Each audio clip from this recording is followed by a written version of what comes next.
Chapter 852 The significance of a name. After 2 days of working on his vision of his third original design, Vase finally nailed down the overall vision for his third original mech design. He still retained the mech's short but wide cylindrical torso and its 4, thick spider-like legs. Instead of calling it a trash can mech or a barstool mech, he now regarded it as a crawler mech. It sounds much more elegant to call it a crawler-type frontline mech than calling it a trash can on legs. The main trait of crawler mechs was that they sacrificed mobility for stability. They weren't designed to run as fast as humanoid mechs or most bestial mechs. What they excelled at the most was managing a mech's center of gravity and navigating through extremely rugged terrain. However, most mechs that adopted crawler legs tended to be heavy mechs. Their incredibly heavy weight and inability to move fast without allocating a ludicrous amount of power to its engines made them a good match for crawler legs. For light mechs that relied heavily on mobility to fulfill their roles and evade any incoming attacks, they would never resort to something as silly as crawler legs that needlessly dragged down their mobility. Did light mechs need the additional stability afforded by crawler legs? No. However, the equation is completely different if the weight of the mech is multiplied by 6. Regardless of the configuration of the legs, the light mech would never be able to move fast enough to sprint. The only way for Vase to accomplish such extreme mobility would be if he designed an extreme mech that basically amounted to an engine on legs. Such a mech would be able to move quickly even under Eon Corona VII's crushing gravity. However, the limited amount of energy cells and lack of room for any other features turned it into a short-lasting sprinter that couldn't do anything else. Therefore, Vase firmly settled on the crawler type as his light mech would be able to take maximum advantage of the extra stability.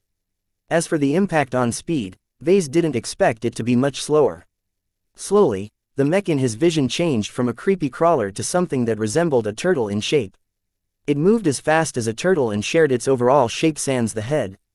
The only difference was that the mech he envisioned lacked the toughness of a turtle shell but gained some laser cannons in return. Did I inadvertently design a bestial mech? Besides the omission of a head, the shape did indeed resemble that of a turtle. The other major difference was that the legs of his so-called turtle mech was a lot longer and thinner. It doesn't actually resemble a turtle or share much of its traits except for its general body shape, so technically it's not a bestial mech. Vase did not draw upon existing animal shapes to envision his mech, so in his perspective it was still a frontline mech rather than a bestial mech. This distinction mattered a lot because mech pilots approached frontline mechs and bestial mechs with different mindsets. Bestial mechs took advantage of the shape of animals or exo-beasts to empower it with advanced movement options and unconventional attack methods. The bestial supremacy movement claimed that predator animals possessed an undeniable advantage in melee combat. It was much easier for them to leverage their mobility to add weight to their attacks. However, the humanoid supremacy movement contended that mech pilots adjusted much easier if they piloted human mechs. Besides, humanoid mechs possessed a lot more flexibility and could easily switch weapon loadouts when the situation called for it. Yet it was also undeniable that it was difficult to empower their melee attacks without depending on specific fighting styles. The weird breakdown-proof mech that Vase envisioned ultimately fell outside of bestial and humanoid mechs. It belonged to a third category called frontline mechs. Frontline mechs are mechs solely designed for battle. They represented the essence of mechs at their purest form as machines geared for unending battle.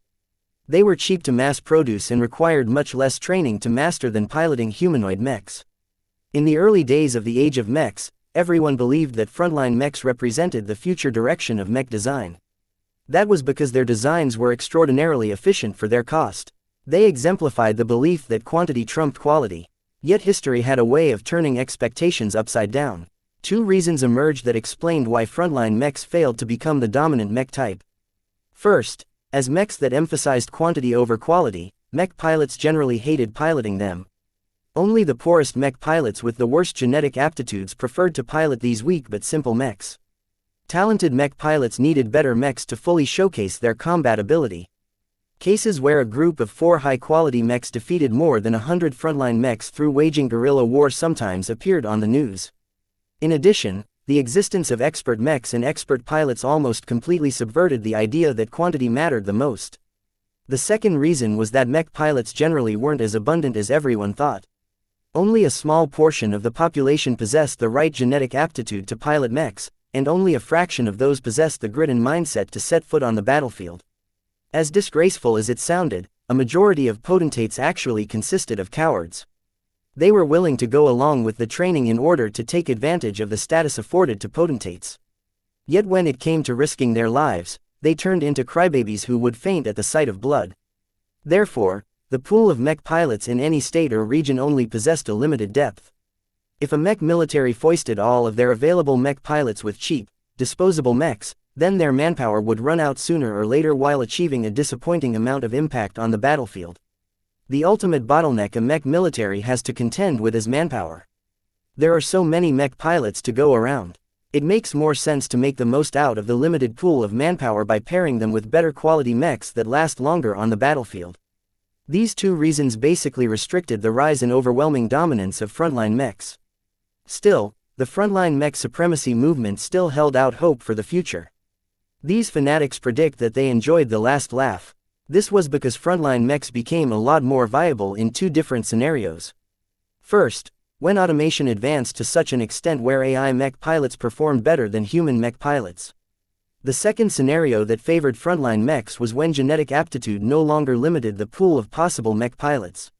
When 20, 50 or 100% of all humans could pilot a mech, a sea of change would sweep through all of human space.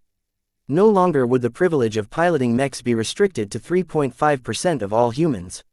This significantly increased the pool of manpower able to pilot mechs and lead to a much more devastating wars as the quantity of mechs on the battlefield multiplied by at least an order of magnitude. Vase did not dare to make predictions of what might happen in the far future. He was not delusional enough to believe that mechs would be able to reign supreme forever. Perhaps some new weapons of war emerged in the future that replaced mechs as the primary weapons of war. The sunset of the age of mechs. I wonder how far off this future will come into being. Hopefully, Vase enjoyed a long and fruitful career of a mech designer by the time mechs began to decline. At best, he wanted to pass on from his life while mechs still flourished and where everyone still remembered his legacy. Vase shook his head. What am I thinking? He refocused his mind back to his frontline mech. Now that he pinned down its shape and basic traits, he wanted to add some personality to the design in his vision. It needs a name. Obviously, he couldn't call it the trash can or the turtle. As a frontline mech, its overall shape resembled neither of the two. A name should have meaning. A name should represent something. With these two demands, Vase tried to narrow down a name for a frontline mech with unusual traits. A name sends a message to the mech pilots on what the mech stands for. A good name therefore puts the mech pilots into the right mindset. How did he envision his mech in battle? Ideally, they formed small teams and navigated rough terrain in unison. Whenever they faced a threat in the distance, they pelted it with accurate, long-ranged laser cannons. They moved slow. They possessed a lot of endurance. They were resilient to mechanical breakdowns. They hit hard from afar. They avoided melee combat. Out of all these traits, my design's resistance against the breakdown effect is the most important one by far. This alone justifies its existence. Vase started to motivate his spirituality. His vision began to take on substance as Vase started suffusing it with his formidable spirituality. A mech that resists failure is a mech that stands eternal. Eternal. What a familiar concept. He once designed eternal variants of his mech designs intended for display purposes. Yet to tack on the meaning of eternal to his third mech design would not be appropriate. A cheap mech won't last very long. It only has to be resilient in the first month or so of its lifespan. What happens after that is not important, because they'll be scrapped or recycled anyway. The mech in his vision was therefore anything but eternal. It was a fleeting design and only served a brief purpose before Vase retired it. What could he call such a transient design? My mech is like a suicide bomber. It only exists for a brief period of time, but it intends to stay alive long enough to complete its objective. That was a tasteless comparison. He shouldn't equate his mech design with suicide bombers, or else the mech pilots would gain the mistaken impression that they should sacrifice their mechs and lives in battle. What then? After 2 hours of puzzling, Vase came across a final idea. Protector. My design is a protector. After all, isn't its purpose to escort our infantry to the Starlight Megalodon and secure their extraction route? The main goal of his frontline mechs was to protect the infantry. For this mission, the mech needed to endure difficult circumstances and resist the strengthened breakdown effect at all times. The mechs needed to endure in order to fulfill their protection mission. The concept resonated with Vase and his vision. He felt as if he encountered a fitting label for his mech design. Still, Vase felt that calling his mech design the Protector lacked a little flavor.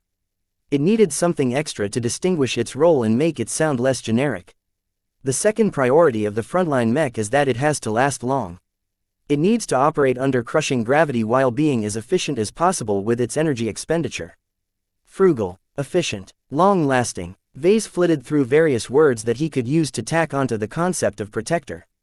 What about enduring? In the context of mechs, the meaning of the word enduring meant that a mech could last all day on the battlefield. They stood in stark contrast to peak performance mechs that had an immediate impact on the battlefield at the cost of running out of juice in a matter of hours or even minutes. Enduring Protector. In this case, the word carried a double meaning as the word enduring also implied a capacity to resist difficult conditions. In this case, this resistance wasn't against external attacks, but from internal wear and tear which the breakdown effect magnified to an enormous degree. It sounds a little boring, but I like it. Let's run with that name. Chapter 853 Versatile Imagination. Calling his design the Enduring Protector sounded simple and blunt. Yet the target market for his original design mostly consisted of boors who lacked the sophistication to understand any subtlety. A direct name served as an obvious signal to the mech pilots assigned to the mechs. This was not a mech for individual heroics, nor something to be piloted by aspiring duelists. In Ves's imagination, squads or half-squads of enduring protectors moved in unison and worked together as a team to destroy any opposition in the way, whether they consisted of mechs or wild gods. Their simple mechanical construction and resilient internal architecture allowed them to fare against the breakdown effect much more effectively than any standard mech. It was the job of the Enduring Protector to endure the strong and pervasive spacetime distortion that wreaked havoc on all machines. Its first job is to protect. Its second job is to endure. Simple, direct. Sometimes, a mech didn't require too much depth. They simply needed to be good enough to fulfill their jobs. If Vase aimed to design a product for the mech market, then choosing a direct and boorish name would work against him. Not to mention that millions of mech designers likely christened their designs with similar names. Mech buyers generally sought to buy something special. A subtle, opaque and symbolic name served to arouse a potential buyer's interest. Selling a mech was much like seduction game. Like any game, it abided by certain rules and conventions that increased the chance of a successful sale. A name with depth continued to add meaning to a mech that didn't necessarily exist except in the imagination of the buyer. However, as long as they were satisfied with the purchase, what was wrong with being a little romantic? Take for example the first two designs that Vase came up with. The Blackbeak alluded to the dominant image of his offensive knight. It sounded dark, ominous and contrarian, much like the Black Phoenix that gave it a spark of life. Its primary message conveyed that his Blackbeak mechs differed substantially from defensive knights that only sat back and withstood incoming for their more vulnerable comrades. Instead, it ought to be put to offensive use. The Crystal Lord carried a domineering name. Vase picked this name deliberately both to honor the spiritual fragment of a long-dead alien leader and to elevate the role of his mech. While it worked fine in a team, its true purpose was to dominate the battlefield using its unique advantages bestowed by the alien crystal technology incorporated into its chest and laser rifle. This was a mech fit for a leader or an elite marksman. Both their names are classy and meaningful. Each mech pilot will develop a unique understanding of their names. For example, one might argue the Crystal Lord served as a mech reserved for officers and leaders. Others might argue that the name meant that it was a king among laser rifleman mechs, and could beat any lesser mech that relied on laser armament.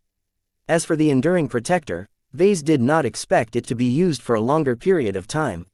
He knew from his marketing studies that mech pilots continued to ascribe more meaning to their mechs the longer they fought with them. It was human nature for warriors to value their wargear and establish an emotional connection to them, just like how warriors of the past considered their rifles and swords to be their lifelong companions. Yet if the Enduring Protector would only be put to use for a short period of time, such a process ended before it picked up steam. Intensive combat and harrowing battles for survival rapidly increased a mech pilot's emotional connection to their mechs, but a true long-term bond simply couldn't emerge. This was very relevant to the next step in his design process. It was time to bring life to his vision and empower his design with spirituality. He already readied his triple division technique. The triple division technique superimposed three images into a single spiritual entity that occupied the same space. Either they fought, merged or coexisted. No matter what, their strengths partially covered their weaknesses and amplified what they were already good at. While not all of this was possible in reality, the imaginary realm wasn't bound by common sense. It sounded like an amazing technique, but with the passage of time, Vase thought he could do better. He developed the triple division technique as a means of ascribing more traits to the X factor of his mechs than a single coherent image ever could. Yet was this the limit? Having experienced numerous new applications of spirituality from the likes of Lucky, the Church of Hatumic and the natives on Eon Corona 7, Vase realized what he figured out so far only touched upon the surface of this limitless attribute. I should experiment with something new to replace the old when I have the time. Due to the brief relevance of his upcoming design, Vase declined to add a growth element to his images.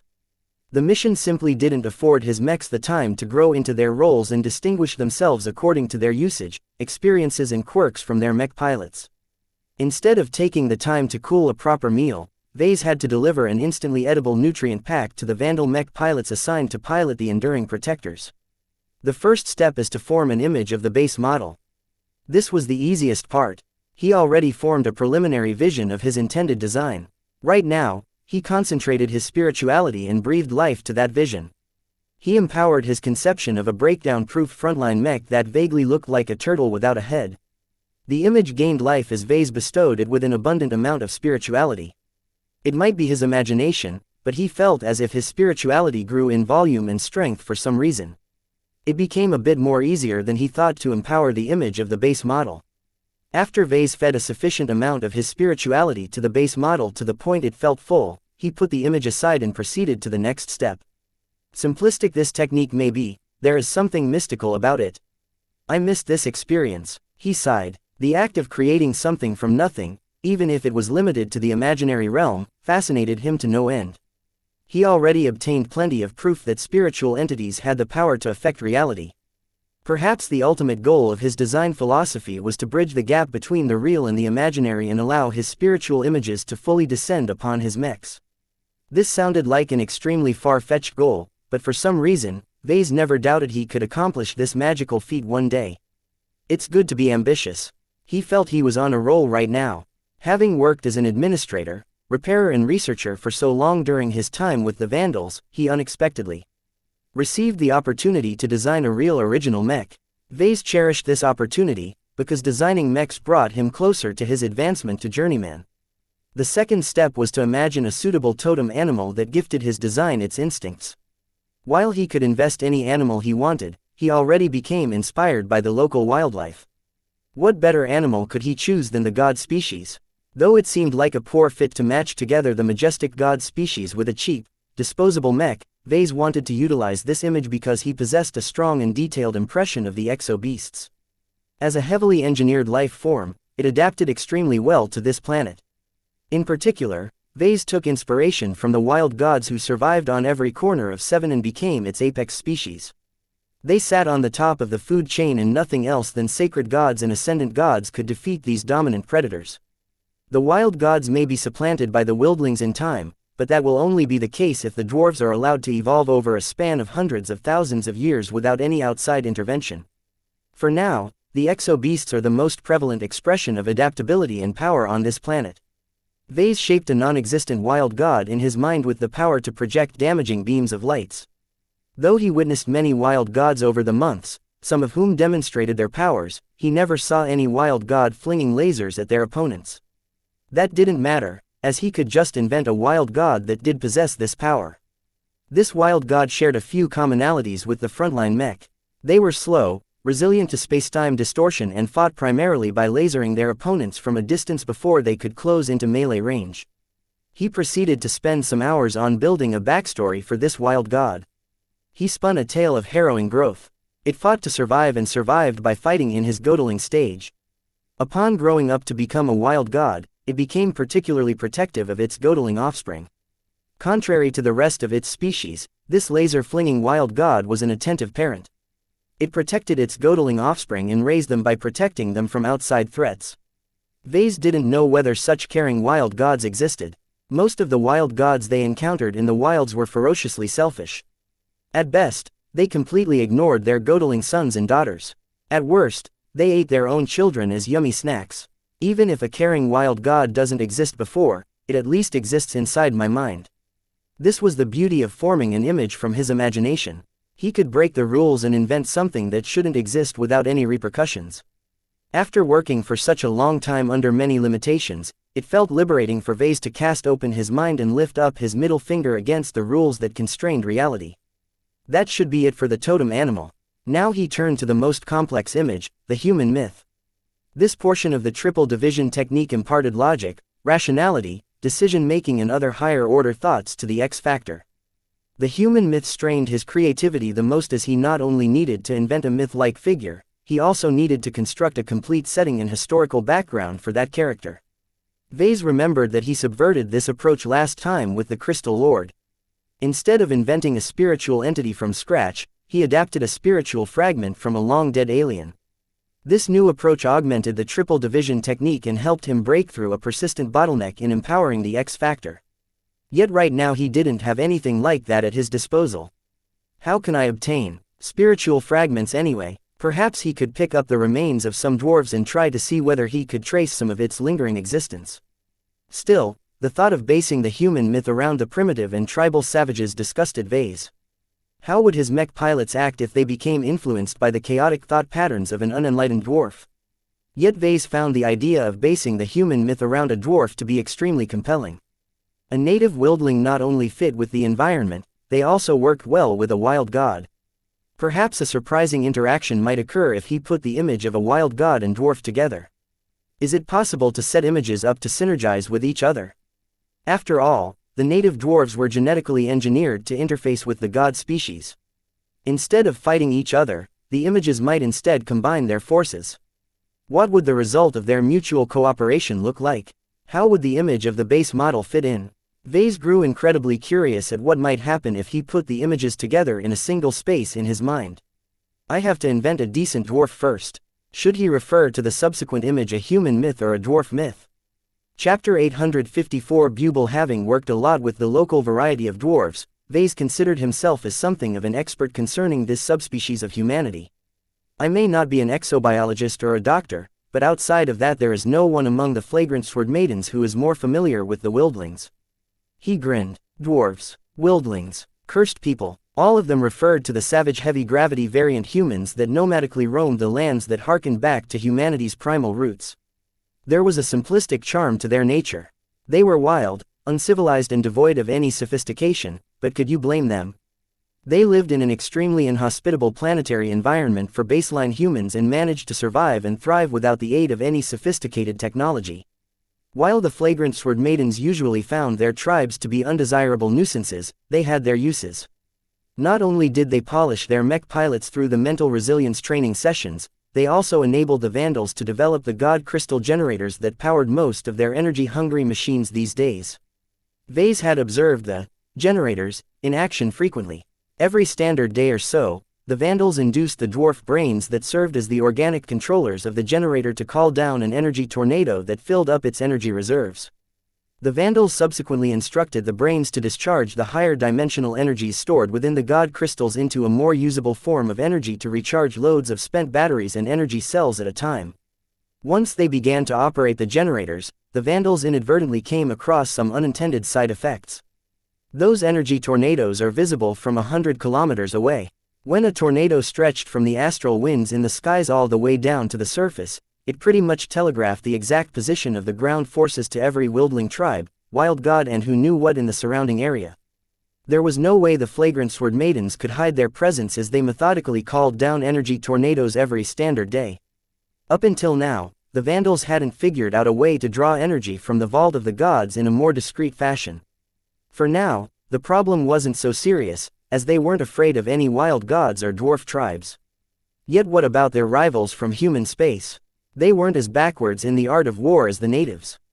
Once they identified the exact position of the ground forces through tracking the immensely tall energy tornadoes, they could easily prepare an ambush against the flagrant sword maidens. Still, if the alternative to broadcasting their position every day was to run out of energy, the flagrant sword maidens vastly preferred their current situation. In any case, the native dwarves were hardy, resilient and possessed a lot of untapped potential. Whoever engineered the wildlings must have been a genius. Still, Right now Vase wanted to adopt a dwarf as the human myth for his upcoming design. However, if he picked a random savage dwarf chieftain as his inspiration, the image would sow chaos among his mech pilots. Obviously, it was a horrible idea to base his human myth around the current incarnation of the cursed people. They were too savage and uncouth and directly contradicted the other two images. Fortunately, Vase didn't have to base his human myth to the existing dwarves. He decided to invent a smart wildling. For a moment, he couldn't get around to this idea. For such a long time, he often dismissed the dwarves as underdeveloped savages. How could he reconcile his impression of the wildlings with his current goal? To Vase, a smart dwarf sounded like an oxymoron. Still, he reminded himself that anything was possible in his imagination. A smart dwarf may not exist in reality right now, but he could easily create one in his mind. He started to form a prodigal dwarf called Buble. Each dwarf tribe possessed their own language, but certain savage sounds kept being repeated. Buble sounded just like what the dwarves might say. He started imagining the appearance of this atypical dwarf. His skin was a little lighter than the other dwarves, and unlike the rest of his kind he paid a lot more attention to his hygiene. Buble took on a much less savage appearance and adopted a veneer of civilization. He knew he was an oddball among his unenlightened kind. In fact, his appearance and behavior resembled the blessed people so much his fellow tribesmen even suspected that he was a mixed blood. Whether this rumor was the truth, Buble suffered a harsh life among his unenlightened tribesmen. Eventually, the tribe became so hostile to his undwarf-like behavior that they exiled him from the tribe, leaving him with nothing but some ragged hides to cover up his body.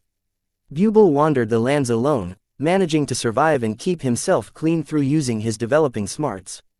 He grew more cunning during his time alone in the wilds, and managed to do the impossible by being the first dwarf who managed to survive and thrive without the support of a tribe. Unsatisfied with spending his time alone, he sought out other dwarves, not to join their tribe but start one of his own. He picked up strays, survivors and other exiles along the way. He taught them superior hunting and gathering methods and began to form a small tribe of his own. This tribe quickly expanded in size as Buble started figuring out several methods that enhanced the strength of his tribe. Over a period of several decades, his tribe grew from a collection of misfits and outcasts into a large dwarf tribe that gathered an unprecedented amount of bonded wild gods underneath his banner. Buble became the most formidable dwarf chieftain on the planet. With his power and influence, he could finally embark on the dream he always wanted to fulfill since his youth. Casting a jealous eye at the ancient cities ruled by snobby blessed people and incredibly hostile sacred gods, Buble diverged from the more aggressive dwarf chieftains by resisting the urge to invade the ancient cities. He knew that many tribes attacked these fortified cities over the years. None of their attacks succeeded no matter how many dwarf tribes pooled their strength. Vase imagined an older, wiser gray-haired Buble standing atop his bonded wild god, giving out a speech in the guttural language of his dwarf tribe. Why must we fight and die for a city that never belongs to us? Let us build our own city, a city built by dwarves and welcome to dwarves. The time is right to end our wandering existence and break the curse of the soil. The wildlings listening to the speech didn't understand half of what Buble said, but that didn't diminish their enthusiasm for his lofty goals. Vase cut the story short at that point. He wanted to take this wise, older dwarf chieftain who was at the highest point of his long and eventual life and adopt him as the human myth for his enduring protector design. As a slow and methodical frontline mech, the enduring protector needs to be piloted with a steady, patient and responsible mindset. This differed remarkably from his previous original designs and many other mech designs for that matter. The general consensus of the mech industry was that mechs and mech pilots should be employed aggressively and proactively. However, while the enduring protector may be a light mech, it was not as speedy and agile as a light skirmisher. Its actual fighting patterns resembled artillery mechs and marksman-oriented rifleman mechs more than anything. Vase knew what kind of mech pilots the Vandals assigned to their laser rifleman mechs. They were an eclectic bunch, but mostly rowdy and aggressive. They preferred to fight at medium range and take advantage of the mobility of their mechs to perform coordinated hit-and-run attacks. Obviously, these mech pilots specialized in piloting rifleman mechs couldn't employ the same tactics when piloting the enduring protectors. For one thing, the mechs simply moved too slow. Therefore, the enduring protectors needed to be piloted by calming, more deliberate mech pilots who considered their actions before enacting them. They could also benefit from Buble's experience as a dwarf chieftain. As a leader among his people, he often worked hard to protect his fellow tribesmen. Vase became satisfied with the 3 images he formed over the span of a day. While the base model was as boring as he expected, he found it to be an inspired decision to base the totem animal and the human myth off the natives. Let's put them together. He concentrated his mind and released the separation that kept them from interfering with each other. He corralled the 3 images in a single space in his mind. What happened fell partially within his expectation. Instead of clashing immediately as his strong-willed images tended to do all the time, they studied each other and made their moves. First, the image of Bubble immediately approached the image of the laser-flinging wild god and attempted to bond with it. As Vase had developed quite a thorough understanding of the organic neural interfaces hidden within the heads of the wildlings and the wild gods, his imagination actively simulated the bonding attempt. The wild god was a proud and independent creature. While he cared for his godling offspring, it didn't mean he rolled over for every dwarf that came along his way. The wild god resisted the mental bonding attempts. However, Bubble didn't give up and continued to ply the wild god with his thoughts. He wanted to crack open the gates and enter the wild god's mind in order to come to an accord. After dozens of attempts, Bubble finally achieved a breakthrough when he found out how protective the wild god was of its offspring. Bubble offered a partnership where the dwarves and the wild gods collectively took care of each other's offspring. A thriving civilization needed to protect its young. After finding out that Bubble and the wild god had a lot more things in common, the totem animal stopped resisting. The 2 images melded together, but did not assimilate into a single entity. Instead, they superimposed together in a stacking manner, basically combining their forces without losing anything that made them unique. Vase watched on with interest as Bubble and the wild god formed a single combined image of Bubble as the beast rider sitting atop his bonded wild god. During the process where Bubble convinced the wild god to combine their forces, the base model hadn't stepped in at all. It didn't possess any motivation to fight from the start. It could have halted the partnership between its rival images by helping the wild god resist Bubble's persuasion. Yet it did not do so because it didn't help its mission.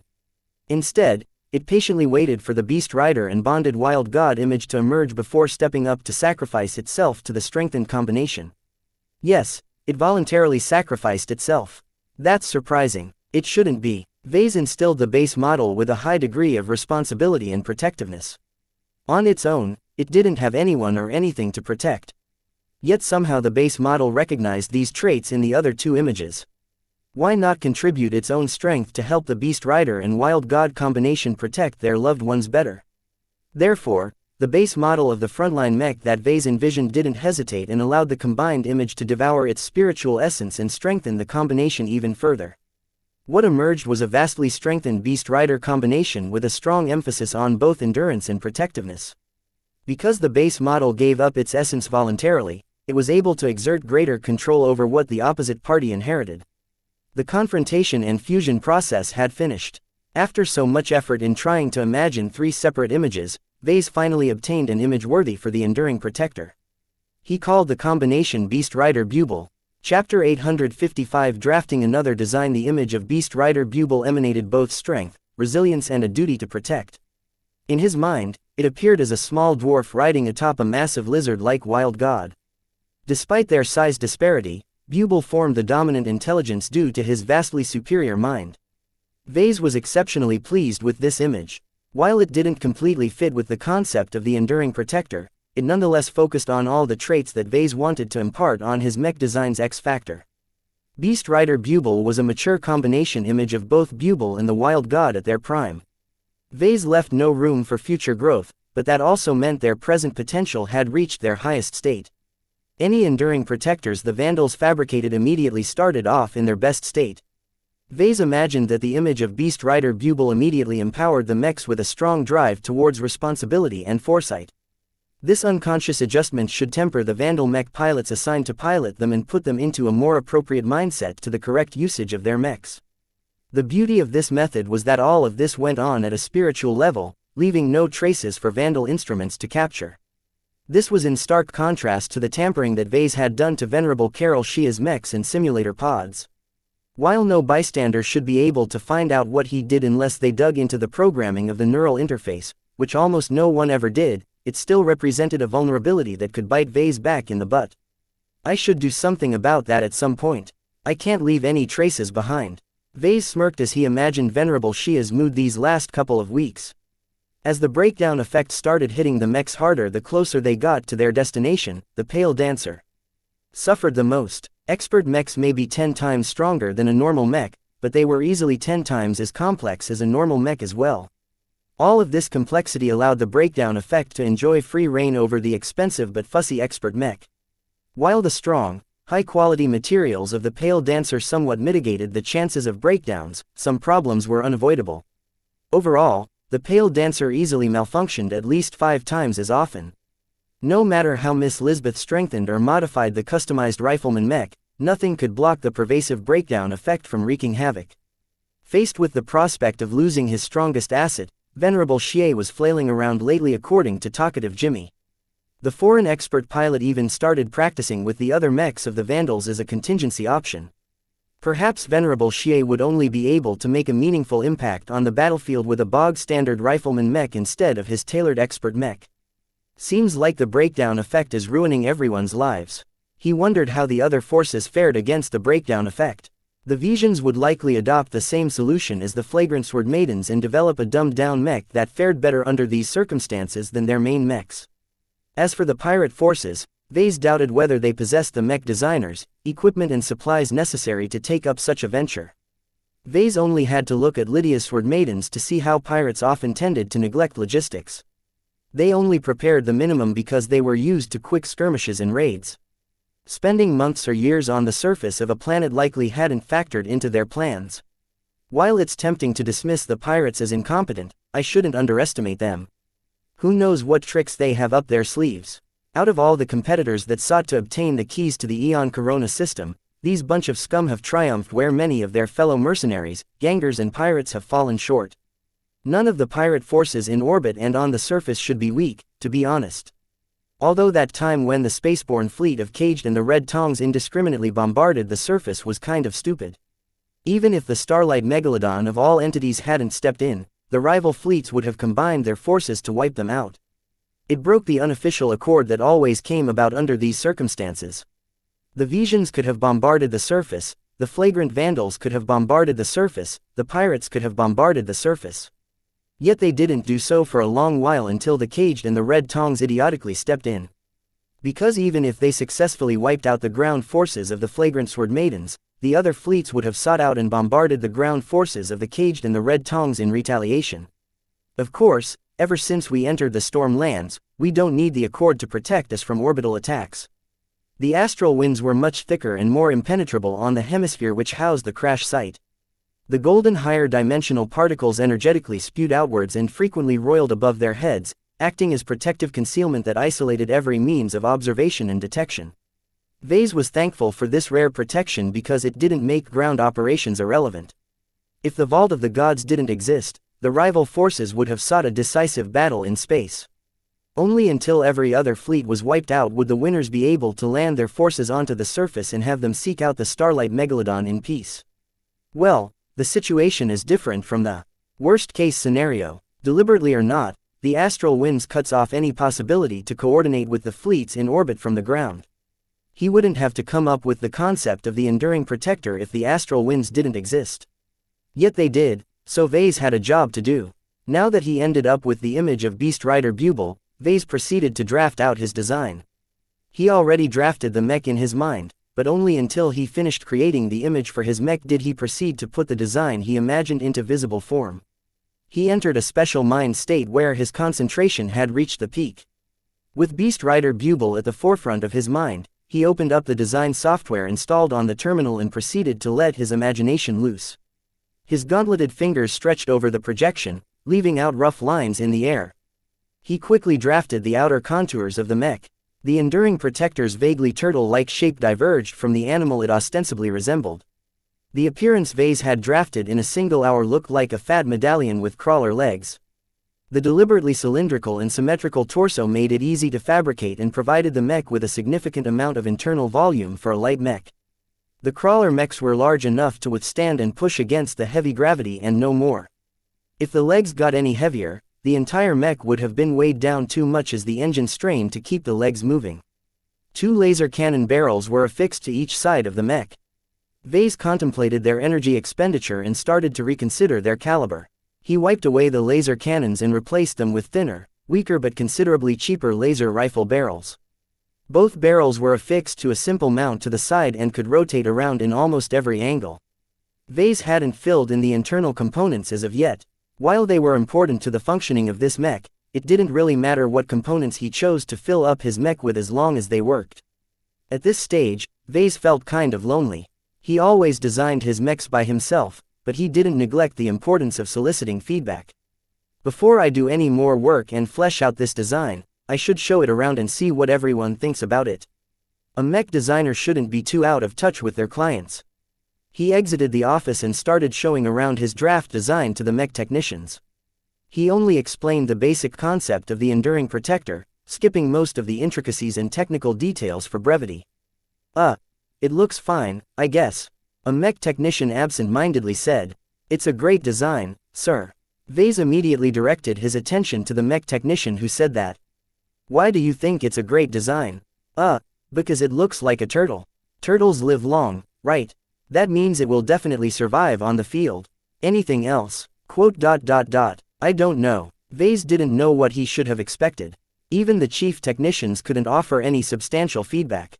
They knew how to work with existing mechs, but they didn't possess the imagination to envision the performance of his draft design. Seeing the futility in asking the mech technicians their opinions on mechs that they had never seen before, Vase shook his head and exited the workshops. These military mech technicians are less imaginative than their civilian counterparts. Is it a matter of training?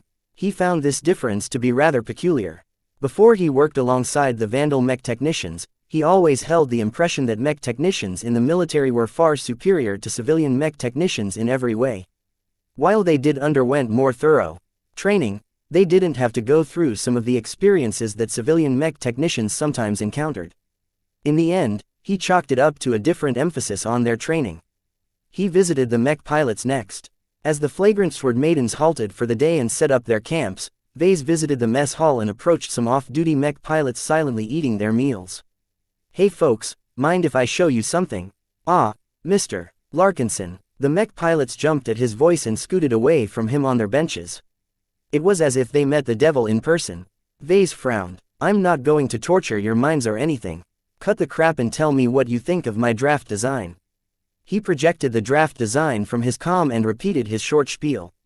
As Vase deliberately chose to approach mech pilots assigned to laser rifleman mechs, the men contemplated the draft design with a bit more importance than the mech technicians. Sir, this mech looks like an awful idea on 4 legs. Its armor is paper thin.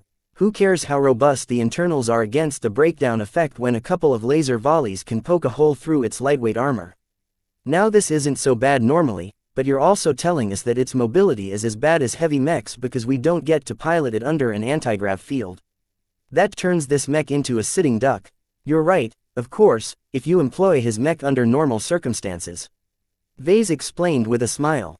We won't. It's going to be employed in a special area where the Enduring Protector likely won't be facing any mechs that are substantially better. It's physically impossible for the other forces to deploy a normal mech at the heart of the breakdown effect. Vase explained his reasoning, yet the mech pilots all had difficulty believing in his claims. Some of the mech pilots even believed that the breakdown effect was a huge exaggeration and that everything would be fine if they entered the critical zone with their regular mechs. Still, unlike his last audience, the mech pilots did leave him with some useful feedback. Some of them went into the nitty-gritty of piloting rifleman mechs. If Vase didn't acquire a mastery in rifleman mechs, he would have dismissed some of their concerns as trivial or nitpicking. Yet because he understood these pilots better than they thought, Vase noted their opinions seriously. Overall, the mech pilots didn't prompt him to change the major aspects of his design, but he did get a better idea on how to tailor them to the Vandal mech pilots. Thanks for the feedback. I'll be in touch as the development of the Enduring Protector is progressing. Chapter 856. A heavenly match. Word of Vase designing a peculiar breakdown-proof mech spread around the camp. Many Vandals expressed various opinions about what they heard even without Vase showing them the draft design. Did you hear about the new design? I heard it's a huge failure of a light mech. What is Mr. Larkinson thinking? Whoever heard about a 4-legged frontline mech? On top of that, it's as slow as a turtle but as fragile as a bedsheet. Enduring Protector. How can it endure anything? It's awful in close combat and bad at long-range combat. Forget about protecting anything else, it can't even protect itself. Well, I heard that it's particularly good at not breaking down in the middle of a battle. So what? A couple of lasers hitting our mechs will destroy this new toy far faster than the breakdown effect ever could. Obviously, opinions abounded. Vase had to admit that the Enduring Protector did not make a stellar impression upon the Vandal mech pilots. If Vase listed the estimated parameters on a spec sheet, it would have been in contention for the worst light mech in the galaxy. Yet Vase paid little attention to the criticism, especially when it didn't offer any way to improve his mech. While the criticisms all had a point, it was human nature for people to complain. They wanted perfection but always got something far short of such an impossible standard. He knew what he wanted to design. The Vandals now knew as well. They expressed opinions. Vase gathered them all up and tried to see if anyone pointed any valuable nuggets. Besides the small but meaningful feedback from the mech pilots assigned to rifleman mechs, Vase hadn't obtained anything particularly useful. Frankly, the peanut gallery didn't know what they were talking about. Still, the overwhelming doubt he received from the men caused him to doubt his work as well. Did he go astray somehow? Had he made a bad design choice? Compared to normal mechs, the Enduring Protector is an awful mech. Yet how much better can a mech be if they have to work next to the very source of the breakdown effect? I can scarcely imagine anyone coming up with substantially a better mech design than mine, especially in field conditions. The last qualifier was an important one. Every force seeking to plunder the Starlight Megalodon only brought a limited amount of expertise, equipment and supplies. The flagrant Sword Maidens should be better off than the pirates, but the Visions should be even better prepared. Vase frowned a little bit at the thought of the Visions. What little glimpse the Vandals gained from their long-range sensors in the previous star system showed that their biggest rival came in even greater numbers. In a stroke of luck and happenstance, they suffered significant damage from the ambush attempt by the Church of Hatumek. However, the backstabbing cultists underestimated the trump cards of a fully fledged military unit and hadn't taken into account the possibility that the Visions fielded an expert pilot who single-handedly snatched victory from the jaws of defeat. "We'll definitely encounter that Vision expert pilot on the ground," he murmured. The question was whether the Vision expert pilot chose to deploy in the so-called red zone that ranged 100 kilometers from the Starlight Megalodon. If so, then the expert pilot would have to give up all the advantages of a powerful expert mech because these kinds of machines simply couldn't withstand the breakdown effect. If there's anything good about the weird conditions on Eon Corona 7, it's managed to put everyone on an even starting line.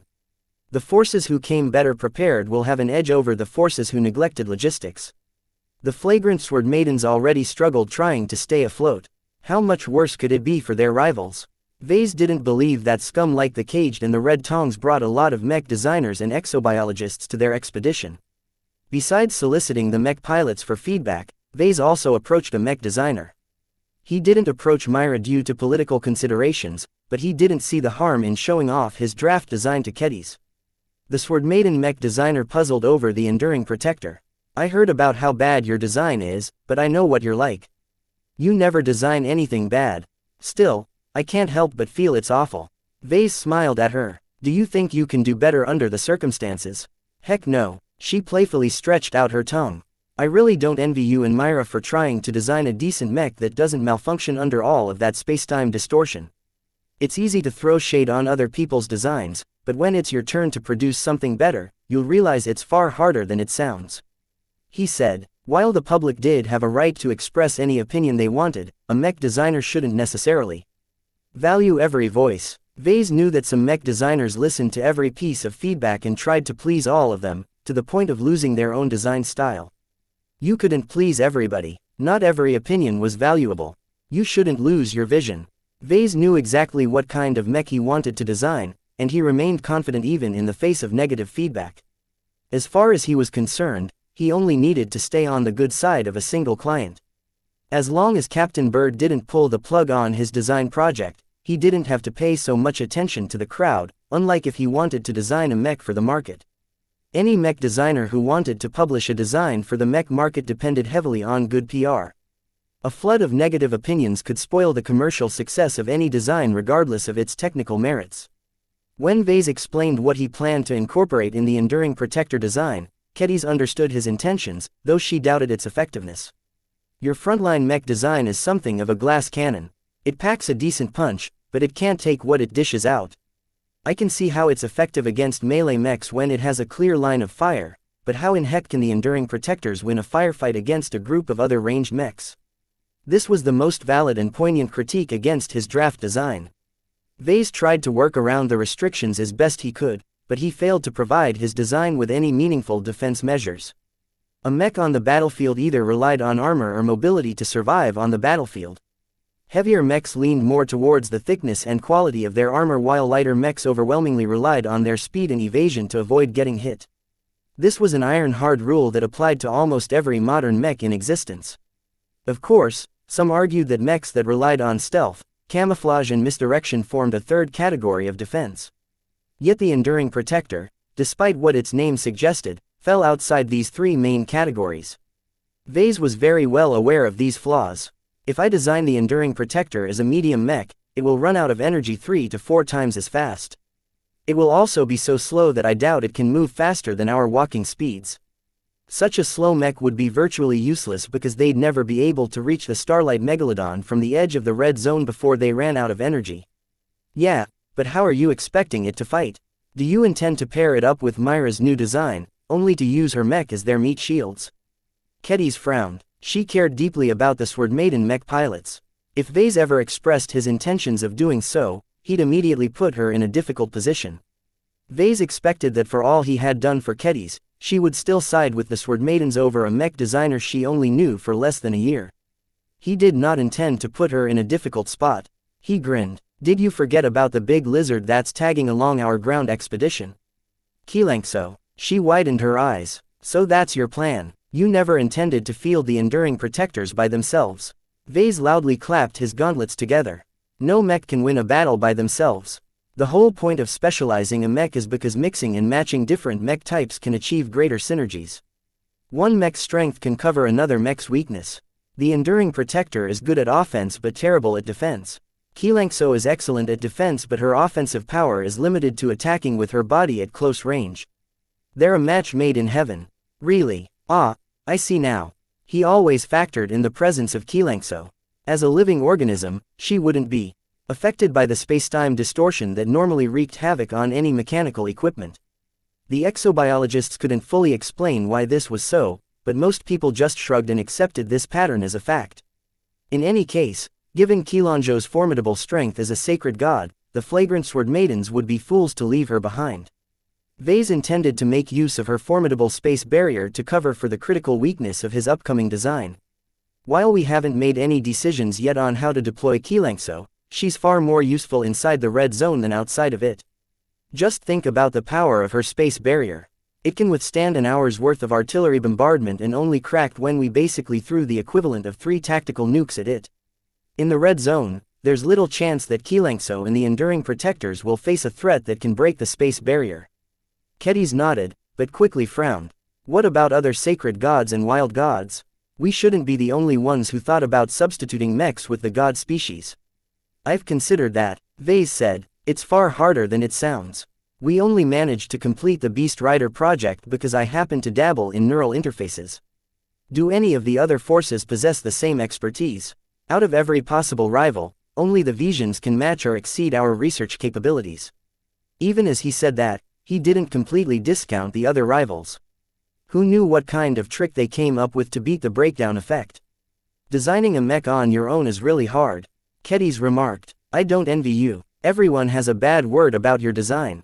Vase shrugged. Most of them haven't figured out yet that it's not meant to be deployed by itself.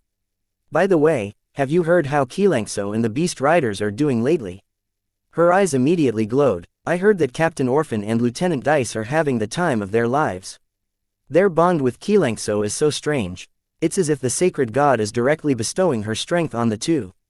There's even talk of trying to rotate other mech pilots in as Beast Riders to benefit from the transformation induced by the man-beast connection.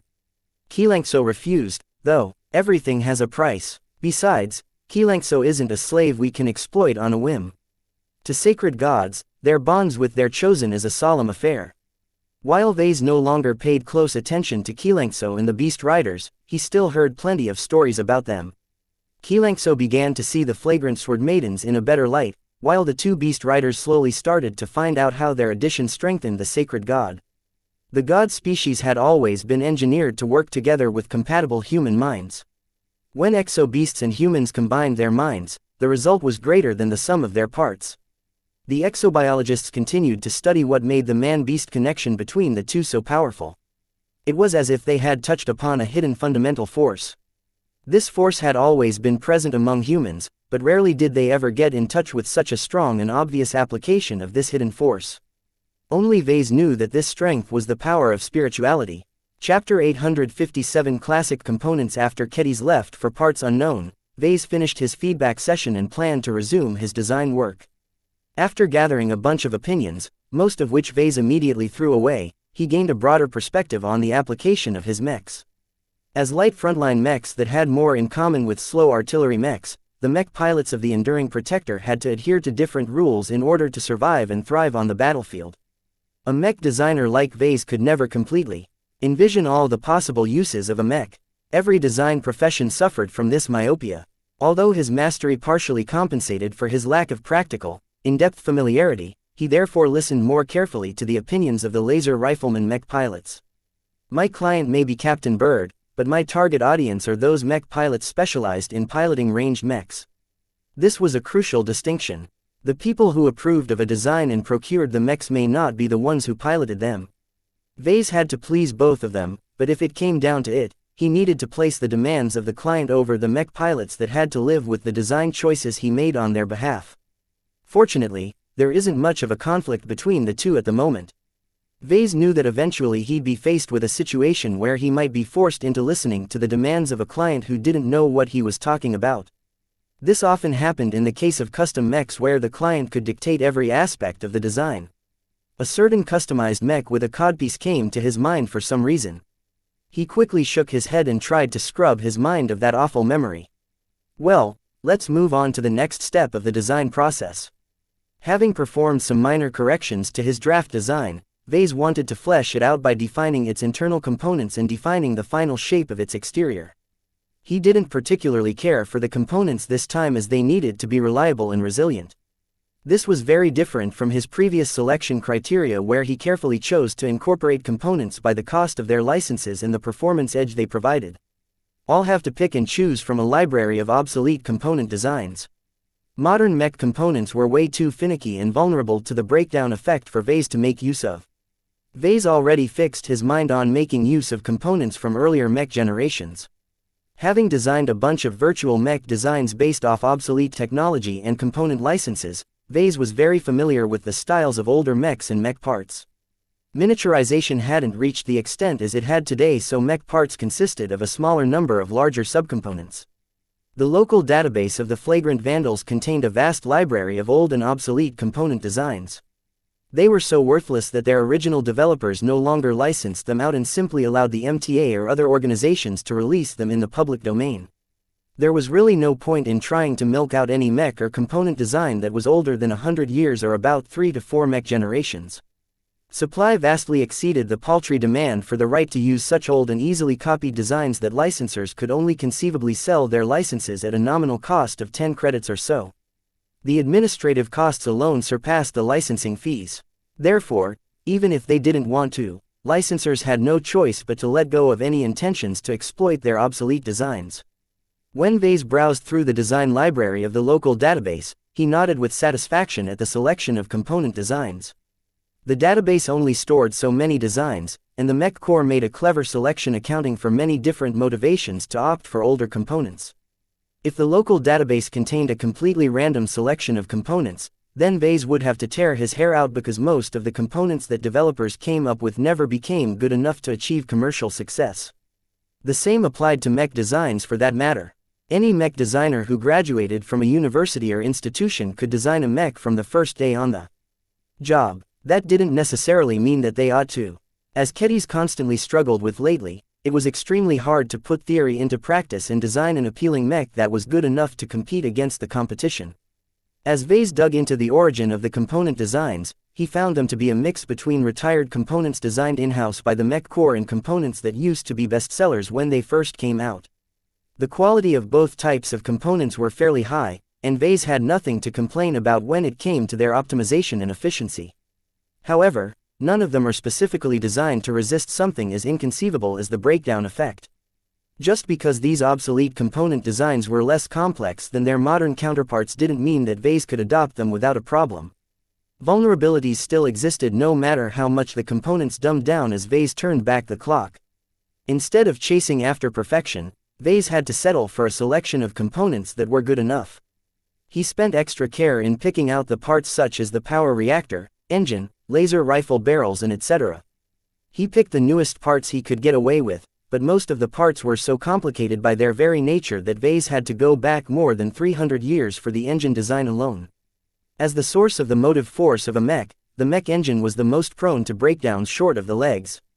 Vase actually spent an entire day of filtering through thousands of individual engine designs.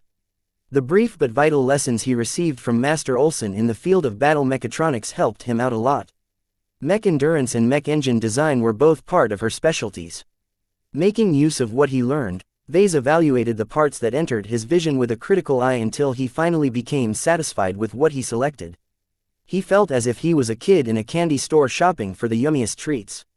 Still, is this the best I can get? Vase frowned when he projected the main component designs on his desk. All of the parts he picked out weren't impressive by any means, but they delivered exceptional results in terms of reliability. Yet for some reason, Vase had a nagging urge that he could do more with them if he modified their original designs. After all, their designers didn't know as much in the past. Technology had come a long way since then, and Vase possessed enough confidence to improve on these obsolete component designs. He resisted the urge to do so, though. I'm not experienced in component design. The chances of screwing up is significant. Any change I make has to go through a round of simulation and optimization before the improvement is set in stone. How much time does that take? Besides the lack of time, Vase also lacked a lot of manpower. He couldn't possibly do all of the work alone within a year.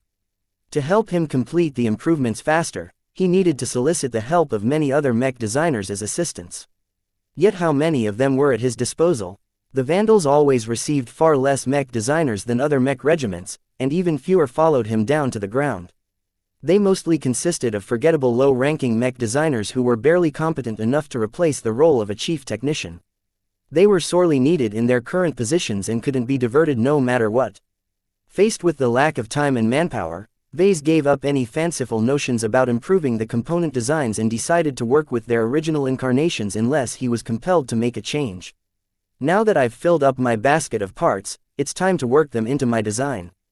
Vase continually focused his mind with the image of Beast Rider Buble as he proceeded to flesh out his draft design. Having performed these actions many times, he worked deftly and without too much delay. This process stretched out for several long weeks. Different from his previous design attempts, Vase couldn't close himself off and isolate himself inside a locked chamber. Each day, he needed to resume his regular duties and make the rounds around the workshops. He also had to take care of the necessary paperwork that came with his position and decide on a couple of crucial matters that required much thought. The frequent interruptions grated on Vase. It took a lot of effort for him to concentrate his mind and fall into a groove where his design work flowed from his mind. In his highest state of design focus, the image of Beast Rider Buble actively assisted him with his design choices. Such an experience was sublime. It was as if a god guided his design work. He didn't have to think about certain decisions or procrastinate about a range of options. He simply left the matter to Beast Rider Buble, who instinctively guided him towards the most appropriate choices, even if they didn't seem very good at first glance. Yet how could Vase endure it when he only fell into this state for an hour or two at most before his responsibilities pulled him away? Still, while Vase never quite got used to the frequent halts, he resolved to endure them and continue his vital work despite the difficulties. As the days went by, he didn't claim to have adjusted fully to this hectic schedule, but at least he didn't enter a sour mood as soon as he was pulled away from his zen-like design moods. To Vase, it was kind of like living in a non-soundproof apartment next to a busy intersection. While the noise of vehicle and foot traffic penetrated the apartment, Vase simply got used to it and stopped letting it bother him as much. He still preferred to live out in nowhere rather than anywhere noisy, though. It's kind of like living among the dwarves who never invented a proper toilet. He scoffed to himself. Their smell is unbearable, but the dwarves who grew up with their stink probably got so used to the odor that it's like perfume to them at this point. Due to the low-tech nature of his components and mech design, Vase didn't take very long to flesh out his draft design. The Enduring Protector had a lot more in common with his virtual designs such as the Young Blood and the Old Soul rather than his production designs such as the Blackbeak and the Crystal Lord. Simple as faster. It was much easier to design a mech in the past. Just as mech pilots underwent more training to cope with the increased complexity of mechs over time, mech designers also had to keep up with the developments in the industry. It became more and more difficult to graduate with a degree in mech design, though this didn't stop the hopefuls from trying. Far too many people aspired to become a successful mech designer. The most challenging aspect of designing his frontline mech was designing its internal architecture from scratch.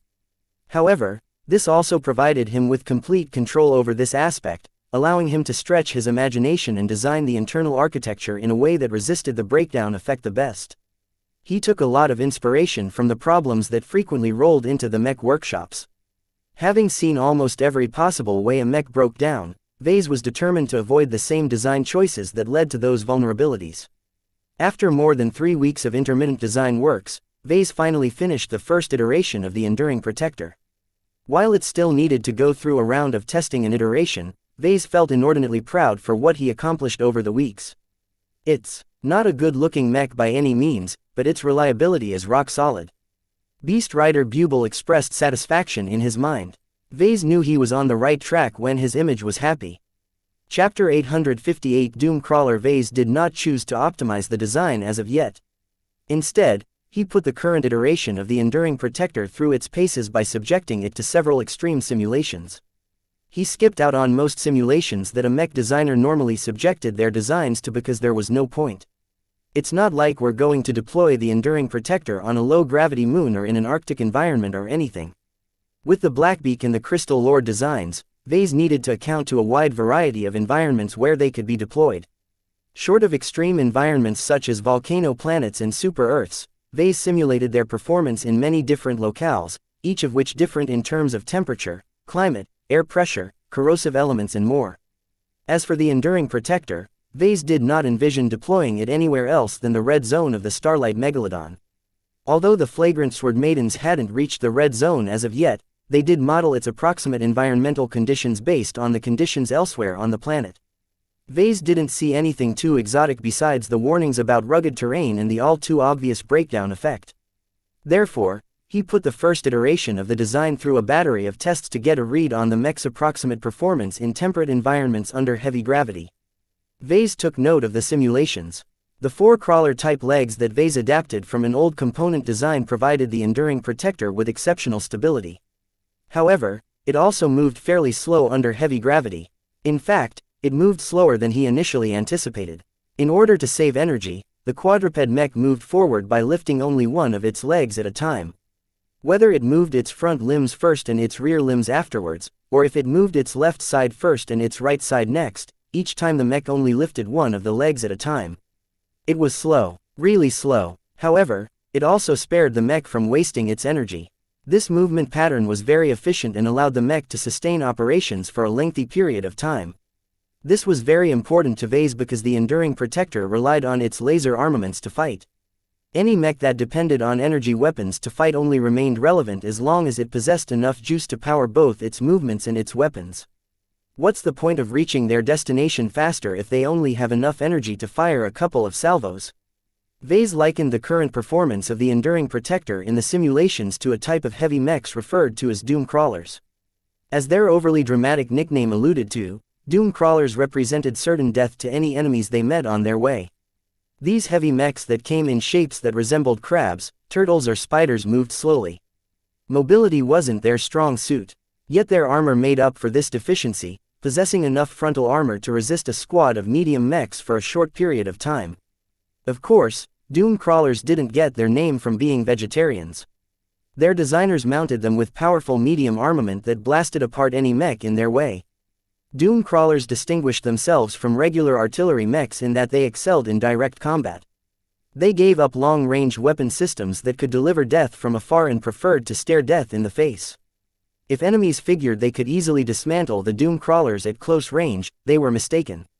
The armaments of Doom Crawlers hit harder at closer range, and they possessed a variety of weapon options that allowed them to track nearer targets that moved at high speeds.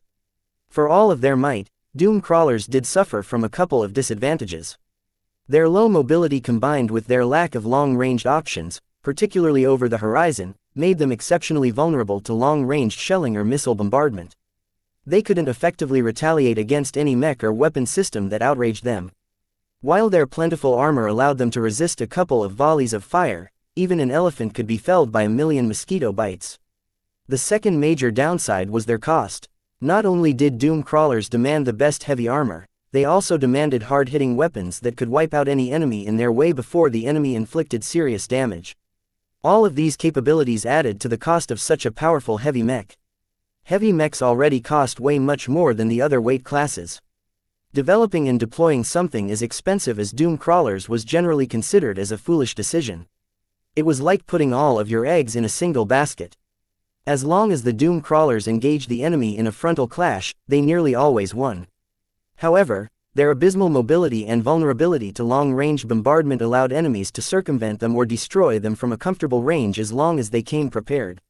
It made more sense to most mech militaries to specialize their heavy mechs into either heavy knights or artillery mechs. The former retained the heavy armor but sacrificed every ranged weapon option. The latter excelled destroying enemies from extreme ranges but turned into sitting ducks if any enemy mechs came close. However, all of these weaknesses could be dealt with as long as a force combined different mech types together. It was the same story with xianxia and the Enduring Protector. It's too bad that the Enduring Protector, for all its resemblance to a Doom crawler, fails to live up to their battle prowess. Still, the beauty of the situation was that the Enduring Protectors could still replicate the performance of Doom crawler-type mechs if they fell under the protective umbrella of xianxia's space barrier. xianxia's space barrier is the strongest form of defense we've ever encountered on 7.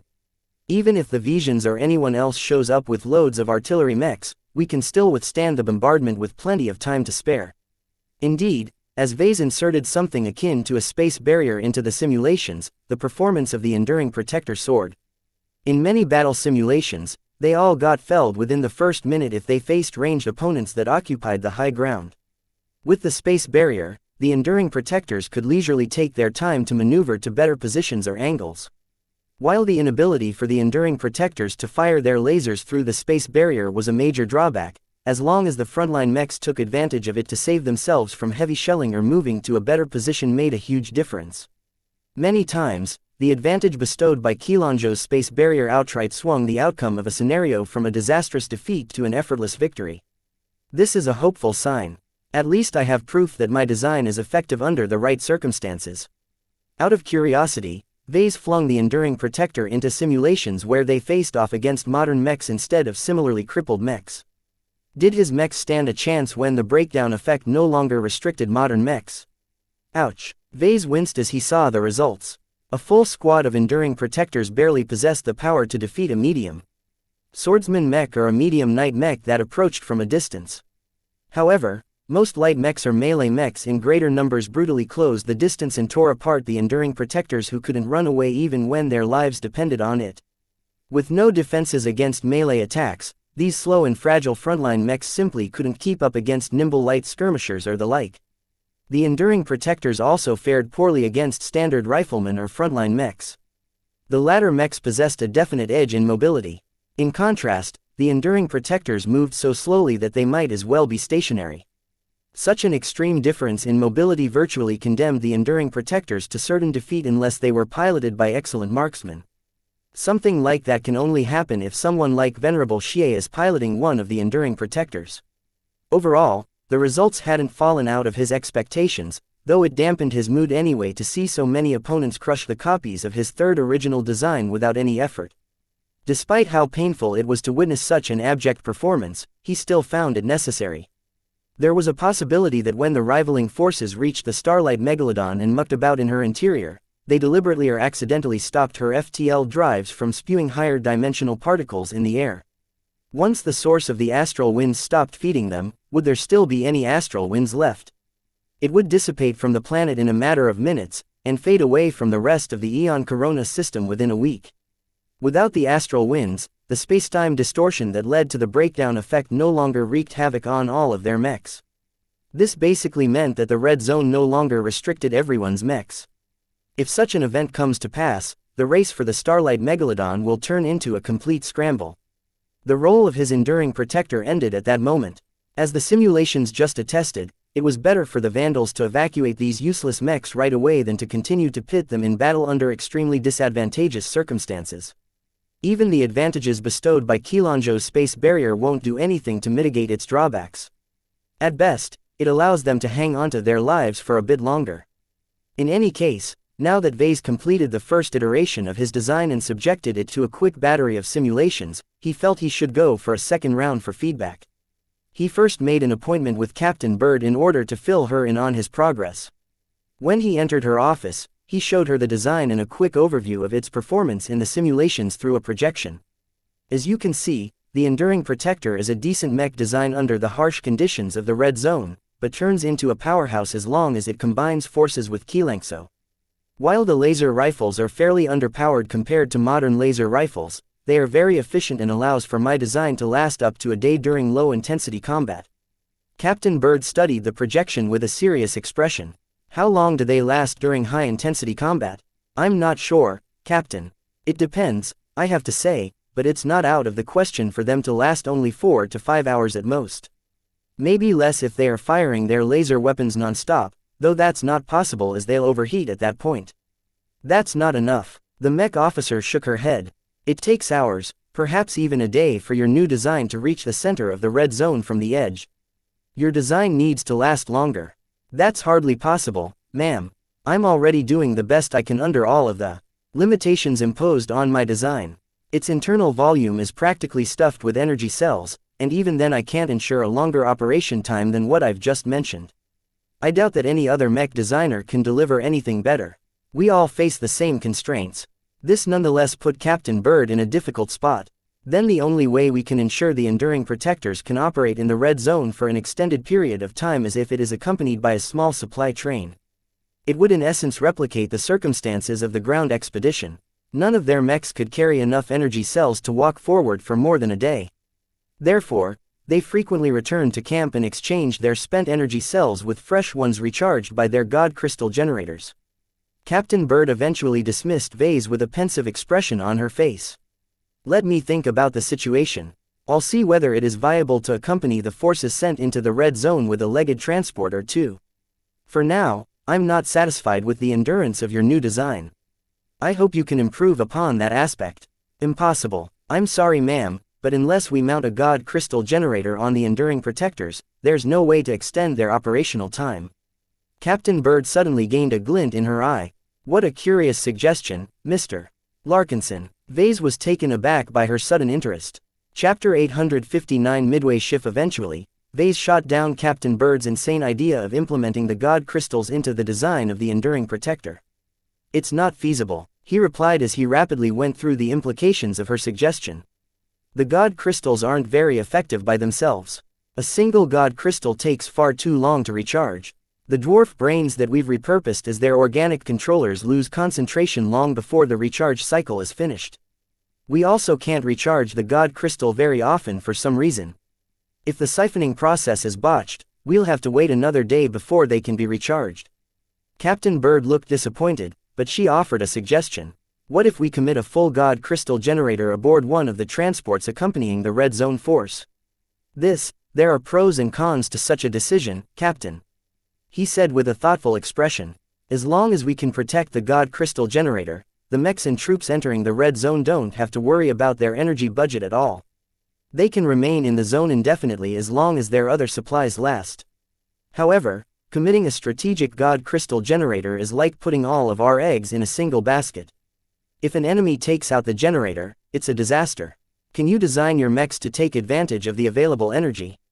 It would entail a near-complete redesign, as Vase had not taken such an option into account. He designed the Enduring Protector around the assumption that energy would be extremely scarce. The performance of my mech can be boosted immediately if they don't have to take into account how much energy they expend, but it is still vastly underpowered compared to regular mechs. I can redesign the Enduring Protector to cope with a higher level of performance, but there are limits to how much I can expand its upper bounds. Resisting the breakdown effect is its highest priority, so it can't shake loose its dependence on obsolete, low-tech parts, ma'am. Vase pointed out a couple of examples through the projector. Unless he completely scrapped more than 3 weeks' worth of design work and begin anew, the enduring protector design would always be a design oriented around breakdown resistance and energy efficiency. He always relegated performance as a third or fourth priority. He couldn't afford the luxury of focusing upon it when he already had his hands full trying to keep his design afloat in the red zone where the breakdown effect reigned supreme. After a brief discussion, Vase pointed out the greatest risk of bringing in a god crystal generator into the red zone. Our rivals are facing the same awful prospect as us, ma'am. With machines failing left and right, it gets increasingly harder to keep their power generators working. If we show up with a god crystal generator and call down an energy tornado that can be seen from a huge distance, aren't we taunting them that we're loaded with energy? There's a huge chance that they'll gang up on us if they haven't developed any alternatives to their energy shortages. I think we can take that chance. Captain Bird said confidently. I have faith in our research prowess. As long as we maintain a decisive edge and pair your new design with xianxia and the melee mech design the Sword Maidens are cooking up, we can easily defeat a force that is 10 times as numerous. When it comes to securing the treasures of the Starlight Megalodon, we have to be bold enough to resist the combined advances of all of our rivals at once. I'm not sure if it will be that easy, Captain. I have a suspicion that the Visions aren't any worse than us in developing alternatives to cope with the problems we've been dealing with over the month. Mr. Larkinson, while we shouldn't underestimate our foes, we shouldn't overestimate their capabilities either. She said, we possess inestimable advantages and we must stake our lives on them if we wish to achieve success. The meeting ended quickly after that. Vase left her office and remained pensive throughout his return to the workshops. The statements expressed by Captain Bird told him that she was done with trying to remain cautious. While many Vandals thought Captain Bird was overly timid compared to Captain Orphan, that was only because the former didn't throw herself headlong into a battle she wasn't confident in winning. However, all of the research gains the flagrant Sword Maidens achieved lately strengthened their ground forces and made them vastly more powerful in this unique environment. Captain Bird believed the time to gather their strength had gone long enough. Now was the time to leverage their advantages and steamroll the opposition. Reckless, Vase quietly muttered to himself as he seated himself behind his terminal again. How can she discount our threats so easily? The other forces aren't so simple either. Even if they lack our research capacity, I'm sure they're resourceful enough to think of another solution. Still, Vase had his orders. As the highest commanding officer of the Vandal ground forces, Captain Bird dictated their approach. If she wanted to adopt an aggressive strategy, then everyone else had to dance to her tune. Vase looked at his enduring protector and thought of how he could increase the upper bounds of its relatively lackluster performance. Right now, it couldn't fully leverage an overabundance of energy, because it couldn't move fast enough or fire strong enough lasers to expend all of that extra energy. He hated the sudden shift in design priorities. If Captain Bird expressed this kind of intention at the start, then Vase could have designed the enduring protector with an elevated level of performance in mind. Now, his workload increased massively as his first iteration fit poorly in the strategy adopted by the Vandals. The strategy changed midway. He shouted in frustration. Do I have to start all over again? He didn't want to. He labored so much over the enduring protector's design that he felt loath to discard it like a piece of trash. He invested so much time and energy in developing a viable, breakdown-proof mech that he felt sick at the thought of starting over. He decided to retain the design, but modify it as best as possible to account for the new demands. Not only would it save time, it also allowed the enduring protector to cope with different levels of energy availability. Increasing its upper bounds in performance doesn't mean the enduring protector will turn into an energy-hungry design. As soon as their energy supply cuts off, they can immediately transition into a low-power mode. This gave his design some added flexibility in case their enemies took out the God Crystal generator. As Vase thought through the changes he needed to make in his design, he found that if he made some limited compromises, he'd still be able to retain the essence of his design. I'll have to focus on channeling the extra power onto the components that best scale with it. There's no need to stress the other parts when they'll just drown in the extra energy. He already formed a good idea where to channel the extra energy. After concentrating his spirituality and allowing Beast Rider Buble to settle into the forefront of his mind, he began to work. The first thing he did was to scrap the underpowered laser rifle barrels and replace them with a simple laser cannon barrel from the local database. Its design may be old, but it scaled incredibly well with varying levels of power settings. The adapted laser cannons could fire a laser beam as weak as one shot from a laser pistol to releasing a full blast that was half as strong as a laser beam fired from an Akira heavy cannoneer. This is more than enough power to hamper any crippled mechs designed to operate in the red zone. The only major downside to using these cannons was that their tracking speed couldn't keep up with the movements of fast-moving objects. However, to Vase, this was no downside at all. The strong and pervasive breakdown effect prevented light mechs from bursting out with incredible speed because their gravitic backpacks were affected most of all. In the red zone, every mech is as slow as a snail, no matter if they are light mechs or heavy mechs. The balance between mobility and armor has shifted away from the former because it's impossible for mechs to retain their speed. What did this mean? It meant that replacing the nimbler and faster laser rifle barrels with larger and slower laser cannon barrels effectively came with no repercussions. The downsides associated with exchanging a lighter weapon for a heavier weapon didn't apply at this time. Vase spent a couple of days to incorporate this change. He optimized the placements of the new weapon systems and made sure the internal architecture could cope with the increased energy expenditure. Once he became satisfied with his revision to the weapon systems, he found that his design began to have heat management problems. If it fired its laser cannons at their highest power settings, it rapidly built up heat. This was an inevitable problem, and Vase couldn't do much to compensate for it besides exchanging some redundant energy cells for extra heat sinks. This trade-off made it so that the enduring protector wouldn't be able to last as long when cut off from a power source. However, the added heat sinks significantly increased the enduring protector's lethality during high-intensity battles as it could fire a bit more full-powered laser beams without worrying about overheating their frames. Beast Rider Buble relished in the changes.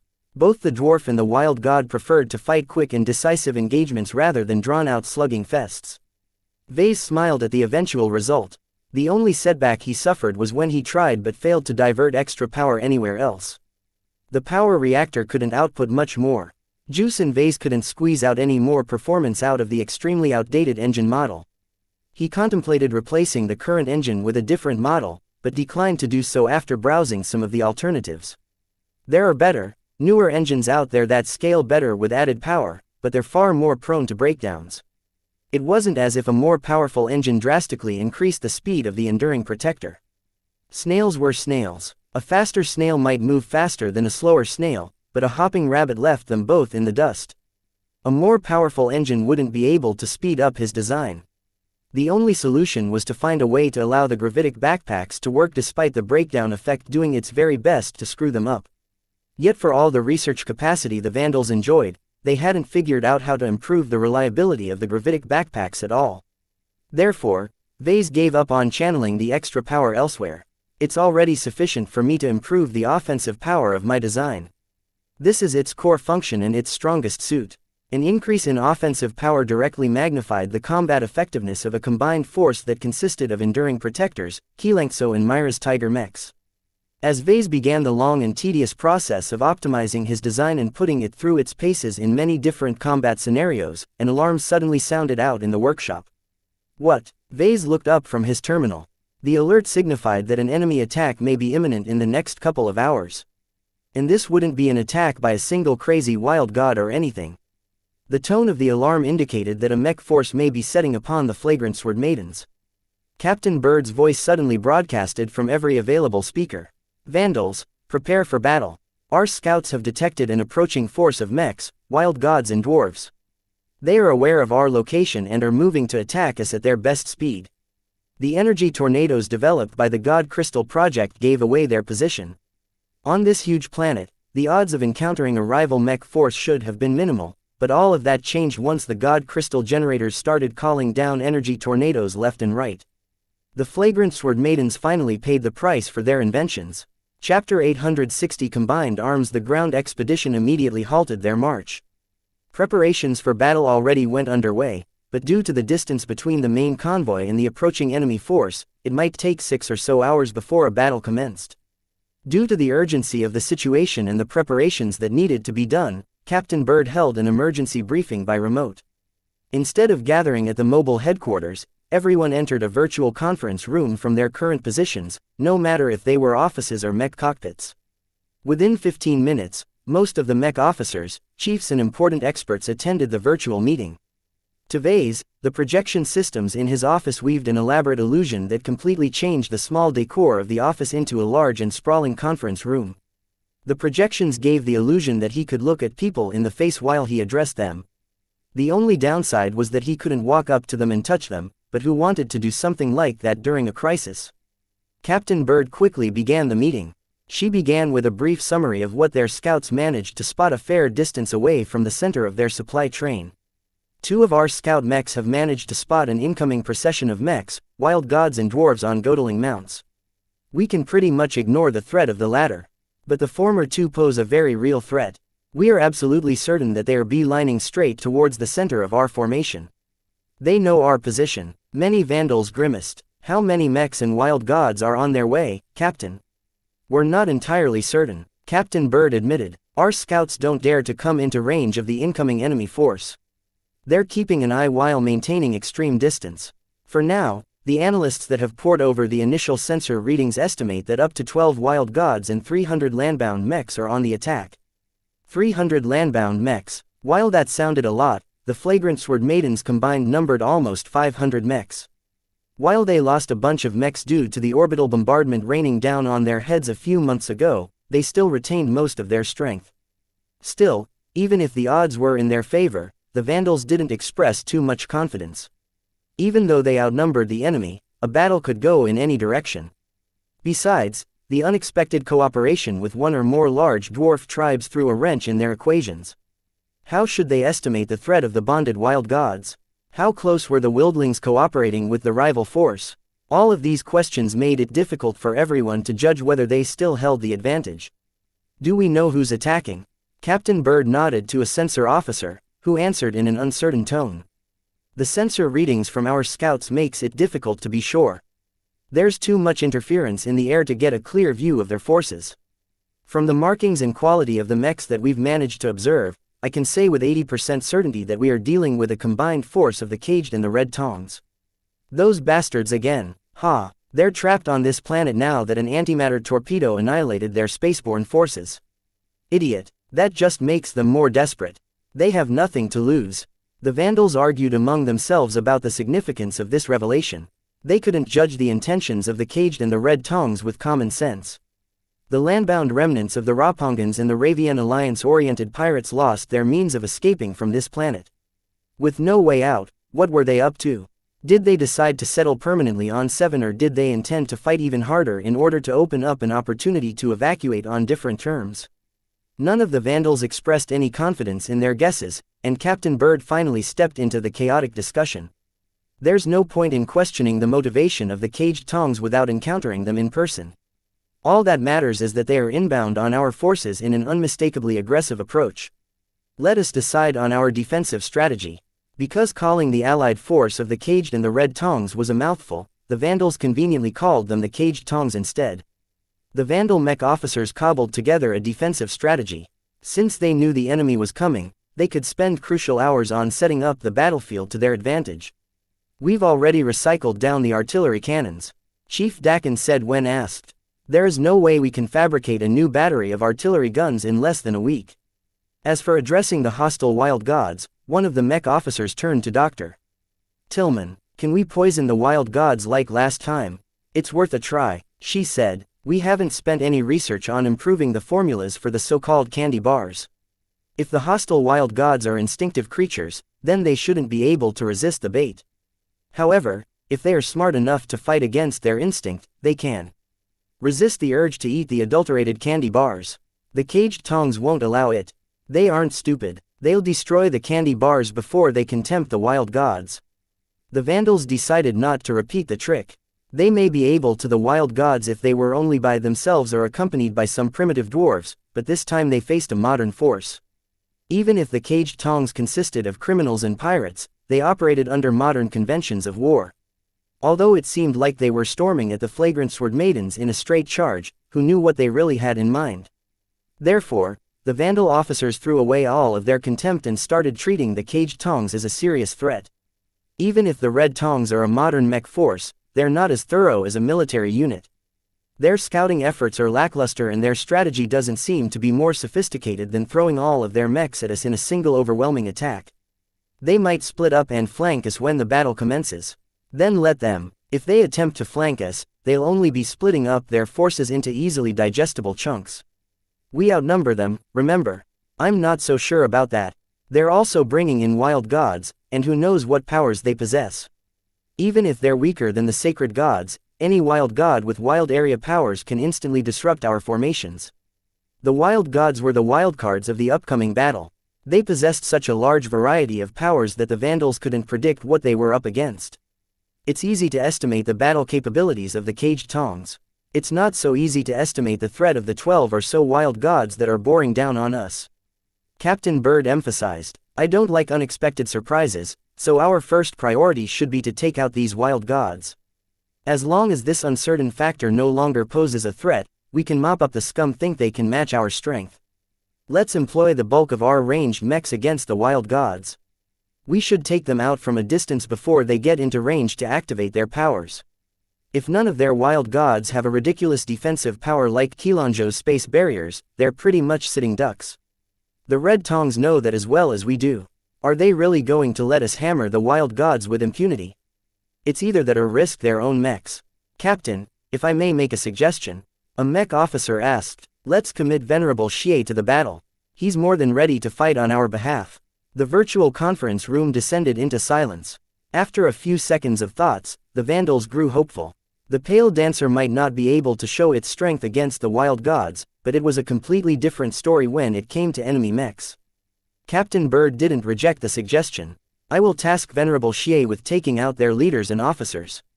The key to winning this battle in the most painless way possible is to cripple their command structure. Out of all of our assets, the Pale Dancer is the best mech for the job. The planning stretched on for 10 more minutes as the mech officers finalized their battle plan. To Vase, the broad strokes of their strategy was simple. Take out the wild gods from a distance before countercharging the caged tongs from multiple directions. Since the flagrant sword maidens outnumbered the caged tongs, why should they remain passive? They should attack and use their numbers to their advantage. The only restriction that constrained the flagrant sword maidens from storming off immediately was that they couldn't expose their supply train of fast and heavy transports. Even if the flagrant sword maidens wiped out the caged tongs with ease, if the pirates managed to destroy their supply train, they may have won the battle but would have certainly lost the war. After Captain Bird issued specific assignments to the Vandals, she ended the meeting. I'll discuss the battle plan with Commander Lydia and see if she agrees with it. We may need to adjust some of the details. Usually, the Vandals took the lead in the planning. The Sword Maidens generally weren't very concerned about drafting detailed battle plans. They much preferred to throw their mechs straight at the enemy if they thought they were strong enough to beat them. They were still pirates, after all. Vase received his own assignment as well. Captain Bird tasked him with poring over the sensor readings sent back by their scouts in order to identify the strengths and weaknesses of the enemy mechs. As the Vandals and Sword Maidens both mustered up for battle, Vase dug through the noise-ridden optical footage and tried his best to peer through the interference in the air. Ever since they entered the storm lands, it became increasingly harder to observe and transmit data over a distance. Still, the longer the Vandal scout mechs did their jobs, the more footage they gathered. A single instance of footage might not be able to tell Vase much, but it was a different story altogether if the Vandals processed the data. After the analysts processed the footage and reduced the noise, Vase obtained a clearer view of the enemy mechs. Is that it? The enemy mechs all appeared ramshackle. By far, most of the landbound mechs consisted of either budget models or bargain bin models. Not only that, the state of the mechs didn't seem very great. The maintenance of most of the mechs looked very poor to Vase. Some of them marched forward with a limp while others couldn't move their arms anymore.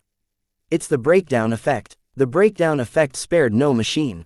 The flagrant Sword Maidens managed to cope with the rate of breakdowns because they brought an abundant amount of support personnel and supplies. What about the pirates? Obviously, they didn't pay too much attention to logistics and paid for it in spades. Vase tried to go over the footage and see whether every mech suffered from a lack of maintenance. Some mechs look better off than others.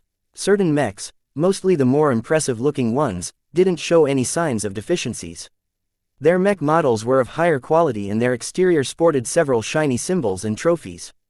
The somewhat exaggerated appearances of those special mechs reminded Vase of how the Sword Maidens liked to puff up their individual achievements. These are likely the mechs piloted by their champions and officers. It seemed that the mech technicians among the caged tongs only spared the minimum amount of work into keeping their regular mechs functional. Instead, they allocated an inordinate amount of effort into keeping the mechs piloted by their leaders at their best state. What a selfish allocation of resources. Vase couldn't believe who came up with this decision. All of the extra attention bestowed on the leader mechs could have been spent on fixing the many ailments afflicting the badly maintained mechs piloted by their rank and file. That would have been a much more efficient decision, yet for some reason the leaders didn't want to share. Is it because the leaders needed strength to keep their subordinates in line? As long as the officers and champions piloted the best mechs, their underlings wouldn't dare to revolt. This must have been a very real possibility ever since their fleet no longer existed. In any case, the observations made by Vase should come as a welcome surprise to Captain Bird and the rest of the flagrant Sword Maidens.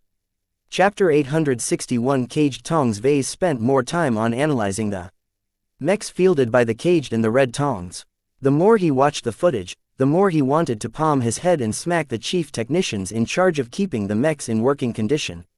I really don't know what their chief technicians are thinking. Among the Vandals, the chief technicians may be a stubborn lot, but Vase made sure they paid equal amounts of attention to every Vandal mechs. That didn't mean they were immune to politics, but Vase kept such a tight rein over their work allocation that they couldn't pull off any games under his watch. It was a completely different story among the caged tongs. Favoritism appeared to be rife among their maintenance crews, and they wastefully allocated an excessive amount of manpower and resources into keeping their leader mechs at their best condition. The amount of time, manpower and resources they've spent on keeping a leader mech in tip-top shape is enough to address the problems afflicting 10 of their regular mechs. The law of diminishing returns applied to mech maintenance as well. Some problems could be fixed by a single mech technician within a couple of minutes, while other problems demanded an entire crew of mech technicians to disassemble half of the mech to repair its insides. In any case, it wasn't as if the Vandals skipped out on those thorough repairs as well. The difference between the pirates was that the Vandals never skimped out on logistics. It was well known that pirates were always short on mech technicians, engineers and other support personnel.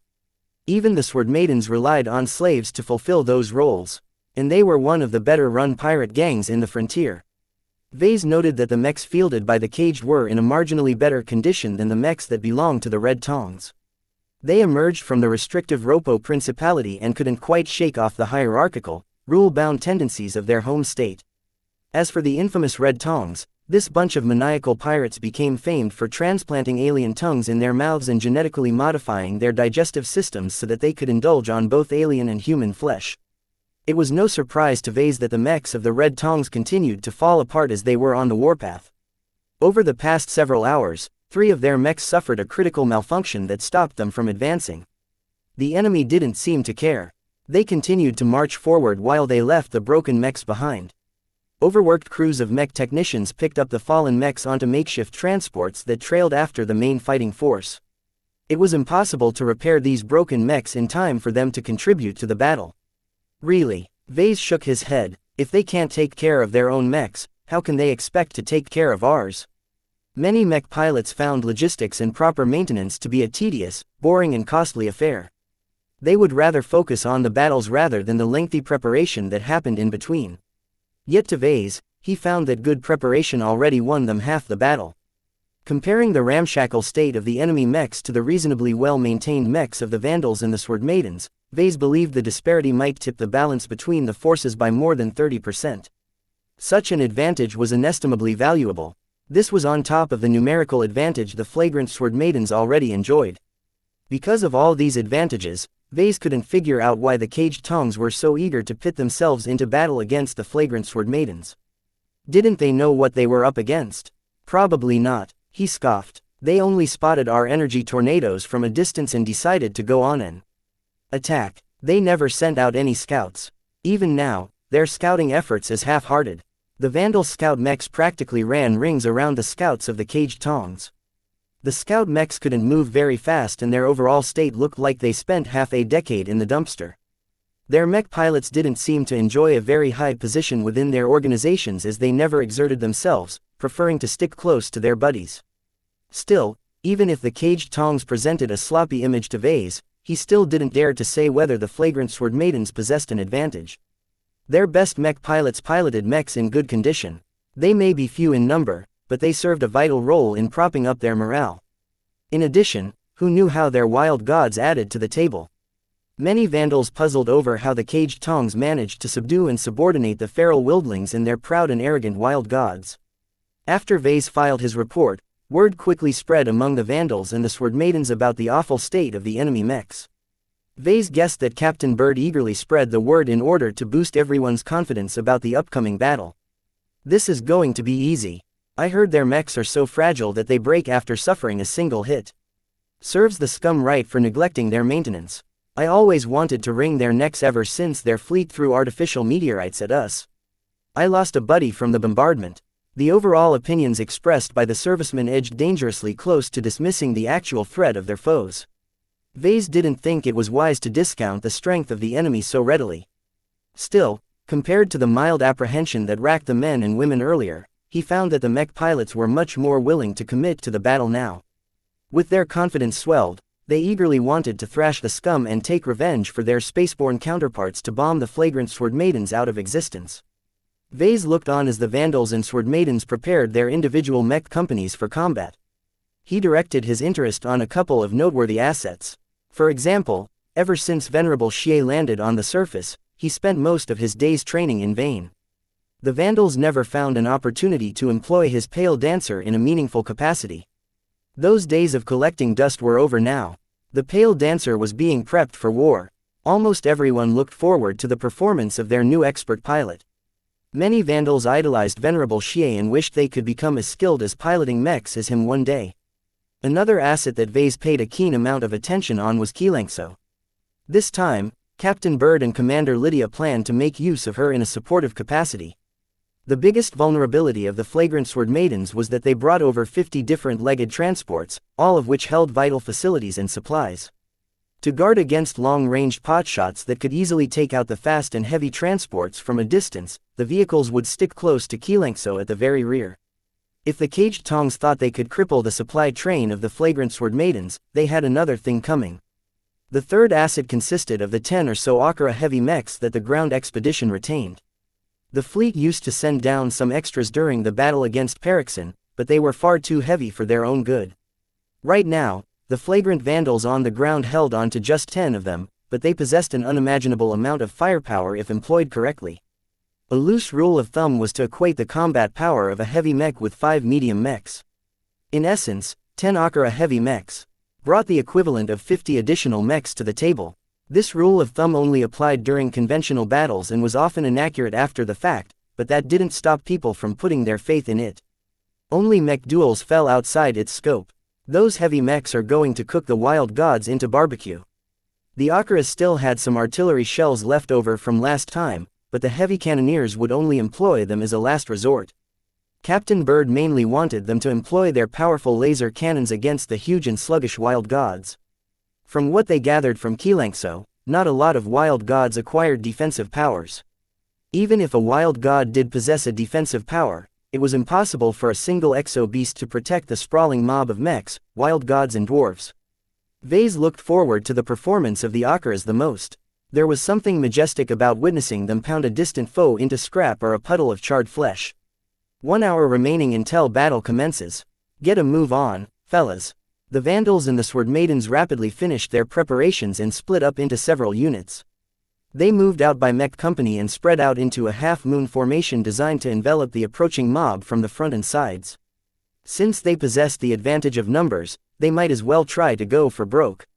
While spreading out their forces to this extent risked their middle elements, the Flagrant Sword Maidens possessed enough confidence to be able to hold against the initial charge. The Sword Maidens placed their best Devil Razors and Silver Valencias in the middle. Their main job was to stop any advance from reaching the Akiras and the supply train in the rear. With half an hour to go until the first elements of the enemy came into range, Vase entered the mobile headquarters and sat behind the nearest available console. He booted up the console and began to call up the status of the Akira mechs. Right now, the Flagrant Sword Maidens couldn't afford to lose their heavy mech. Losing one of them hurt as much as losing 5 medium mechs, after all. Time ticked by as the caged tongs began to enter into extreme range. From time to time, various officers and specialists called out several noteworthy observations to Captain Bird. More and more details began to emerge, but Vase paid little attention to most of them.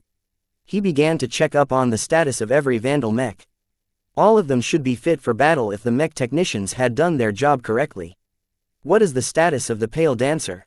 Venerable Xie reports that he is in position at the rear. He's ready to ambush the main pirate formation from the rear whenever he receives the go-ahead. Tell him to maintain distance for now. Captain Bird spoke. Now is not the right time to slip a knife into the backs of the caged tongs. Wait until the aggressors commit to the battle. Captain, the enemy horde is stalling. Their march has slowed down. Their scouts finally got a good look at our forces. I think they've finally learned what they are up against. Vase diverted his attention to study the projection that depicted the current actions of the enemy horde. The mechs that Vase identified as belonging to the caged continued to stall while the mechs that belonged to the red tongs started to regain their courage.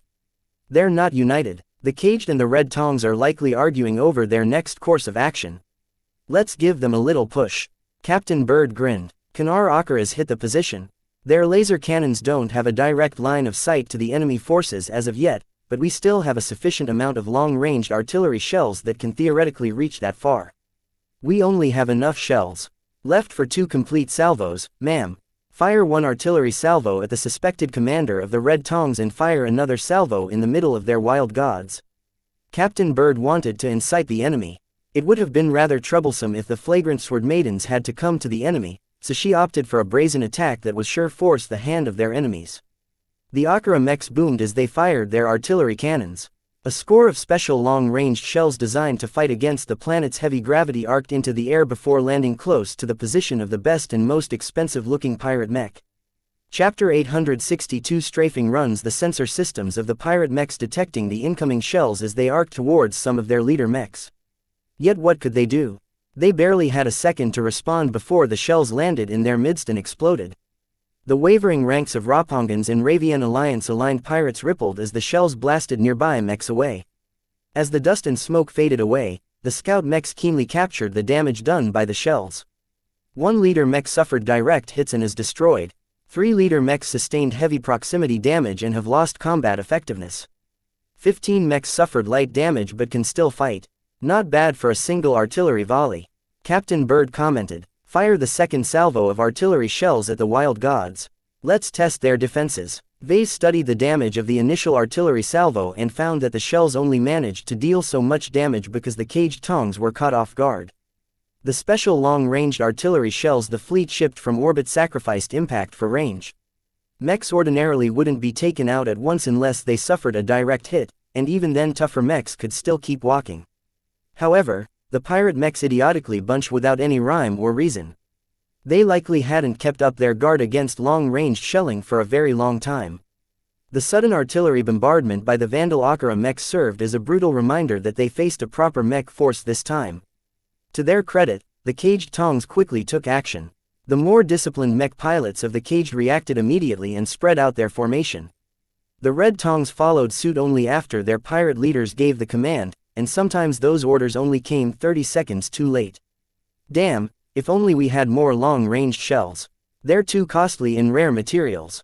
The fleet only sent us this much after they squeezed their material stockpiles dry. The biggest reason why the flagrant sword maidens took the caged tongs by surprise was because they hit them beyond a range where they thought they became vulnerable. After the caged and the red tongs suffered from this attack in which they reacted with an embarrassing amount of confusion, they quickly grew angry. Both the caged and the red tongs felt that if the flagrant sword maidens could shell them once, they could shell them again. The Akara heavy cannoneers are firing their second salvo. This time, the sensor systems of the pirate mechs alerted their mech pilots to another artillery salvo. Several mechs immediately tried to bend down or cross their arms, yet the shells didn't land on any mech. Instead, they exploded all around the clump of 12 wild gods that accompanied the pirate mechs. Roars of pain and fury sounded out as the shells blasted their forms. However, Vase and the other Vandals looked disappointed as the damage they inflicted was much less than they expected. As biologistical exo-beasts who grew up on a super-Earth and massed heavier than a heavy mech, their flesh was thick, dense, hard and strong. These wild gods occasionally fought against themselves, and the one with the weaker bodies always perished. Even though the fury of the exploding artillery shells could dent or rupture the armor plating of a mech, the wild gods surprisingly endured most of the shelling without cracking their extremely hard scales. Only direct impacts managed to break through the scales, but the huge bulk of the exo-beasts meant the blasts ran their course fairly quickly before they even came close to their internal organs. Despite the fairly disappointing damage inflicted onto their bodies, the shelling still alarmed the wild gods. Neither the god beasts nor their wildling beast riders ever encountered something so foreign and alarming before. The dwarf riders all survived the shelling despite their proximity to the blasts that would have at least ruptured their eardrums due to some unknown energy field covering their bodies. Yet even the best energy fields couldn't protect them from the psychological impact of enduring powerful explosions at close range. The wild gods have gone berserk. They're charging forward as well. Unfortunately for the enemy, the wild gods may be hiding a lot of destructive potential, but they weren't very fast. Compared to the pirate mechs who all wore heavy-duty gravitic backpacks, the wild gods fought against the gravity of the planet on their power. This led to a strange situation where the pirate mechs clearly outpaced their wild god auxiliaries. This forced the caged tongs to slow down in order to keep up with the exo-beasts. There's something up about the wild gods. Why are they slowing down? The wild gods are probably their trump cards. Just think about how many wild gods we've met that can summon an earthquake or a firestorm. They are probably planning to bring them close enough for them to do their magic. After the Akira mechs ran out of artillery shells, they readied their laser cannons and began to fire at the distant wild gods even if the interference in the air made it difficult for them to land a hit. The intuition of their mech pilots and the advanced targeting systems both compensated for the initial misses. The thick and powerful laser beams quickly began to land against the bodies of the bewildered wild gods who have never been hit with lasers before. Unfortunately, the thick scales of the god beasts coupled with their active energy fields mitigated much of the damage. Even so, every hit drained their internal energy reserves faster. The energy reserves of the wild gods are steadily decreasing. While the Akira mechs steadily wore down the defenses and energy levels of the wild gods, the ranged mechs from both sides started to skirmish against each other. Vase watched with eagerness as he witnessed a dynamic dance between rifleman mechs. Both sides moved across the mildly hilly and uneven terrain at full speed with their gravitic backpacks flaring at full. While the caged tongs may have their priorities skewed when they decided which mechs to service and to what extent, they weren't silly enough to neglect the maintenance of the gravitic backpacks. Both sides didn't spare any effort and expended their energy cells at an alarming rate. The laser rifleman mechs strafed at full tilt while firing their laser rifles. The frontline mechs, of which the red tongs fielded a considerable amount of them, ran with their legs aligned in an oblique angle while their barrel-like torsos pointed straight towards their foes. The enormous distance, the interference in the air, the passive and active ECM systems built into the mechs along with pilot errors all resulted in very few hits from both sides. The strafing runs looked dramatic as laser beams turned the battlefield into a light show, but they hadn't entered into medium range, where the frequency of hits actually rose to a meaningful level. However, the distant duels still continued as the ranged mechs from both sides restrained each other. If one side stopped firing, the other side would be able to take their time to aim and land accurate hits. Therefore, the ranged mechs never stopped running, because halting literally meant being blasted by 100 or more laser beams in the next 3 seconds. Our ranged mechs are holding back our opponents and have gained the edge. The duels tilted slowly towards the flagrant sword maidens due to their numbers and quality advantage. However, the most dramatic factor skewing the ranged duels into the defending side's favor was the substantial difference in maintenance levels.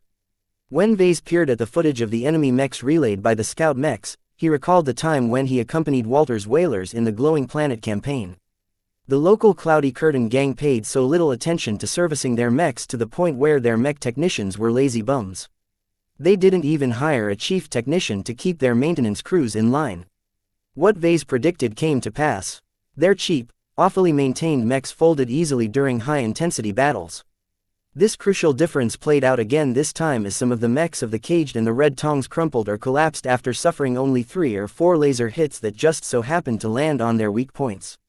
A dozen mechs already folded, and even more started to fall as the enemy crossed the expanse. Some of the wild gods are activating their powers. The wild gods are speeding up somehow. One of the massive exo-beasts somehow glowed in yellow and spread that glow towards the other 11 wild gods. This caused them to abruptly run 5 times faster. That was a massive boost in speed.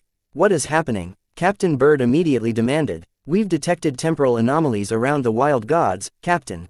They are marching at the same speed, but a time field is distorting the influence of time upon them so that they are effectively gaining more ground. How long can that wild god keep that time field up? Not too long, ma'am. The energy levels of that wild god is dropping drastically. It can only keep it up for 10 minutes at most. That still allowed the wild gods to eat up a lot of distance. The Akira mechs already blasted the bonded exo beasts with lasers as frequently as possible, yet the thick-skinned and thick-muscled beasts were like giant slabs of alloy in their damage-absorbing capacity as long as they kept their energy fields up. Even starship plating succumbed faster than their abundant flesh. Facing 12 wild gods is like facing 12 expert mechs. Vase spoke out, putting a light damper on their moods. While they aren't actually equivalent to expert mechs, at the very least their resilience is on par. However, just like expert mechs, they can't sustain their energy fields for long if they suffer too much damage. Their heavy mechs just needed to continue pounding on the wild gods in order to exhaust their internal energy reserves. Unlike sacred gods, the wild gods mostly powered their abilities through their murky crystal and the energy suffused throughout their bodies. That effectively meant they ran out of juice a lot quicker. Yet would the heavy mechs be able to exhaust the wild gods now that they moved 5 times faster all of a sudden? Another wild god activated his powers. An obscuring mist formed around the wild gods that enveloped their forms and blocked most of their sensors. However, this didn't deter the Akira mechs at all. Feed back the sensor data to our processors and send the results to the Akiras. An ample amount of scout mechs kept their sensor systems pointed at the wild gods. While they mostly captured garbled noise, they fed back the data to the mobile headquarters where powerful processors rapidly calculated the real-time positions of the wild gods hiding within the field of mist. The lasers continued to land upon the bodies of the humongous wild gods without stopping. Captain, the Sword Maiden melee mechs have moved from their positions. They're charging forward to meet the caged tongs into battle. What? Captain Bird rose up from her seat. Those numbskulls. It's not time yet. We haven't cleared the wild gods yet. The Sword Maiden mech pilots took no notice of the original plan. With waves of enemy mechs about to descend upon their lines, the aggressive female mech pilots no longer held themselves in. They gave in to their urges and charged out without any regard for strategy or timing. Half of the Vandals cursed at their pig teammates. Couldn't they just follow a single battle plan without turning into mindless battle maniacs? Having spent a lot of time with Keddies, Vase understood the impulsive nature of the Sword Maidens a little better than others. They spotted weakness among their foes and attempted to close in on the enemy before they regained their composure. It wasn't a half-bad solution, but the problem was they dismissed the threat of the wild gods. We need to do something about the wild gods now. Chapter 863 Bewildering abilities. Ever since the scout mechs brought back footage of one or more large dwarf tribes marching together with the caged tongs, the analysts among the Vandals tried to figure out the relation between the two disparate forces. Foreigners from the stars had nothing in common with the nomadic wildling tribes. For what reason would they work together all of a sudden? Most of the Vandals immediately believed the dastardly pirates coerced the helpless, innocent dwarves into fighting on their behalf. A large tribe may be a force to be reckoned with against other native threats, but any half-decent mech force could run rings around them, especially from a distance. It would be too easy for a mech force to subdue a dwarf tribe no matter how many wild gods they bonded with. Even the flagrant Sword Maidens came up with a couple of contingency plans of this nature if they hadn't already gained the cooperation of xianxia.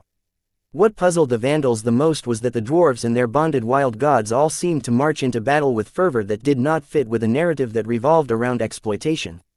Are those dwarves brainwashed or something? They don't look like prisoners or slaves. It's as if they are completely dedicated to the cause. The best guess the analysts came up with was that the caged tongs somehow hoodwinked the dwarf tribes and their bonded wild gods into worshipping them as a greater authority. Everything about the foreigners from the stars impressed the natives, from their powerful metallic mechs to their amazing medical technology that could cure a lot of old ailments. The natives are like frogs in a well. When someone outside the well drops inside, how can the frogs not worship the outsider as a higher being? Whatever the case, the frogs no longer ruled the inside of the well but yielded power to the seemingly omnipotent outsiders. While the energy levels of the wild gods as the Akira mechs kept wearing down their energy fields with accurate laser fire, the exo beasts just didn't go down fast enough. Ma'am, The Sword Maidens aren't responding to our hails. What is your command? Captain Bird fell into a difficult dilemma. They drafted the original plan in order to handle the most unstable factor first. Once the wild gods succumbed to massed lasers, the rest of the enemy force fell within their calculations. Yet the Sword Maidens didn't see it that way. They never backed down against challenges and never showed fear against new and unknown threats. It wasn't as if they never gave into their fear, but they didn't see the need in holding back at this time. Send out our melee mech companies after the charging Sword Maiden mechs.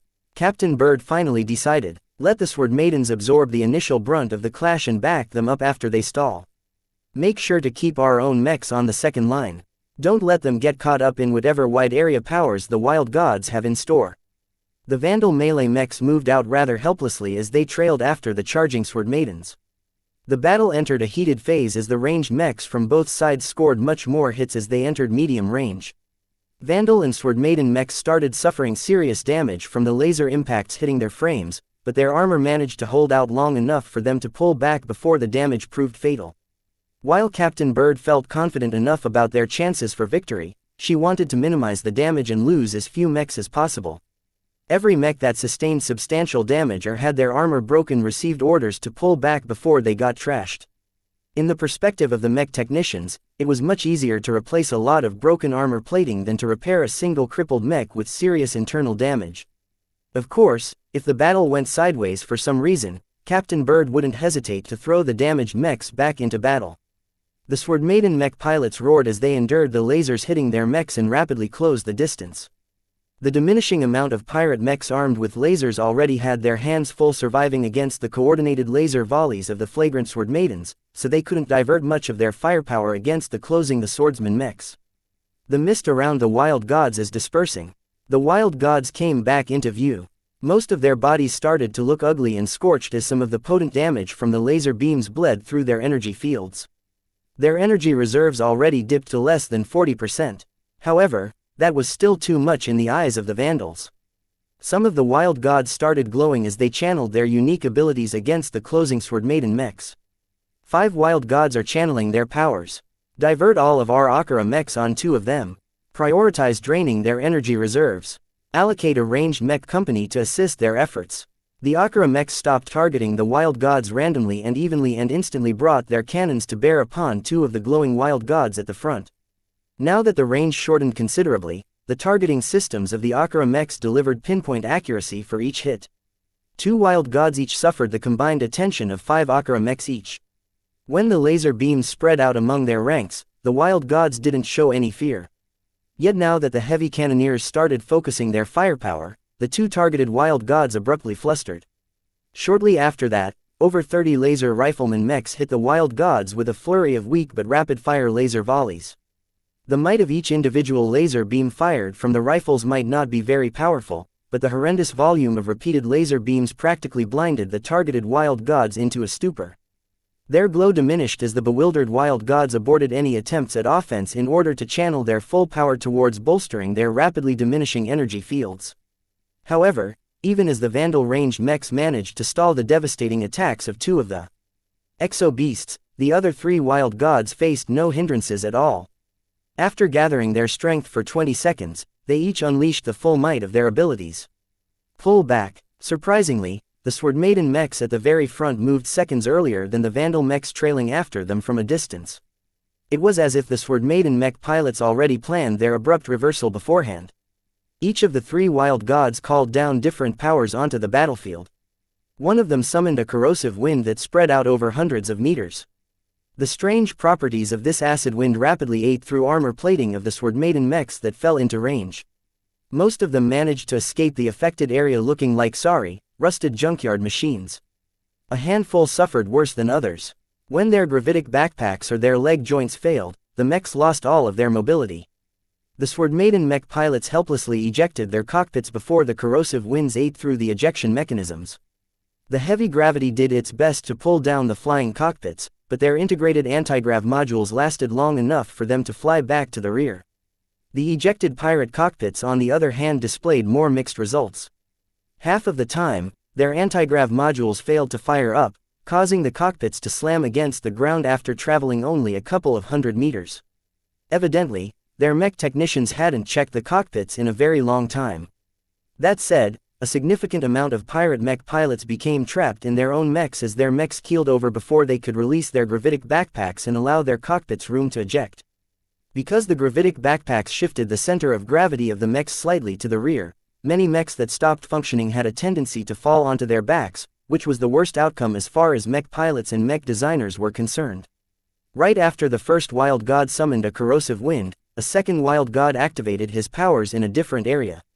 Tens of Sword Maiden mechs fell into an area that suddenly turned muddy. The soil didn't grow wet and muddy. Instead, it became as pliable as soft clay, causing most of the mechs in the area to sink down into the ground. This was a fatal trap to mechs, and it had caught over 20 Sword Maiden mechs over a wide area.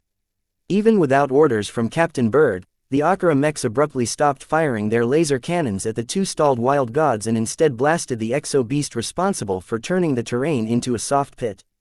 The blistering lasers immediately halted the wild gods' efforts of attempting to sink the affected mechs into the ground. The soil abruptly hardened, trapping the Sword Maiden mechs and turning them into sitting ducks against errant laser fire from some of the pirate mechs. Most hadn't sunk deep enough to trap them for long. They forcibly pulled out their legs or hacked the ground with their extremely sharp great swords until they loosened it up enough to break out. Still, a handful of Sword Maiden mechs sunk deeper than others, to the point where they couldn't free themselves on their own power. As more and more pirate mechs fired their lasers at the immobile mechs, the Sword Maiden mech pilots decisively bailed out and ejected from their cockpits. These impatient hags, are their brains filled with muscles or something? Many vandals groaned as the Sword Maidens incurred unnecessary losses from these incidents. Why couldn't they hold themselves back and wait for their ranged mechs to take out these wild gods and their bewildering powers from a distance? Focus on suppressing the wild gods. Instruct the Akira mechs to focus their firepower on any wild god that begins to glow. At this time, the first wave of Sword Maiden mechs finally slammed against the pirate mechs. While many of their mechs suffered setbacks or delays due to the appearance of the corrosive winds and the quicksand pit, their lines stretched out over kilometers, allowing most of them to close the distance unscathed. The Sword Maiden mechs instantly tore the mechs of the Caged and the Red Tongs to pieces during the initial clash. The difference in strength was too wide.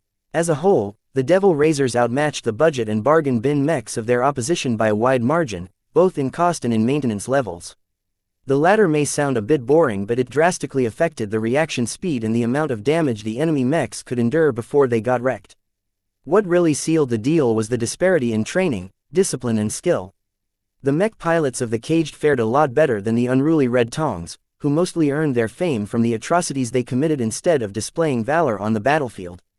The Vandal mechs in the second line faltered in their charge when they saw that the Sword Maidens didn't need any help at the moment. The vicious Sword Maidens currently fought like wolves among sheep, felling pirate mech after pirate mech with alarming speed. Those ladies are tearing the pirates apart. The only meaningful opposition came from the enemy leader mechs. Their pristine states along with their skilled veteran mech pilots propped up the faltering lines of the Caged Tongs. They even fought evenly against their Sword Maiden counterparts. Yet time wasn't on their side. The Caged Tongs continued to lose more mechs, causing their local numbers advantage to diminish by the second. Already, the Sword Maidens started to gang up on the superior pirate mechs. The cunning Sword Maidens adopted a devious tactic where one Sword Maiden mech occupied the enemy machine in front while two other Sword Maiden mechs targeted its gravitic backpack. A single mech couldn't cover against three foes at once. Once the Sword Maidens managed to destroy the lightly armored gravitic backpacks, the elite pirate leaders for all of their battle prowess became imprisoned in their own mechs as they slowed down to a crawl. The Devil Razor or Silver Valencias occupying the mech at the front didn't need to display any fancy anymore. They simply stabbed their swords straight through the chest plating and through the cockpit of the trapped pirate mechs. While the brawl at the front lines slanted heavily towards the Sword Maidens, the third wild god that quietly charged up her strength despite the lasers hitting her energy field finally activated her power. She abruptly disappeared from view. One of the wild gods has disappeared. Where has the beast gone? An alert suddenly sounded inside the mobile headquarters. The wild god teleported from her position. She's right in the middle of our supply train. Everyone abruptly became alarmed. The heavy transport that served as their mobile headquarters was right in the middle of the supply train as well. The teleporting wild god somehow circumvented hundreds of mechs including the Akira heavy cannoneers and landed straight in the middle of the most vulnerable area of the flagrant Sword Maidens. Chapter 864 Quiet Dance. The Vandals and the Sword Maidens left a light guard force of mechs around their legged transports. Yet they all positioned themselves around the supply train, not inside it. The ranged mechs didn't dare to fire their laser rifles in fear of landing a hit on a vulnerable legged transports. The fast and heavy transports possessed many merits, but durability wasn't one of them. In order to produce them fast and quickly, Chief Dakin made huge compromises with regards to their armor and internal structure. Since they had no use in battle, why invest in their armor? It was extremely wasteful for the Vandals and the Sword Maidens to clad them in expensive battle armor when they could have used the same resources to improve their mechs. Yet who would have thought a wild god existed with the power to teleport? This completely made no sense. The vast majority of human forces didn't even have access to teleportation technology, so how could a wild god develop such a highly desired ability? The wild god is moving to attack one of our cargo transports. Tell the legged transports to disperse. Get away from the exo beast right now. The wild god took some time to reorient herself in her new position. When she recovered her wits, she instantly roared while her crazed dwarf rider instantly pointed her towards the nearest heavy transport that tried to run. Emphasis on tried. As a vehicle devoid of anti-grav modules due to energy constraints, the heavy transport moved far too slow to escape the wrathful wild god. The crew of the heavy transport evacuated far too late as the wild god slammed into the heavy transport. She outright crunched one of the legs of the transports with its maw. Her strong and heavy limbs battered the main body of the transports. The front of the heavy mech deformed from the fierce barrage of attacks. The containers in the ruptured cargo holds broke and spilled large amounts of spare parts and ingots of processed metals. However, the savage attacks of the wild gods abruptly ended as an even larger exo beast slammed into the side of the wild god. xianxia has arrived. Who is riding her right now? Captain Orphan is currently interfacing with xianxia. Ma'am, tell her to constrain the wild god. Don't let their battle spill over the other transports. The wild god and the sacred god both entered into a furious close-range brawl. Since neither side possessed any offensive powers, they resorted to old-fashioned claw and bite attacks as well as slamming their bodies against each other to bruise their opponents. The savage battle caused the two heavy exo beasts to be pushed back and forth, sometimes inching close to a heavy transport that vainly tried to flee the vicinity of the fighting. Only after Captain Orphan's reminder did xianxia regain enough clarity to stop the wild god from damaging the vulnerable vehicles. As the Vandals in the mobile headquarters became flustered to the point of considering whether they should evacuate, Captain Bird forcibly slammed down her fist. There will be no running without my express orders. Are you Vandals or are you cowards? xianxia and Captain Orphan have the wild god well in hand. Get back to work and trust in our comrades. The fast transports already left the vicinity long ago on their swift legs. Several Vandal and Sword Maiden melee mechs crept in through the cracks, but they mainly placed themselves in front of the heavy transports. Right now, the mechs didn't see any opportunity to intervene in the wild brawl between xianxia and the wild god. In any case, xianxia had the battle well in hand. As an older exo beast, she possessed a definite advantage in size and weight. She also entered the battle in a fresh state while her opponent already endured a significant amount of laser beams. The energy levels of the wild god dropped into critical levels after a couple of minutes of mindless brawling. In contrast, xianxia still maintained a healthy energy level as she slowly drew upon the stored energy reserves of her god crystals. The main difference between sacred gods and wild gods was that the former possessed a much larger pool of energy to fuel all of their abilities. xianxia possessed 19 of them, which placed her in the upper range of her kind. While she didn't have time yet to call down an energy tornado, xianxia fared just fine with her current reserves. At some point, she finally managed to pierce through the faltering energy field of the wild god and raked her claws through the scales protecting her enemy's neck. The wild god suffered severe damage. Gouts of blood escaped from the screaming creature's neck, but the wild god's resilient physique forcibly stemmed the bleeding. Yet that didn't stop their allied sacred god from doing it again. Another claw strike brutally raked one of the wild god's front limbs. The claws dug deep enough to scrape against the bones, eliciting another pain-racked cry from the wild god and her beast rider. xianxia is going to town on the wild god. The battle in the middle of the supply train no longer held any suspense. A wild god without an energy field was like an expert mech without an energy field. They mainly relied on their bodies and frames to resist damage. This might avail them for quite a bit against weaker opponents, but against an equivalent threat, such defenses stood no chance at all. While xianxia treated the wild god as her scratching post, the battle at the front lines took a turn for the worse for the attacking side. Even if the Vandals openly questioned whether the Sword Maidens possessed a sound mind, they did have a magnificent intuition for timing. Their blunder against the wild gods aside, they hit the ranks of the Caged and the Red Tongs when their leadership became preoccupied by several matters. First, the wild gods aligned to their forces suffered heavy laser bombardment. The Caged Tongs planned to employ the wild gods as their trump cards, but who knew they barely showed their strength before they drowned in continuous laser fire that rapidly drained their energy reserves. Second, their ranged mechs rapidly diminished in number as the better equipped and better trained opponents outplayed them. Just the difference in maintenance alone proved to be the decisive factor. Third, the Pale Dancer finally entered the field. Through all of the chaos that went on in the front lines and in the middle of the flagrant Sword Maiden supply train, few people initially took notice of the lone white mech in the rear. The Pale Dancer didn't jump onto the stage. It glided onto it. Even though the bone-like coloration of the Pale Dancer should have attracted a lot of attention among the darker-coated mechs, Venerable Xie effortlessly weaved his expert mech closer to the rear of the enemy lines. Hundreds, if not thousands of dwarves mounted on juvenile godlings stood in his way. The expert pilot took no notice of the ants underneath the feet of his mech and crunched their bodies flat with the sheer weight of his mech. With bloodied feet, the Pale Dancer trod a bloodied path to the unsuspecting rear of the Caged Tongs. It was not as if the enemy posted scouts that kept an eye to the rear. Due to the pitched battles happening in front, the undisciplined mech pilots diverted more than half of their attention to the action. This allowed the Pale Dancer to strut forward into medium range from completely open terrain without alerting the enemy scouts at all. This subtle technique alone alarmed those who remembered the expert pilot's existence. How could such a bright mech stroll into range so effortlessly? In any case, the Pale Dancer lifted up its customized laser rifle and instantly fired a high-powered laser beam right into a weak point in the rear of a leader mech. There was absolutely no deviation in Venerable Xie's aim. Despite the mild interference and other factors that could have skewed the Pale Dancer's aim, the expert pilot somehow managed to land his laser beam exactly where he wanted with almost no discernible drift. Venerable Xie's judgment also proved to be keenly accurate, as even Vase could hardly identify a better weak point on that leader mech. The rear of a mech often enjoyed the least protection. This time, though, a gravitic backpack sat in the way.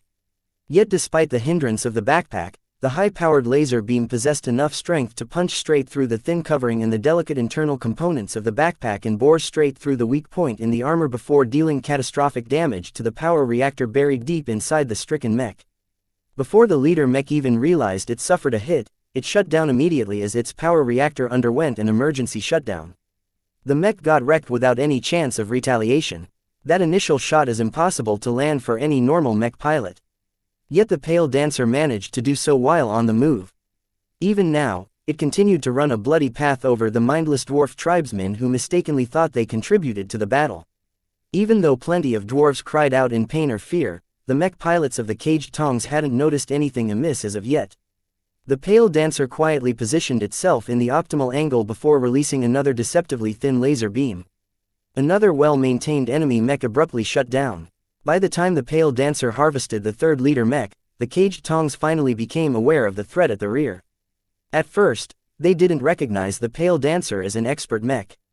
They dismissed it as a lone rifleman mech that somehow got lost or looped around. A half-squad of light mechs received new orders and diverted from the reserves to pursue the Pale Dancer. A medium rifleman mech could never outrun a light mech. Yet this speed advantage never came to the fore. Before the light mechs got anywhere close, 6 rapid laser beams erupted from the Pale Dancer's rifle.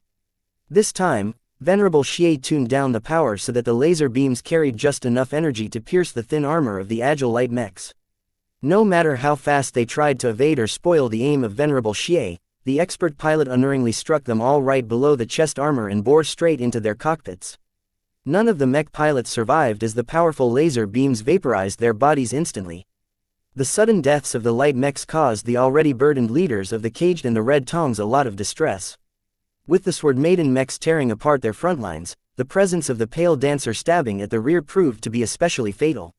Fear spread among the leaders as the Pale Dancer resumed targeting their mechs. It took no discernment at all to separate the officers and champions from the rank and file. Venerable Xie merely had to see whether the mech he targeted looked clean and flawless. The vanity of the leaders became their downfall as the foreign expert pilot harvested their lives as effortlessly as a god. At this moment, the pale dancer became the embodiment of the god of death. The split focus of the enemy cadre along with the battering from both sides eventually broke the enemy. While the caged admiringly persisted and held together even when their cause seemed lost, the much more cowardly Red Tongs broke away from the battle without any guilt. They ran and instinctively split up, forcing the Sword Maiden and Vandal mechs to run in pursuit. The battle is decided, it's not over yet, but we've got this in the bag. Don't get complacent yet, the caged are still fighting and some of the wild gods are still alive. Tell the mech pilots to keep up their guard. The fleeing enemy mechs can still turn the tables against their pursuers.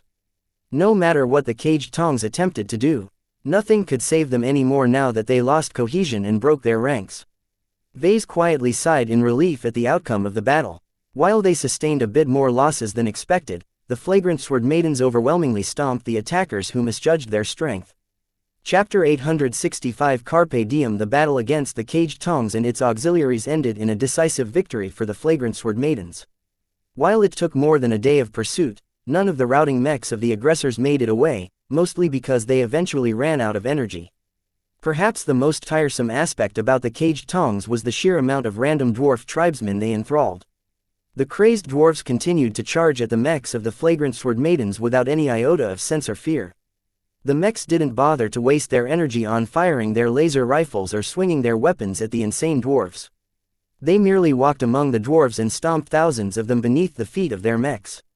The flagrant Sword Maidens casually committed mass dwarficide in order to stop the idiotic dwarves from hammering the legs of their mechs and transports with their bone clubs. The bonded wild gods also knew no fear. They fought back with incredible ferocity, and each had to be lasered to death from a distance. The only exception was the teleporting wild god. xianxia managed to get the upper hand in the brawl and managed to subdue this special wild god without killing her and her dwarf rider. Still, the wild god sustained such heavy wounds that the exobiologists weighed the cost of saving her life. "It's not worth it, Dr. Tillman said. "We'll have to expend too much medical supplies in order to save her life."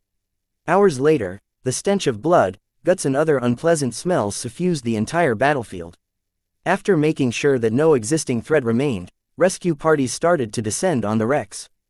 They ignored the pitiful cries of the surviving dwarves and instead prioritized the rescue of their own mech pilots first. Only after that did the rescue parties recover the mech pilots of the caged Tongs trapped in their wrecked mechs or ejected cockpits. A detachment of Vandal and Sword Maiden mechs also ranged out and found the meager supply train of the caged Tongs.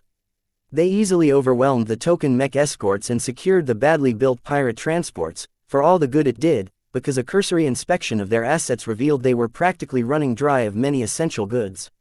The battle hadn't been worth it in the standpoint of the flagrant Sword Maidens.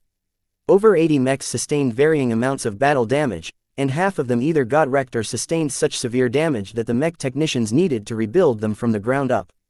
Vase already foresaw a massive pile of work awaiting the mech maintenance department.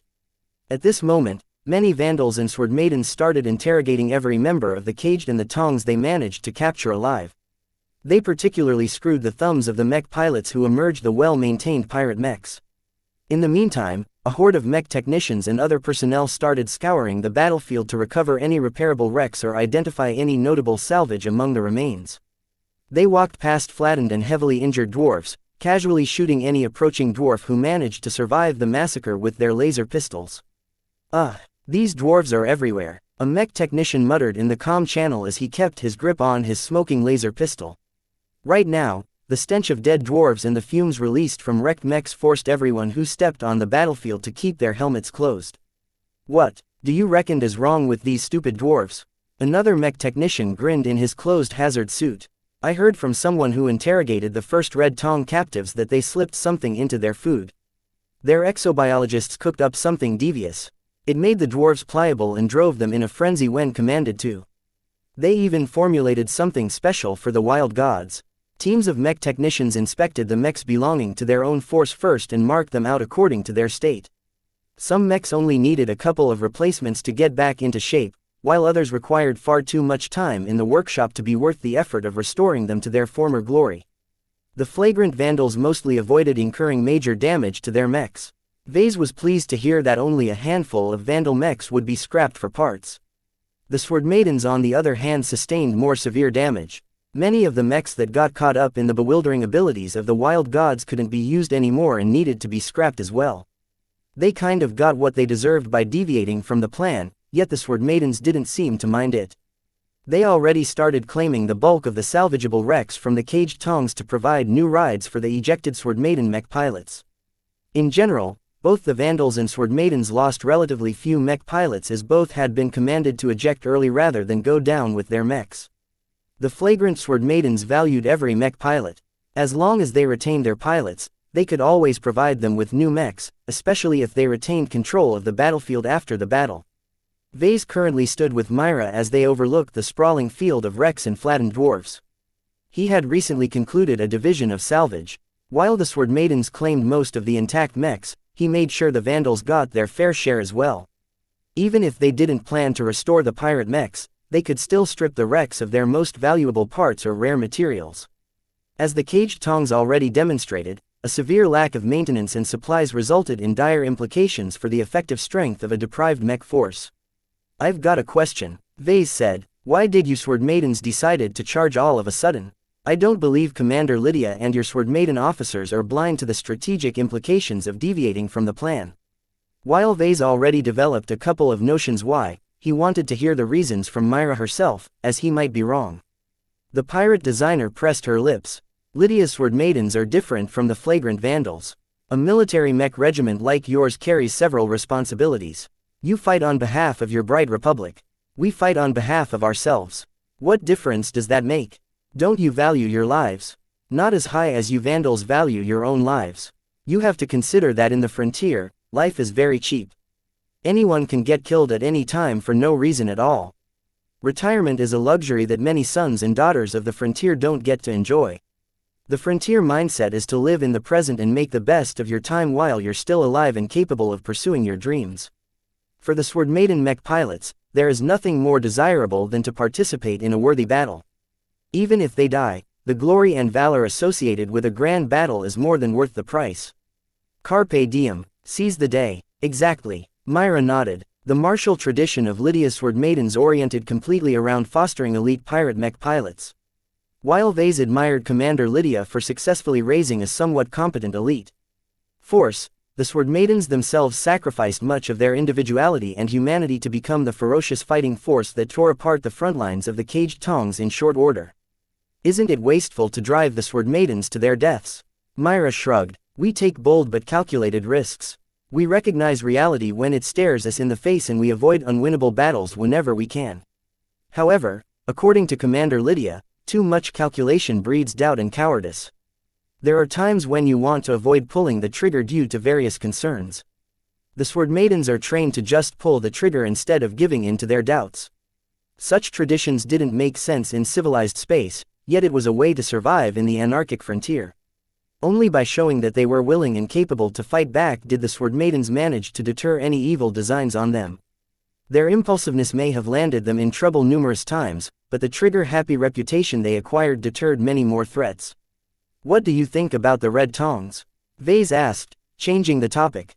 "It's clear that they've been driven to desperation. From what we've gathered, the lack of support from the fleet along with dwindling supplies forced them to go on the warpath.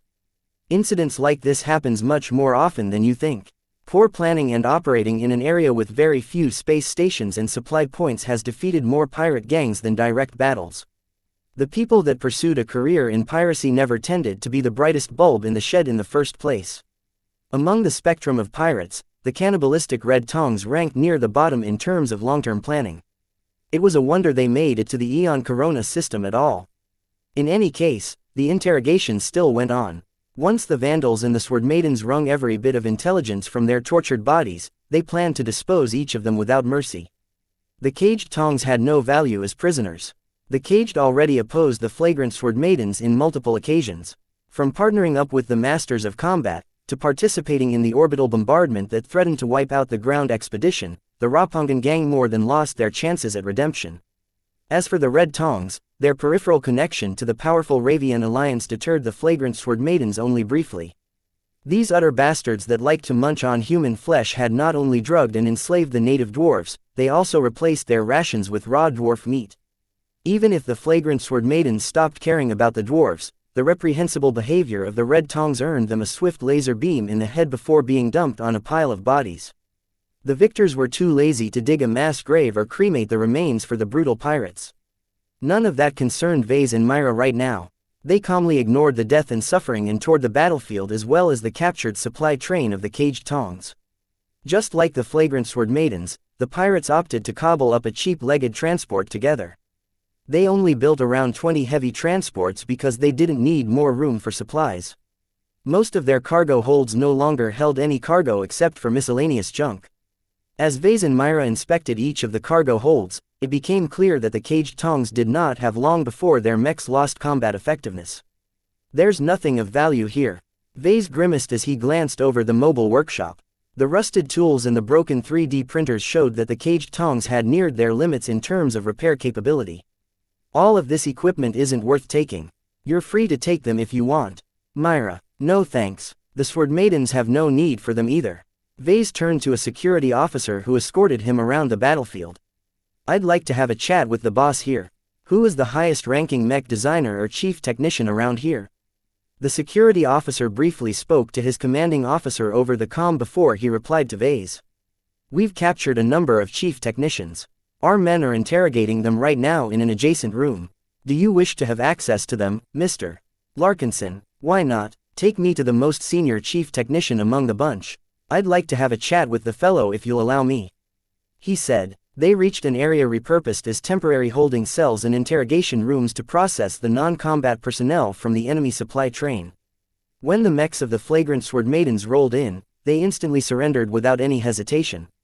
It wasn't as if they had any choice. How could they possibly resist the mechs without any of their own? Chapter 866 Fallible Leader, you're going to kill us all, aren't you? The disheveled-looking chief technician from the caged asked as soon as Vase and Myra sat down on the other side of the table. Vase glanced at the data pad in his armored hands. Chief Glace Redden Fukumoto, is it? The gray-haired man gestured with his cuffed hands. Just call me Glace. Chief Glace. Vase stared at the face of the man who knew his ultimate fate. Against such a self-conscious man, lying wouldn't accomplish anything. Unfortunately, there is very little animus among the flagrant vandals and Lydia's sword maidens to extend any mercy to your forces. Neither your caged nor your Red Tong allies have given us any reason to spare any of you. All I can say is that you played your games but lost. A fatalistic mood struck the captive chief technician.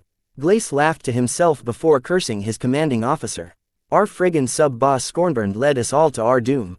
He insisted on continuing on this wild goose chase. It's all because of him that the caged entered into an alliance with the filthy Red Tongs despite all of the protests from the rank and file. Tell us more about sub-boss Scornburn. We all thought he acted on orders of the main organization at first. However, we slowly found out that he never received any instructions from the Ropo Principality. All of the wild decisions he took, he did so by himself. Ever since we allied with the Red Tongs, it all went downhill for us.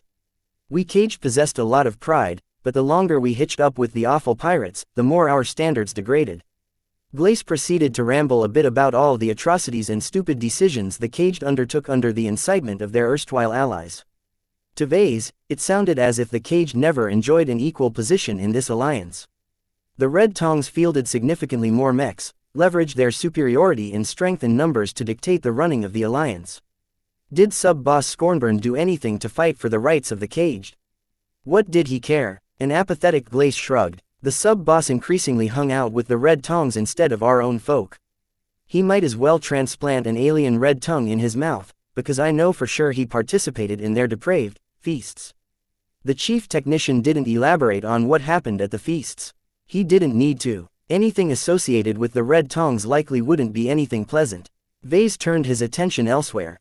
Since your ground forces landed on this planet, did you ever develop a long-term plan to survive on the planet? Not really. Glace shrugged. Even if some of us voiced concerns since the start, Scornburn didn't listen as long as it came with a price. Since he acted outside the orders of our main organization, he couldn't access the regular funds. He had to seek alternate sources of funding. Where did he get the money to equip the mechs with gravitic backpacks? Some murky money source, I don't know. I'm not in charge of the finances. Now that you mentioned it, I think Scornbrand was acting on the orders of someone else. There's no other reason why he pushed us to travel all the way out of our comfort zone and all the way into the deep frontier. When Vase questioned Chief Glace about this mysterious backer, the chief technician really couldn't tell them anything. The caged might not treat their chief technicians as outright slaves, but they didn't enjoy a high position either. Most of the stories Glace passed on mostly consisted of rumors rather than first-hand accounts. So what's up with the dwarves? Vase asked instead. Well, despite our warnings, Sub-Boss Scornbrand and the Red Tongs insisted on landing on this planet with inadequate supplies.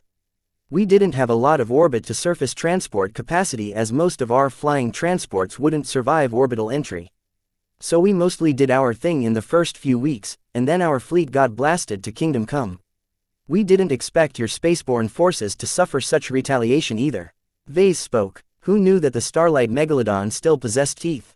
Well, ever since then, all hell broke loose as far as we were concerned. We were homeless and no longer possessed an avenue for retreat. The only possible hope we could come up with was to seek our salvation at the Starlight Megalodon. Since the crashed battleship is functional enough to fire an antimatter torpedo, she must surely have some shuttles or transports, right? Vase doubted it, but it wasn't as if the caged Tongs could ask the Flagrant Sword Maidens or any of the other rival forces for a ride home. Your ground forces didn't have enough supplies to make it to the Starlight Megalodon, right? Right, we warned the officers plenty of times, but Scornbrand continued to hang out with the Red Tongs. Each time he came back from their revelries, it's like he lost a couple more brain cells. He always came back jacked up with highly potent stimulants and a belly full of booze. Our doctors had to flush out his bloodstream of intoxicants every day. So what does this do have the dwarves? Well, even if the Red Tongs did their best to ignore reality, the strange phenomenon that causes our mechs to malfunction at an increasing rate along with our dwindling material stockpiles finally alarmed the stupid pirates. After weeks of arguing, they finally decided that if they can't make use of mechs anymore, we'd make use of the locals instead. The caged Tongs ambushed several large dwarf tribes and forcefully wrested control over them. While the dwarves and wild gods resisted at first, the handful of exobiologists in their midst eventually cooked up a bunch of addicting mind-altering substances that turned them into pliable slaves. Vase frowned at that. Our exobiologists have barely managed to formulate intoxicants that work on the hardy dwarves and wild gods. How come your scientists managed to? The Red Tongs have a lot of practice. Glace said. This isn't their first rodeo. Besides, synthesizing extreme stimulants is one of their side businesses. They have an entire team of pharmacists and chemists at their disposal. All Vase could say about this was that the Red Tongs only invested in logistics if it gave them their next high. Despite their dependence on mechs, they didn't really invest as much resources and funding as they ought to. Even without the disasters they suffered in this star system, they would have crashed and burned eventually. What Glace told him about their efforts at subverting the dwarf tribes in order to eventually form a huge amount of controllable wild gods really sounded ambitious in a way. It reminded Vase that the other rival forces may be turning to this kind of solution as well, as not everyone possessed the means and capacity to develop and produce a handful of breakdown-proof mechs. Vase continued to interrogate Chief Glace about certain particulars, though the man didn't really deliver any notable intelligence. Myra herself remained silent and let Vase do the talking. The two may have been able to glean more relevant information from a mech designer instead of a chief technician, but the caged Tongs didn't bring any of them along. As the interrogation session came to an end, Glace made a final request. Can I ask you something, buddy? When it's finally time to dispose of me, can you allow me to dig my own grave? I'd also appreciate it if I can put a laser beam through my own head instead of letting one of your goons do the job. It's more personal that way. Vase turned to a security officer that stood guard in the corner of the room. Please grant Chief Glace his wish. It's the least that we can do. Handing him a laser pistol poses a security risk. Just do it out of the way. It's not like a laser pistol can burn through your combat armor, especially if you lock it to a low power setting. Vase carried a lot of weight within the flagrant vandals. Only moments later, the security officer passed on word from his superior that they'd be willing to make an exception. Thank you, buddy. Chief Glace smiled with relief. You don't know how much this means to us. Vase thought the man was too decent to suffer from his superior's misdeeds. Sub-Boss Scornbrand deserved most of the blame for subverting the caged under his command. This event served as a cautionary tale to Vase. The caged sounded like decent people from what he heard. Yet the unilateral decisions of an important leader within the gang led them directly into hell, where they allied with devils dressed in human skin. "It's a shame about the caged," he said as they finished their inspection and returned to their workplaces. "A single bad apple in the wrong place at the wrong time drove tens of thousands of them to their deaths." Myra nodded sagely. "Leaders aren't always right. We elevate and worship them when they make the right calls, but we aren't very quick on the uptake when they make mistakes. They're fallible just like us. An organization that relies too much on a single leader is bound to that person's fortunes. The rise and fall of a single leader affects the rest of the organization in the same way." "Does that apply to the Sword Maidens as well?" Myra wordlessly smiled at Vase, but didn't respond with a firm reply. When Vase returned to the supply train, the flagrant Sword Maidens already set up camp. They couldn't help it, as the sheer amount of damaged mechs and salvage they had to go through necessitated a thorough amount of processing. Vase deftly went through the damaged mechs and drafted efficient repair plans for each of them. He already had plenty of practice in this kind of work, so he did so with admirable skill. Over the next several weeks, Vase actually spent more time directing the salvage efforts. While the caged and the Red Tongs mostly piloted garbage mechs, that didn't mean they held nothing of value. Vase wanted to hoard as many spare parts and rare materials and exotics as he could get his hands on. Even if the Vandals didn't possess a robust recycling operation, Vase hated the thought of leaving any valuables behind. The caged Tongs partially met their end because of dwindling supplies. Vase did not wish for the Vandals to suffer the same fate. All of the work on his lap forced him to put his design project on a temporary hiatus. While he found it regretful that he couldn't spend his time on finishing the enduring protector design, what he learned from repairing the Vandal mechs and salvaging the badly maintained mechs of the caged Tongs already provided him with a couple of new ideas. He couldn't wait to add more revisions to his stalled design. While the repair and salvaging efforts were fully underway, the security officers slowly managed to crack the more stubborn officers of the caged Tongs. An alarming piece of news spread among the ranks. The caged Tongs didn't locate the flagrant Sword Maidens through their own efforts. Instead, they received a mysterious transmission that provided them with the coordinates of the flagrant Sword Maidens on the ground. Someone else incited the caged Tongs on the warpath. Who the hell sent those mad dogs to us? Damn it, if the sneaky bastard can do it once, he can do it again. Someone out there really wants to stop us. The Vandals developed the suspicion that whoever pointed the caged Tongs in their direction didn't actually hope that the pirates would win. No matter how little chance they stood, at the very least the flagrant Sword Maidens suffered an unavoidable delay. As the rival forces slowly approached the eye of the storm, they also converged upon each other. All roads led to the Starlight Megalodon. Chapter 867 Disposable Design. The flagrant Sword Maidens finally went back underway after 17 days of rushed repair and salvage efforts. Properly speaking, most of their mechs received only superficial repairs. Captain Bird ordered the Vandal mech technicians to prioritize restoring the mobility of most of their heavily damaged mechs. They could complete other repairs along the way. The important point right now was to get back on the move in order to spoil the plans of whoever sicked the caged Tongs at them. Humans instinctively resist the designs of others on them. The flagrant Sword Maidens wanted to spite whoever forced them to suffer a delay. While Vase still diverted much of his time with supervising the continuous repair efforts, he started to return to his design project whenever had the time to do so. When Vase last touched the design, he upped its laser weapon caliber. This wasn't as simple as replacing its laser rifle barrels with laser cannon barrels and calling it a day.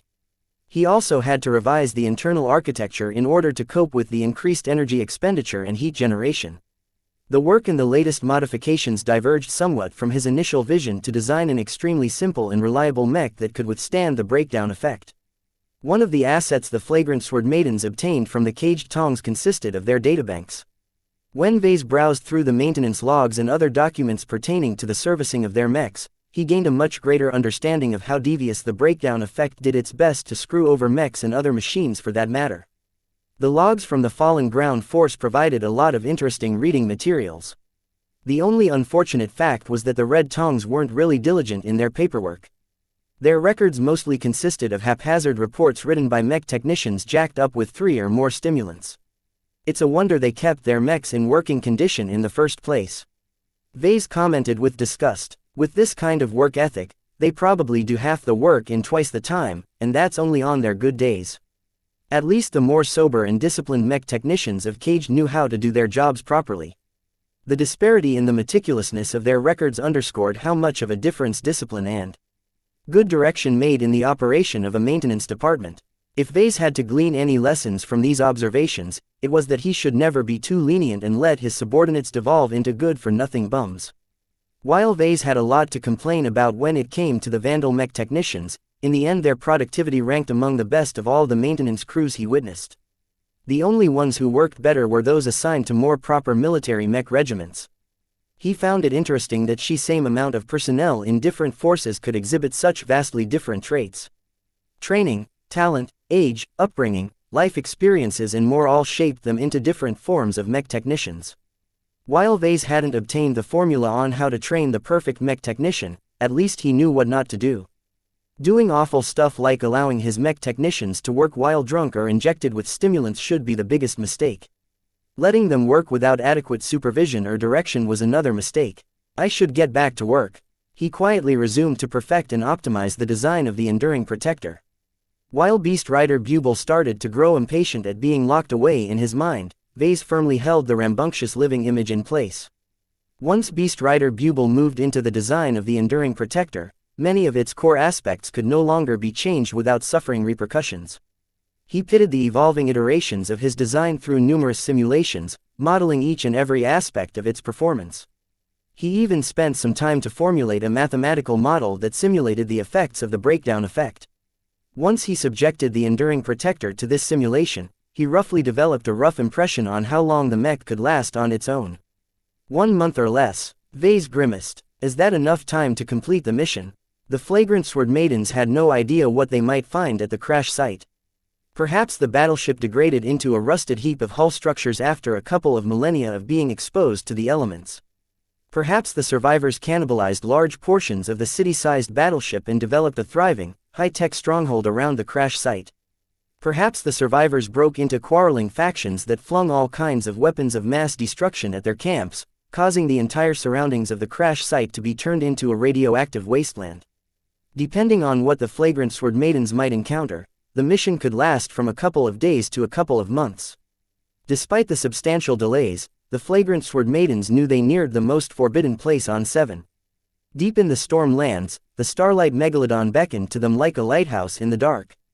Time is getting short, I can't tinker around with the design forever. Vase sighed as he studied the latest iteration of his design. He added less and less refinements over time as the law of diminishing returns came into effect. After solving most of the obvious flaws and weak points, it took too much effort to resolve the remaining problems. While it annoyed Vase beyond belief to leave his third original design at a state where he could still improve upon, he knew that he needed to leave enough time for the next steps in the plan. It's time to pull the trigger.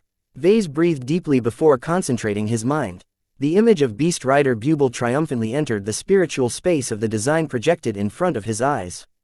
The transfer finally happened. As Buble and his bonded wild god settled into their new homes with enthusiasm, Vase perceived that the design had instantly gained a compelling charm. This was the effect of its X factor. It added spiritual weight to the design and forced every person to become affected by the values and messages that Vase imparted into it. Even the most spiritually blind person in the galaxy couldn't miss this design. Too bad I don't have a handy evaluation report in my hands. Without the system, Vase couldn't tell how good of a job he did with the enduring protector. He guessed that many of its parameters received a low grade due to how much he prioritized reliability and endurance over performance. Still, Vase felt as if the X factor of the enduring protector should be able to match the X factor of the Crystal Lord in strength. Even if Vase didn't rely on the spiritual fragment of a long-dead alien leader as the core of the image of Beast Rider Buble, he found it extremely fitting to base his images around the local life forms. The enduring protector design only needed to fulfill a single role during a single mission. Eon Corona 7 was one of the most extreme environments that Vase ever had to design a mech for, but he hoped that by instilling his design with the hardy and adaptable qualities of the wildlings and wild gods, it would be able to last a little longer than it did in the simulations.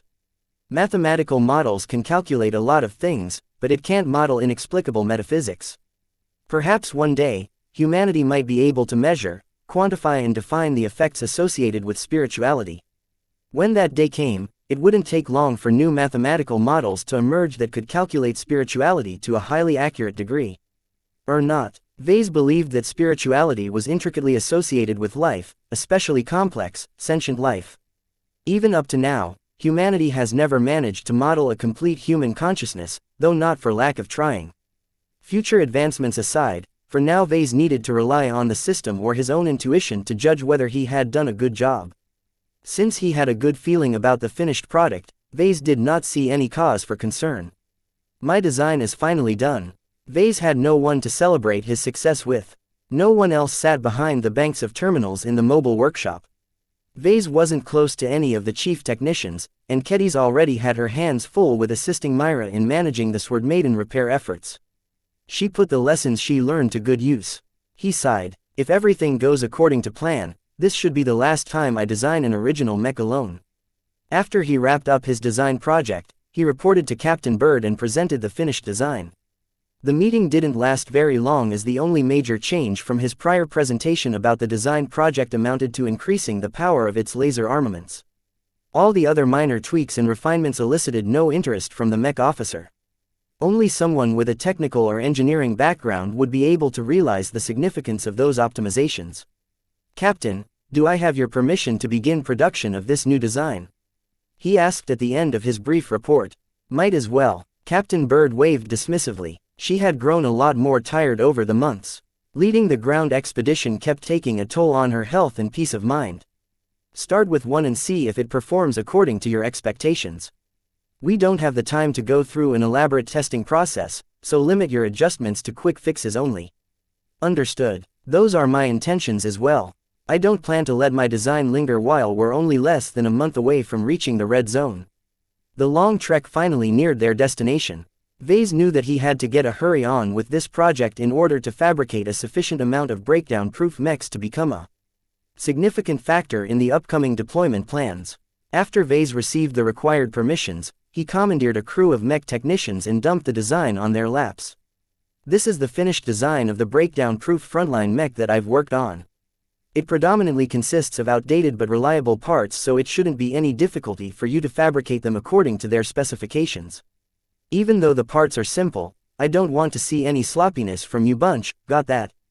I swear if one of you screws up, I'll force you to brush Xianxia's teeth. With the amount of prestige that Vase enjoyed among the Vandals, he had no need to issue such a threat. He did so anyway because he really did not wish to screw up the very first copy of his design. Even if the first production mech didn't carry any significance this time, Vase still wanted to be as thorough as possible. However, he also needed to be brisk and allow the mech technicians to become accustomed to fabricating its parts. This was why he immediately involved the mech technicians in the fabrication process instead of doing everything himself. Right now, Vase did not care too much about imparting a gold label-like X factor on the first copy of the Enduring Protector. The mechs will only be of use for a couple of weeks at most. There's no need to invest an excessive amount of affection on these disposable machines. In the following day, Vase supervised the mech technicians as they churned out part after part. The small, limited-capacity 3D printers worked far too slow to his tastes. The delicate machines suffered very poorly against the breakdown effect, and the mech technicians frequently had to halt their work in order to correct some minor misalignments inside the machine. It took twice as much time to finish what should have been a fairly simple set of tasks. It's a good thing I've accounted for the additional delays. Vase sighed in relief. Even with this poor level of efficiency, I think we can still manage to fabricate enough enduring protectors to form a complete squad. Chapter 868. A simple mech. Vase felt very disappointed at the efficiency of the workshop, but what could he do? The ground expedition went so deep in the storm lands that all of their electrical and mechanical devices started fizzing at unexpected times. He even feared for his own array of gadgets and equipment. Besides simple objects like the hidden knives and the caduceus, every other piece of gear stuffed in his earth ant was susceptible to the breakdown effect. Yet, for some reason none of his gadgets failed as of yet. This included the extremely sensitive high-powered gadgets slotted with ultra-compact batteries. Save for his gravitic backpack, military-issued officer comm, his spare laser pistol, his multi-tool, his multiscanner and a few other odds and ends, he fabricated all of the gear by himself, including the C-22 Earth Ant light combat armor. Is it because of my craftsmanship? Even if he possessed a spiritual touch that imprinted some of his considerable spirituality on his products, it didn't explain why the other devices remained intact as well. It was as if the breakdown effect encompassed the entire planet except for a small bubble around Vase. Was it his spirituality? Perhaps. Yet he couldn't conceivably explain such a matter. It would have been too easy to chalk it up to his spirituality. As an engineer, Vase did not wish to settle for such a lazy explanation. In any case, the surprising lack of problems silently reassured Vase, even if he still puzzled over the exception. Just to be sure, Vase still performed daily maintenance on all of his gear. Every day, he partially disassembled most devices and checked them over. He even feigned adjusting bits and pieces, so that everyone looking at him from a distance believed his devices had acted up as well. Vase planned to keep an unexpected advantage like this wholly to himself. Who knew how the others would react if they found out he had become strangely immune to the breakdown effect? Perhaps they might load him up with sensitive equipment and send him straight into the red zone along with the infantry assigned to board the Starlight Megalodon. There's no way I can survive in the thick of the red zone in the interior of the Starlight Megalodon. This is a job for trained soldiers. The best Vandal security officers already trained for months for what they might encounter at the mission site. Armorers recently finished fabricating high-quality sets of light combat armor for them. The lightweight armor had been dumbed down to the point of stripping away all of its servos, yet it still offered substantial protection by making use of compressed armor. A couple of combat engineer and specialist types accompanied the trained soldiers as well. These experts possessed a decent grasp in shipboard architecture, hacking, doctors, exobiologists and more. Vase half expected he'd be assigned to this group as well, but this time his high position saved him from the trouble. Instead, Vase had been asked to recommend some volunteers. He quickly foisted some random mech technicians and a low-ranking mech designer to the group of specialists. It's good to be the boss, he chuckled. While the combat engineers and specialists underwent intensive training, Vase directed his attention to his work on the Enduring Protector. When the mech technicians finally assembled the first production model together, Vase and the men watched with awe as the frontline mech finally revealed its majesty in the flesh. Its strong X-factor had already influenced the mech technicians, yet when it finally became whole, the first copy left an unforgettable impression on the men. It seemed larger than life. With its four crawler-type legs, its short and broad cylindrical torso, the menacing-looking laser cannons affixed to articulating mounts on the sides, the frontline mech looked kind of silly if not for its strong, protective and enduring aura. Even without saying so, those present vaguely felt that this was a mech designed to brave the breakdown effect and protect its charges by taking out threats from afar. Objectively, Vase had a lot to criticize about the design. The irreconcilable problem concerning the Enduring Protector design was that its paltry mobility and armor simply couldn't keep up with the rigors of mech combat. It depended too heavily on external assistance such as Qilanzhou's space barrier to put up a decent fight. Vase had no choice but to opt for these design choices. He faced too many limitations, and as a mech designer, he couldn't indulge in fantasy when it came to designing realistic products. After half an hour, their first test pilot arrived. Captain Bird already selected a single squad of ranged specialists to take up the Enduring Protector. The mech pilot that arrived abruptly halted when he viewed the Enduring Protector. It looked much more valiant than the design schematics suggested. Vase approached the test pilot. "This is a momentous occasion. Are you ready to test this mech?" "I am." The mech pilot spoke confidently. "This mech should be a piece of cake to pilot. Even if the Enduring Protector is a simple mech, care must still be taken if you want it to last as long as possible. Making the wrong movements or stressing out the frame will wear it out pretty quickly." Vase warned. Whatever you say, man." Even if the Enduring Protector contained many safeguards against the breakdown effect, the mech pilot's actions still determined whether it could last up to a month without any major malfunctions. The main limitation of the mech was its awful mobility. Its crawler limbs moved far too slow and could only effectively lift one of its four limbs at a time. Impatient ranged specialists used to running around in their nimble rifleman mechs might push the Enduring Protector beyond its safe limits in an effort to gain a momentary advantage. Vase couldn't do much to stop such behavior. While he provided the tools, it was up to the mech pilots to make use of them in their own ways. As much as Vase wanted to exert control over the mech pilots, his job as a mech designer precluded such rights. Every mech designer faced these conundrums. They meticulously designed a mech to be used and piloted in a certain way. Yet if mech pilots wanted to use their rifles as clubs, who could stop them? Vase certainly couldn't do so. Outside the battlefield, the mech technicians and mech designers reigned supreme. Once a mech entered the battlefield, the mech pilot gained completely control over his actions.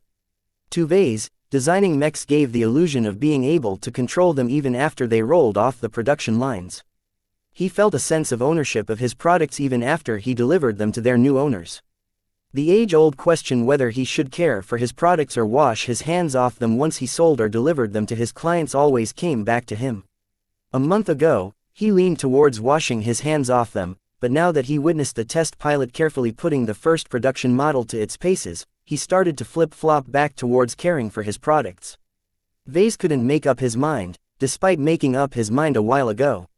Truthfully speaking, it wasn't healthy for mech designers to stay attached to their mechs, especially once their designs started getting sold by the thousands. At this scale, too many mech pilots emerged that abused their mechs or misused them for nefarious purposes.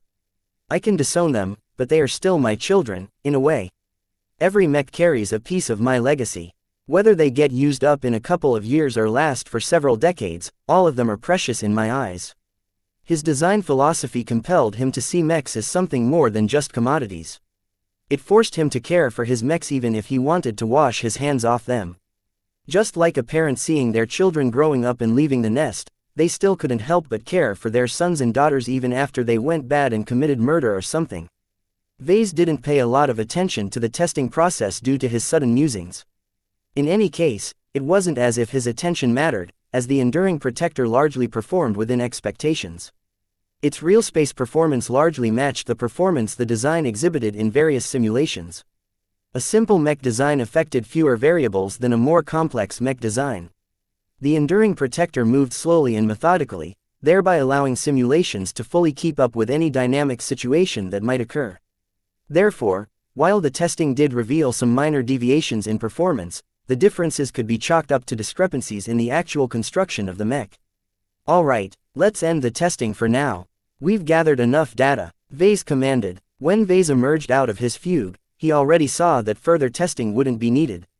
They already gathered plenty of data and it wasn't like the enduring protector was capable of any acrobatics. A simple mech could only perform a limited amount of maneuvers.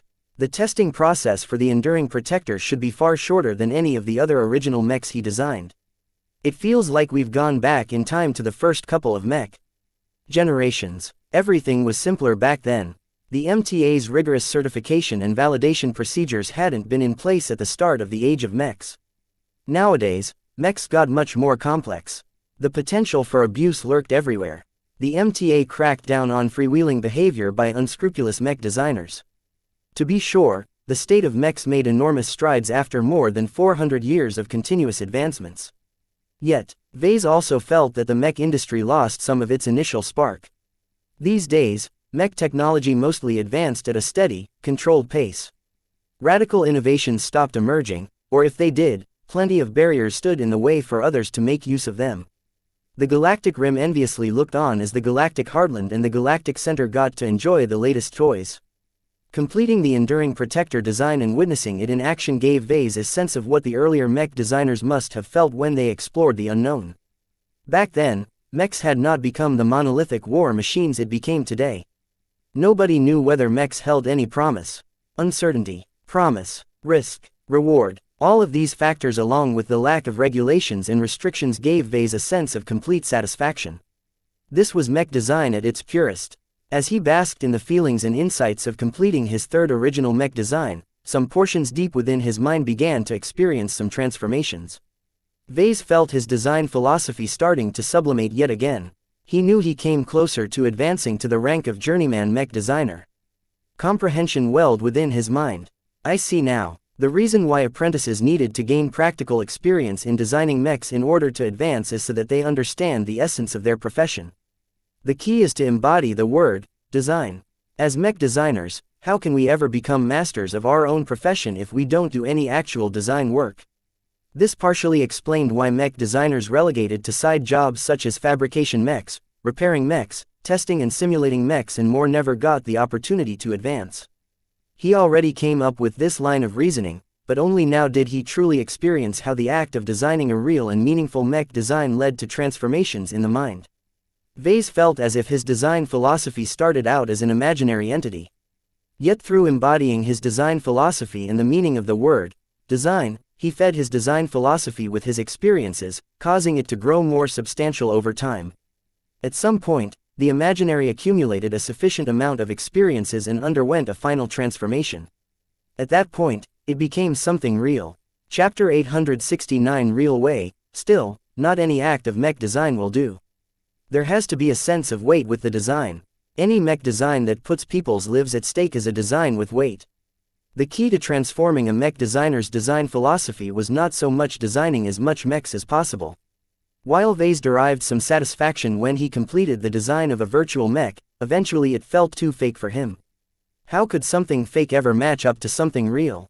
Seeing his mech perform on the virtual battle arena simply couldn't beat the raw sensations running through his body when he saw actual battle footage of his mechs in battle. All those mech pilots piloting his Mark Antony, Blackbeak and Crystal Lord designs right now trusted in their mechs and their designer to do them justice. Vase had been away from his company for a long time, so he didn't know the exact number of copies of his designs in circulation right now. The figure definitely surpassed tens of thousands of mechs, which was a mind-boggling number too. Vase yet was considered peanuts by large mech manufacturers. Still, it basically meant that Vase indirectly influenced the lives of tens of thousands of mechs in the Komodo Star sector. The designs he developed and the mechs his company produced changed the course of history in this region of space. However small his influence might be, he had already left his mark. A sense of pride welled up in his heart. Vase knew his designs achieved moderate commercial success. Plenty of buyers opted to purchase his mechs over the many alternatives in the market. Even if the market shares of his mech models didn't seem impressive, at least a number of people valued them. How could he not feel satisfied?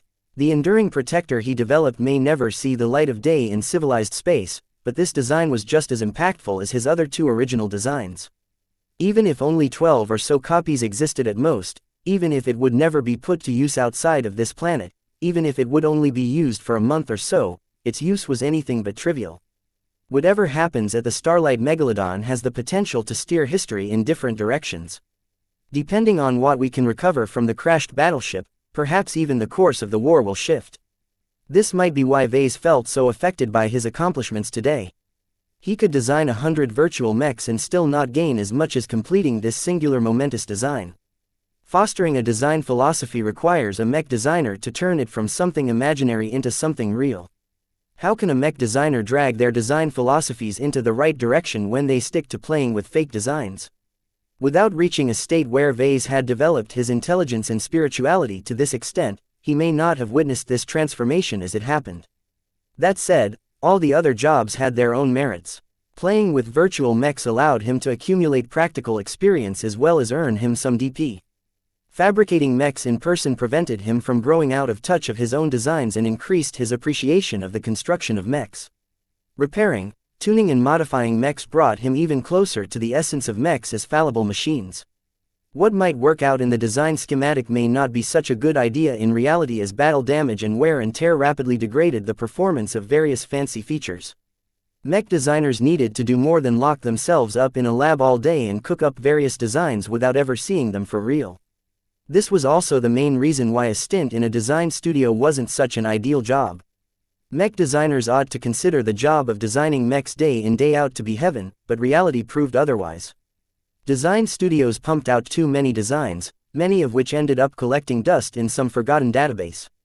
Only 1 in 50 or 1 in 100 design variants may be licensed out to mech manufacturers and be put into production. In any case, Vase enjoyed a very different position from the mech designers who slaved away in the employ of those slave-driving design studios. Even though he only designed 3 original mech designs so far, he felt as if he only needed to design a couple more mech designs with the same level of impact to precipitate his nascent design philosophy. More is not necessarily better. The theory he heard so long ago about purposefully building up a proper foundation by designing many different mechs did not fit with his current understanding of the advancement process. Quantity could never match up to quality. 100 fake designs never weighed as substantial as a single real design. Some mech designers take 40 years to advance to journeyman.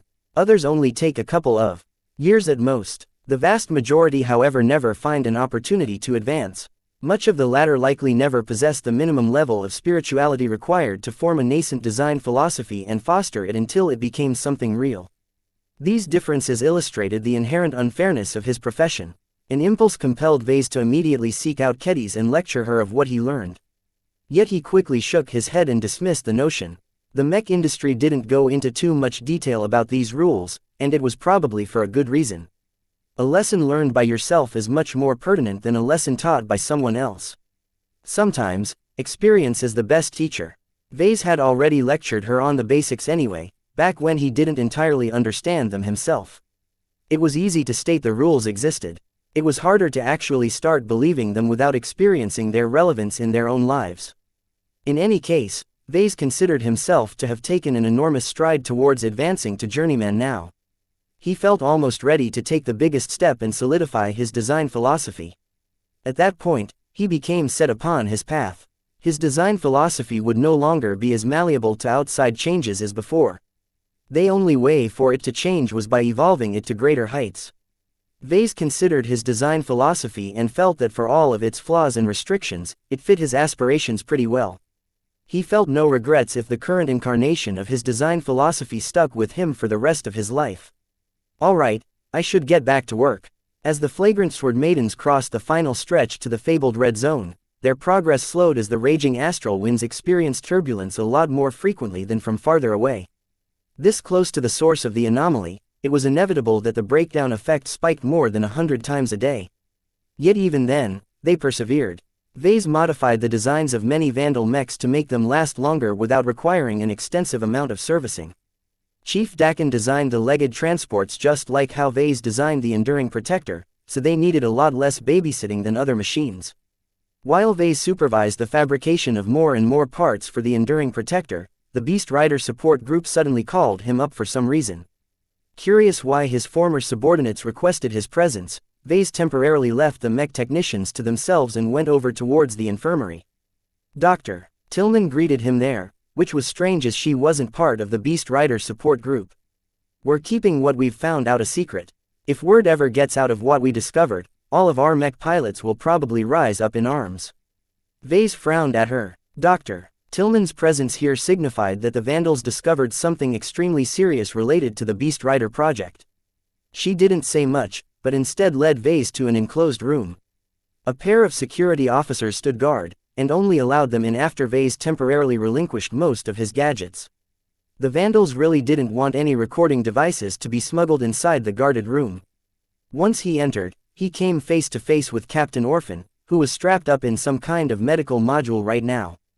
Doctors and exobiologists pored over the readings like eager hamsters. What is going on? Vase asked. Come here and see this, Mr. Larkinson. Vase walked over to the bank of consoles and viewed a specific projection pointed out by one of his former subordinates. It displayed a very simple graph. To most mech pilots, the line in the graph looked flat without any fluctuations. Right now, however, the line oscillated up and down, but to such a small extent that the graph had to be zoomed in to visualize the fluctuations. Even though such a difference was very minute, the fact that the graph displayed fluctuations at all was an extremely momentous development. This graph shows that Captain Rosa Orphan is capable of demonstrating a minute amount of resonance. Right now, her resonance strength is extremely limited, measuring up to only 0.00001 lavares or less. One of the doctors said lightly. Such a tiny figure seemed so tiny that most people might as well round it down to zero, yet to someone like Vase, this meant a sea of change. What we thought might happen has finally come to pass. He whispered with amazement. Captain Orphan is now an expert candidate. It appears so, Mr. Larkinson. Why bring me here? The transformation on Captain Orphan and Lieutenant Dice's bodies are ongoing. From your understanding of expert pilots, we'd like to hear your judgment whether Captain Orphan will be able to advance to the rank of expert pilot in a short period of time. Vase didn't answer immediately. Instead, he directed his eyes towards Captain Orphan, who seemed bored as she was locked inside the medical module. Being prodded for hours at a time must have been an infuriating experience to someone so hands-on as her. She looked as if she was one step away from ripping out all the sensors attached to her body. He did not see her with his eyes, though. Instead, He directed his sixth sense in her direction. He sensed a spark, a bright flame where none existed before. It was small, but it was substantially more real than any of the flames he sensed from other mech pilots. "She's only at the starting line right now," he said. "While we don't know how expert pilots are formed, I don't believe the transformations induced by her bond with xianxia can carry her over the hurdle. She won't be able to crawl her way to becoming an expert pilot. She needs to run in order to make it through the race." "What are your suggestions, Doctor?" Tillman asked. Vase tried to formulate his theories carefully. "From my understanding of expert pilots, those that are capable of becoming candidates have already passed the most difficult hurdle. Their bodies and minds possess the right potential to allow them to become expert pilots. That is what it means to be an expert candidate. Yet many candidates with bold dreams never advance to expert pilots in their lives. Do you know why that is so? No, it's because they lack the discipline, willpower and belief that comprises of an expert pilot's demeanor." Vase answered simply, "Weak-willed expert pilots don't exist. These are the lessons that the Larkinsons have learned after nurturing several expert pilots in each generation of our expansive family. This rare gift that Captain Orphan received from her bond with xianxia is precious, but I don't think it's powerful enough to do the work for her. She needs to do the rest of the work by herself for the road ahead." Vase predicted that this might take a very long time, as Captain Orphan didn't seem to fit with the qualities he mentioned earlier. As much as Vase wished that the Vandals obtain an expert pilot raised from their own ranks, if only to counterbalance Venerable Xie, he couldn't turn water into wine. Chapter 870 Sending Off Still. The fact that one of his predictions came true and that interfacing with a sacred god could induce a beast rider into transforming into an expert candidate already represented a major bombshell. Forget alarming the Komodo star sector, something as explosive as this might shock the entire galaxy down to the very heart of the Big Two or the first-rate superstates. It went without saying that only a limited amount of people knew of this inside secret. While the Vandals ordinarily played fast and loose with secrets and confidential matters, this time none of those in the know dared to leak out the news. Even Lieutenant Dice of the Sword Maidens kept her mouth shut, only seeing fit to inform Commander Lydia of this development. Vase sighed deeply at this outcome. From the first time he witnessed a successful interfacing attempt, he already predicted that Captain Orphan and Lieutenant Dice transformed into expert candidates. Yet deep down, he hoped that such a transformation didn't succeed. Everything would have been much simpler if sacred gods couldn't turn any random mech pilot into someone capable of advancing into experts. Too many mech pilots desired to advance. Some would hand over control over entire star systems in the galactic center for the opportunity to advance into expert pilots. What would they do once they found out about this seemingly guaranteed method to turn them into expert candidates? All hell would break loose in the galaxy. It was too much for the pitiful flagrant Vandals to bear. They were the scoundrels of the Bright Republic's mech corps. As a raiding regiment manned by dregs and cast-offs, how could they carry such an enormous burden on their shoulders? This was why most Vandals remained ignorant of the truth. Rather than burdening their fragile shoulders with a weight that they couldn't possibly bear, it was better to let others carry the weight instead. Unfortunately, Vase was one of the few who had been forced to share the heavy burden. This was a weight independent from the heavy gravity, but it pressed upon his body nonetheless as he left the infirmary. The casual advice and insights he shared with the team of doctors and experts in the know already enlightened them to the exact nature of the significance of what it meant to be an expert candidate. They also learned from him on how to guide Captain Orphan into using her new status as an expert candidate as a springboard to advance to a genuine expert pilot. Vase normally wouldn't spill so much about his understanding of expert pilots, as some of them concerned valuable lessons learned by the Larkinsons over many generations. However, the flagrant Sword Maidens entered a period of unprecedented peril. Though he didn't hold his hopes that Captain Orphan might be able to advance in the near future, the faster she matured the higher their chances of survival. Nobody despised more expert pilots on their side. Vase decided to pay a visit to xianxia during the next rest period. He hadn't visited her in a while, so she showed some initiative and roared a friendly greeting when she spotted his approach. "Haha," Vase chuckled, "glad to see you too. There's a lot of buzzing going on about what you did to your beast riders. You're amazing, you know that." xianxia roared expressively. It seemed her time with the flagrant Sword Maidens and the beast riders finally mellowed her out. The events that happened near the ancient city of Samar finally started to fade from her mind. By interfacing with both Captain Orphan and Lieutenant Dice, xianxia gained a whole new perspective on the foreigners from the stars. She was probably one of the most well-informed indigenous life forms on the planet right now. Due to all of the ears around them, Vase didn't bring up any confidential matters. He only chatted idly about how she was doing, whether she was ready to fight, and so on. xianxia eagerly replied and roared back at him, and while he couldn't interpret her entire meaning, he got the gist of it anyway. Still, the true purpose of their meeting was for Vase to probe xianxia on a spiritual level.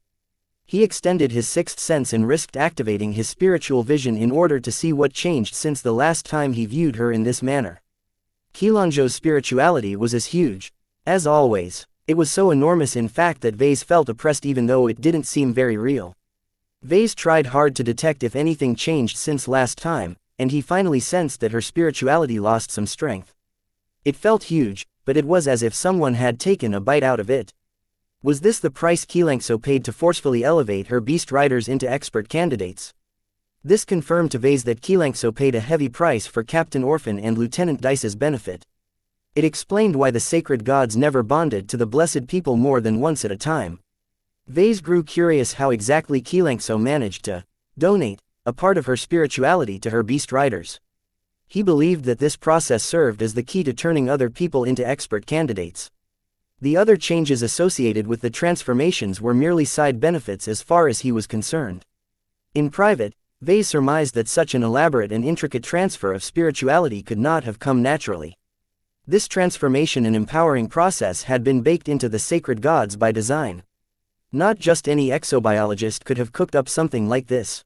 In fact, as Vase started to flit through the possibilities in his mind, he started to develop a creeping suspicion on who might be responsible for the grand design that had shaped the entire ecosystem of Aeon Corona 7. The Five Scrolls Compact. Only these crazy fanatics with their mixed awareness of spirituality could have cooked up something like this. Yet how could this be their work? There was only one answer in his mind. The Five Scrolls Compact managed to infiltrate the Starlight Megalodon, a proud and resplendent capital ship of the Common Fleet Alliance. Vase would have expected the all-powerful CFA to vet their crew, but especially the exobiologists, yet somehow they overlooked a scarily competent exobiologist's true origins. How could they have slipped up so much? The mysteries of the Starlight Megalodon and what happened ever since she crash-landed on 7 continued to dwell on his mind. The notion that vast conspiracies might have been at work to turn the situation as it was today continued to gain strength in his mind. All of these revelations set Vase ill at ease, and he quickly begged xianxia goodbye before he left. He sunk back into work for the next few weeks. He puzzled over the Starlight Megalodon, he puzzled over his equipment's strange immunity to the breakdown effect, and he puzzled over how to advance to journeyman in the fastest possible speed. Vase felt as if his status as an apprentice had turned into shackles. Only apprentices who started to reach the age of 50 or higher would have felt this way, but Vase only started practicing his career a few years ago. Alas, there are no shortcuts here. He sighed at the last thought. I still need to find an opportunity to design more mechs. In the meantime, the mech technicians become more accustomed to the challenges of fabricating all of the parts for the enduring protector. For now, Vase did not order the men to assemble them yet. Instead, they packed them off in some of the containers that had become empty after the Vandals used up the materials stored inside. Many of their transports carried empty loads as the months went by. Their stock of supplies dipped significantly even after they carried away a lot of salvage from the battle against the caged tongs. However, all of it was worth it because they finally reached the edge of the red zone after several weeks of marching.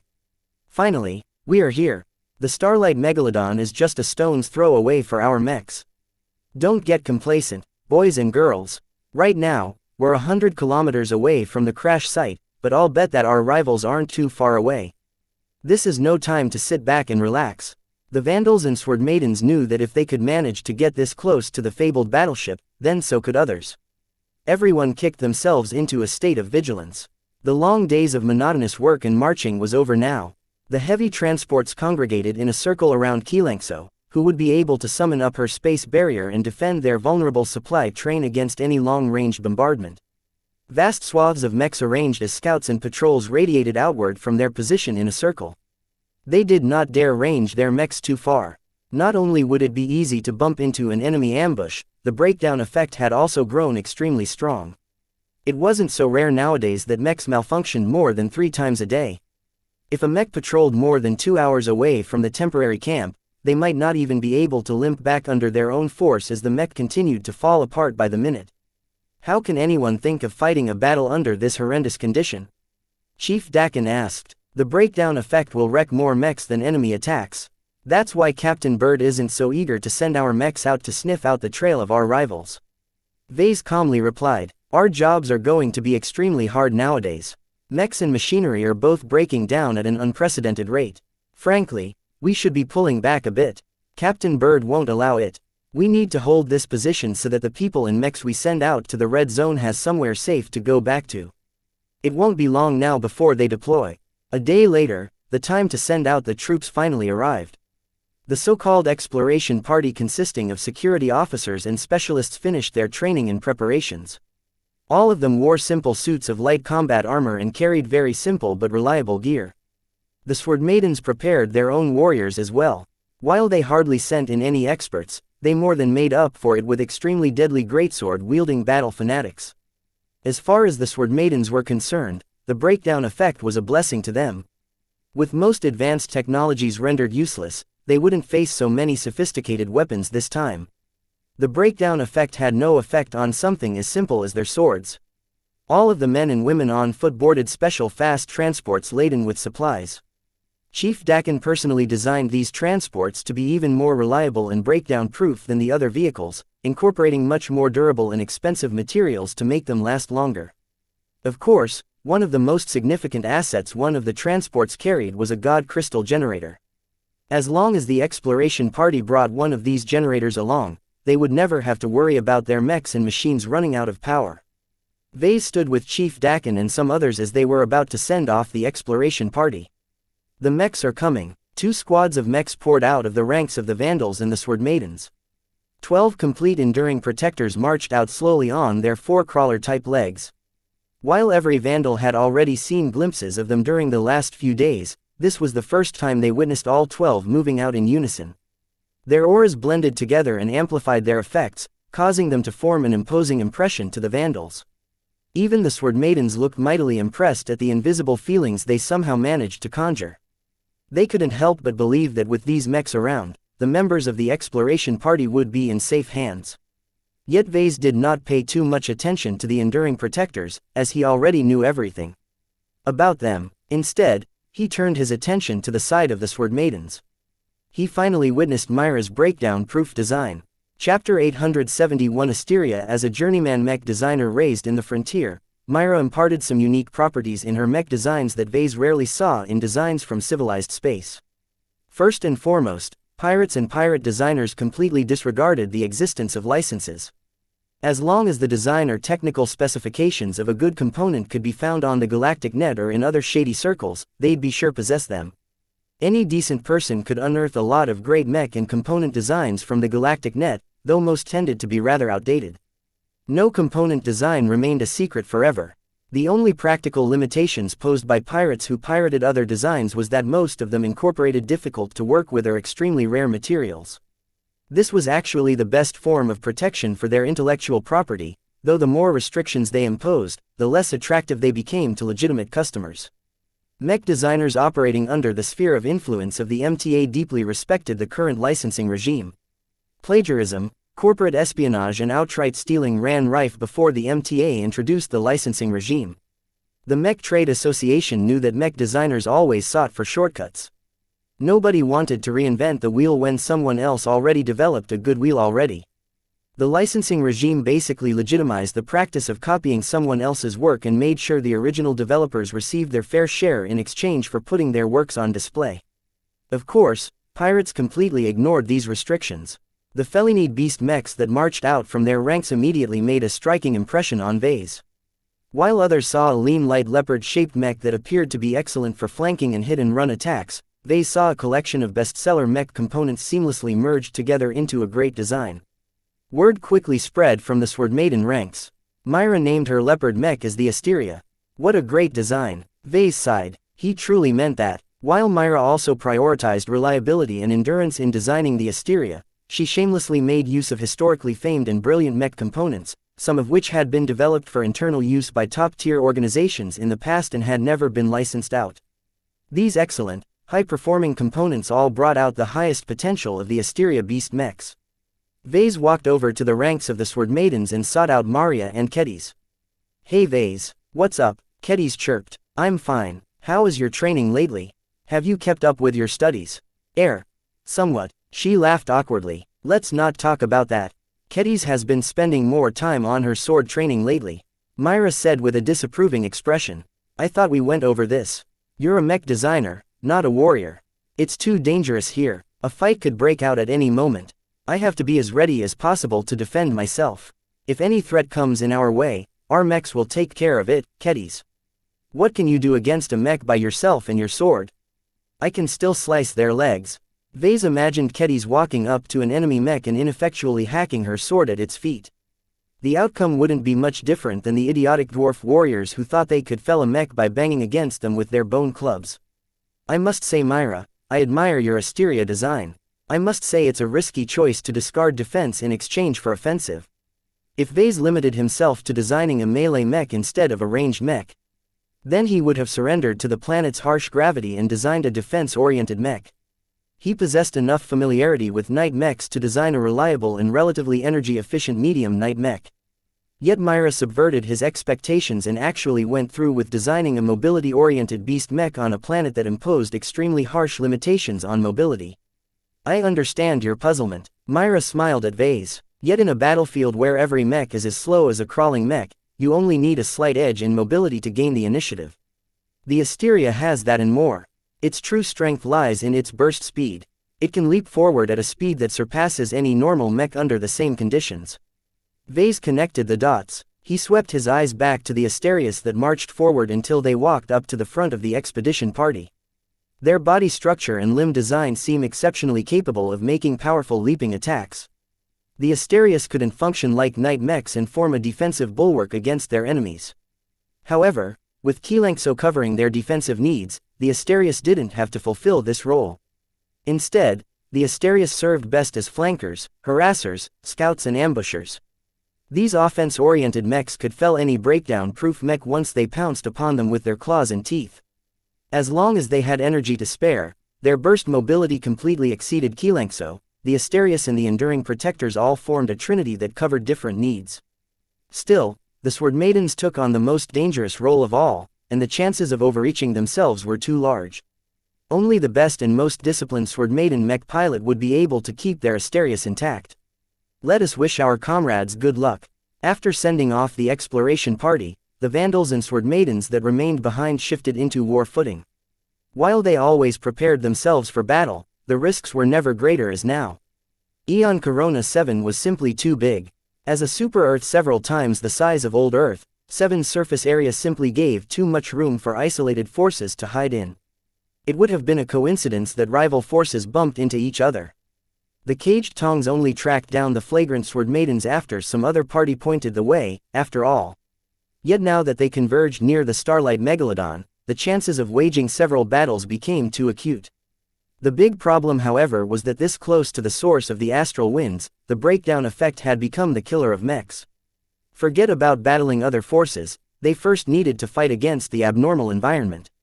"We should immobilize or shut down every mech and machine at our disposal when not absolutely needed," Vase said in an emergency meeting shortly after sending off the exploration party. "The mechs on patrol and scouting assignments are breaking down several times faster than the ones that are sitting still."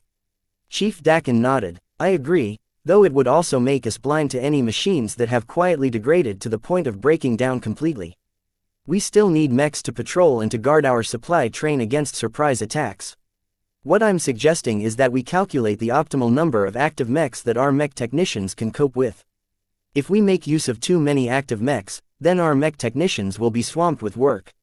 If we put too few mechs to use, we'd be putting spare capacity to waste while decreasing the strength of our first responders." Captain Bird grimaced at the difficult consideration. "I understand, Chief Dakin. Mr. Larkinson, please work out your proposals quickly. On this issue, I prefer to lean towards caution. I'd rather have too many mechs active at any time than to put too many of them on ice. There is an extremely high chance of facing our fellow rivals from the stars, and we cannot afford to be caught flat-footed against them.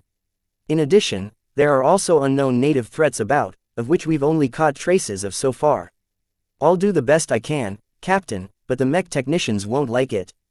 I think I can kick them into a higher gear for some time, but they'll eventually burn out if they have to deal with excessive workloads day in day out. Vase replied with both caution and determination. Their commanding officer caught the underlying message. She snorted. The time for slacking off is over. It's showtime right now. Everyone needs to put 120% of their effort into their duties. Those who want to get away with less are doing their fellow Vandals a disservice. The Vandals had become too accustomed to their simple routines. It was time to shake them out of their complacency and work them to bone. At this stage, anyone who put less effort in their jobs directly dragged down the rest of the team. Once the servicemen received their new work schedules, a lot of grumbling and complaints emerged, but what could they do? Even if they tended to be dummies, the Vandals weren't stupid. Deep down, they knew that every little bit of effort would be needed in order to survive the coming challenges. While Vase became increasingly swamped with work as well, he did his best to delegate all of the lesser tasks to others. Though the low-ranking mech designers and incompetent chief technicians couldn't handle every difficult issue that emerged, they at least learned how to depend on themselves over the past months. If the same kind of fault happened more than 20 times, the mech technicians had to be absolute morons if they still couldn't resolve the issue by themselves. The great thing about the breakdown effect was that it gave the mech technicians a lot of practice in resolving faults. The sheer amount of issues they dealt with on a daily basis practically elevated their problem-solving capabilities to a higher level. Vase sat on top of a heavy transport and looked out towards the depth of the red zone. Just 100 kilometers away, the mythical starlight megalodon awaited the arrival of the exploration party. I wonder if our boys have reached the battleship. What will they find? This close to the source of the anomaly, the terrain started to become a little weird. The surface of the ground grew jagged and uneven, as if a lot of earthquakes racked the entire region in the past.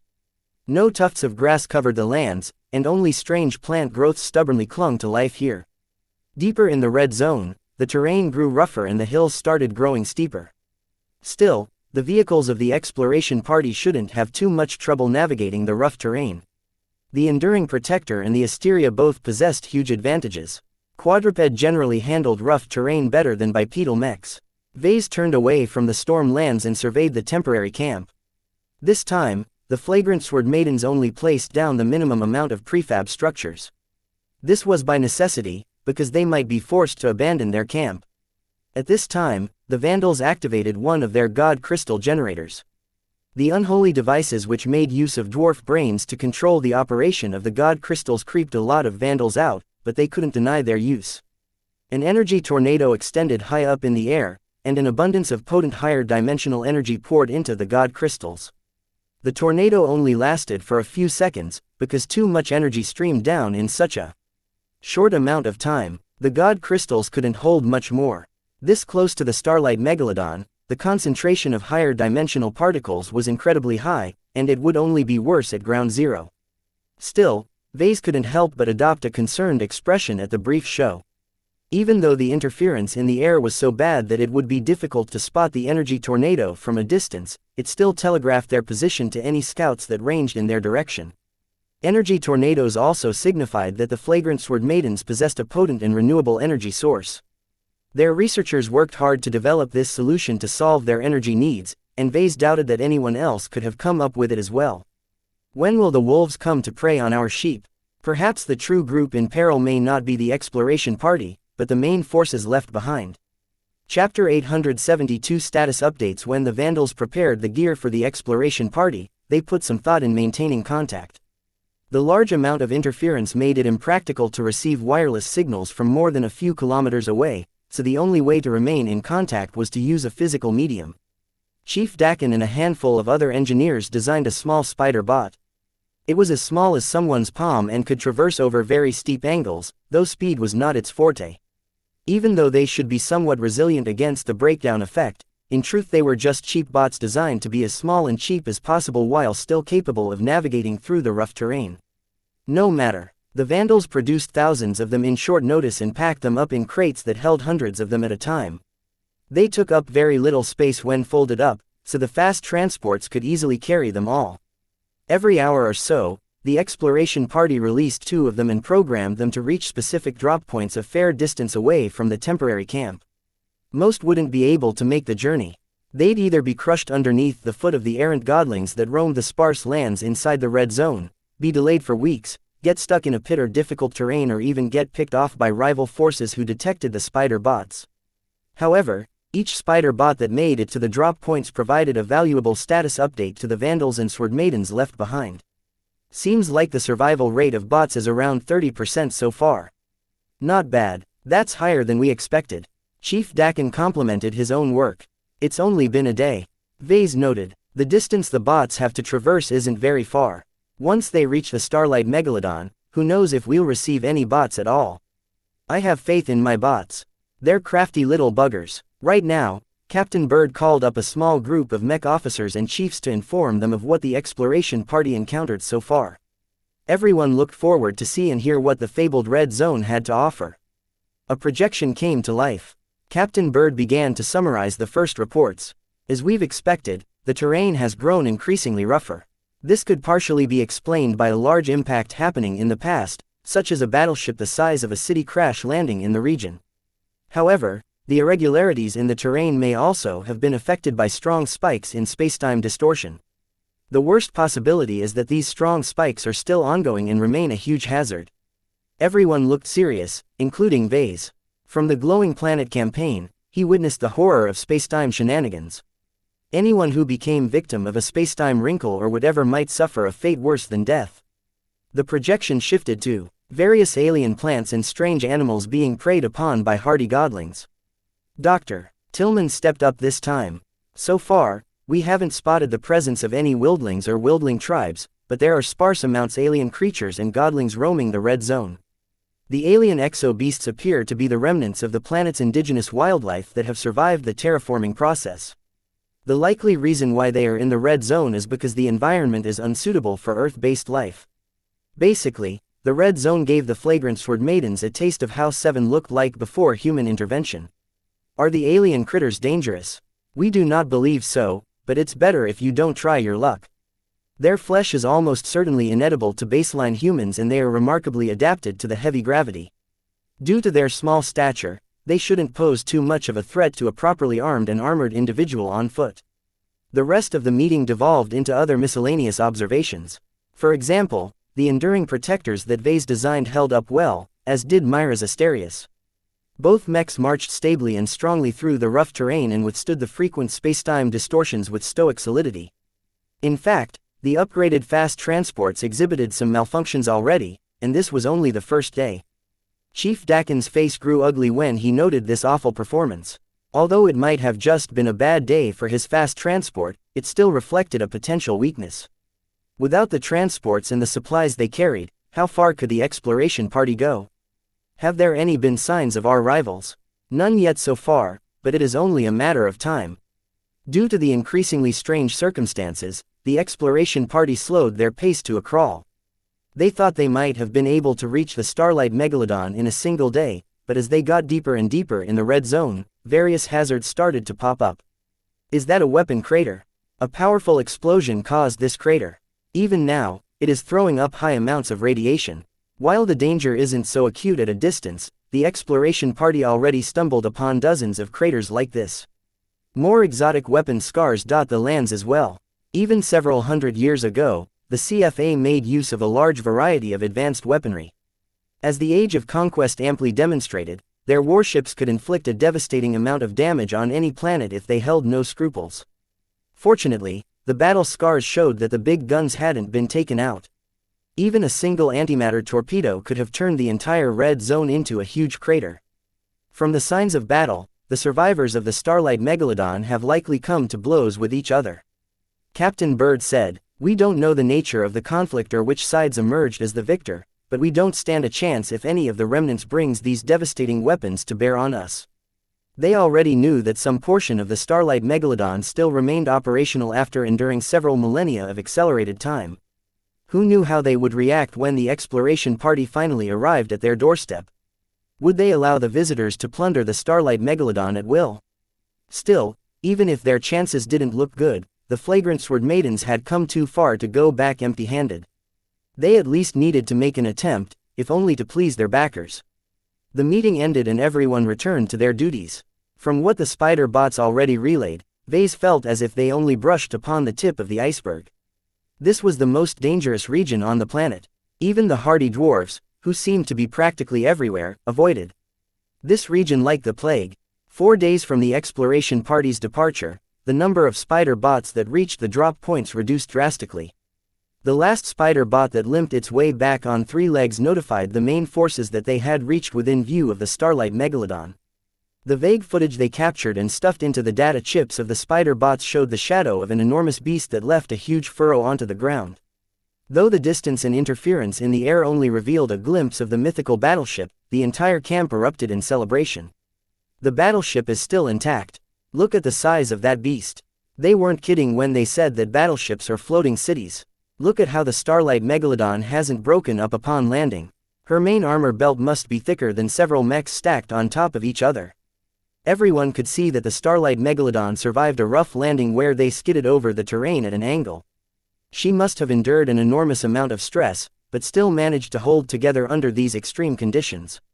And she managed to accomplish all of this on a super Earth that increased her already prodigious weight by 6 times. Her survival up to now was a testament of pinnacle CFA engineering, and only underscored the formidable nature of the Big Two. However, even though the battleship seemed to have survived her forced orbital landing on 7, the immense craft did not look entirely normal. The flagrant sword maidens all received detailed information packages about the Starlight Megalodon's ship class, but her current contours diverged from what she looked like at the start. It was as if her hull gained a lot of extras. What is that? I don't know. Extra armor. You idiot. Do you think a battleship like the Starlight Megalodon needs any extra armor? Their city wall-like armor belts is completely made up of the most advanced varieties of compressed armor. Some of the vandals guessed that the extra construction might be weapon mounts. Others guessed that the survivors built structures along the hull. Nobody knew the answer as of yet, as the footage simply couldn't resolve that much detail at this distance. The exploration party needed to get closer. The people back at the camp continued to perform their duties while they waited for the next status update. Only, no other spider bots came back. An entire standard day went by without any spider bots making it to the drop points. What had happened? The uncertainty gnawed at them all. Even Captain Bird grew irritable. Even if only a single had passed, the lack of spider bots and status updates made everyone fear the worst. How can this be? We got the Enduring Protectors and the Asterius escorting the fast transports. We even sent out a friggin' sacred god. Maybe it's just plain bad luck. The terrain did get more hazardous the closer they approached the crash site, right? None of the spider bots can endure the hazards and they get too close. When 2 days went by without a word, everyone's worries doubled. Even Vase lost some of his composure. Had his Enduring Protector design failed for some reason? Did the mechs fall short against a superior force? Captain Bird called up Vase for a private meeting and asked for his opinion on the matter. There are too many unknowns, Captain. We don't know what the exploration party has encountered. Vase began. There may be threats out there, whether from our rivals or from something native to the planet, that can explain the lack of status updates. Still, I have faith in my design. I refuse to believe that any of our rivals could have fielded an overwhelmingly strong mech force. What if they fielded wild gods or sacred gods? Captain Bird pointed out. After all, we managed to secure the service of a sacred god, while the caged tongs conditions a dozen wild gods into becoming their cannon fodder. Even so, the god beasts are extremely slow, ma'am. If the exploration party ever bumps into them, my Enduring Protectors can easily cook them with their laser cannons. Vase really didn't have much to say except to express his confidence in his own design. Myra's Asterius weren't half bad either. They shouldn't have fallen so easily no matter what. In the end, Captain Bird passed him an order. I've discussed this situation with Commander Lydia and we've come to the decision to prepare a follow-up party. This one won't bring any people on foot, but is merely tasked with following the footsteps of the exploration party in order to ascertain their status. Can you fabricate 6 Enduring Protectors on short notice? Vase frowned, but only mildly. This request is rather unexpected, but I'm sure I can divert enough resources and manpower to finish the job. However, I don't think I can deliver 6 new mechs in less than 6 weeks. Our 3D printers and other equipment are acting up due to the breakdown effect. Even routine jobs takes 3 times longer to complete. Are you sure you're willing to wait that long, Captain? As long as we have the resources to spare, I want you to prepare extra mechs. Even if the exploration party is wiped out, we need to confirm what happened. Chapter 873 Tyrant Vase immediately returned to the temporary workshops and ran the mech technicians ragged.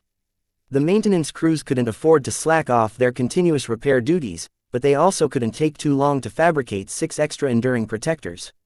In that moment, the mech workshops descended into hell. With a pushy taskmaster like Vase at the helm, none of the mech technicians had the opportunity slack off. He drove each and every one of them to the brink. They needed to complete twice the work in half the time. While it drove everyone crazy, Vase was more than familiar with their temperaments. They may be rather lazy most of the time, but they could accomplish a lot of work for a short amount of time. Vase knew that he couldn't drive the mech technicians to such a punishing pace for long, but it shouldn't be a problem to run them ragged for a couple of days. The chief technicians and mech technicians all cursed at him, but what could they do? Vase knew each and every trick in the book, and he cracked down on any attempts at skirting their works. Some mech technicians even suffered workplace accidents that should have sent them packing to the infirmary. Instead of doing so, Vase called in the doctors and patched the injured mech technicians up with emergency treatments that put them back intact. Though the short-term treatments only kept them up and running for a week at most before they collapsed, the injured mech technicians regained enough strength to resume their duties. Anyone else who suffers a workplace accident will get fed to the critters roaming outside, Vase declared with a scowl on his face. All of the mech technicians became intimidated by the force in his words. They didn't know whether Vase would follow through with his threat, but from the sternness radiating from his voice and posture, he seemed completely willing and able to toss the mech technicians to the dogs. Privately, Vase wouldn't go so far, if only because the Vandals couldn't afford to lose any manpower. Losing a couple of them at once would set back their work schedules a lot. They couldn't afford to fall behind on their repair and maintenance tasks. Several days passed by as new enduring protectors slowly emerged from the workshops. Vase unavoidably went for haste this time, which caused the newly finished mechs to be a bit less sound than the ones that joined the exploration party. Vase couldn't help it, as previously he had an entire month to fabricate 12 of them. This time, he needed to complete 1 mech every day in order to meet Captain Bird's expectations. The breakdown effect truly did its best to hinder the mech technicians in every step of the way. The 3D printers underwent continuous inspections and repair while their tools sometimes failed midway or caused serious accidents. Still, after several marathon sessions and sleepless nights, the exhausted Vandal mech technicians managed to fabricate 6 mechs in 6 days, all the while somehow managing to keep up with their regular duties. This was a miracle in management. Even though many mech technicians collapsed and productivity immediately dropped for the next few days, at the very least they hadn't fallen behind on their work. They all developed a new hatred for Vase, but he took no notice of their newly invigorated dislike for him. As long as they got the job done, they could say whatever they wanted behind his back. To Vase, he long stopped paying close attention to mech technicians. Perhaps he inherited some bad habits from the Sword Maidens, as he outright treated them as slaves during this hectic period. Unwilling to work, too tired to stay awake. Get back to work. Although it was terribly unfair for Vase to subject the mech technicians to such a brutal work pace, their entire situation was unfair from the start. If the situation called for it, he did not hesitate to turn into a tyrant and incur a lot of hatred on himself. Compared to their lives, what did their welfare matter? As Vase delivered the enduring protectors, Captain Bird already prepped a few Vandals to pilot them. More and more laser rifleman mechs turned into empty shells as their mech pilots got assigned to the enduring protectors. The same applied to the Sword Maidens as Precious Devil Razors joined the reserves as their mech pilots boarded the cockpits of the Asteria Leopard mechs. All of these transfers considerably weakened the strength of the main forces. With so many mechs lacking mech pilots, the flagrant Sword Maidens became less certain that they could win a pitched battle against a rival force. Fortunately, no enemy approached them as of yet. Whether this status quo would hold for long, nobody knew. Everyone knew that a battle couldn't be avoided. However, now was not the time. Even after a week since the last status update, no spider bot came back from the center of the red zone. No matter if it was Vase, Chief Dakin or the other Vandals, they all started to suspect the worst. Had the exploration party fallen into a trap? Did they fall into a deadly environmental hazard? The sheer amount of possibilities left the Vandals and Sword Maidens guessing. This was also why Captain Bird and Commander Lydia anxiously prepared a follow-up party. This time, not a lot of people gathered to send the small follow-up party off. 6 Asterius and 6 Enduring Protectors both set off with a fast transport carrying loads of spider bots. This time, Chief Dakin exerted a considerable amount of effort in improving the design of his spider bot. The Mark II version of the spider bot incorporated more robust and expensive materials. This vastly increased the resource cost of producing them, but none of the Vandals could afford to be stingy on this matter. With over 10,000 spider bots loaded into the cargo hold of the fast transports, it would send out up to 10 spider bots per hour. Even if 6 or 7 met with various mishaps, there was a good chance that at least one of them would make it to the pre-programmed drop points. I've improved upon the design. This time, they won't fail, I swear. Chief Dakin boasted. Vase was a little skeptical about his boast. He briefly studied the design of the old and new versions of the spider bots, and while he acknowledged their reliability and capabilities, they were ultimately disposable messenger bots. Despite the hyperbole, the bots did pass on their messages with a bit more success than their predecessors. With an overall survival rate of 70% in the first day and 40% in the next 2 days, an ample amount of spider bots brought back duplicate messages every hour. The continuous stream of intelligence reassured Captain Bird and Commander Lydia. Even though the flagrant Sword Maidens truly paid a considerable price for upgrading the spider bots, nothing was scarier than losing touch. Due to the perils the exploration party identified, the follow-up party marched slowly and steadily, prioritizing caution over speed. Everything could be undone by a single wrong step, so they made sure not to land themselves in any danger. 4 days into their journey, the spider bot that returned passed on an alarming message. The follow-up party stumbled upon the remnants of what looked like a battle between mechs. Vase immediately got called to the mobile headquarters. When he inspected the footage sent back with several spider bots, he immediately identified the bare and worn-out wrecks. These are certainly the wrecks of highly advanced but outdated mechs, ma'am. Look at the lack of corrosion. If we can salvage those wrecks and recycle their materials, we can probably double the toughness of a handful of our mechs. Are they CFA mechs? Captain Bird asked. No doubt about it, Vase stated. There are half a dozen obvious design quirks that are unique to older CFA mechs. They have their own take on mechs. Though weathering the environment for several thousand years stripped them bare of their coatings, he still spotted several telltale design characteristics that reminded him of old CFA mechs. Do these mechs come from the Starlight Megalodon's original mech contingent, or are they something they fabricated after crash landing on the planet? Vase thought about it. I can't say for certain, but I'm leaning towards the former. The design of these mechs aren't very optimal in heavy gravity environments. Look at those pieces of debris on their backs. Those are the remains of gravitic backpacks. While he could talk all day about the traits of the mechs, he couldn't tell what happened here. Too much time had passed and most of the marks of the battle had long been wiped from the terrain. Only the wreckages remained, but besides their salvage value, they really didn't offer anything else. Still, just the presence of ancient mechs told them that the Starlight Megalodon used to field them in the past. Were any of them still intact and in working condition? Vase couldn't imagine that something like that was possible, especially since so many years had passed by on the surface. In case we are forced to enter into battle against the CFA mechs, can you tell us how to best defend against them? The captain asked. This caused those present to shudder.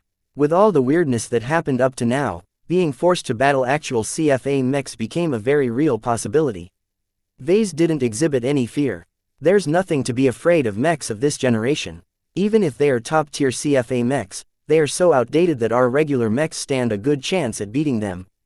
Our mechs benefit from an enormous amount of advancements, and this is not something that high-quality mechs from the CFA can resist if their designs are still the same. Is that true? I'm sure of it. The only thing you need to pay attention to is that their armor systems are extravagant. Even their light skirmishers can be as tough as heavy knights in certain cases. Therefore, it is very hard to overpower an outdated CFA mech unless you apply overwhelming force. There's no other shortcut to defeating them. Just the material value of their mechs alone are worth as much as entire planets of the Bright Republic. This did not make it easy for the Vandal mech officers. It would be best if they didn't meet any CFA mechs in battle at all. Even though the warship lovers disdained the use of mechs, they still made serious use of them. The mech designers in the employ of the CFA weren't that much worse from the mech designers working for the MTA. Over the following days, the follow-up party uncovered other curiosities which the spider bots sent back. They found no other remnants of CFA mechs, but they did find plenty of traces of battle. It became abundantly clear that the survivors of the CFA engaged in a very frigid conflict at some point in time. Once the follow-up party came close to the last location of the exploration party, they doubled the amount of spider bots sent back and also slowed down their pace. They managed to identify the indentations in the ground that the exploration party left behind.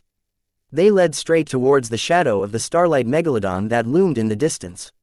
We have not encountered any of the members of the exploration party as of yet. The mech officer in charge of the follow-up party reported. After scouting our surroundings for any hazards, we intend to split up and seek out the exploration party.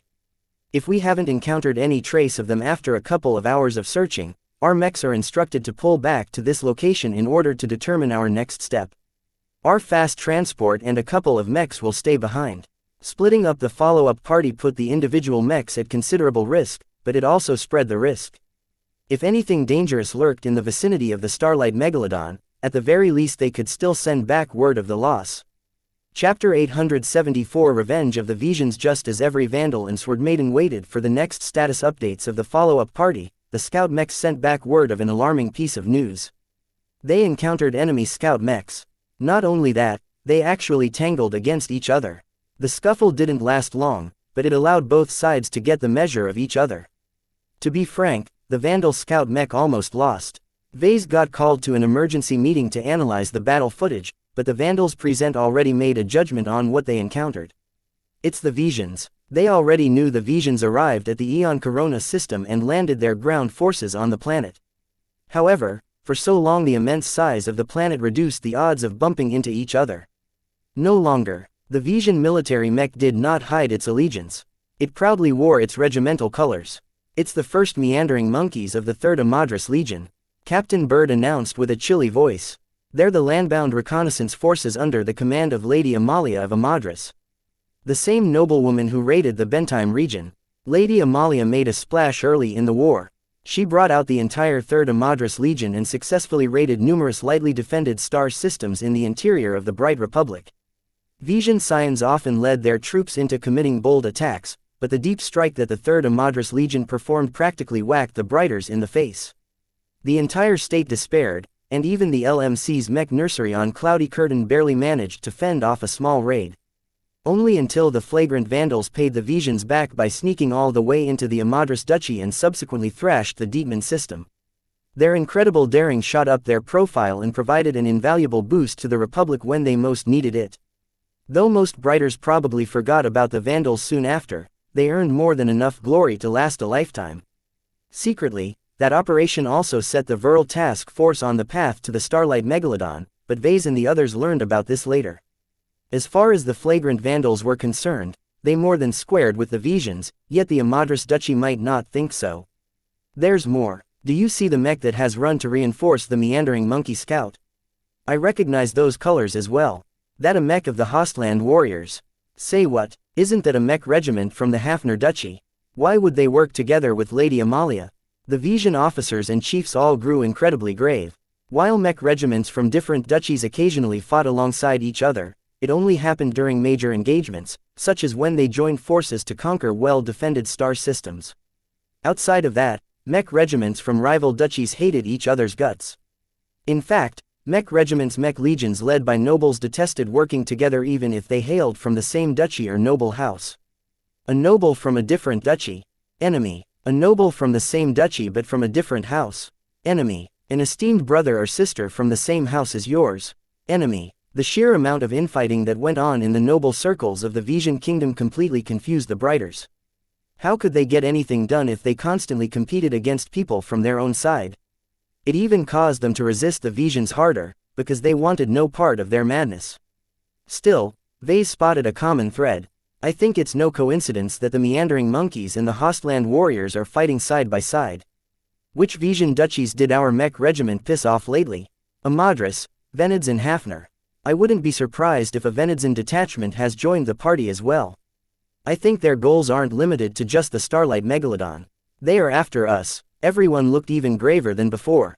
If any other Visions arrived in the Eon Corona system, then the Vandals might still have some hopes of avoiding combat.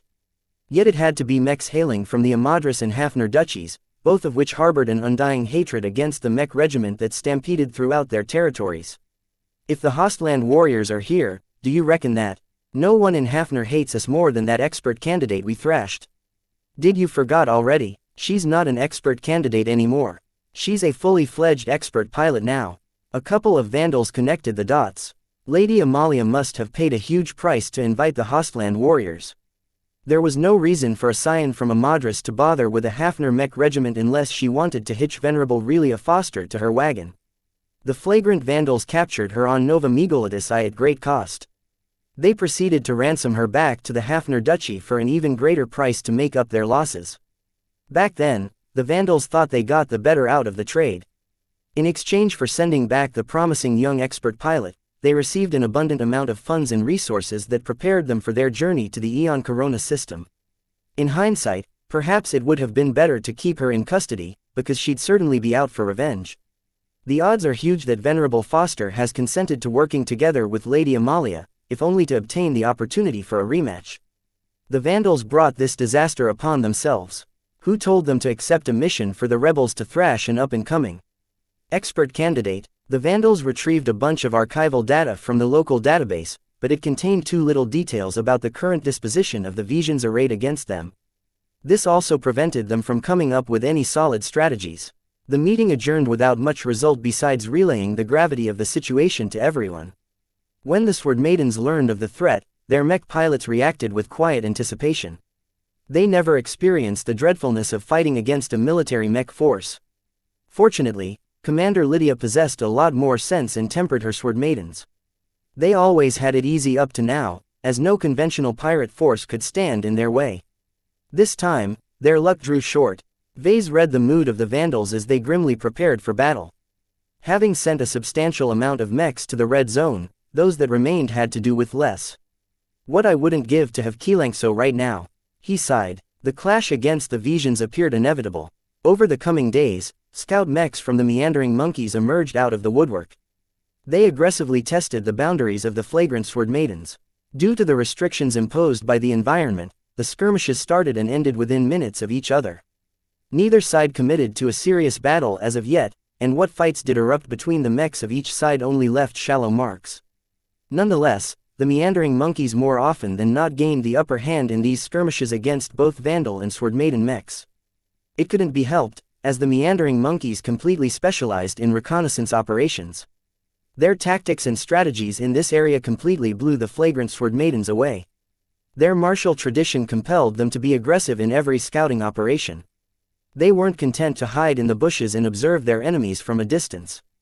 They were all about getting up close and personal and punching their adversaries in the nose before gleefully running away. When Vase surveyed the battle damage in person at the workshops, he read the marks on the scout Mechs that returned. Overall, their weapons exhibited much less wear and tear than their armor plating. As a Mech designer who knew Mechs inside and out, he could instantly read the progression of a battle from the marks left behind on a machine. Evidently, the Vandals got the shorter end of the stick. As the Mech technicians started to catalog the accumulated battle damage, Vase approached the exhausted Mech pilot sitting on a crate next to the light Mech. A serviceman passed him a bottle of nutrient solution, which the Mech pilot drank deep gulps of. The skirmish may not have lasted very long, but it drained every bit of his concentration. "Hello, Mr. Larkinson," the Mech pilot replied lethargically. Vase acquired a very intimidating reputation among the Mech pilots, though the man before was simply too tired to care about that right now. Compared to a bossy Mech designer, the Visions were the real enemy. Even though Vase felt like he was about to pick open a bandaged wound, he still needed to know. "I'll be studying the battle footage in a minute, but is there anything you can tell about the meandering monkeys? Their fighting habits, their weaknesses, our chances of winning against them and such?" The Vandal Mech pilot snorted. "We're not cut out to fight the meandering monkeys. They're so good at what they do that they are practically schooling us. Showing off our tricks in our light Mechs is like showing off in front of a master. What we can do, they can do better. What they can do, we have no hopes of replicating. They're that good in skirmishes. Reconnaissance Mech regiments don't sound very impressive, and they often get the short end of the stick when it comes to funding them, but the meandering monkeys are resourceful buggers. Their mechs aren't all that better than ours, and their mech pilots aren't any more talented either, but their training makes a huge difference.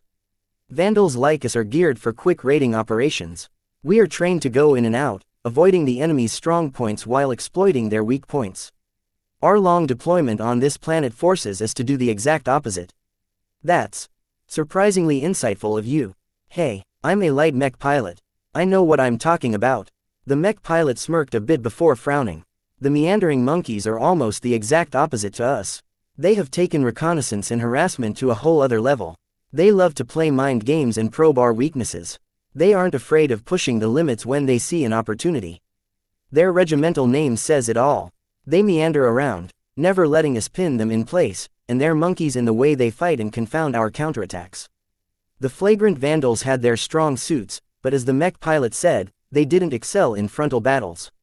Their weaknesses, Vase repeated. Well, me and my buddies noticed that while the meandering monkeys are annoying, they only rarely switch into high gear. Each time they provoke a fight, they try to accomplish the most while expending the least amount of energy. In fact, the main reason why we've been able to hang on is because we are much more willing to perform energy-intensive maneuvers than the meandering monkeys. This was an important clue. I see, that might mean their energy supply isn't as great as ours. Vase exclaimed. The Vandals possessed at least one indisputable advantage. What about the Hostland warriors? The Hostland warriors took on multiple roles. They resembled the flagrant Vandals in that they engaged in both landbound and spaceborne operations. Overall, they made a name for themselves as a versatile and dependable all-round battle regiment. A few of their scouts tagged along in the first few appearances, but they're not as good as the meandering monkeys. They never showed up after that. Vase narrowed his eyes in suspicion. Even if the light mechs of the Hostland warriors couldn't keep up with the meandering monkeys, didn't mean they disappeared from the battle theater. Since the meandering monkeys are continuing to harass our scout mechs, do you think we can fend them off? No, the mech pilot decisively declared.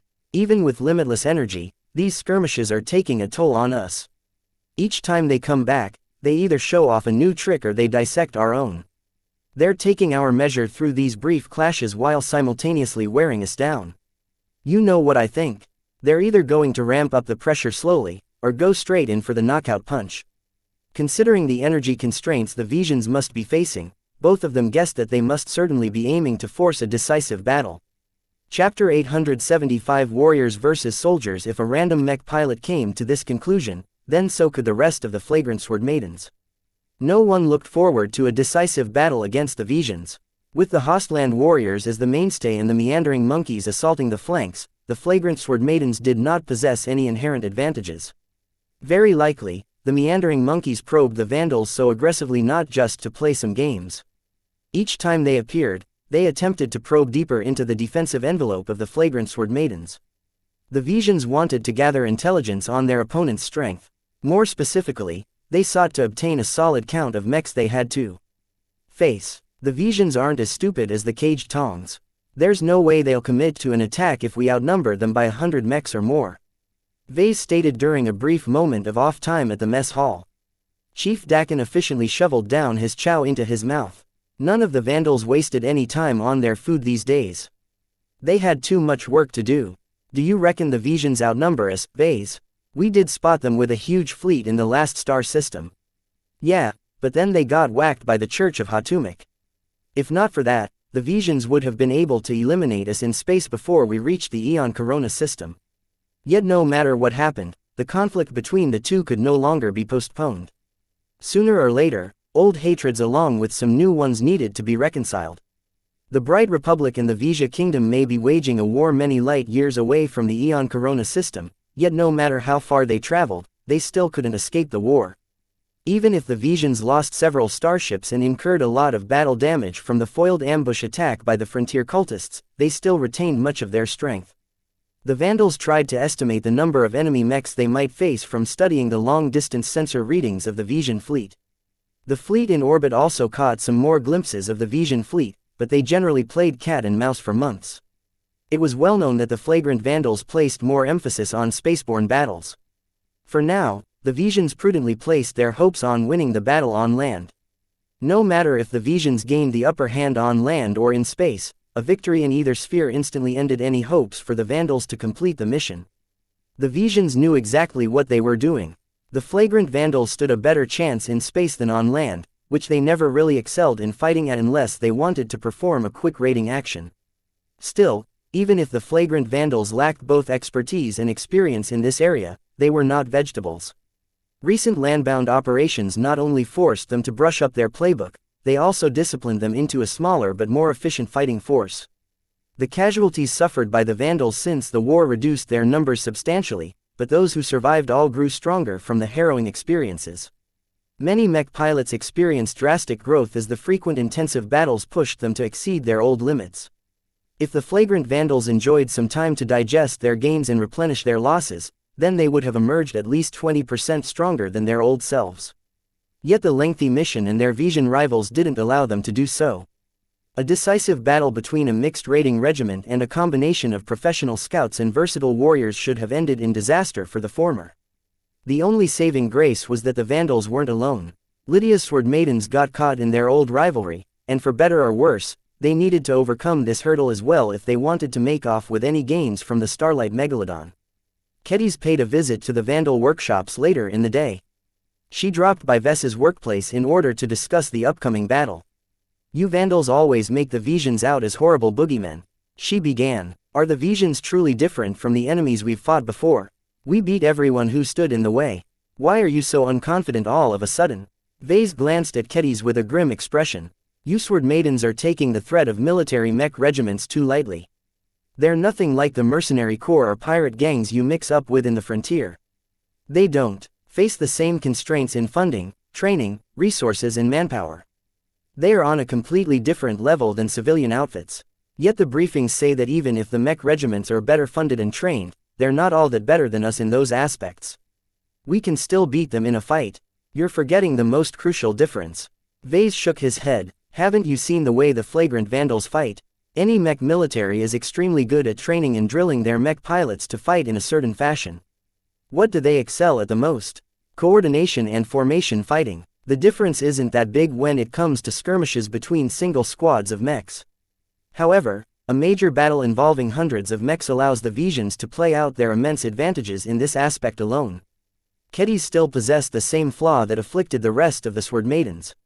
Without seeing a true frontline mech regiment in battle, they wouldn't know how much of a force multiplier those advantages wrought. Mechs fought best when they fought in unison. Clever formations amplified the inherent advantages of different mech models while covering up their weaknesses. The female pirate designer frowned. She still possessed some of the typical sword maiden conceit, but she also respected Vase too deeply to discount his opinion. In an even battle with the same amount of mechs and mech pilots, who would win, the sword maidens or these Visions? There's no contest. The latter will win any day. What? Our sword maiden mechs and mech pilots aren't that much worse than the mechs we've seen from your archival footage. In order to impress the sword maidens of the seriousness of the threat, the Vandals freely handed over as much intelligence about the meandering monkeys and the Hostland warriors. Though the sparse recordings mostly showed actions from the previous wars, it still provided a valuable perspective on their strengths. Unfortunately, it appeared too many sword maidens missed the mark. They drew the wrong lessons from the footage. I suggest you go back and review the footage again. Note that every opponent they face are military mech regiments or outfits that are connected to some military mech force. Only by employing the same level of coordination can we withstand their attacks." This time, Kedis didn't say anything, but used her head for once. Vase always encouraged her to take a break and think through the implications of a contentious argument. It was a lot better than running her mouth without any thought or care. The gravity of the situation finally dawned upon her. "Damn, our sword maiden mech pilots are never afraid of a brawl, but we never bothered much with all of this fancy formation stuff. All we care about is hacking our opponents with our swords." Having observed the operation of the Vandals and the sword maidens for so long, Vase knew the reason why the latter failed to elevate their coordination. It takes a special quality to be able to trust in your fellow mech pilots. Mech militaries don't pay an excessive amount of importance at a mech pilot's genetic aptitude or their academy performance. Instead, they value mech pilots who score high on traits such as trust, cooperation, obedience and more. It doesn't matter if a mech pilot is a prodigy with a high genetic aptitude, if they are too cocky and rebellious, they can't be trusted. Our sword maidens aren't short of those qualities. We sisters are extremely close. We trust each other with our lives. Is that truly so? Vase expressed his doubt. Certainly, there is a high degree of camaraderie among your sisters. Yet, the focus of your training is in an entirely different direction. Commander Lydia has done a great job at transforming nobodies from the frontier into elite mech pilots, but that is only impressive when compared to the low standards of the Ferris Star region. You sword maidens aren't tactically flexible enough and your teamwork is rudimentary. Your cohesion is fairly high compared to other pirate gangs, but any random Vision mech regiment is able to dwarf it with ease. If you're right, what can we do about it? We are already set in our ways, and I doubt my sisters can master formation fighting in a couple of days. The sword maidens aren't suitable to this style of battle at all. Your mech pilots are champions and warriors more than soldiers. If you want to achieve the best chance of achieving a victory, you have to find a way to force the Visions into smaller groups. They can't show their full prowess in formations if there aren't enough mechs to showcase their might. This was easier said than done. If the Visions already gathered intelligence on Lydia's sword maidens, then they would know how to avoid such a situation. In the end, Kedis left the workshop with a concerned expression. Vase hoped that she'd be able to convince her fellow sisters not to belittle the threat of the Visions. If they thought they could beat the Visions like they did against pirates, then they were sorely mistaken. Vase privately estimated the chances of victory, but he only came up with vague guesses. The flagrant sword maidens hadn't been able to scout the Visions at all due to being constrained by the meandering monkeys. The Vandals and sword maidens could forget about peeking at the main Vision forces with experts in reconnaissance on the field.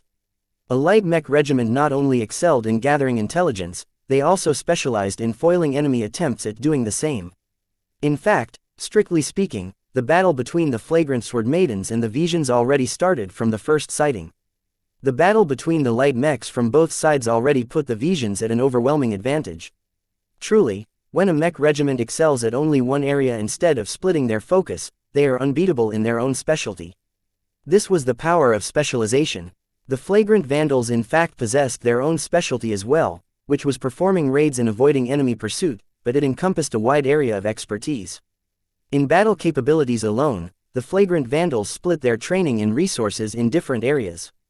They fielded both landbound and spaceborne mechs, ranged mechs and melee mechs, mechs of all three weight classes and more. All of this split attention led to a very broad and general martial tradition where the Vandals paid more attention to the result rather than the method. While this approach gave the Vandals a lot of freedom to pursue their interests in their own ways, it also hampered greater coordination as well as stripped them of the benefits of uniformity.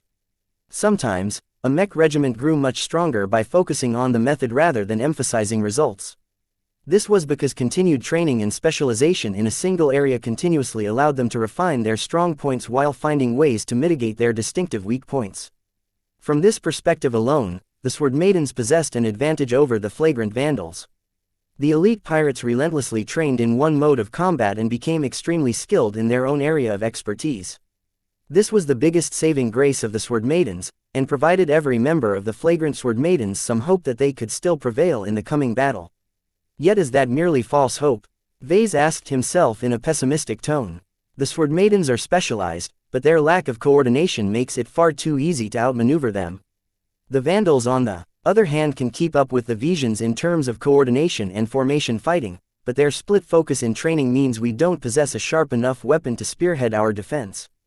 Chapter 876 Passionless Leader. The skirmishes heated up as the meandering monkeys probed the flagrant sword maidens on all sides. The portent of a battle loomed over everyone's heads, and even the sword maidens started to put away some of their arrogance as their own scouting mechs continued to suffer a loss against the Visions. The meandering monkeys had succeeded in gaining the measure out of the Vandal and sword maiden mechs. The same couldn't be said for the defenders, as the abundant amount of tricky battle tactics of their foes continued to confound the Vandal and sword maiden scouts. Vase already saw that the battle between the scout mechs started to go downhill. Damaged scout mechs continued to pour into the workshops. Mech technicians constantly worked double shifts in order to keep on top of the repairs. With the breakdown effect constantly breaking down mechs without rhyme or reason, the workload started getting out of hand. The problem was that Vase couldn't do anything to reverse this adverse trend. Every damaged mech was another mech that they couldn't field in the upcoming battle. If the backlog of damaged mechs continued to grow, the flagrant sword maidens may be forced into a decisive battle with significantly less mechs. Against an enemy as formidable and prepared as the Visions, every mech counted. Vase pretty much already pushed the mech technicians to the brink. Under his tyrannical leadership, he managed to push their productivity to the highest sustainable state he had ever seen. The fact that their work directly affected the odds of winning also motivated them to work honestly and diligently for once. Yet even then, the backlog of damaged mechs continued to accumulate. Perhaps one day the backlog consisted of 2 damaged mechs. The next day 2 more damaged mechs joined the list. Before they knew it, the Vandals might have as much as 30 damaged mechs waiting in queue to be repaired. Obviously, Vase needed to nip that problem in the bud right at the start. Even the smallest wound could bleed a person dry if left unattended. Vase pulled up his metaphorical sleeves and spent almost every waking morning in the trenches with the other mech technicians. He knew mechs better than all the other mech technicians, and only the most experienced chief technicians among the Vandals could still teach him a trick or two. His speed in fixing up mechs sometimes surpassed the effort of an entire crew. Through this humble sacrifice, Vase managed to stay on top of the bleeding for now. Yet the backlog quickly threatened to grow out of control as the meandering monkeys continued to invade the perimeter of the flagrant sword maidens. They don't know when to stop. They are popping up more frequently every day. It's like they're determined to wear us all down. The lifespans of the Vandal light mechs shortened by months or even a year every time they rolled up the workshops in a beaten and damaged state. Vase intimately felt that the light mechs couldn't take this kind of abuse forever. Is that the goal of the meandering monkeys?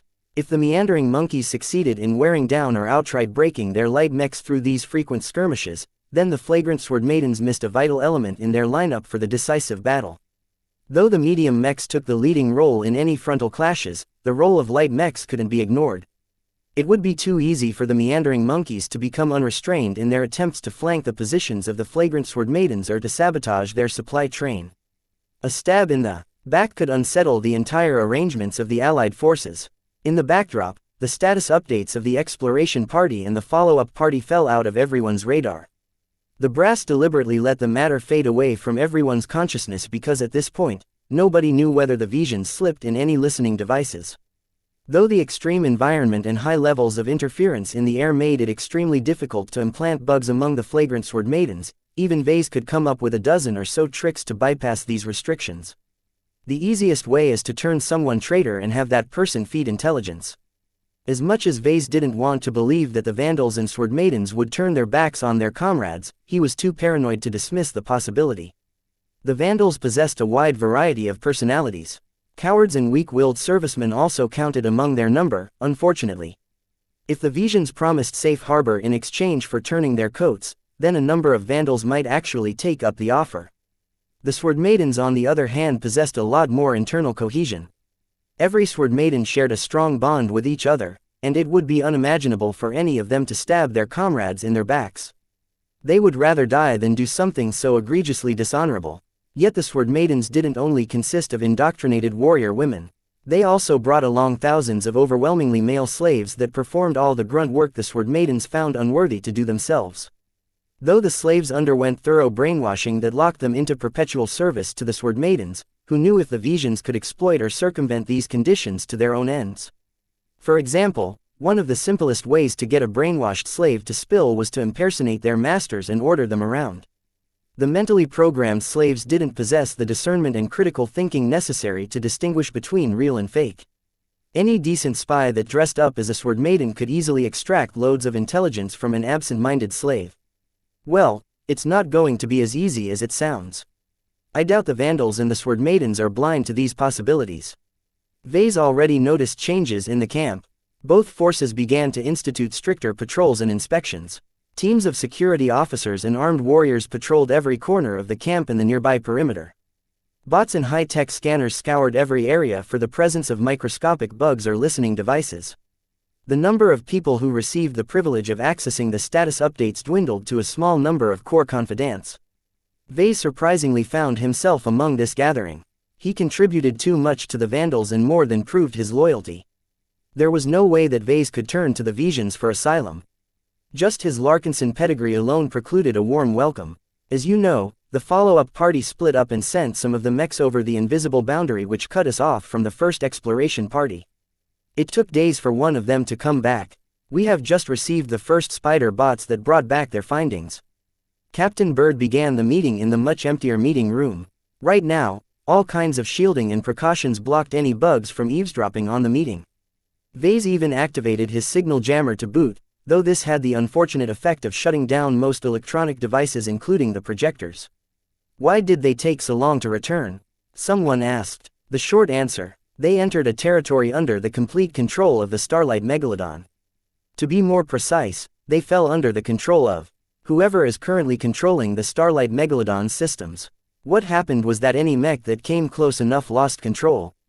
Even xianxia is rendered helpless by a targeted constricting effect. What? The small number of vandals became gobsmacked. It didn't surprise them that the Starlight Megalodon possessed a means to put any approaching mech under a stasis effect. What surprised them was that it still worked after so many years, and that someone still possessed the expertise to control such a system. Do we know who is in control of the battleship, ma'am? The sole enduring protector who returned hasn't managed to come close enough to discern any details from the Starlight Megalodon. All the footage we've obtained still show the battleship as a distant, hazy shape. However, the surviving mech still managed to capture the process where our other mechs crossed the line and succumbed to the stasis effect. Tractor beams subsequently picked up the immobilized mechs and dragged them in the direction to the battleship. Their current status is unknown. A very depressed mood spread throughout the meeting room. How many breakdown-proof mechs fell for this trap? Who exactly captured them, and why would they do so? Vase hoped that whoever controlled the Starlight Megalodon's systems would be merciful to the captives. The fact that the Starlight Megalodon opted to capture the intruders rather than to wipe them out with a warship-grade cannon or something gave the Vandals a lot of hope for their continued existence. The success of the mission depended on their conduct. Even if they'd been captured for some reason, at least they had a chance of negotiating with their captors. Captain, what do we do now with this information? Vase asked. There's nothing we can do. Bird answered unwillingly. Fabricating more breakdown-proof mechs will only weaken our forces further. This is extremely foolish considering we are facing the prospect of a decisive battle against the Visions. Anything else we send inside the capture envelope of the Starlight Megalodon will just be put to stasis and dragged towards the battleship without any way of transmitting any news. I'm not willing to throw any more assets into this proverbial black hole. Let's repel the Vision attack before we plan our next steps. This was the most prudent course of action. They first needed to address the more acute crisis before they had the luxury of solving this thorny problem. Getting cut off from the exploration party and most of the mechs of the follow-up party worried the Vandals immensely. So much time had already passed. Had the people they sent in suffered a mishap? Were they being tortured? Perhaps they already died, with those outside the red zone none the wiser. All of these possibilities depressed the Vandals, and Captain Bird couldn't do anything to lift them up. She wasn't Major Verl, who always knew how to manage everyone's morale. Vase hadn't noticed this flaw in Captain Bird before, but now that bad news poured in from every direction, the differences in leadership style became especially notable. Captain Bird exhibited a detail-oriented leadership style. She prized data and facts over feelings and hunches. This made her a very thorough commanding officer who paid attention to every detail no matter how boring it may be. Yet such an objective approach failed to stoke the passion of her subordinates. She had no charismatic bone in her body, and while she was capable of expressing emotions just like any other human, she wasn't adept at manipulating the feelings of others. To Vase, Captain Bird seemed like the middle manager type. Vase vastly preferred Major Verl over Captain Bird, because to Vase, it seemed that Major Verl didn't bother to dig too deep into every detail. He merely needed to receive an overview of pertinent facts and set the broad strokes every policy. As for the details, Major Verl could let his deputies take care of that stuff. A commanding officer never let themselves be bogged down by facts. As the meeting turned to planning against a Vision attack, Vase continued to observe Captain Bird's handling of the situation. She was doing the best she could, but she handled matters like a bot. No matter how dismayed the other mech officers and chiefs became, Captain Bird paid no notice to their own feelings. What was she thinking? How could she pay so little attention to morale?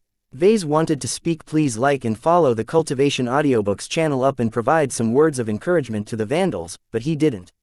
Not only would it be unbecoming for a mech designer like him to broach this matter, it also risked putting him at odds with Captain Bird.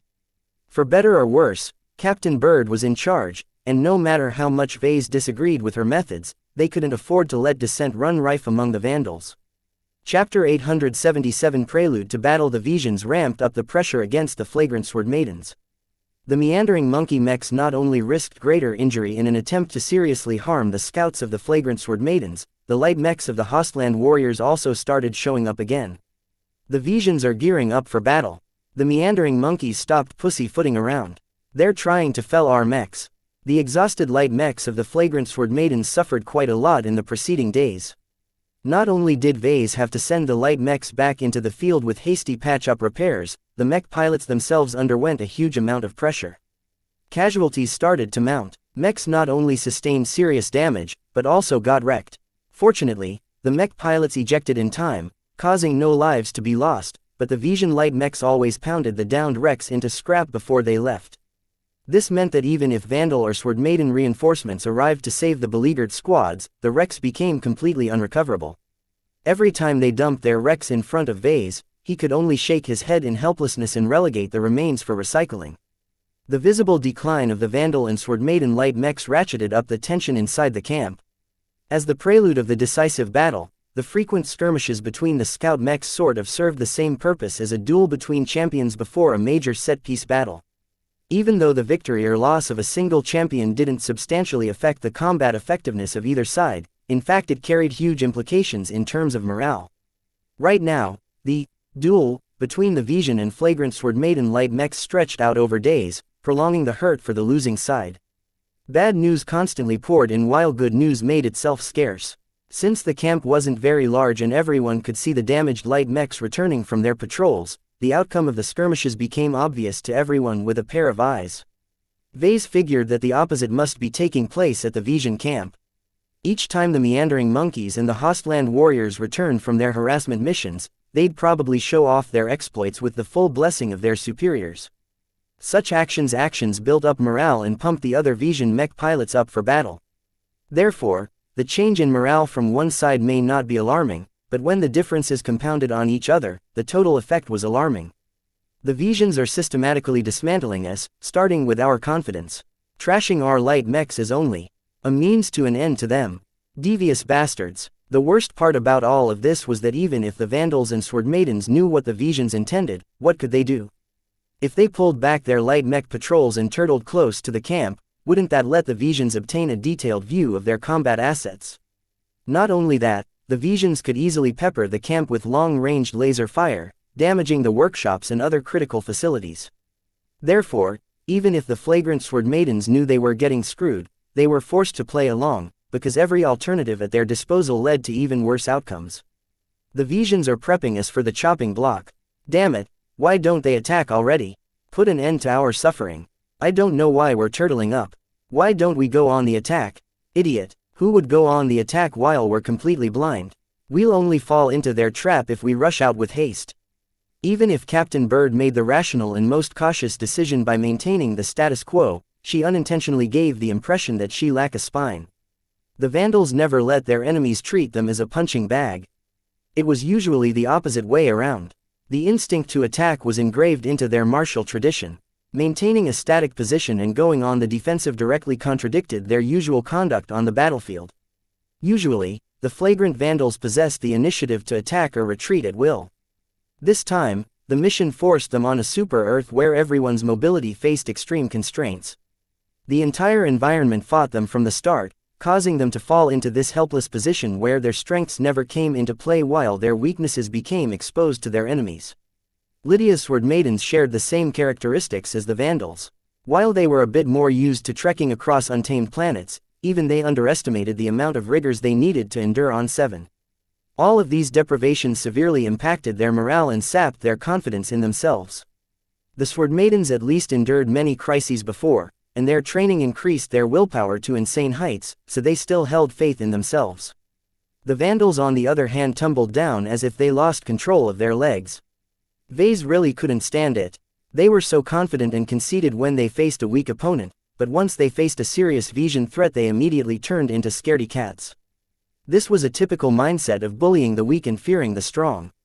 Captain Bird belatedly became aware of the problem impacting the men, but what could she do? Raising morale had never been much of a concern to her, and her stilted, awkward speeches increased their doubt rather than assuaging it. More critically, the Vandals lacked the only competent mech officer who could prop up everyone's morale. The absence of Captain Orphan as a mental cornerstone to their confidence couldn't come at a worse time.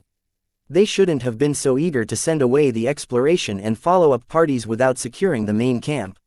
Now, due to the mishaps that Captain Orphan, xianxia, the fast transports, the enduring protectors and the Asterius suffered when they came too close to Starlight Megalodon, the flagrant sword maidens faced the prospect of entering into battle without their help. Even though the Vision mechs abandoned their previous efforts to conserve their energy in order to pressure the flagrant sword maidens, they couldn't keep up their wasteful actions forever. At some point, the Visions needed to pull the trigger, and that time almost dawned upon the flagrant sword maidens. Some of the more perceptive mech officers smelled the critical moment arriving, and they all summed up what courage they had left in preparation for the most critical battle in their careers. Vase worked hard to prep the mechs for an imminent battle. He didn't even have to whip the mech technicians into shape anymore, because they knew as well as anyone how their work might tip the balance of the upcoming clash. During one of his rare breaks, Vase suddenly received an unexpected visitor. He immediately decided to meet him in a closed office with his signal jammer encompassing the entire space. From the looks of your face, Jimmy, it looks as if you have something urgent to say. Vase didn't have the time to concern himself with other matters lately, so he stopped meeting with talkative Jimmy. Nonetheless, the urgency in which Jimmy sought a meeting alarmed Vase a bit. My boys and I kept tabs on a couple of shifty fellows. While we haven't caught them doing anything that crosses the line, some of them are making suspicious movements. Does that include our resident expert pilot? Venerable Xie is preoccupied with the repair efforts on his mech. He hasn't been doing anything lately, but his sycophants are keeping close. That didn't mean the foreign expert pilot sat still. Vase narrowed his eyes in suspicion. What does your intuition tell you? While talkative Jimmy may be a good-for-nothing when it came to performing his regular duties, Vase couldn't fault his people's skills. Everyone excelled at something, and a person like Jimmy was a good judge of character. Vase even believed that talkative Jimmy may be an agent of Flashlight, though the man was far too incompetent in other areas. Either he played up his role extremely well or he was simply who he appeared to be. Vase couldn't judge either way. My gut tells me his abrupt change in pattern is due to something new. Talkative Jimmy said with a grave voice. If not for the signal jammer, he wouldn't have dared to voice any doubt about the expert pilot. You know what I reckon? I bet some Vision spy managed to infiltrate our camp and somehow turned our own expert pilot. He was never fully into the Vandals anyway, and his behavior during our march across the planet has always been rather shifty. There's something wrong about him, I'm absolutely certain. That's a grave accusation to make. Do you have any proof? Vase asked. No, it's just my gut feeling, but I'm not the only one who feels that way. Everybody of mine who kept an eye on Venerable feels the same way. The man just keeps to himself all this time and isn't taking any action so far. Don't you feel that's weird? Vase paused for a bit. Now that he thought about it, even Venerable O'Callahan wouldn't have ignored the perilous drop in morale. While expert pilots generally tended to be aloof and difficult to reach in order to prevent being swamped by rabid fans, in situations like this, a hero like Venerable Xie should have propped us up. Instead of holing up in his pale dancer, he should have been out and among the men. Vase surmised. His inaction runs counter against the interests of the Vandals. That didn't mean Venerable Xie intended to stab the Vandals in the back, but it showed a disconcerting lack of effort on his part to reverse the declining trend. Expert pilots served as the trump cards of a powerful mech regiments. Besides their roles as supreme battle operators, they also served as symbols. Perhaps the Vandals merely chalked up his inaction to his foreignness or his lack of adaptation to working with a mech regiment, but Jimmy thought otherwise. Vase trusted his intuition a lot, and right now it indicated that Jimmy believed in his words. Yet could Vase rely on Jimmy's intuition to be accurate as well? The entire crux of the situation rested on whether Jimmy's guesses and hearsay possessed any merit. Could Vase really take Jimmy's word that Venerable Xie may be plotting something detrimental? Do you have a man on the inside? Vase asked. No way. Jimmy shook his head. I tried sending some of my buddies, but that foreigner is really strict about accepting people in his circle. We tried for months but none of us managed to earn his trust. That limited their options enormously. At this point, Vase wanted to access the neural interfaces of the pale dancer and the customized simulator pod in order to wipe away the evidence of his misdeeds. No matter what happened in the upcoming battle, Vase truly couldn't leave behind any trace of the work he did at Major Verl's request. I need access to his mech, Vase said simply. Can you get me there? Jimmy frowned. Aren't you the head designer? Why don't you just walk up there? Vase couldn't explain how Venerable Xie likely regarded Vase with distrust. Perhaps his actions directly led to Venerable Xie deciding to turn his coat. After a few more minutes of hushed discussion, Jimmy left the office without any resolution. Neither Vase nor Jimmy came up with any response against the possibility of betrayal by their own expert pilot. While Jimmy already told Vase that he and his buddies already had something in store for the other shifty fellows, there was no way they could touch an expert pilot. It also didn't help that Venerable Xie practically ate and slept inside the cockpit of the pale dancer. The man acted with the utmost caution and never left his mech with the excuse that he would be able to jump into battle at any time. To Vase, the expert pilot may be on guard against any attempts at further perverting the pale dancer's neural interface. As long as Venerable Xie practically slept on top of it, there was no way Vase could sneak in and adulterate the neural interface any further. The visit from Jimmy warned Vase that the time for indecision was over. He needed to pull the trigger before the matter blew up in his face. Chapter 878 Enigmatic Stewing in his paranoia, Vase imagined the worst about Venerable Xie. Although they rarely came into touch with each other, Vase grew increasingly more unsettled at the thought of Venerable Xie developing some kind of revenge fantasy against the flagrant vandals. They did screw over the fourth prince, the fallen noble who Venerable Xie trained all his life to protect. Vase cursed Prince Hixt Closter and his untimely death while under the protection of the Vandals. Why couldn't he cling to his life? The entire basis of the agreement with the Vandals and Venerable Xie rested on the premise that the fourth prince was in safe hands. The prince's death sent the Vandals down into a tailspin. Vase shouldn't have succumbed to Major Verl's coercion and agreed to mess with Venerable Xie's neural interfaces. I can't leave this situation hanging, he muttered. 3 tampered neural interfaces existed. Vase didn't have to worry too much about the Parallax Star's neural interface. As a spaceborne Lancer mech, it had been left with the fleet that was still under the command of Major Verl. As the only other Vandal in the know, Vase already hinted at him beforehand to take good care of the Parallax Star's neural interface. Therefore, Vase only had to worry about the neural interfaces of the Pale Dancer and the expert pilot's personal simulator pod. If the Visions ever got their hands on them and dug out their programming, they could instantly tarnish names of Vase, the Larkinsons, the Flagrant Vandals, the Mech Corps and even the entire Bright Republic with his crimes. Sometimes as serious as being accused of brainwashing an expert pilot was just as bad as plotting to murder them. The MTA wouldn't tolerate such a matter. The entire Bright Republic might be sanctioned for this incident alone. Therefore, this matter affected more than his personal reputation. He needed to take action for the good of the Bright Republic. Never mind that it's my own fault for provoking this crisis in the first place. Yet no matter how much he tried to justify his intentions, he wasn't a spy. How could he possibly sneak to the neural interfaces and access them long enough to wipe away the evidence? There was no way the vigilant expert pilot and his band of confidants allowed outsiders access to his personal territory. This problem continued to confound Vase as time went by. He resumed his duties and continued to prepare the Vandals for mechs, but his heart wasn't in his work anymore. His productivity dropped as more than half of mind fantasized about cooking up some wild schemes that allowed him access to the neural interfaces. Yet what could a mech designer do? Nothing. He may wield a wide amount of influence among the Vandals, but he had no effective control over an expert pilot.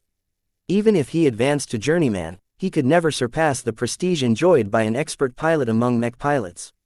Even prestige has its limits. Vase grimaced. Even though Vase made up his mind to take action, he simply couldn't come up with something that wouldn't backfire on him. The same limitations that prevented him from doing something earlier still existed. Vase felt as if he was playing a game of chess where he already foresaw that he'd be put in checkmate in a couple of moves. No matter what decisions he came up with, none of them forestalled the disaster that he saw coming. It's like I have no other option but to concede. Yet that was unacceptable to Vase.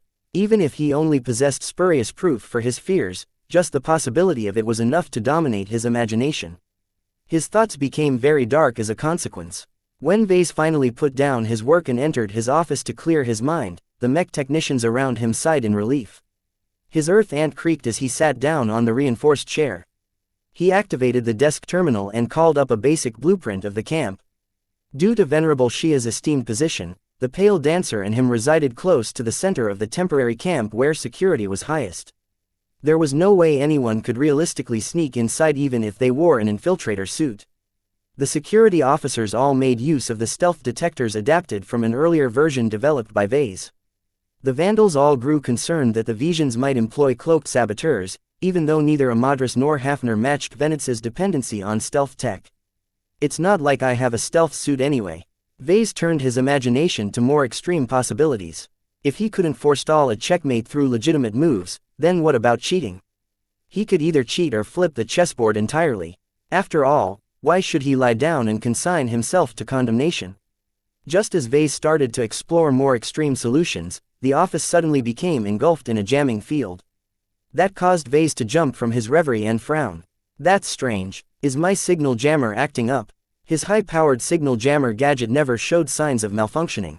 In fact, even though Vase pretended to tinker with his personal gear on a daily basis, none of his advanced technological devices showed any signs of degradation. He long abandoned any speculation about the inexplicable reason for their immunity against the breakdown effect. When he checked the signal jammer gadget embedded into his Earth ant, he found to his surprise that it still remained dormant. It never turned on without his permission. So why did he become engulfed in the jarring signal jammer effect? Mr. Larkinson, WHO. Vase immediately jumped out of his chair and drew out his backup laser pistol in the direction of the voice. Standing in the middle of an office stood a very familiar woman garbed in a reinforcement infiltrator suit. Compared to the last time he saw her, the woman obviously beefed up her gear, as her infiltrator suit now encompassed the slimmest gravitic backpack he had ever seen. Miss Calabast. Even though Vase only met Calabast a couple of times, he had a deep impression of the gorgeous, dark-haired lady. She posed herself as an intelligence operative of the Visions, but Vase would be stupid to believe the image she presented on the surface. Her sudden emergence in his office despite the base's precautions against infiltrators put Vase into an intense feeling of crisis. How did she manage to sneak inside the camp? Come now, Mr. Larkinson, if I was out to harm you, I wouldn't have revealed myself to you like this. Miss Calabast grinned. Let us dispense with the threats, shall we? I've come to talk. May I take a seat? Vase quickly weighed her words and knew she had a point. This was a woman who behaved as if she was fully in control. Even in the middle of the flagrant sword maidens, the raven-haired femme fatale radiated a confident demeanor. Someone as devious as Miss Calabast wouldn't have presented herself to Vase without taking precautions. It felt as if she already put Vase on checkmate even before beginning the match. It grated on Vase that he was compelled into a specific direction by someone else. Yet he also knew his limits. Therefore, Vase holstered his useless laser pistol and calmly sat down behind his desk without another word. Miss Calabast took his actions as an assent, and casually plopped herself down on the opposite chair reserved for visitors. Why are you here? Vase asked grumpily. Would you believe it if I wanted to see how my favorite mech designer is doing? Vase snorted. Yeah right. Are you spying on us on behalf of the Visions? You did claim to be an agent of the Seven Stars Intelligence Agency back on Harkinson I. Calabast teasingly smirked at Vase. Wouldn't you like to know? I do have to applaud you, though. You didn't take me at my word. You don't exactly do your best to come off as trustworthy. I believe the galaxy is a more interesting place if everyone isn't so honest with each other. Now that you've spent a lot of time away from civilized space, do you realize how liberating it is to escape the influence of the MTA and CFA? Out here in the frontier, everything humanity tries to cover up is exposed. Don't you feel that it's liberating to be out here and be able to do whatever you want? While Vase didn't want to listen to Miss Calabast, he actually agreed with her sentiment. Yet what did that have to do with this conversation? Stop screwing around and get to the point. So grumpy. Relax, Mr. Larkinson. No one will come and disturb us. We have all the time in the galaxy. Vase didn't know why she was confident in her claim, but she was right. He never allowed visitors to come into his office uninvited, as he preferred to work without anyone disturbing his concentration. Even if the mech technicians came up with a problem, they already learned to hold themselves back until Vase emerged from his office. You're no friend of mine or the Vandals, Miss Calabast. I doubt you're here for a friendly visit either, so don't waste my time and get to the point. She still maintained her smirk, as if everything was still under her control. Very well, I'm sure you have your thoughts about the Starlight Megalodon. This planet, Eon Corona 7, experienced a lot of changes ever since the battleship crash landed on this planet 100 kilometers away from here. Tell me, from what you've witnessed so far, do you truly believe that the Starlight Megalodon suffered an accident? You're driving me to conclude that someone deliberately induced the Starlight Megalodon to crash on Eon Corona 7. Vase responded calmly, while I have my thoughts on the matter, I don't have any solid proof of what really happened. Someone like Calabast had a way with words, and if Vase wasn't careful, he'd fall into her word traps without even realizing it. The scariest form of indoctrination was one where the victim voluntarily believed in something out of their own accord. Miss Calabast palmed her face, pretending to be frustrated at his obstinance. You blockhead. Okay, I'll be more direct. As a capital ship and the flagship of a formidable warfleet, the Starlight Megalodon is more than a battle wagon. She's a floating city and houses thousands of different research projects. The CFA may be one of the foremost organizations of human civilization, but it is constantly fighting to maintain its edge over the MTA and any other rival organizations. The CFA has access to huge amounts of funding and the best researchers in the galaxy. It's no surprise they're engaged in the forefront of research. There's more to it than that, Miss Calabast replied. While the CFA has erected many starbases and strongholds, they are true spaceborne at heart. The admirals who wield the highest power keep their most valuable research projects close to their chest, and there is nothing closer than conducting them right on their own flagships. All you're telling me is that the Starlight Megalodon used to host a lot of highly advanced research projects. Is there something special going on there? You got me, Miss Calabast teasingly admitted while playfully putting up her palms. There are plenty of valuables aboard the Starlight Megalodon. Her vault alone likely contains valuable life-prolonging serum that is of considerable interest to the power brokers that pull on everybody's strings. Vase sat up straighter in his chair. Don't try to jerk me around. If this mission is just about the life-prolonging serum, then I might as well put a laser beam through my own head. Miss Calabast looked taken aback, though Vase believed she was still putting up an act. Her misdirection so far wore his patience thin. That may have even been her purpose from the start. If Vase became unbalanced by her antics, he'd be more susceptible to her manipulations. Vase took a deep breath and forcefully calmed himself down. He even concentrated his mind in order to center himself. Right now, it wouldn't do any good to get caught up in his emotions. Evidently, Calabast caught his actions. She shook her head in disapproval. So boring. He'd rather be boring and retain his rationality than to lose control and fall into whatever schemes she had in mind. Chapter 879. Please take your order. Miss Calabast kept smirking as she sat across the desk. A gadget strapped to her bulked-up infiltrator suit radiated an incredible amount of interference in the office, to the point of distorting the air and bombarding their ears with noise. It was in fact the original signal jammer that inspired Vase to develop a knockoff version. So far, Vase vaguely judged that Calabast's signal jammer was a lot more refined than his own version. This was a piece of extremely advanced technology and worked on principles that he didn't entirely understand. It signified another area where Calabast enjoyed an advantage. Whoever she worked for must be an extremely powerful and well-funded organization. None of her gear looked cheap, including her armored infiltrator suit. As someone who recently became enlightened in stealth tech, he recognized the masterpiece of her infiltrator suit. Developing something like that was absolutely not simple, and even if Vase studied this field for 10 straight years, he still wouldn't be able to design something as potent without taking up a huge amount of space. Are you finally willing to get to the point? Vase asked after he centered himself again. Now that he put his mind into a state of moderate concentration, he shouldn't be as emotionally affected to her taunts as before. Miss Calabast crossed her arms and tapped the ground with her foot. You possess an interesting mind, Mr. Larkinson. No wonder you've shot up ever since you became a mech designer. That makes me glad I've approached you out of all the alternatives. What are you up to? Nothing much, she casually shrugged. I merely wish to extend an invitation to you to visit the Starlight Megalodon with me. There is something I need to retrieve from the battleship, but I need your help to get past the hurdles. Vase stared at Calabast as if she was crazy. Are you kidding me? Enter the Starlight Megalodon? For heaven's sake, I'm not some kind of super spy like you. Besides, there's no reason for me to abandon the Vandals and join you in your wild trip to a place which immobilizes everything that gets close and drags them straight to who knows where. The Starlight Megalodon hasn't harmed your precious vandals and sword maidens, if that's what you're asking. The immediate area around the crashed capital ship has been turned into a safe zone. Those who enter won't be able to exit at will, but at the very least they are treated as guests.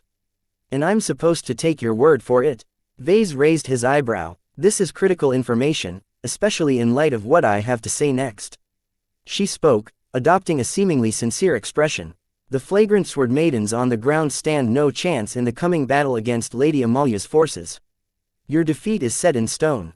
Forgive me, Miss Calabast, but I'm not gullible enough to take the word of a foreign intelligence operative at her word. Even if the flagrant sword maidens is disadvantaged, I still have faith they'll pull through somehow. I've survived too many crises with the Vandals. I can survive one more. Miss Calabast shook her head. If you are aware of what I know, you wouldn't be so confident. I can say with 100% certainty that the flagrant sword maidens will face defeat. It's only a matter of when. The only hope you have left of surviving the coming massacre is to come with me to the Starlight Megalodon. As soon as you enter the safe zone, even 10,000 visions won't be able to lay a hand on you. Perhaps you'll even have the opportunity to be reunited with the only surviving Vandals and sword maidens on the surface of this planet. The devious woman expressed so much confidence and sincerity in her claims that Vase felt inclined to believe her words. As much as Vase wanted to resist her pessimistic prediction, in his heart he strongly agreed with her sentiment. Her poison was spreading. Do you have any proof? Vase gritted his teeth as he tried to resist being swayed by her argument. I'm not going to abandon my comrades on hearsay alone. Not when it comes from a snake like you. At least with talkative Jimmy, they shared some common ground. Miss Calabast on the other hand constantly shrouded herself in smoke. Vase still hadn't pinned down her loyalties. Did she work for the Vision Royals? Did she work for a foreign state from a neighboring star sector? Who knew? Even if I tell you the reasons and serve you up with proof, you'll only cast doubt on them. Miss Calabast accurately pointed out. Let me just state that whether you believe it or not, you'll come running to me the moment the Vandals and sword maidens are defeated on the battlefield. I'm gracious enough to forgive your current skepticism. When the time comes, run towards these coordinates near your camp. Miss Calabast passed him a composite print etched with a set of very specific coordinates that he could feed in his comm. While Vase didn't want anything to do with Miss Calabast, her words planted a seed of doubt in his mind. If her prediction came true, wouldn't it be prudent to prepare an escape route? Since she was generous enough to provide him one, he might as well keep the option on hand. He could always choose to disregard the coordinates if the flagrant sword maidens won the battle. No matter what you're going to say, I'm sticking to my comrades.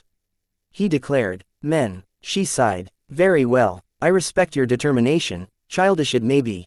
In any case, I suggest you prepare to bug out sometime within the next 24 hours.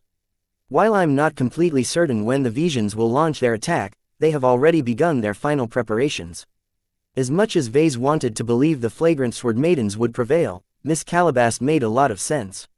If nothing happened, then Vase only wasted some time. If disaster truly struck, then he'd be instantly ready to leave without any delay. I'll take your advice into consideration. He replied neutrally. You sure seem well informed of the Visions. Are you spying on both our forces? Our eyes have never left sight of your ground expeditions the moment you landed. That sounded ominous. It sounded like a bluff, but Vase could very well imagine that someone as devious as Calabast planted spies among the Vandals and Visions. Perhaps he could take advantage of her spying operations.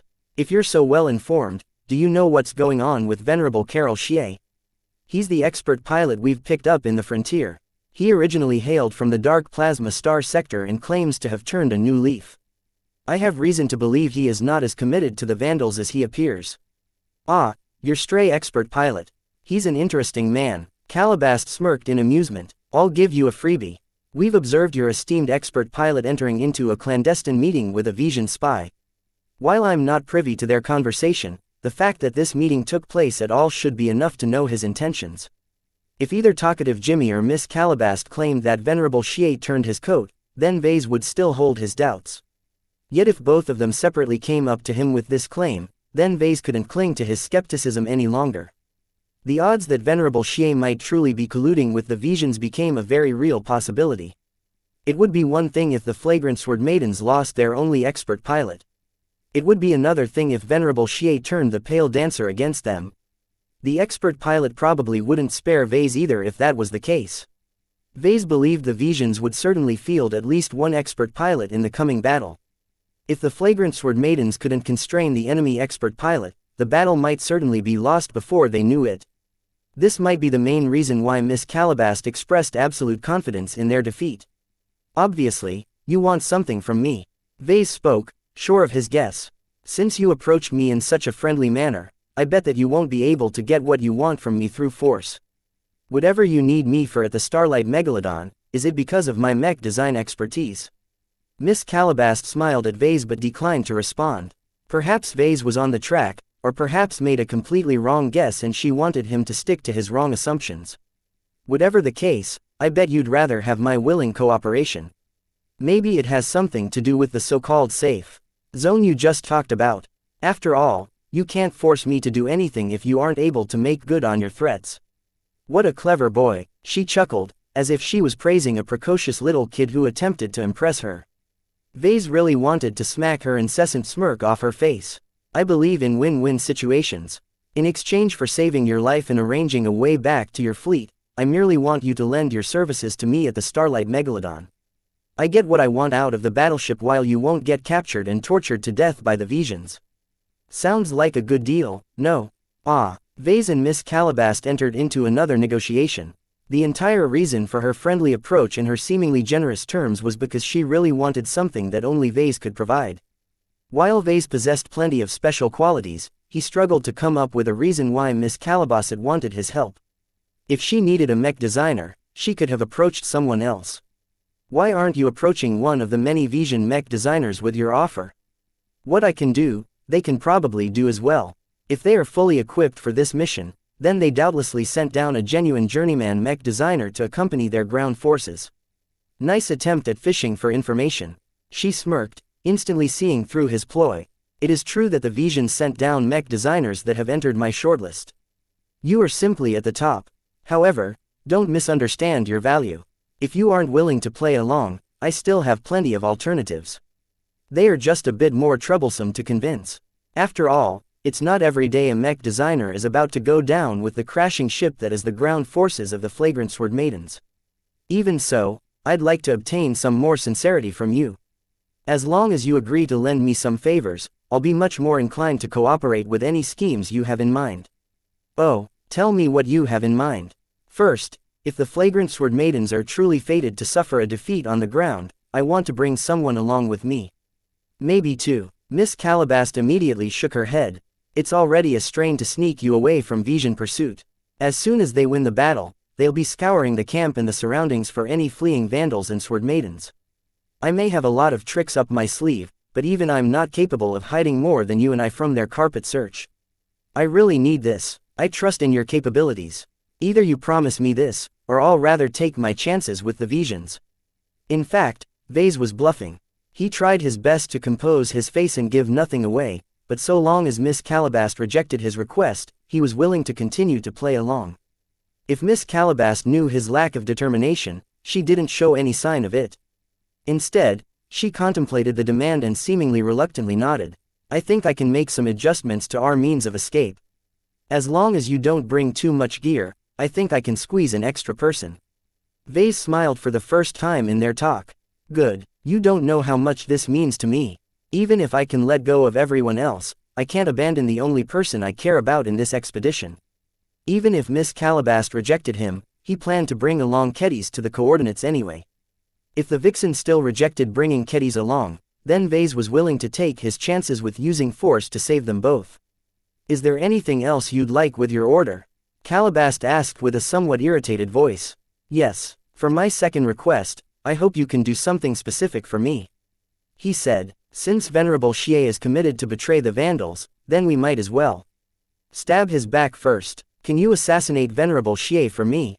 Chapter 880 Depths of Despair. Security officers surrounded the entire section of the camp, cordoning it off from curious Vandal onlookers.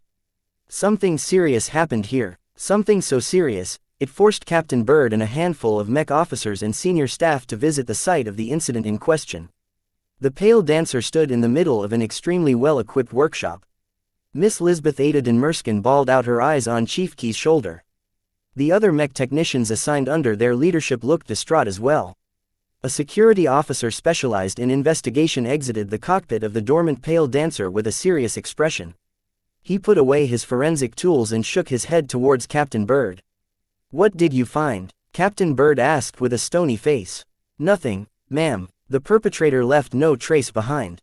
The logs of the mech are wiped clean, so we don't know how they managed to enter the pale dancer in the first place." The body. Venerable Xie died instantly from a sneak attack. A laser beam bore through his skull from behind at close range. There is no way for anyone to miss such a shot.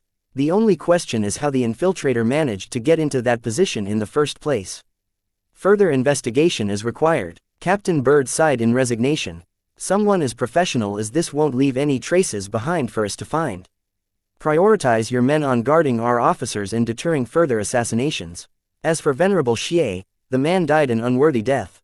The gravity of the situation fell on everyone's shoulders. Vase stood absolutely frozen as he stared up to the open cockpit of the expert mech. An expert pilot fell so easily. This was someone who became an absolute terror on the battlefield once they piloted an expert mech. The general rule of thumb stated that expert mechs could easily defeat 100 mechs by themselves. Venerable Xie easily exceeded that standard despite his low resonance strength and unfocused training. His unparalleled accuracy combined with his powerful laser rifle could have annihilated the meandering monkeys no matter how well they dodged and weaved around. Not only that, he could easily entangle an enemy expert pilot and protect the rank and file. Yet he died so easily. Vase couldn't even fathom how the assassin managed to enter the pale dancer's cockpit. Even if the mech remained inactive during the assassination, it still should have been impossible to sneak inside of it without alarming its occupant. Whoever killed Venerable Xie could easily assassinate every other person in the camp. Those sneaky visions. The visions killed the one person who matters the most. The value of Venerable Xie exceeded the value of Captain Bird. Everyone present believed the visions did the deed. While everyone expressed varying amounts of anger, despair and helplessness, Vase pretended to be grim as well. "It's a shame," Vase lamented in a stilted manner, though no one paid much attention to his awkward demeanor.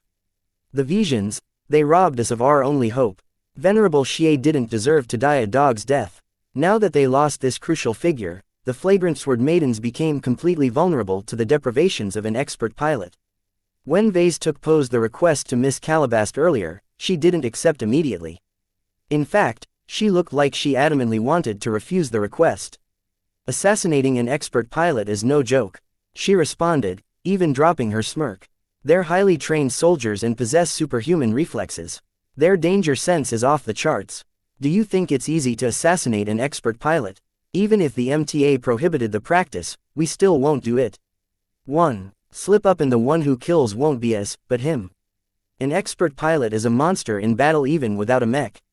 This was the first time that Calabast revealed that she came with accomplices. Vase figured that they were probably covering the entire perimeter right now in order to guard against any attacks against Calabast. Vase did not accept her refusal. "This is non-negotiable, I'm afraid. Due to reasons that are none of your business, I've built up a bit of a beef with Venerable Xie. If he is truly set out to betray the Vandals, then I'm the first person on his kill list. I'm sure of it, so if you still want me alive to help you out at the Starlight Megalodon, then you better address this threat." If Venerable Xie really set up his mind to stab the flagrant Vandals in the back, then Vase expected the first action the Pale Dancer would perform was to shoot his mech-sized laser rifle straight at Vase. With the expert pilot's impeccable accuracy and marksmanship, Vase wouldn't even have time to scream before the immense power behind the laser rifle vaporized his body and everything he carried. Even his Earth Ant light combat armor wouldn't last a millisecond against the awesome power meant to pierce through mech armor. "And why should we do your dirty work?" Miss Calabast crossed her arms. "Right now, I'm reconsidering if it's less troublesome to kidnap you outright and whisk you away from this camp." Vase paused a bit before he came up with another argument.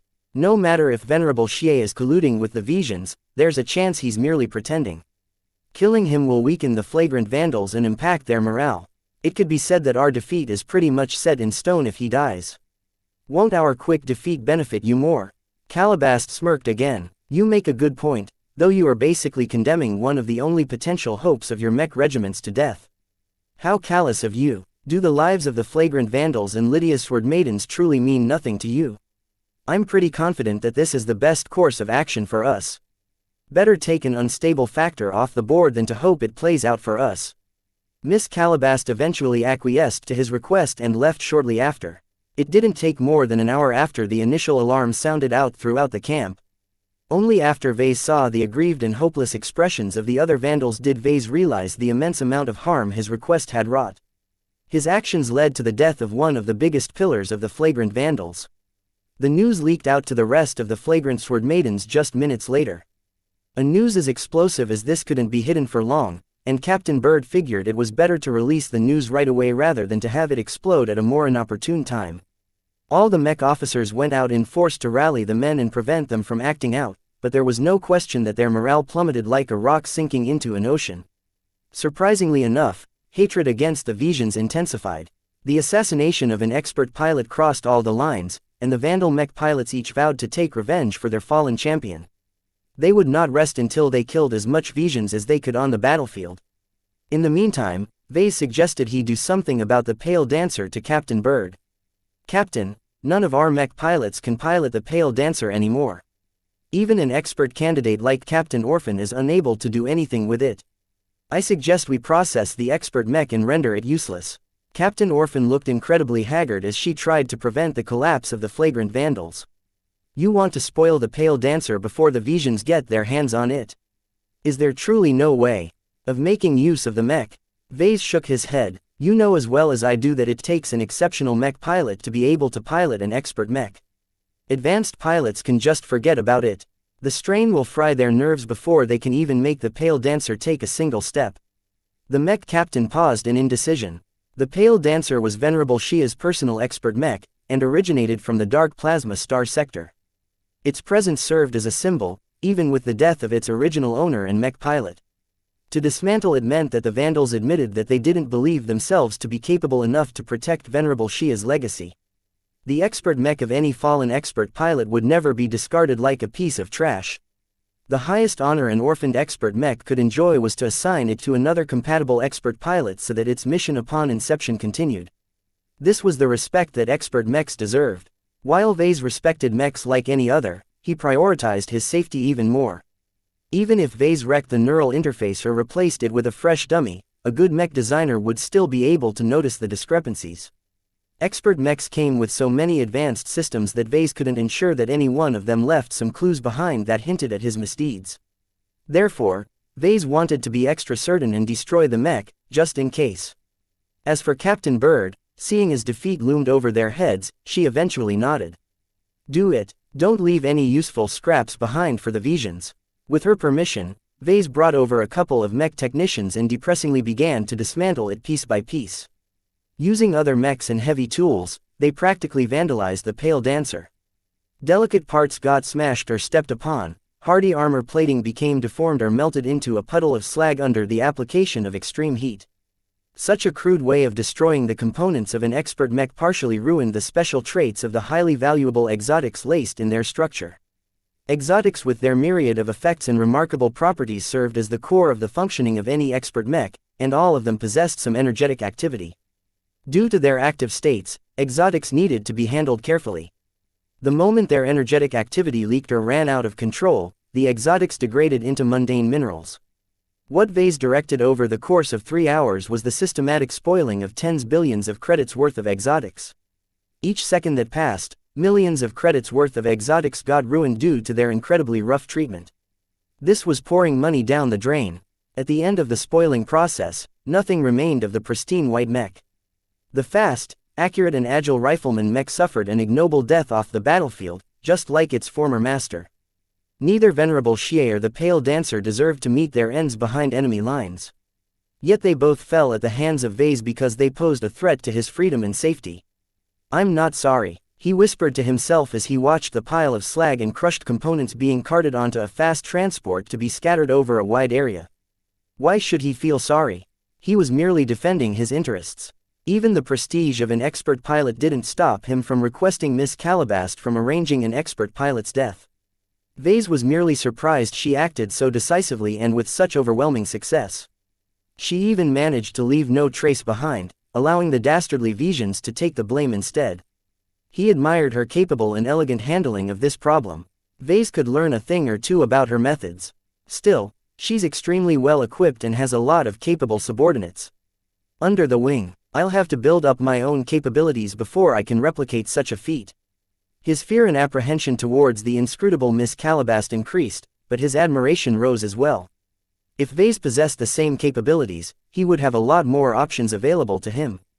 At the very least, he wouldn't be forced into a helpless state when confronted with the hostility of an expert pilot. The thrashing of the pale dancer inspired the rest of the Vandals and Sword Maidens. Though they didn't wish to contemplate defeat, they began to make arrangements in the event the Visions overrun the camp. The engineers rigged the power reactors to overload on command, while Chief Dakin prepared to spoil the god crystal generators by infecting them with a murky crystal. Others began to tidy up the databanks and rigged them up to blow. If the enemy managed to obtain a victory, then they could forget about taking over their valuables. Chapter 881 Fiery Hearts. A fatalistic mood overtook the flagrant Vandals and Lydia's Sword Maidens. Both of them knew that the Visions wouldn't spare any of them even if they laid down their weapons and surrendered. The only way they could survive was to eke out a victory. Therefore, even if everyone's morale was awful, they burned with the willingness to battle. They wanted to chop as much Vision mechs as possible to snatch victory from the jaws of defeat. Lydia's Sword Maidens possessed firm wills that would never be shaken so easily. They faced worse odds and managed to overturn the situation around. As long as they fought to their heart's content, what was there for them to regret? At the very least, the Sword Maidens would still live on without Commander Lydia and the landbound forces. While Lydia's Sword Maidens may no longer be called by that name upon the death of their founder, their sisters would still be able to rise up from the ashes. Therefore, the Sword Maidens trapped on the surface needed to fight as hard as they could so they would not dishonor their names. Victory in battle, glory in defeat, the Sword Maidens shall live forever. Death is not the end. Death is nothing to be afraid of. If death comes for us, then let us laugh in its face. The war cries thundering throughout the Sword Maiden side of the camp practically bowled over the Vandals. They could feel the grit and determination of the female warriors and couldn't help but be inspired by their unity and determination. This was how mech pilots ought to behave. The Vandals didn't want to let themselves be shown up by a bunch of frontier pirates. While fear still racked their minds, they tried their best to push it back. If they must die, then they wanted to go kicking and screaming. It was only when their backs were pressed against the wall that the Vandals truly acted with the demeanor of soldiers. The Visions might have thought they managed to sap their wills, but instead they stoked them into a raging wildfire. Even if the Visions won in the end, they must absolutely suffer every step of the way. Vase met with Captain Bird, Chief Dakin and Dr. Tillman to discuss the disposition of some of their most sensitive assets. When they entered Captain Bird's office, the mech officer prepared 3 high-capacity secure data chips for them. These data chips not only stored much more data than the cheaper varieties, they also possessed much stronger encryption as well. Regular hackers needed decades to crack the encryption through brute force. Bird gestured towards the data chips. Please take the data chips and store them well. Each of them contains full logs of what has transpired in our expedition. The data chips also has plenty of room for you to fill up with any pertinent research data that you may feel the need to add. Why are you giving us these data chips? Dakin asked. In the event of a defeat, I want you to make a run for the Starlight Megalodon. The Visions are cutting us off from entering the red zone right now, but in the event of a battle and defeat, they may lose too many mechs for them to be on guard against some small fry running away on foot. That is the best opportunity for some fish to slip through the net. Everyone became depressed at the thought. What Captain Bird actually suggested stood almost no chance of succeeding. Even if they ran past the encirclement of the Visions, they still needed to traverse more than 100 kilometers before they reached the safe zone around the Starlight Megalodon. The Visions could easily track their footsteps and catch up to them before they made it far. Therefore, what Captain Bird suggested was extremely unlikely to come to pass. No one called her out for it because even a sliver of chance of success sustained this attempt. As long as someone managed to slip away against overwhelming odds, the flagrant Vandals and the Mech Corps gained valuable intelligence on what transpired on the ground. The authenticity of the logs wouldn't be called into question despite all the outlandish discoveries they made as long as no one tampered with the records. Vase picked up the data chip first. Unlike the others, Miss Calabast already arranged his escape route. Therefore, he felt more assured that he could complete Captain Bird's final request. I'll make sure this data chip falls in the right hand if I manage to survive and make it out of this planet. He pledged solemnly. This was one promise he was determined to meet. The sacrifice of the Vandal ground forces shouldn't be in vain. Having witnessed how the Vandals climbed out of the pit of despair with fiery hearts, Vase couldn't help but get caught up in their fervor. They were Vandals. They were servicemen. They were Briters. Rolling over to die was not in their blood. Even when the Vandals faced imminent defeat, they still wanted to do what was best for the Bright Republic. How could Vase not respect such patriotic determination? He felt helpless and powerless at his inability to turn the tide. He hated how little a mech designer's influence reached when it came to situations like this. If he possessed the battle prowess of an expert pilot, then at least he'd be able to fight on their behalf. Yet his awful genetic aptitude precluded him from ever entering the cockpit as a mech pilot. Vase felt extraordinarily frustrated at his lack of combat capabilities. Even if he possessed the powerful Amastendira, the most he could do was shoot 10 high-powered laser beams that might or might not be able to pierce through the armor of a light mech. What then? He'd die as quick as that when a single mech retaliated against him. He'd either die from getting stepped upon by a melee mech or being vaporized out of existence when a ranged mech fired a laser at his position. The boiling blood running through his veins urged him to fight back anyway. His pride and heritage as a Larkinson insisted upon it. How could a Larkinson hold themselves up in the rear and cower in the face of an enemy attack? How could a Larkinson think about abandoning their comrades and scurrying away from danger? As Vase left Captain Bird's office and returned to his office in order to load up the data chip with a bunch of research data from all of the research projects the Vandals conducted, he tried to reconcile his conflicting urges. I may be a Larkinson, but I'm not a warrior, he muttered. I have no place on the battlefield. My presence makes no difference. Vase inadvertently reminded himself of Eric Kichiro, the mech designer of Chopra Security Services and one of the few surviving Choprans the fleet picked up from a debris field in space. The mech designer survived by being one of the first Choprans to abandon ship and eject from his escape pod. He still remembered the phrase uttered by Eric. Cowardice is a virtue. Of course, Eric subsequently died a coward's death. A Chopran mech captain sneaked into his holding cell and executed the mech designer. Did Eric deserve his death? He definitely had it coming. His early flight set off a premature evacuation and practically ruined the Chopran's chances of winning against the Nin that stabbed them in the back. Yet if Vase fled the Vandals, would he be committing the same sin as Eric? Vase didn't think so. First, the situation on the ground was a lot different than in space. A few people on foot trying to flee wasn't as conspicuous as a bunch of escape pods emerging from a ship. Second, Captain Bird already tacitly consented to such behavior when she passed over the high-capacity data chips. In fact, she even hoped that some of them might successfully flee. The Vandals on the ground must not be forgotten. All of their deeds and actions needed to be returned to the Bright Republic so that their sacrifice could be honored. Third, Vase did not plan to flee too early in the battle. Captain Bird spoke correctly when she said that nothing could sneak past the Vision blockade at their full strength.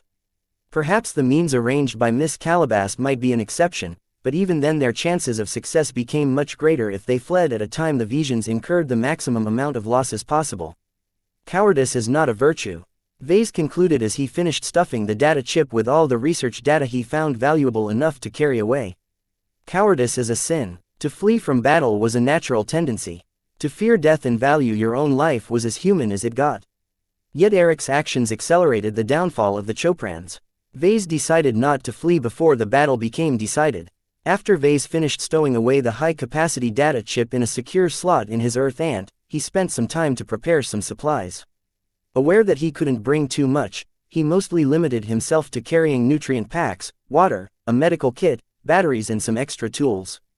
The nutrient packs contained enough calories to keep him alive for a very long time. As the ultimate survival food the galaxy, they were jam-packed with nutrition and Vase could easily stretch out his supply for quite a long time if he went on a starvation diet. On the other hand, he carried much less water, but his Earth Ant already contained an integrated water purifier. As long as it remained working, it could easily recycle his urine as well as filter any water source he found in the wild. Even though the astral winds covered the entire horizon, the ecosystem still supported rain, and plenty of rivers and lakes dotted the lands. The only difference from a typical terrestrial planet was that 7 predominantly consisted of land. After Vase finished preparing his pack of gear, Vase decided to pay a visit to Myra. He walked over to the Sword Maiden side of the camp and became inspired by the way the Sword Maidens pumped themselves up for battle. Even if the Vandals resolved to fight to the death, they couldn't help but exhibit some fear. It was different for the Sword Maidens. Their warriors and mech pilots underwent an extensive amount of brutal training. All of their cowards already died or left the sisterhood. The only ones who remained successfully hunted an exo-beast in the wild with nothing but their own bodies and a sword. Sword Maidens capable of succeeding in their graduation ceremony no longer showed fear. They even thought the Vandals might have exaggerated the threat posed by the Visions. They still believed they stood a good chance of winning. Vase entered a familiar workshop and met with Myra. "I have something important to say. Please call up Kedis." Shortly afterwards, they entered a small office. Once Vase activated his signal jammer, he began to broach the topic of escape. "I've come into contact with a third party," he revealed. "I've made a private arrangement with that person.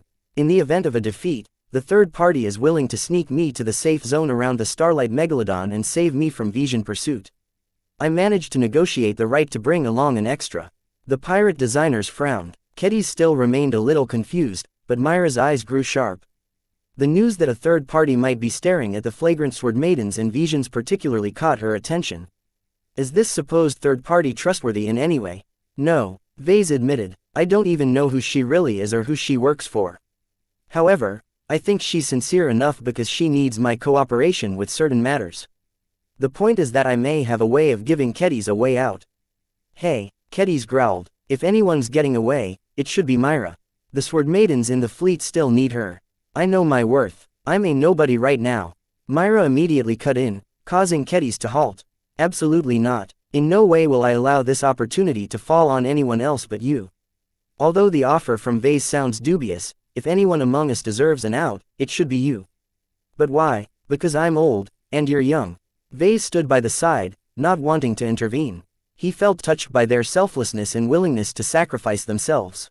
Kedis thought of the good Myra could still do. As a journeyman mech designer, she could absolutely reinvigorate the surviving Sword Maidens. As for Myra, she considered Kedis to be her own adoptive daughter. A parent should never put their own lives over their children. Her sense of motherhood towards her protege compelled her to give Kedis the opportunity to escape and start a new life. Because for Myra, she loved Kedis more than she loved the Sword Maidens. Chapter 882 Difficult Dilemma, "You are worth more than the Sword Maidens." Myra shouted, trying to convince her recalcitrant protege that her sacrifice meant nothing. "I would not be able to live with myself if my survival comes at the expense of your life. I might as well commit suicide in that case." Kedis couldn't accept that argument. "But what about the Sword Maidens? Our sisters still need your help to rebuild the sisterhood. We have sacrificed enough for the Sword Maidens." Myra sneered, revealing her disillusion for the organization she served for several decades. Commander Lydia abandoned all she has built in order to be at the beck and call of a figure in the shadows. Our entire sisterhood is built upon a lie. We aren't giving women in the frontier a better chance. All this time, we've been training them to become a hidden tool to some rich and powerful magnate from civilized space. Open your ears and listen to my words. Do you believe that I am talking nonsense?" Kedis wanted to refute with a fiery retort, yet she couldn't form a reply. Myra told her much about the inner dealings of the Sword Maidens, including the existence of a secret backer who assisted Commander Lydia from the very start. "This, even if we answer to another boss, that still doesn't invalidate what the Sword Maidens have done," she feebly responded. "We've upheld our ideals and become a force to be reckoned with in the frontier. Our dreams will die if you aren't there to help the sisters that we left behind in our fleet." Myra snorted. "Our other sisters will do just fine without out. They are my sisters as well, so I know they can take care of themselves. Besides, that hidden backer of ours won't discard their investments so easily. They'll be just fine even without a journeyman mech designer presiding over their mechs." "I can't believe you. How could you say that about the Sword Maidens?" The shock exhibited by Kedis showed that she always put the Sword Maidens up to a high pedestal. To see Myra throwing shade over the organization shattered all of her preconceptions. She respected Myra immensely, but she loved the Sword Maidens with pure devotion. To choose between the two tore her apart from the inside. Kedis couldn't handle the confrontation any longer and ran away as if her life depended on it. Rather than continuing to confront her dilemma, she'd rather flee from it entirely. "She'll get around." Myra sounded unapologetic for forcing her protege into this position. "She's not capable of abandoning the Sword Maidens yet, but I'll make sure she preserves her life." "What about you?" Vase asked. You should know the fate of any pirates that fall into the hands of someone like the Visions. Pirates rightfully received the penalty of death for their misdeeds. Even if people tended to throw around the label of pirates a bit too liberally, it didn't change that it was an absolute death sentence for any pirate to land in the hands of others. It didn't matter if the pirate served as a non-combatant such as a cook. They contributed to the depravities of other pirates and thus were accomplices to the crime of piracy. Civilized space detested space piracy to the core. Human civilization spread themselves out among the stars, to the point of engulfing half the galaxy. This was an immense amount of territory population by trillions of people. Such a vast and mostly empty space could only be sustained if trade continued to flow between the stars. Space pirates preying the trade channels formed the greatest threat against intersystem, interstate and intersector trade. States did everything possible to curb the tide of piracy that weakened their prosperity, and their mech militaries almost always abided by zero-tolerance policies when it came to pirates. I'll try my luck with the Visions. Myra nonchalantly shrugged. She was already resigned to do so even without Vase offering a lifeline.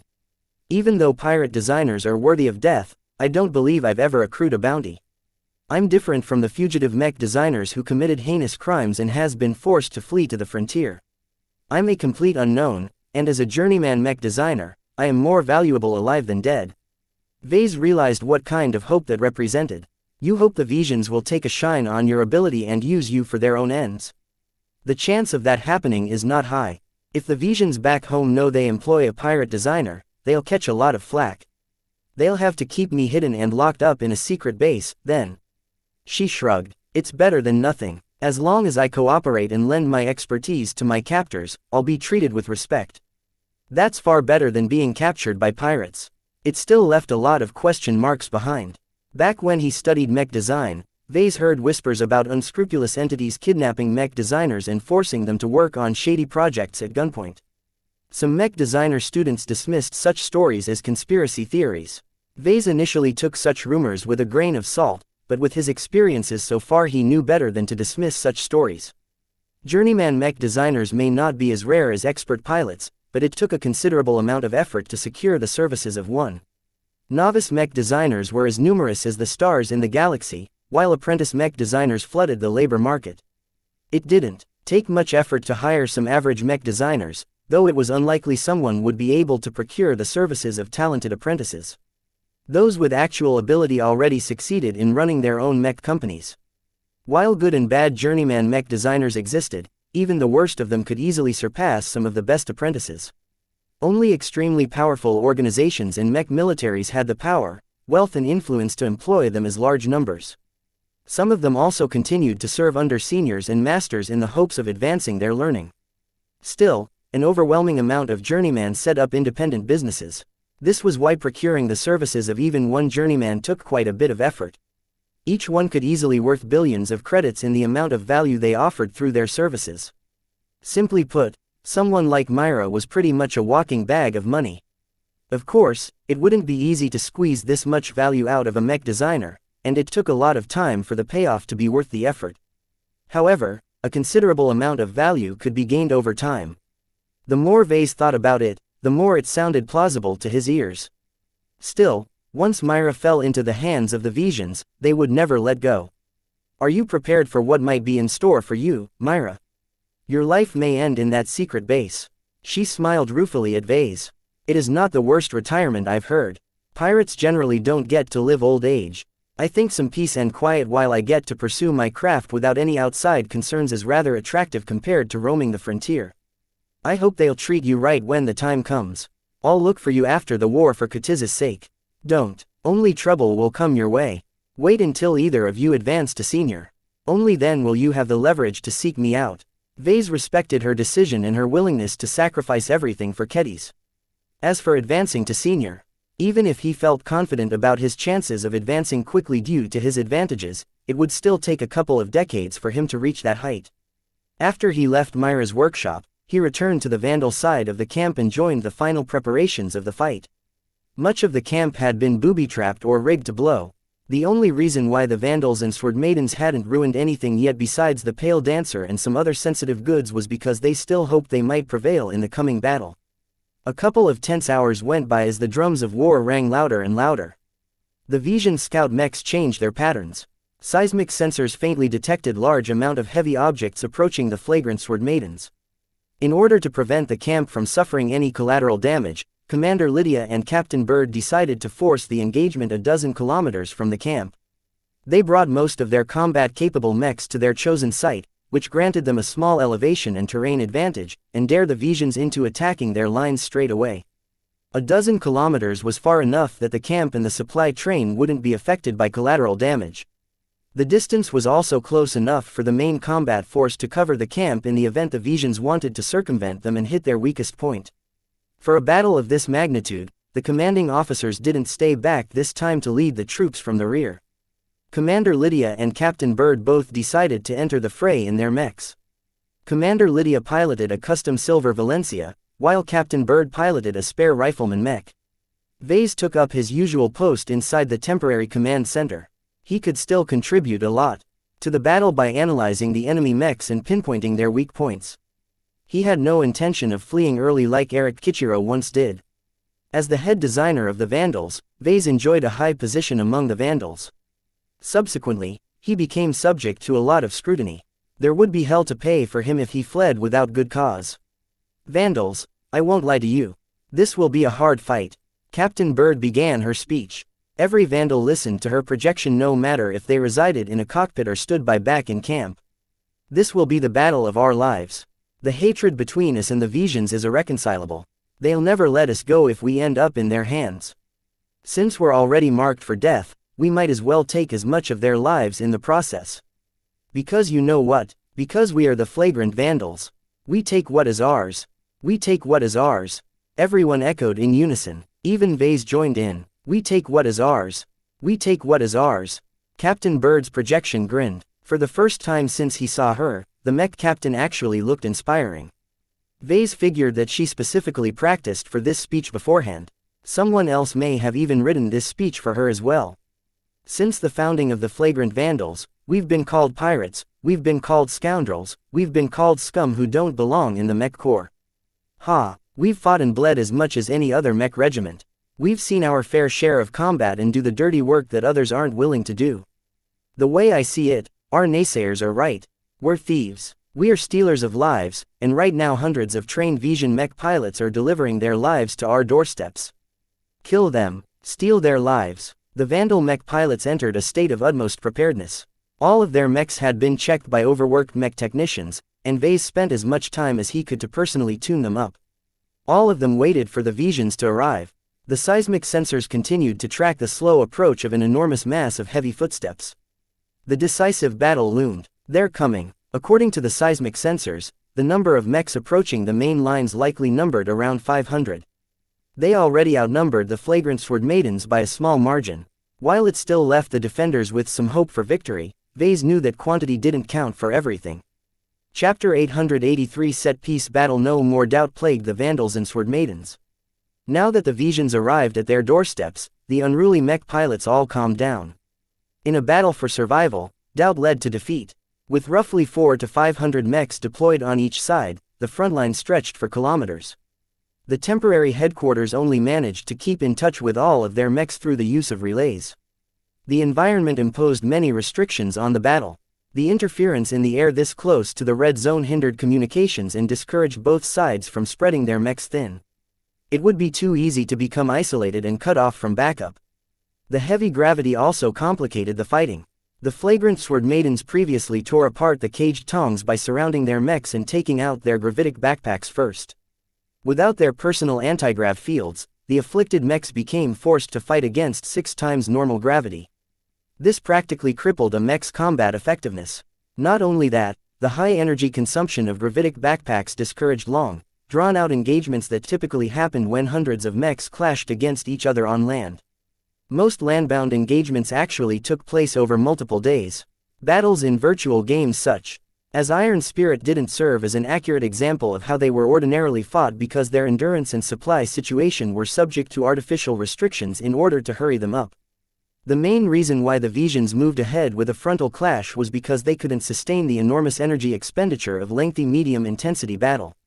They would rather prefer to fight a quick high-intensity battle and end it quickly to prevent any accidents concerning their energy reserves. What a grand occasion, Vase remarked quietly as he saw the seismic sensors continuing to display a vague blob of heavy objects moving towards the prepared battle lines of the Vandals and Sword Maidens. Neither side played any maneuvering games. The flagrant Sword Maidens were forced to draw a line in the sand because of their duty to shield the camp and supply train. The Visions deliberately attempted to cross that line because a straightforward confrontation suited their needs. Thus, a rare occasion occurred where both sides willingly pushed for a set-piece battle. Such glorious battles regularly entered the annals of history. No matter if a side won or lost, as long as they fought at their best, the entire Mech regiment received an immense amount of honor. Their performance would be turned into a glorious battle record and be added into the archives, and in turn enrich their martial tradition. A Mech regiment with a long list of battle records carried much more weight than a Mech regiment with few notable battles to their name. One of the hidden sources of inferiority to the flagrant Vandals had always been their dearth of battle records. Small, inconsequential raids and trade interdiction didn't deserve to be turned into a battle record. Only major engagements such as the Dietmar operation turned into a point of glory. Ever since the Vandals embarked on their historic journey into the Wuxia kingdom, they continued to fight arduous battles that sacrificed many of their brothers and sisters. Yet their sacrifice was not in vain.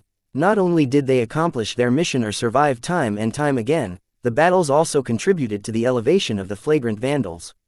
No one would dismiss the flagrant Vandals as the scum of the Mech Corps after the war. Every Vandal veteran could easily bring up honors they earned with their own flesh and blood. Some Mech regiments wished they fought as frequently against the Visions as the flagrant Vandals. Look at our battle records. Tell me if we haven't fought as valiantly as the Mech regiments in the front line. Right now, many Vandal Mech pilots fought not just for their own survival, but also to leave behind their legacy. The Mech Corps always treated the descendants of fallen Mech pilots generously. Those affected by the loss of a warrior received preferential treatment and subsidies. This was a way of motivating Mech pilots to battle without fear and to sustain popular support for the war. In fact, the Bright Republic only copied the Visions in this manner. Vision commoners generally didn't receive good treatment in their society, but it was wholly different once someone in their family became a Mech pilot. Any commoner could become a knight if they distinguished themselves in battle. This was also why the Vandals expected the Visions to fight just as hard if not harder. The Visions held the upper hand, after all. The main force is coming into range. Hold your fire. We won't hit much at this range. Due to the interference in the air, the effective range of laser weapons practically halved. There was no question about their power, but accuracy suffered a severe impact after a range of more than a couple of kilometers. Combined with the integrated ECM systems incorporated in any modern Mech, perhaps only 5 to 10% of laser beams landed on a Mech. Both sides expected the main battle to be decided in a melee clash. This suited the Sword Maidens just fine, as they always held utmost confidence in their Mech swordsmanship. For this reason, their main line consisted of Sword Maiden Mechs. The Devil Razors and Silver Valencias were especially conspicuous. Myra's designs all took the forefront and inspired the rest of the Sword Maidens into an unprecedented amount of battle lust. This was a battle for the ages for the Sword Maidens. As for the flagrant Vandals, they positioned their Mechs at the flanks and at the rear. Their Mech roster was a mixed bag and lacked cohesion. However, this also granted them a lot of flexibility, and for this battle they decided to plug up the gaps the Sword Maidens couldn't fulfill. Vase likened the deployment of the flagrant Sword Maidens' Mechs as a strong fist surrounded by wings. It was the job of the fist to slam straight against the enemy, thereby providing enough opportunities for the wings to cut the enemy from the flanks. Therefore, the Sword Maiden Mechs played the most critical role. The longer they held out against the Visions, the larger the chances of cutting the Visions apart. The meandering monkeys began to flit back and forth at the edge of medium range. The Vandal and Sword Maiden ranged Mechs itched to fire their lasers at the annoying light Mechs that made their lives hell in the past week, but their commanding officers firmly held them back. The meandering monkey Mechs are taunting us to fire at them. Their dodging patterns are too exquisite for us to hit them at this range. We'll only be draining our energy faster, Captain Bird emphasized. Even though the Vandals prepared a decent stockpile of batteries and energy cells, that didn't mean they could do whatever they wanted. They also faced some energy constraints. The vanguard of the Hostland warriors are coming into view. Vase recognized some of the Mech models of the Hostland warriors from archival footage. However, the Bright Republic never paid much attention to the disposition of the Hafner Duchy. The territory's placement on the opposite side to the Vizia kingdom meant that the Hafner mech legions rarely deployed against the Bright Republic. Therefore, Vase spotted many new mech models. The Hostland warriors resembled the flagrant Vandals in that they didn't specialize in a narrow role. They fielded knight mechs, swordsman mechs, rifleman mechs, light skirmishers, striker mechs, frontline mechs and more. They didn't field any heavy mechs, either because they didn't own any or because their energy budget couldn't sustain such an enormous burden. Despite that, the battle lineup of the Hostland warriors immediately made it clear that this was a mech regiment that could stand toe-to-toe against other frontline mech regiments. The reputation of the Hostland warriors don't do them justice. Someone said, they're fully geared for pitched battles. The tragedy of the Hafner Duchy was that a mech regiment like the Hostland warriors rarely had the opportunity to flex their muscles. They neighbored the Rhianald Republic, a state that never formally declared war against the Vizians. That didn't stop their unruly mech pilots to form completely unrelated pirate gangs and raid the Hafner territories. Most of the time, the Hostland warriors split up their forces and took up garrison duty, waiting for an attack that almost never came due to the formidability of the warriors in direct battles. Therefore, the Hostland warriors also looked forward to this coming battle. The flagrant Vandals may not enjoy that good of a reputation among mech regiments, but they more than proved their valor against the Vizians in this latest war. Defeating the Vandals and their formidable-looking pirate allies would also earn the warriors a lot of glory. As more and more of the Hostland warriors moved into range, neither side sent any envoys. A normal tradition in set-piece battles was that both sides would send out envoys to parley or champions to duel to the death. Neither side felt the need to resort to such artificial traditions. This was a fight to the death. This deep into the storm lands and this close to the starlight megalodon, neither side could afford to let any of their adversaries escape. The success of their missions hinged upon eliminating their greatest rivals on the surface of Aeon Corona 7. Perhaps other pirate ground forces lingered in the vicinity. Even if any of them made it all the way to the red zone, the flagrant sword maidens and Vizians doubted they retained much combat effectiveness. Only they themselves were the kings of the battlefield. Yet this region was only big enough to support a single crown. Neither side could abide each other's presence any longer. In the end, Captain Bird issued out the first command. Akira mechs, suppress the enemy battle line. The 10 heavy cannoneers lessened the disparity in strength for the flagrant sword maidens. They possessed an unimaginable amount of firepower, but could only play out their full advantages over time. The earlier they unloaded their firepower, the more the enemy suffered. Therefore, Captain Bird did not hesitate to employ the Akira first. Their laser cannons possessed considerable range and their targeting systems were all top-notch. Their mech pilots all specialized in piloting both heavy mechs and ranged mechs and consisted of a rare group of elites among the Vandals. Thick laser beams streaked across the battlefield with the speed of light and instantly scorched against the exterior of the enemy mechs. At this range, a significant amount of laser beams hit their mark. The Hostland warriors hadn't prepared to come under fire at this moment, so most of the stricken mechs had been slow to dodge to the side. Detecting elevated heat signatures among the Hostland warriors, they're firing back. The Vizians quickly retaliated with hundreds of smaller laser beams. The Vandals and Sword Maidens already moved their mechs beforehand, causing fewer of them to be hit. The battle commenced in earnest now. Ranged mechs, spread your wings. While the melee mechs slowly converged upon each other, the rifleman mechs from both sides started their dance with each other. Just like with the battle against the caged tongs, the duel between rifleman mechs played out like an elaborate dance. It was like a magnified skirmish encompassing more than 100 mechs on each side. The ranged mechs of the Hostland warriors proved themselves to be remarkably skilled and solid in their marksmanship and dodging abilities. The Vandal ranged mech pilots on the other hand each displayed an inconsistent amount of skill. Their backgrounds were too varied and most of them underwent their basic training outside of the Vandals. Nonetheless, the varied means of the Vandal ranged mechs also prevented the Hostland warriors from honing in on a specific weakness. The Vandal rifleman mechs each acted independently, but also stuck to a general strategy that could only clearly be seen from an overview. The Vandal ranged mechs spread to the flanks and forced the Hostland warriors to send their own ranged mechs in pursuit lest they leave their flanks open against ranged harassment. The Vandal rifleman mechs successfully drew the bulk of the ranged mechs of the Hostland warriors away from the Sword Maiden battle line. The rest is up to you now, Sword Maidens. Chapter 884 Frontal collision laser beams raked across both sides with radiant splendor. Without eye protection of eye augments, Many people risked being blinded by the sheer amount of light being thrown around. Fortunately, as laser weapons became more ubiquitous, every person in the galaxy received minor eye augments. This not only corrected their vision, but also added shielding to their retinas. This prevented them from being blinded when lasers started firing around. Of course, not a single person on foot dared to be present at the battle right now. Only mechs fought against each other, and every mech pilot observed the battle through the sensors of their mechs rather than their naked eyes. Even then, the brilliance of lasers overwhelmed some of the sensors and made it a bit more difficult to observe their foes. Both the left flank and the right flank of the flagrant sword maidens became engulfed in a torrent of laser fire with their opposite among the visions. The flanks stretched out as the rifleman mechs needed more room to maneuver. Light mechs from both sides also started to dart back and forth. The meandering monkeys deftly attempted to close in, only to be deterred by vigilant Vandal rifleman mechs. However, this distraction reduced the pressure against the ranged mechs of the Hostland warriors, allowing them to hit their targets with a little less concern. The highly mobile clashes at the flanks resembled giant skirmishes.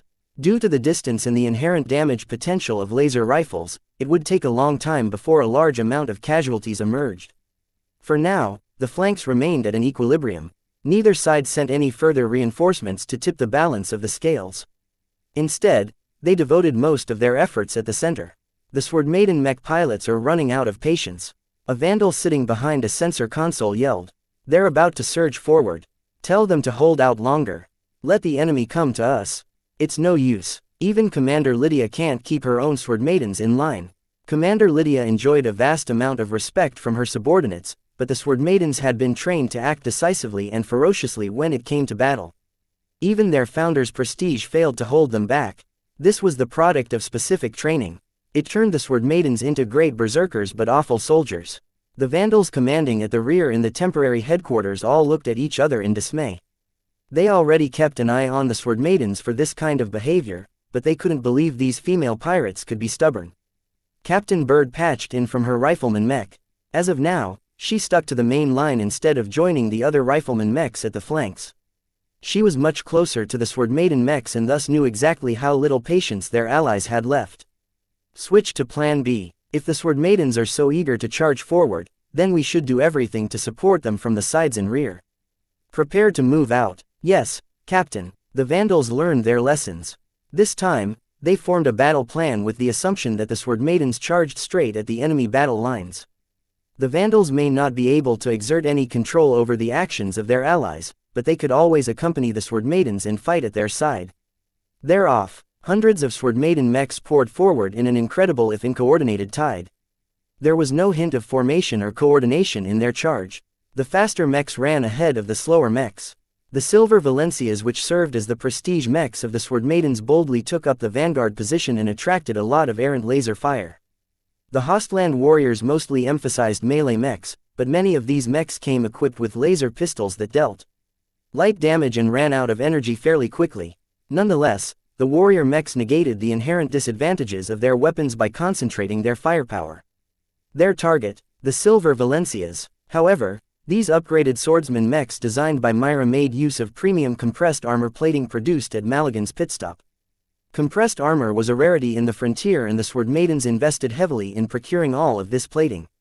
The light swats from the laser pistols hardly scorched the exterior of the Silver Valencias no matter how many lasers swept their form. Not only that, just like the Devil Razors, the Silver Valencias came with a lot of sustained and burst mobility. They already moved fast, but low-profile boosters built into their frames gave the Silver Valencias an extra push whenever they dodged or strode forward. Vase sighed in admiration at Myra's best design. Though not cheap by any means, the Silver Valencias more than earned their considerable investment. They're even better than my Crystal Lords in defending against laser fire. Lydia's Sword Maidens always became restrained by their limited manpower. Few Sword Maiden mech pilots successfully survived their brutal training regime and extremely challenging graduation ceremony. This caused them to invest a considerable amount of resources into the quality of their mechs. Their best and most deserving Sword Maiden mech pilots received the privilege of piloting the Silver Valencias. Each of them possessed the mindset of a champion and valiantly took leading positions to serve as examples for their fellow Sword Maidens. Charge! Charge forward! Show these military mechs what the Sword Maidens are made of. With their gravitic backpacks running at full tilt, all of their mechs traversed the ground quickly. In the face of such an uncoordinated charge, the Hostland warrior mechs ceased their steady forward progress and formed into defensive formations. Compared to the Sword Maiden mechs who moved like a horde, the warriors neatly moved into exquisite formations. Knight mechs at the front, striker mechs at the side, swordsman and spearman mechs in the second line, all of them appeared ready to meet the oncoming charge. The variety of mech types allowed them to exhibit an unimaginable amount of flexibility. Right now, they set themselves up to meet a huge and coordinated charge.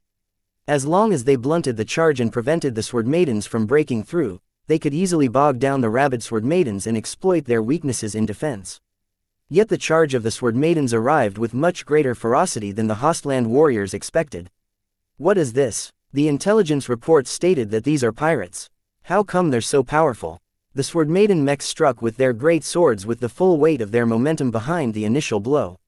Even if they chopped straight into the shields of knight mechs, the incredibly sharp swords cut through them and dug deep grooves into their armor plating.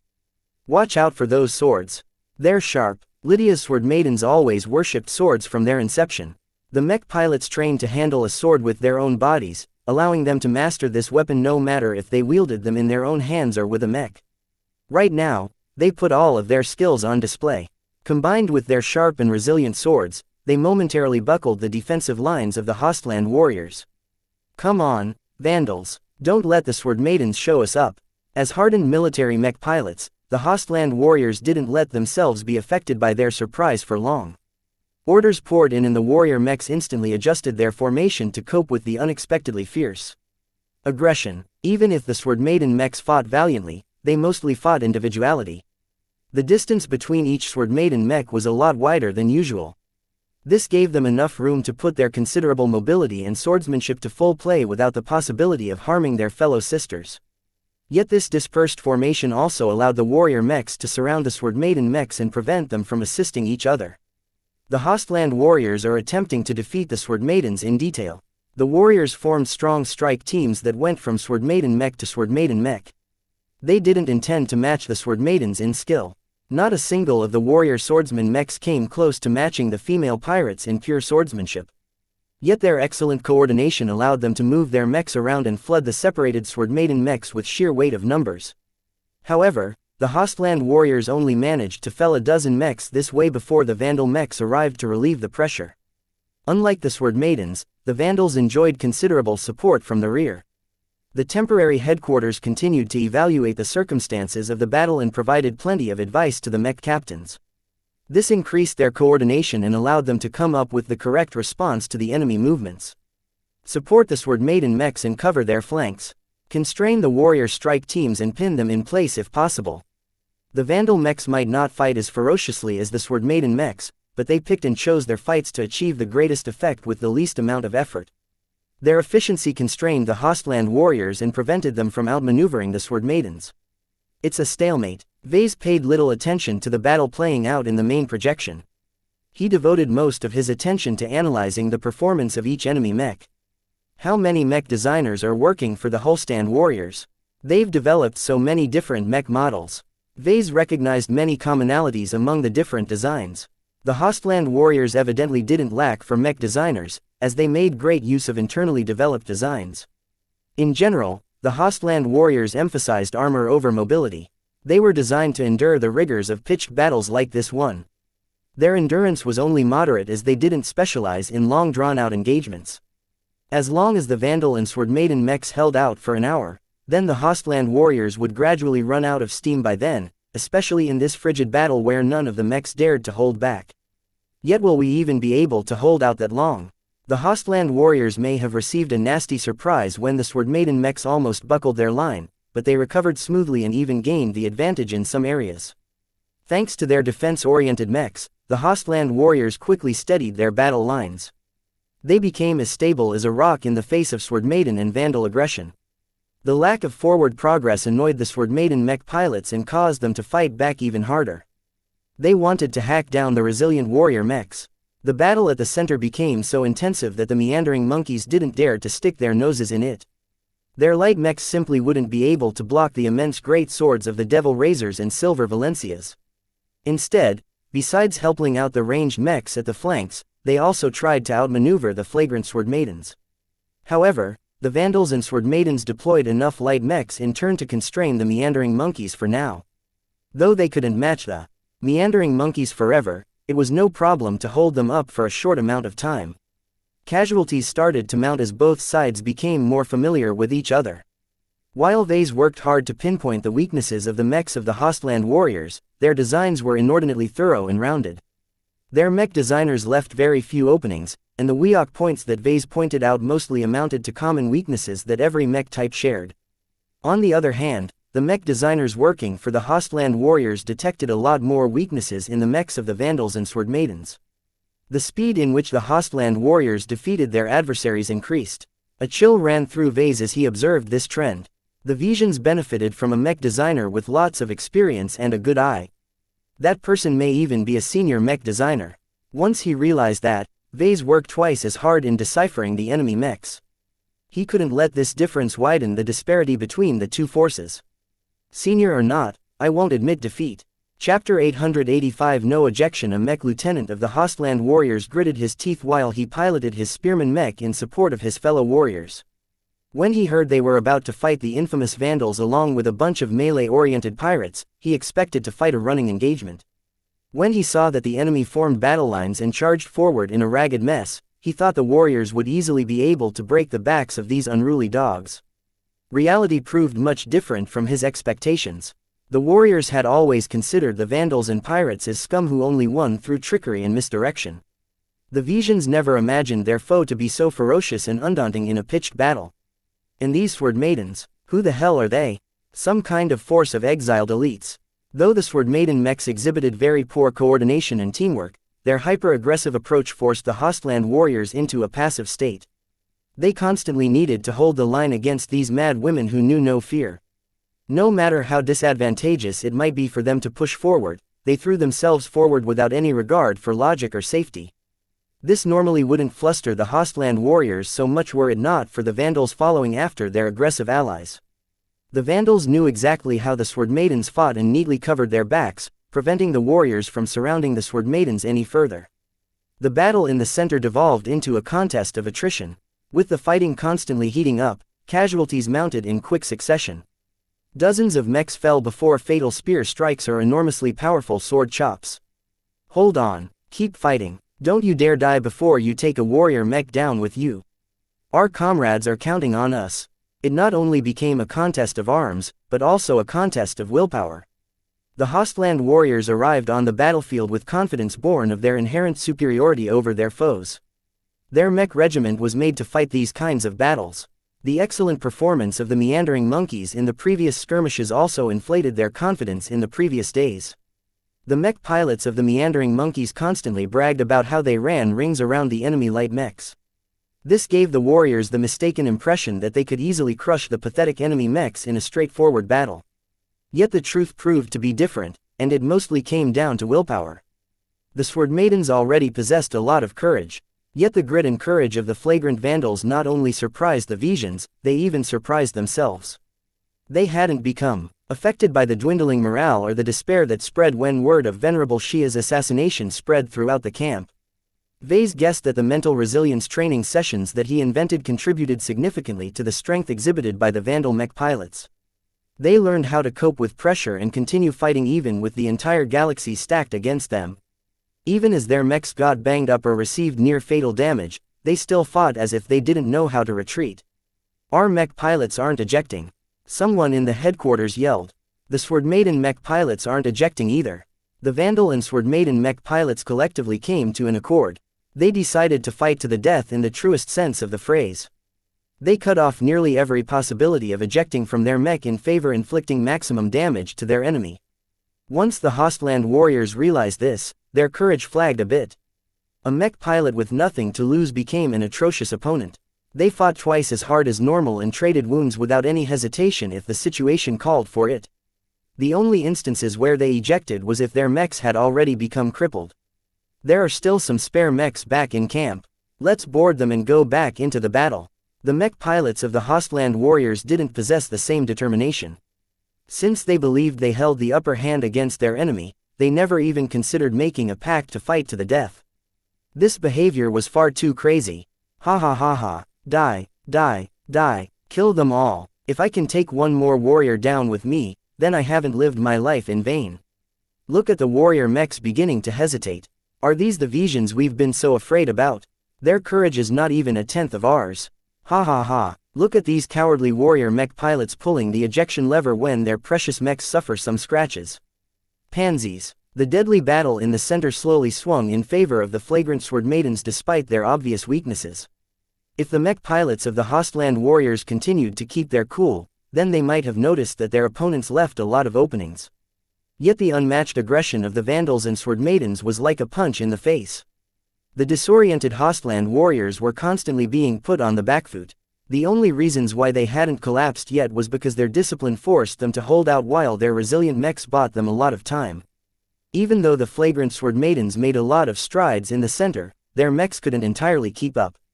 The Devil Razors especially incurred an increasing amount of battle damage. While their mobility and offensive power more than matched the Hostland warriors, Myra hadn't been able to invest in much of their defenses. The workhorse mechs of the Sword Maidens started falter in their aggression. The accumulated battle damage along with the steady counterattacks of the Hostland warriors continued to deplete the combat effectiveness of the Devil Razors. The Silver Valencias were different, and held out longer than their cheaper cousin. Each Sword Maiden piloting a Silver Valencia were all veteran Sword Maidens who possessed a considerable amount of skill.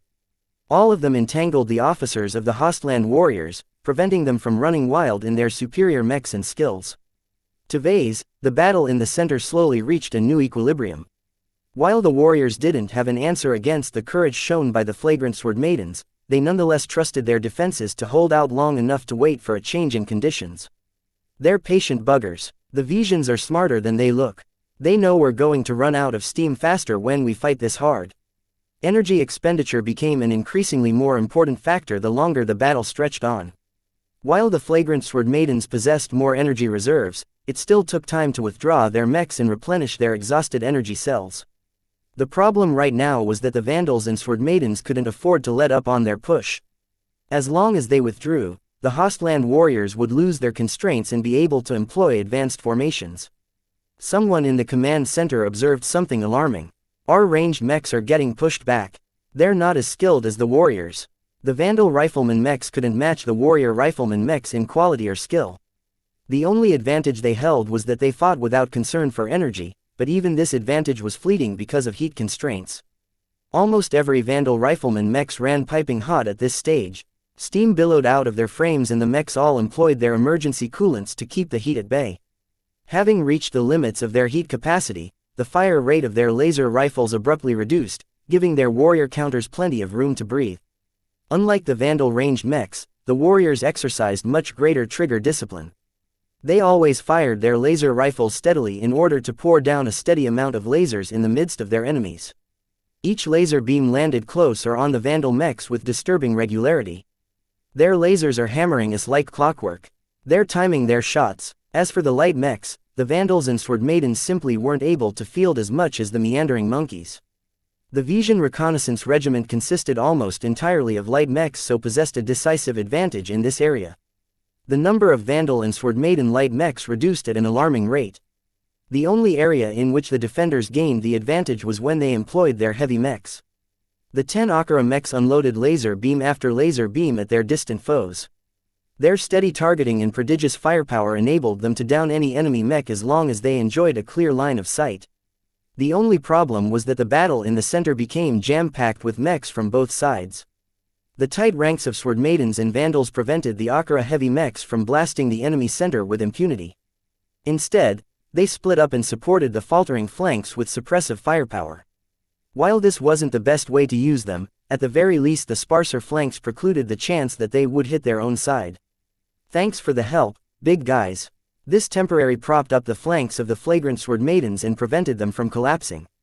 The pitched battle devolved into a number of stalemates on all fronts. Mechs continued to be downed by the dozens, but at this rate, the losses sustained by the Hostland warriors threatened to become extremely egregious. Even if the Visions won at the end, they would only be able to enjoy a Pyrrhic victory.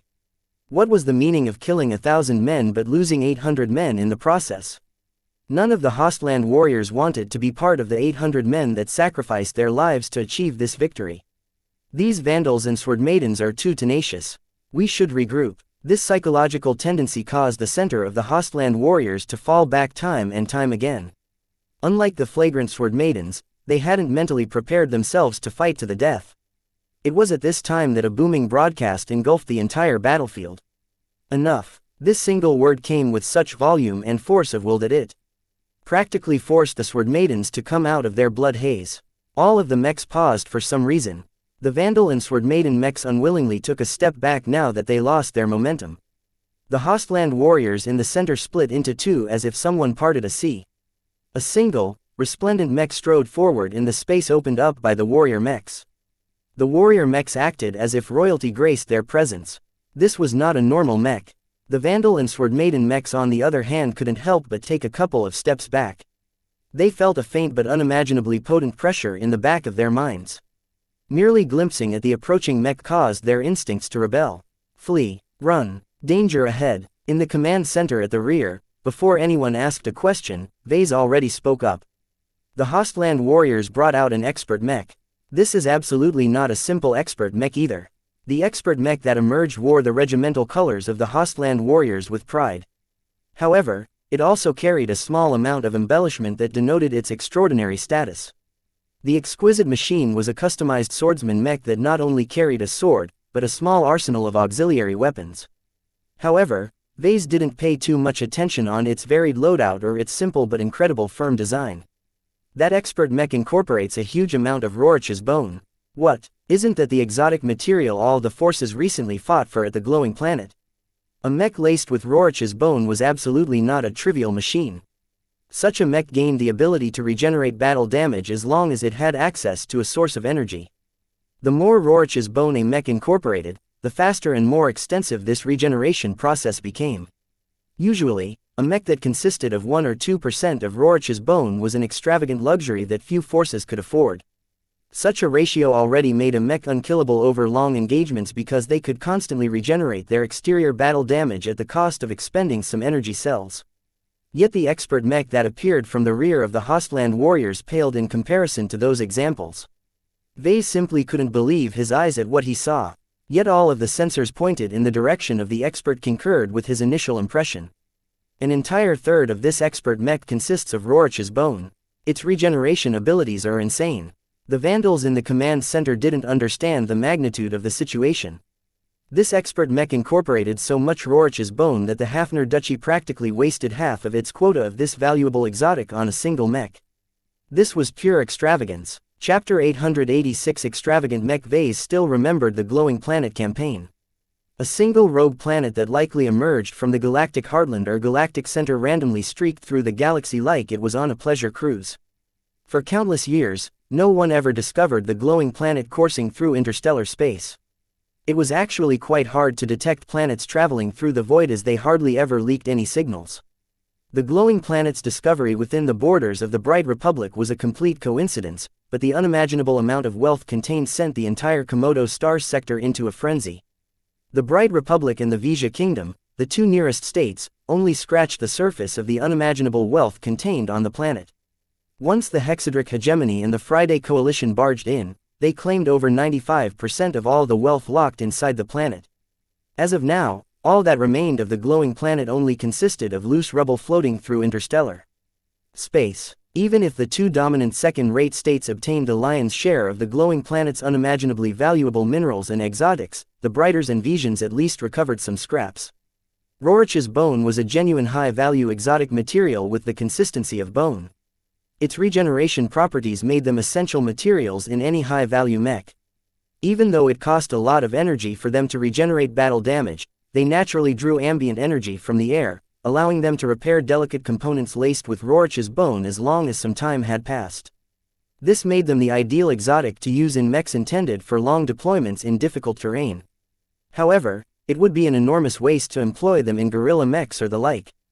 Their high value and exceedingly wondrous properties made them far more suitable to be incorporated in expert mechs. Let alone expert mechs, even ace mechs didn't shy away from taking advantage of this great material. This was because not only would Rorich's bone be able to grant a mech regenerative properties, it also enormously enhanced its resonant abilities.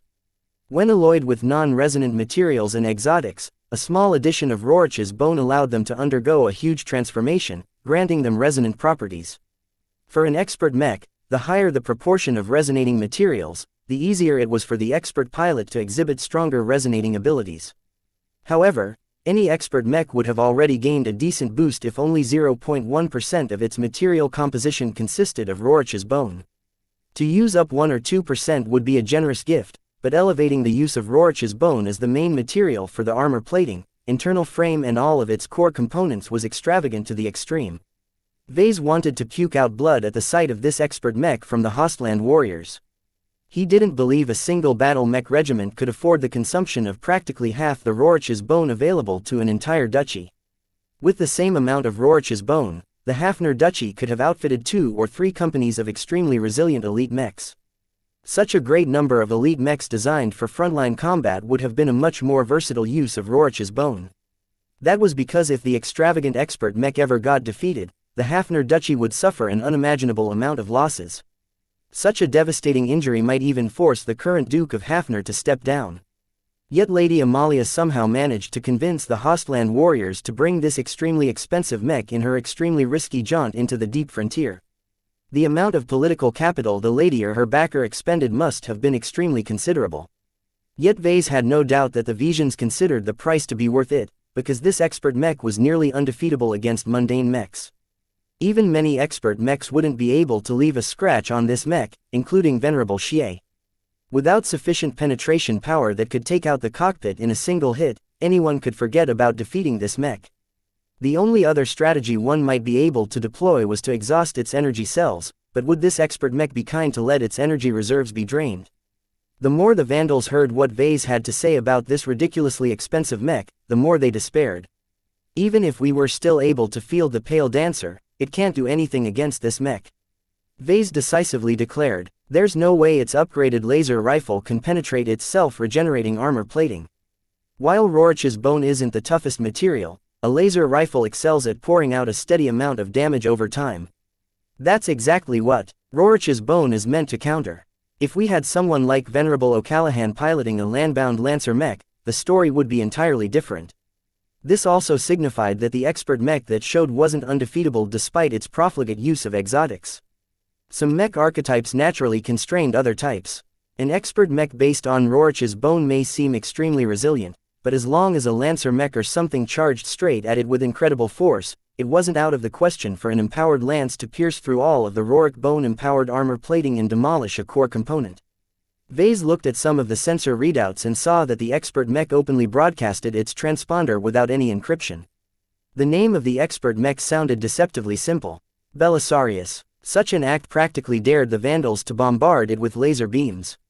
Yet no one moved at this time. Even the mechs fighting in the flanks separated from each other. Every mech pilot worshipped expert pilots, and the entry of one of their kind compelled everyone to halt. Not even the flagrant sword maidens dared to disrespect an expert pilot. This was a common fault of all mech pilots and one that extraordinarily frustrated Vase right now. A mere announcement from the expert mech halted all the momentum the Vandal and Sword Maiden mechs accumulated through blood and sacrifice. After a long pause, allowing the Vandals and Sword Maidens to drink in the Belisarius, the expert pilot spoke once again. Her voice thundered through the battlefield. Flagrant Vandals, we meet again. You have no idea how much I looked forward to our reunion. Do you remember bullying me at Nova Megalitus I? How could they not? All of the Vandal mech pilots present on the battlefield participated in the simple mission for the Vision rebels. Who knew that an expert candidate could be so man-eating?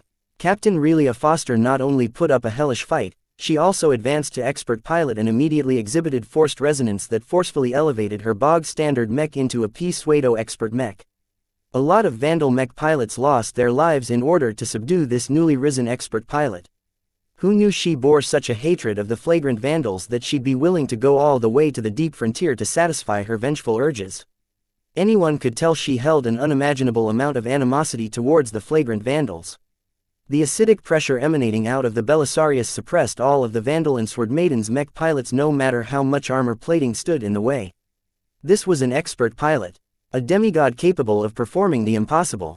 And this time she wasn't piloting some standard training mech like last time, but a custom-designed expert mech utilizing the most expensive materials and exotics the Hafner Duchy had on hand. No amount of expense had been spared to design this extremely formidable expert mech. The strength of an expert pilot always rose in proportion with the quality of their expert mech. Even if she only advanced to expert pilot for a short time, her low resonance strength didn't hinder the fact that her mech was massively powerful even if she didn't pull off any fancy tricks. This was literally throwing money at Venerable Foster to forcibly elevate her effective combat power to the upper ranks of expert pilots. Every Vandal underestimated the amount of importance the Hafner Duchy placed on this young expert pilot. Some even thought they should have demanded double the ransom to return Venerable Foster. At least that way the Hafner Duchy wouldn't have so much resources to spare on developing this obscenely expensive expert mech. Captain Bird's rifleman mech calmly stepped out from the reserve ranks. The standard quality of her looted Vision rifleman mech stood in stark contrast of the Belisarius. The Vandals were always forced to scrape by, and they obtained much of their mechs by raiding Vision shipping convoys and mech factories. Almost every Vandal who compared the two mechs lamented at the unfairness of this face-off. Captain Bird could have exhausted all the batteries of her laser rifle and still not be able to scratch the armor plating of the Belisarius. Yet Captain Bird strode out anyway, because her duty compelled her to resist an enemy expert pilot's prestige.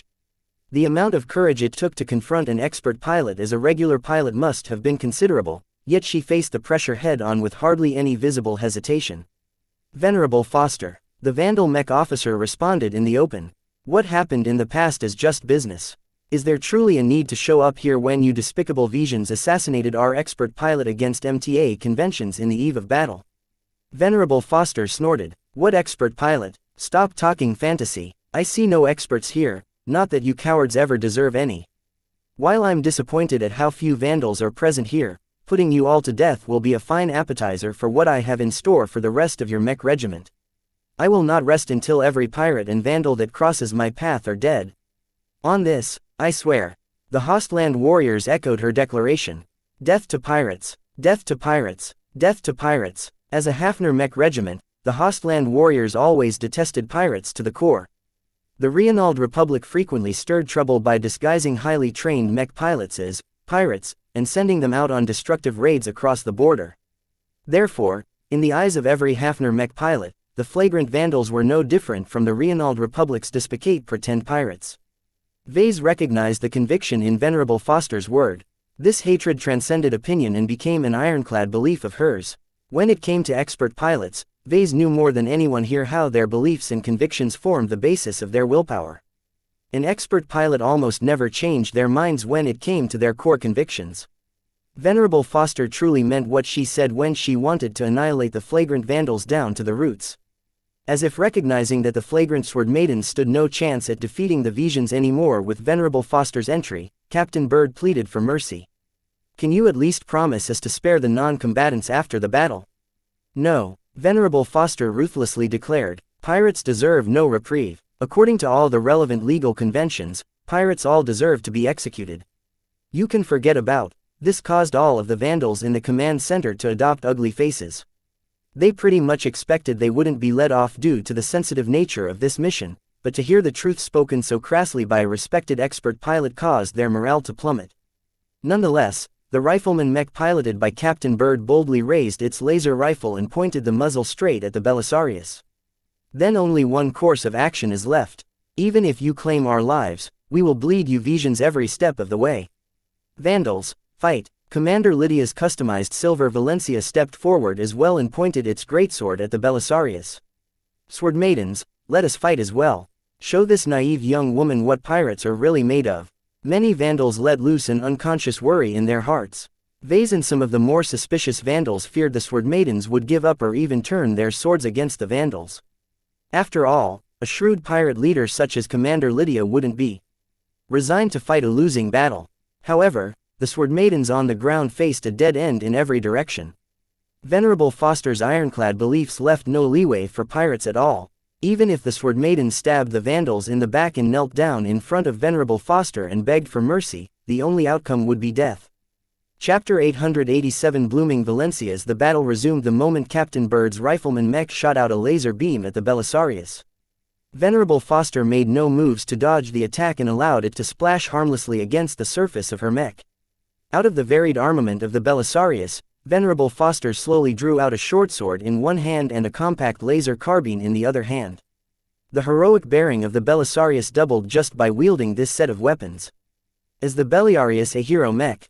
Strictly speaking, Venerable Foster specialized in piloting swordsman mechs, but a talented expert pilot never limited themselves if they so choose. This was why a considerable amount of expert mechs broke the strict conventions of their archetypes. As long as enough money supported their design and development, nothing was impossible. Both Commander Lydia and Captain Bird began to engage the Belisarius without any hesitation. The custom silver Valencia raced towards the Belisarius with the tip of its sword pointed straight at the cockpit. Myra already told Commander Lydia that the only way to crack open the expert mech's shell was to deliver a devastating piercing attack. However, the Belisarius made a single lazy swipe with its short sword and neatly deflected the silver Valencia's greatsword in the most efficient manner possible. The silver Valencia almost lost control, but Commander Lydia quickly recovered. In the meantime, Captain Bird kept firing laser beam after laser beam at the Belisarius without result. Akira mechs, concentrate on the enemy expert mech. The heavy cannoneers hesitated at the thought of attacking an expert mech, but they knew their duty. They unloaded on the Belisarius, which showed no signs of trying to evade. Over 40 beams of full-powered laser cannon beams struck the Belisarius head-on. Many of those lasers focused their fire straight at specific portions of the prone mech such as the joints. No result. How can this be? The combined firepower of 10 heavy cannoneers proved to be completely insufficient to leave a scratch on the expert mech. The Belisarius has already activated its energy field.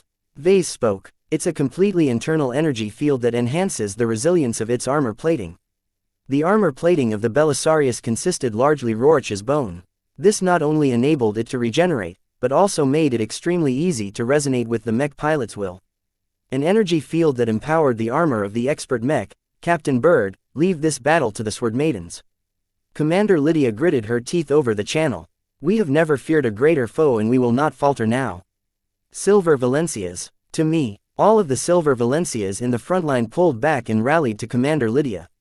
The gathering of a dozen or so silver Valencias made for a very awe-inspiring sight, yet Vase knew that the disparity in skill and mech quality was far too wide for them to pose a threat to the Belisarius. Yet the Sword Maiden champions still showed courage against these overwhelming odds. Fight as if we're facing the greatest exo-beast in the galaxy. The valiant mech pilots of the Silver Valencias overcame their fear towards expert mechs and undoubtedly started to surround the Belisarius. They didn't underestimate the expert mech and adopted tactics geared towards fighting exo-beasts. The Silver Valencias put their mobility and offensive power to good use by darting forward and making a quick sword strike before falling back out of range. Due to the presence of the laser carbine, the Silver Valencias also tried to stay in the expert mech's rear if possible. For some reason, the Belisarius hardly roused its might. It parried the simultaneous sword strikes with contemptuous ease. It was as if she was an adult slapping away some recalcitrant children. In the meantime, the other mechs resumed their battle as well. This time, the battle firmly tilted in the favor of the Vesians. It couldn't be helped. The mere existence of Venerable Foster on the battlefield pressed down on the flagrant Sword Maidens. Not only had they lost their only expert pilot recently, they also saw how easy the Belisarius withstood so much laser fire. There was no way they could crack this mech. While the Sword Maidens drew inspiration from the rabid but largely futile attacks of the Silver Valencias, the Vandals possessed frailer hearts and couldn't help but be affected by the disparity in strength. As a military mech regiment, they knew better than anyone how the presence of an expert mech skewed the balance of powers. Sometimes, knowing more was not always an advantage. If only they were as ignorant as the Sword Maidens, who still harbored hopes of taking down the Belisarius. Our center is being pushed back. There aren't any Silver Valencias to hold back the warrior mech officers. The champions and mech officers of the Hostland warriors lost the constraints of the Silver Valencias. While the mech officers of the Vandals tried to plug the gaps, the Vandals never possessed many talents in the first place, so they simply couldn't make up for the disparity in numbers or skill. Not only that, the loss of morale among the Vandals imperceptibly slowed their responsiveness. They fought like a deflated balloon, and the difference in battle intent became extremely stark when compared to their Sword Maiden allies. You bunch of good-for-nothings. A Vandal mech officer cursed his subordinates. Where's your earlier conviction? Keep fighting. Don't give up. Even if we'll all die, we'll drag down as many visions as we can. Even if the Vandals gathered their courage and continued to fight, Venerable Foster's presence in the middle of the battlefield served as a form of unbridled suppression that weighed down on all of their hearts. The fear and respect they held towards expert pilots was simply too huge. As a bystander who possessed a clear overview of the battle, Vase observed this tendency with clear detail. He discreetly shook his head. The worship of expert pilots has always been a double-edged sword. The battle ramped up around the flanks as well. The rifleman mechs became less affected by the presence of the Belisarius. Right now, they only focused their attention on each other. The meandering monkeys stopped playing around and fought with much greater urgency. It was as if they all wanted to distinguish themselves in Venerable Foster's presence. While they took much more risks, they also achieved greater results. The Vandal and Sword Maiden light mechs fell in much greater frequency than before, and it would only take about 15 minutes before they were wiped out. The clash between light mechs favored the meandering monkeys so much that some of them already broke off and tried to harass the center force of the flagrant Sword Maidens. Their threats towards the rear threw the ranks of the Vandals and Sword Maidens into slight disarray. It made an enormous difference if they were forced to watch their rear.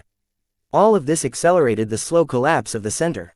As Venerable Foster hailed from the Hostland warriors and still enjoyed the position of mech captain in this mech regiment, their mech pilots fought with greater courage and inspiration. Don't shame yourselves in front of our little lassie. Let us prove we can reach Venerable Foster's heights. Venerable Foster has promised an hour of private tutoring for each pirate mech you destroy. That last offer practically supercharged the warrior mech pilots.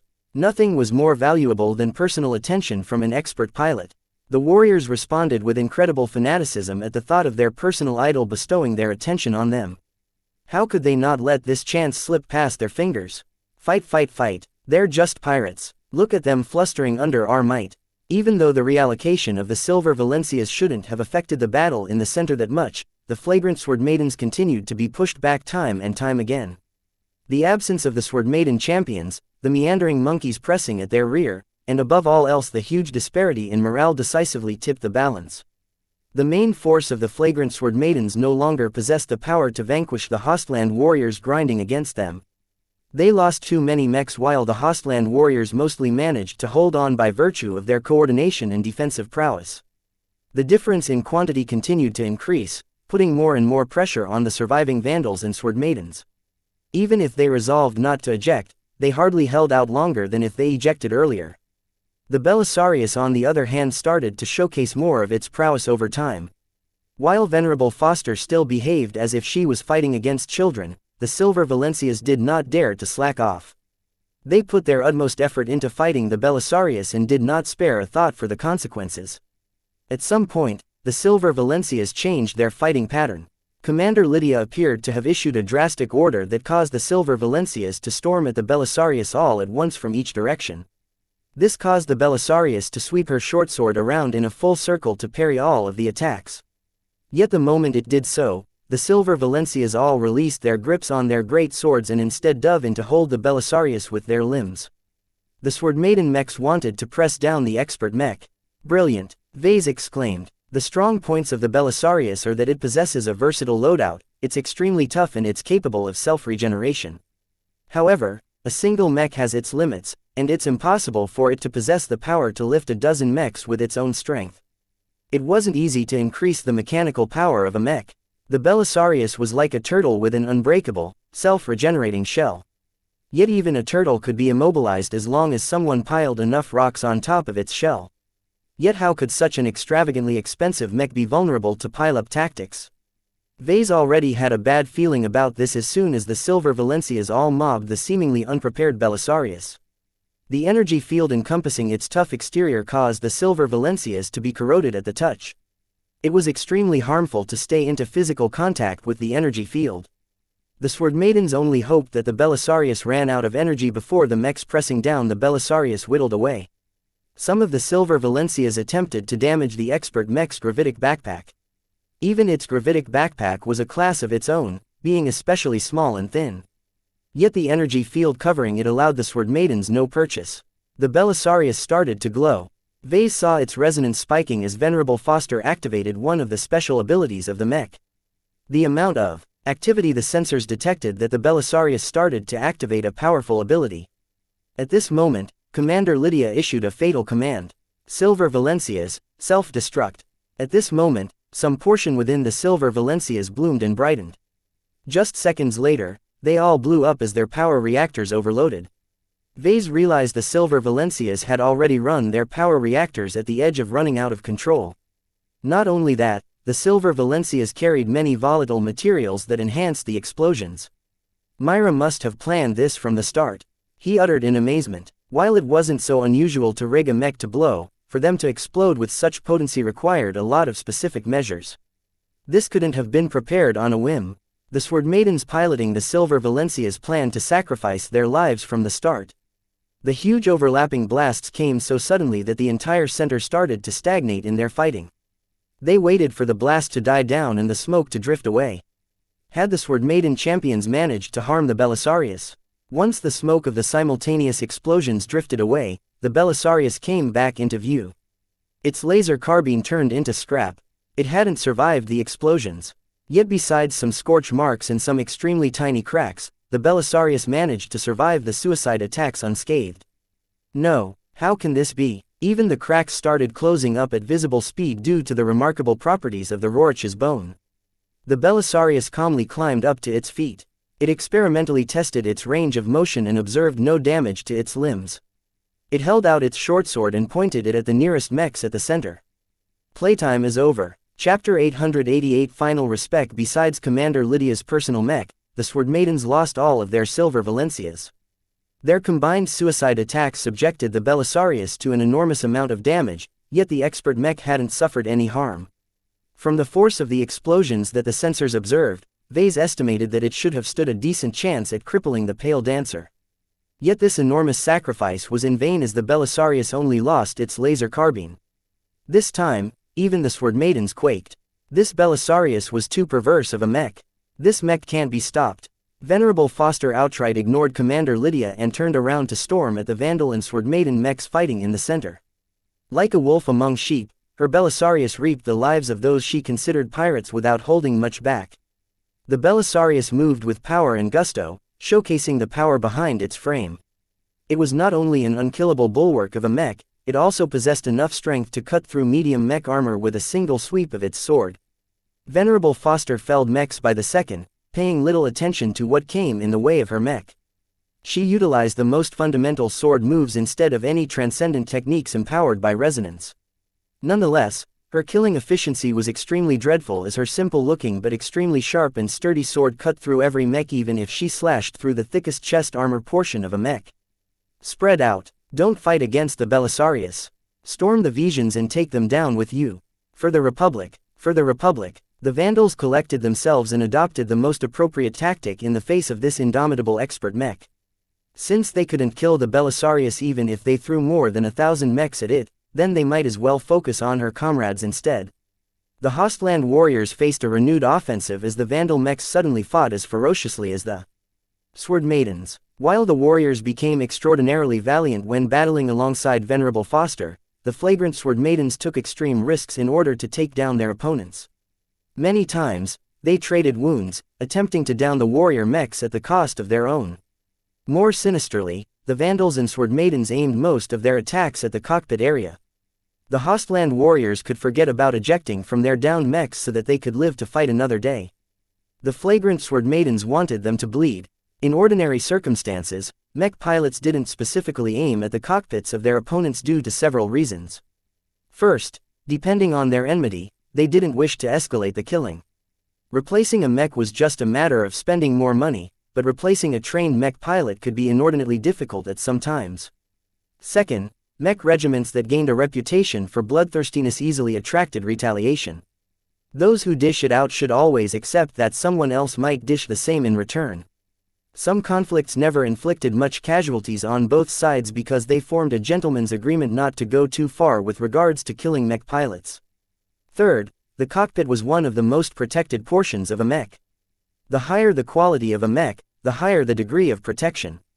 In order to win a battle in the most efficient manner possible, a mech pilot only had to disable a mech, and that could be done in easier ways than targeting the cockpit. However, The war between the Bright Republic and the Vizia Kingdom long surpassed those limits. The unending hatred between the two states led both of them to target the opposite's mech pilots whenever possible. This was because the manpower for mech pilots only ran so far. The Vandals aiming at the cockpits of their Vizian counterparts knew that they would never be able to survive this battle or its aftermath, so they wanted to make their sacrifices meaningful and contribute to the war effort.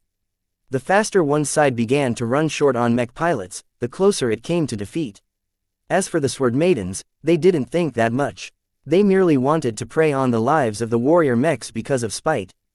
They never slacked off their killing intent even against rival pirate gangs. The crazier they fought, the more their reputation glowed. The battle is going downhill for us, a staff officer announced. The Belisarius should have expended a lot of energy, right? How much longer can it fight like this? I estimate that the Belisarius can fight at least an hour or two. Vase analyzed. The expert mech looks like it is fighting intensely, but in truth it isn't performing at its peak performance right now. In fact, Venerable Foster even have the strength of her mech's energy field to save energy. With this decision alone, she basically expressed that she didn't need to be on guard when fighting against the riffraff in her way. Those in the command center witnessed the frigid battle with fading eyes. They could read the progress of the battle as well as anyone. They were losing on all fronts. The center rapidly fell apart under the loss of the Silver Valencias and the unrestrained butchering by the Belisarius. The flanks fared a little better at first, but once the meandering monkeys shifted their focus to attacking the Vandal and Sword Maiden rifleman mechs, it all went downhill there as well. The natural opponent of rifleman mechs were exactly these fast and mobile light mechs. The Akira heavy mechs tried to relieve the pressure, but even their prodigious firepower couldn't match a tenth of the killing potential displayed by the Belisarius. In fact, the Akira mech pilots placed their fingers on the self-destruct button. One of the most depressing jobs that the mech technicians had done over the last few days was to add this option to the heavy cannoneers. No matter what, the Vizians could forget about salvaging these strategic mechs. Captain Bird's projection appeared in the middle of the commander center. Her voice patched in shortly after. She sounded extraordinarily weary even as her rifleman mech contributed to the fighting in earnest. The battle is lost. We have lost too many mechs. Even if the Belisarius falls back right now, the rest of the Hostland warriors and meandering monkeys outnumber us 3-2, and it is only getting worse. I'm ordering a full evacuation. You know what to do. Don't leave anything left to the Vizians. Split up and run to the Starlight Megalodon. I hope that some of you live to tell the tale of our fall.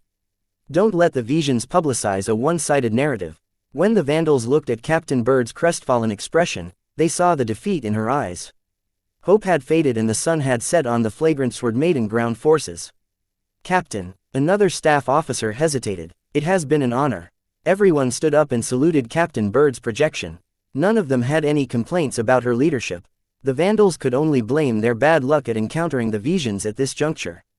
None of them foresaw they'd meet an indomitable existence like Venerable Foster.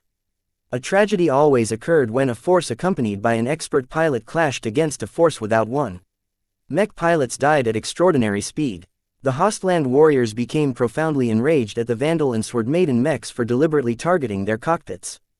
They didn't show any mercy and crunched any cockpit they encountered. The hatred between the two sides had reached such a heated stage that they cared more about snuffing out lives than downing mechs. Hundreds of mech pilots from both sides lost their lives, and this was only the start. The Vizians were indeed paying a grievous price even with Venerable Foster's intervention, but the Vandals and Sword Maidens could only look forward to total annihilation. As soon as Captain Bird gave the final authorization, the entire camp and supply train began to buzz. While Vase and many other Vandals downloaded the records of the battle to his comm, others started scuttling valuable equipment and supplies. Numerous detonations racked the camp as databanks, 3D printers and other highly valuable machinery got blown to bits. The flagrant Sword Maidens also primed more powerful explosives and set them up as nasty surprises for any Vizians that came close. Hundreds of Vandals and Sword Maidens boarded fast transports prepped for evacuation. Fast transports with empty cargo holds all spread out and entered the red zone while marching at full tilt. While these vehicles would likely break down very soon due to being subjected by the red zone's strong breakdown effect, the head start they provided the passengers might allow them to reach the Starlight Megalodon before the Vizians got around to catching up. As for the heavy transports, they were way too slow to escape any pursuit. Each of them blew up in quick succession as pre-planted explosives did their work in scrapping them entirely. Throughout all of these explosions, Vase quickly ran out of the temporary headquarters with a pack slung behind his earth ant. He ran over all the way to the Sword Maiden's side of the camp and pushed his way through the dazed crowd of evacuating slaves. The Sword Maidens idly sent the slaves packing and ordered them to run in each direction. With thousands of slaves spreading out, the Visions would have to expend a considerable amount of manpower in chasing them all down. This increased the chances of the Vandals and Sword Maidens of reaching the safe zone. "Kedis, where are you? It's time to go," Vase yelled as soon as he entered a familiar workshop. Myra and Kedis faced off against each other. Both of them appeared in their fully armed and armored. The only difference was that Kedis prepared a pack of supplies while Myra seemed resigned to the situation. "Why are you so obstinate? Please go with us. You still have a chance of making it out," Kedis pleaded. "I'm old, Kedis. You're young and still full of life, but I'm already past the prime of my age." "That's a crap argument. You can easily live 60 more years." Myra shook her head. She gazed at Kedis with sadness and love. "I have already lived a life of adventure alongside Commander Lydia. I'm tired. I don't want to run anymore. I'll take my chances with the Visions. They won't easily ignore the value of a journeyman mech designer who isn't registered with the MTA. Even if the Visions sentence me to death, I have no regrets." As Kedis puffed up and prepared a response, Vase placed his gauntlet on her shoulder armor. "Stop it." Myra made her choice. "Please respect her wishes and go along her arrangements. She only wishes the best for you." Tears streaked from her eyes. "I don't want what's best for me. I want what's best for us. I want that as well, but we can't have everything. We're simply not powerful enough to change this circumstance." Kedis gritted her teeth and squeezed the tears out of her eyes. "What will it take to save everyone's lives? Become more powerful. Advance your mech designer rank. Once you become a master, you only need to utter a single sentence to save someone's life or condemn them to death." Vase exaggerated, of course. Even master mech designers possessed foes, and each of their actions came with considerable weight. Yet his words succeeded in stoking the fire of ambition in Kedis. He specifically threw out those words to motivate her to greater heights. She would forever recall this disaster and use it as a reminder to grow stronger. Myra threw a sharp glance at Vase, but she tacitly consented to his trick. "Listen to Vase. Follow him. I know not what kind of escape route he arranged, but it is better than running around blindly." Even though they never became close, both Myra and Vase respected each other due to their shared profession. They never exhibited any rivalry and neither did they take their rank differences into account. Nonetheless, Vase felt extraordinarily honored to have received her recognition. "I promise to take good care of your protégé. She will surely live on." Chapter 889 Unexplainable Feelings. Vase and Kedis ran out of the workshop with their packs slung behind their backs. The Sword Maiden mech designer attached the floating scabbard that usually floated after her on her back this time. Caught up in their panic, fear of death and gleeful vandalism, the Vandals and Sword Maidens around them didn't notice the odd pairing. Those who left instinctively grouped up but didn't really care about who they fled with. Others didn't bother about running and resolved to wreck as much gear as possible. "Run, brothers, live on and tell our tale. Don't let our mech regiment forget about our sacrifice." The centuries of hatred fermenting between the Brighters and the Visions along with the sensitive nature of the mission ensured that few would live past this day. Perhaps in civilized space the two sides didn't dare to go too far, but out here in the deep frontier the Visions anything could happen. A lot of servicemen and pirates already evacuated beforehand on the fleeing fast transports. Though they wouldn't make it far into the red zone, they still hoped to reach the fabled safe zone. Nonetheless, plenty still remained behind to perform some final errands. They also figured that the Visions would pursue the fast transports first. They gambled upon fleeing in a neglected direction and used their field craft to hide their presence from Vision pursuers. The hilly, craggy, half-broken and complex terrain in the red zone easily allowed small figures to squeeze through the cracks and hide themselves from most scanners. With so many Vandals and Sword Maidens fleeing in the red zone, Vase figured there might be a decent chance for a handful of them to make it to the Starlight Megalodon.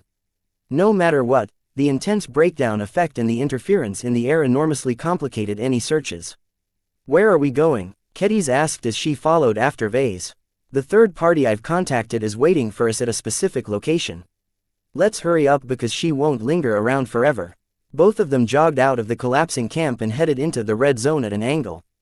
They avoided the straightest route towards the Starlight Megalodon and instead honed in on the outer edge.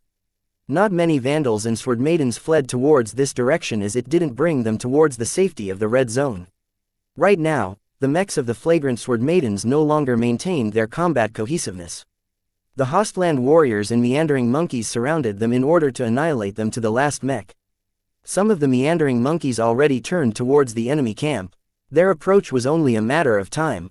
"It's here," Vase said after they ran for 10 minutes straight. "Calabast, where are you?" A stealthed vehicle emerged into view. It consisted of a small, slim aircar-sized crawler. 6 sturdy legs supported a narrow chassis. Vase immediately recognized the exquisite application of stealth technology. The 6-sided dice he jointly developed with Chief Avenian was like a horse cart in front of this crawler in terms of stealth refinement. A hatch opened up, revealing Miss Calabast sitting behind the controls. "Get in quick. The meandering monkey mechs are already surrounding the perimeter. The sooner we go the smaller the chance we get caught." While Keddies looked stunned at the appearance of the stealth crawler, Vase shoved her inside and squeezed in after her. The interior of the crawler obviously underwent some hasty modifications. The rear portion of the interior should have held a crash seat or the like, but someone crudely cut away the fittings in order to make room. Even then, Keddies and Vase barely fit in the rear. Their armor pressed and chafed against each other as they tried and failed to get comfortable. Keddies even had to detach her scabbard and place it on her lap at an awkward angle to make room. The crawler had never been designed to accommodate more than 2 people. "I see now why you said we couldn't bring Myra along," Keddies uttered with barely any emotion. "If this vehicle was bigger."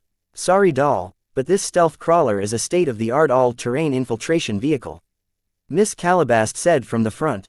Garbed in her semi-flexible reinforced infiltrator suit, she looked completely out of place from the passengers wearing rigid combat armor.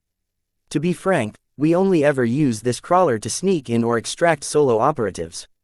Its capacity may not be much, but its stealth systems are top-notch.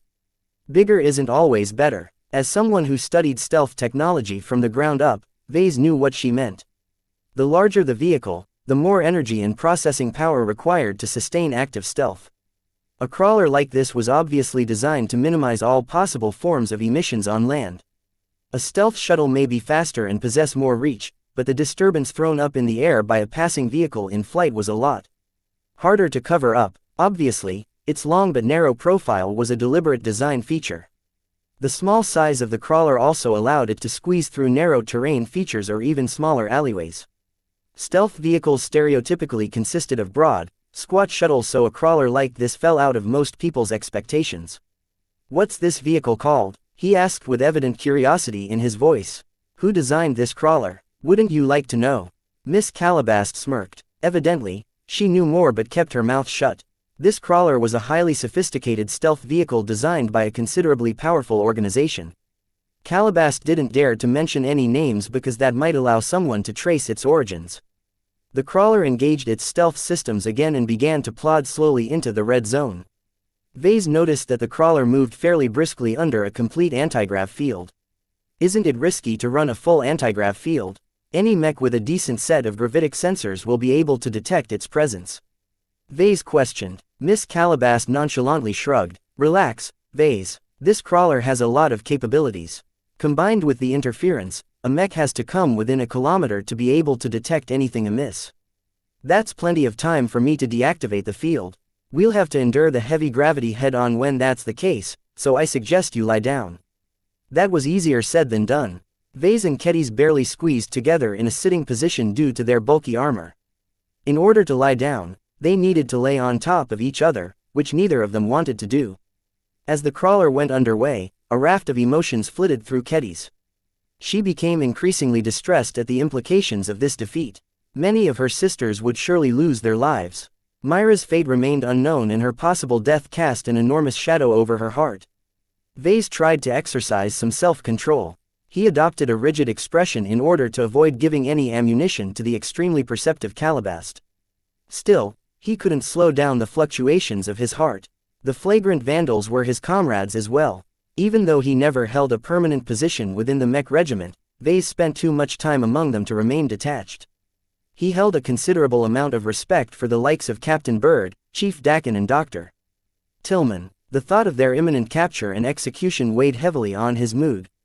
He felt profoundly helpless that a mech designer like him was absolutely powerless in the face of superior vision might.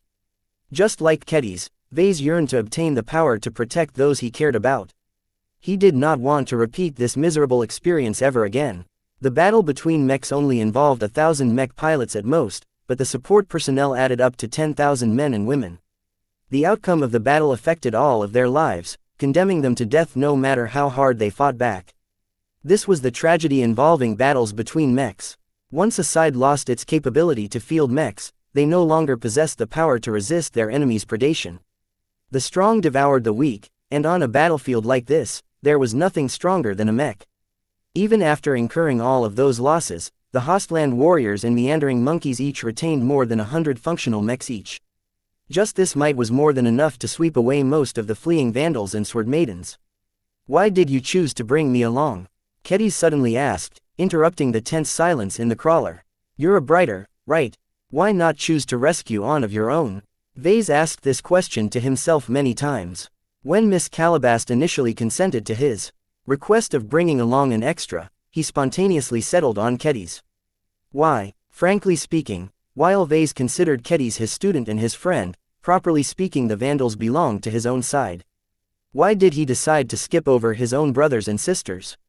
As a novice mech designer with a patchy foundation, Kedis possessed no value to Vase. What she could do, Vase could do better. Besides her considerable swordsmanship and combat prowess, she added nothing to the table. On the other hand, if Vase extended the invitation to someone else, he might have been able to gain more confidence in their survival. Bringing someone like Chief Dakin along enormously enhanced their technical prowess. A chief engineer specialized in the operation of starships, so Chief Dakin would have been the perfect companion to accompany Vase and Miss Calabast into a battleship. Opting to rescue someone like Dr. Tillman on the other hand plugged a very crucial gap in understanding the local life. With all of the deliberate genetic modification going on, they would certainly encounter biological horrors along the way. One of the biggest reasons why the ground forces of the Flagrant Sword Maidens achieved significant success was because they managed to research some of the mysteries surrounding the wildlings in the god species. Nonetheless, Vase didn't forget about the initial exploration party and the follow-up party of mechs and transports. If Miss Calabast didn't lie about the safe zone, then there was a good chance he'd be able to reunite with the Vandals and Sword Maidens cut off from the rest. After a long and obvious pause, Vase finally answered the question. "I guess I care about you more than the Vandals. I think you hold a lot of promise as a mech designer. It's a shame for you to land in the clutches of the murderous Visions." Kedis may be a mech designer, but she was also a Sword Maidens who fully embraced their traditions. Her extensive genetic modification changed her outward appearance and strengthened her beyond the baseline human norm. To the undiscerning Hafner mech pilots, they would certainly paint her in the same brush as depraved pirates such as the Red Tongs.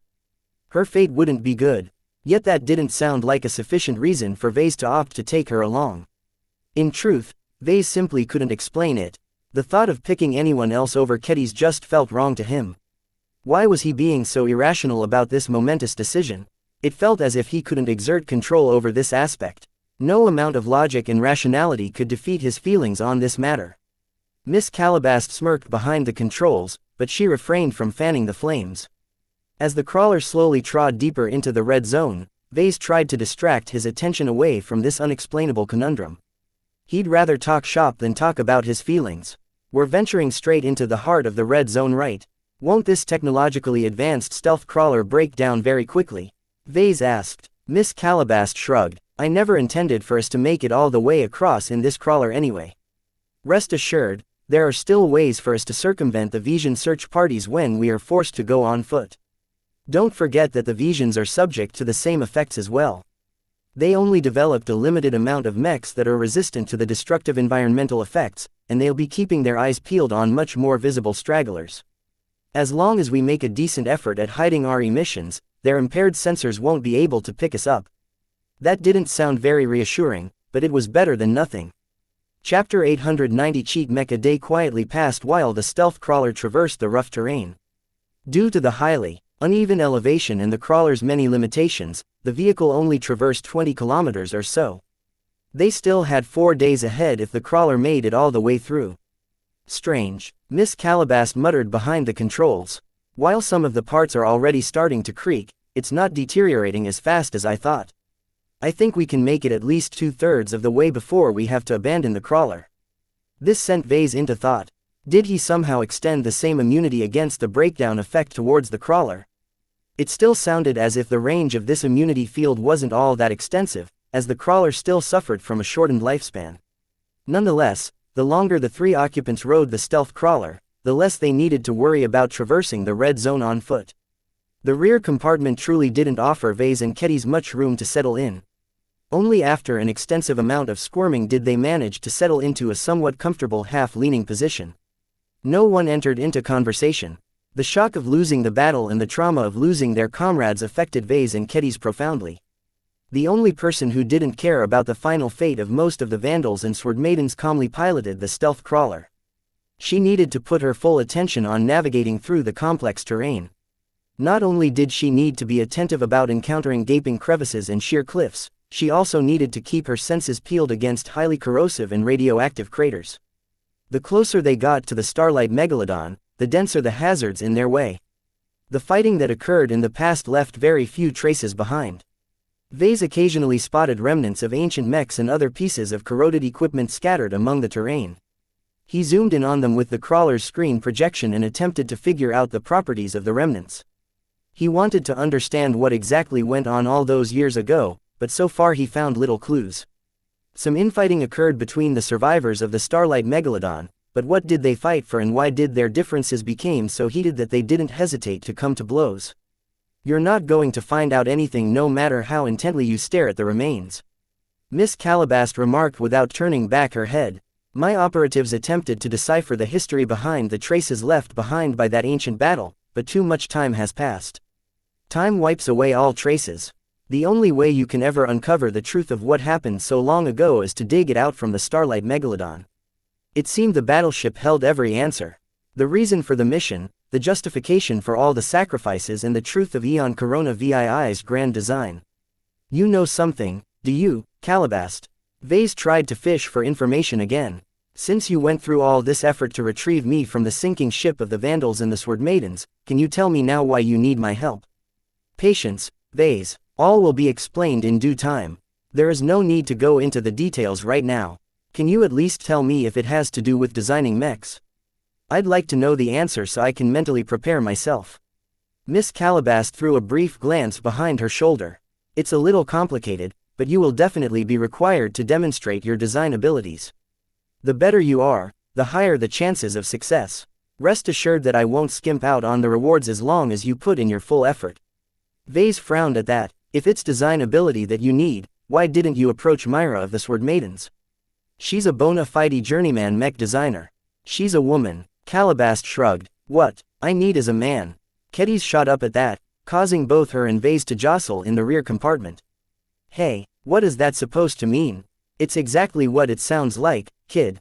There are strict identity requirements. A woman won't do. Out of all the available mech designers in the vicinity, little Vase here ranks at the top of the list. Neither Vase nor Kedis understood Calabast's intentions. However, Kedis still felt indignant that this inscrutable spy passed over a highly capable mech designer like Myra in favor of a much younger Vase. If Calabast approached Myra, then Kedis might not have lost her mentor. She adopted a pained expression as she stared daggers at Calabast. The spy took no notice of the girl, dismissing her as an inconsequential passenger. Vase understood he wouldn't be able to milk any information from someone as shrewd as Miss Calabast. The woman only released information that she wanted him to know, and nothing more.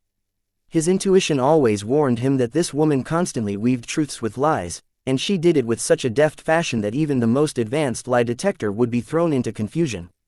The matter of her allegiance still nagged at Vase. It was like a discordant noise hitting his ears that just didn't go away. Who did she work for? What was her position? How did she arrive at Eon Corona 7? Too many questions of this nature lingered in his mind, and Vase had the feeling that he was overlooking something huge the longer he was ignorant of her true loyalties. Even the technology and gear that Calabast bandied about didn't reveal anything about her origin. The stealth crawler and reinforced infiltrator suit seemed to be a bit too advanced to be supplied by an intelligence agency of a third-rate state, but they were also somewhat underwhelming for an intelligence agency of a second-rate state. Vase couldn't even rule out if she was an agent from another star sector or even from a transgalactic organization. Naturally, none of the gear she used displayed any brands or symbols. Vase doubted he could even find a single serial number even if he disassembled the entire stealth crawler. A slight rumbling rattled the compartment. A beep sounded out from the control panel. Incoming enemy mech. Hold on, we're hunkering down, Miss Calabast warned. She quickly guided the stealth crawler against a small cliff that blocked it from view from many directions. The crawler folded and restricted its 6 insectal legs and turned its stealth systems up another notch while deactivating every non-essential systems. The moment the vehicle secured itself against the ground, Miss Calabast leaned back on her chair, causing it to press against the passengers of the back. Only then did she slowly dial down the anti-grav field until it faded away entirely. Painful moans escaped from keddies. 6 times standard gravity pressed down on their bodies without any discrimination. Surprisingly, Vase didn't feel too much pain, though he still suffered from the discomfort. The interior of the stealth crawler simply didn't offer enough room for the 3 of them. The increase in gravity only amplified their suffering, but everyone tried to bear it in their own way. Both Calabast and Keddies seemed surprised that Vase didn't show any signs of further pain and discomfort. They figured him to be a weak-bodied mech designer. His transhuman physique came in handy this time. Keddies suffered the most, but her genetic modifications allowed her to hang on without fainting or suffering any other ill effects. As for Calabast, she showed nothing but stoic determination at their circumstances. It was as if the heavy gravity formed a minor hindrance to her. Vase was really curious to know how far her body's parameters exceeded the baseline human norm. No one asked each other's secrets, though. Everyone bore the heavy gravity in total silence, as if afraid that a single word might attract the attention of the enemy mech. Only a handful of passive sensors remained active, allowing those inside the crawler to see a glimpse of the mech hunting for stragglers. As soon as the mech came into view, Vase and Keddies widened their eyes. That's the Belisarius. The appearance of Venerable Foster's expert mech shook the both of them.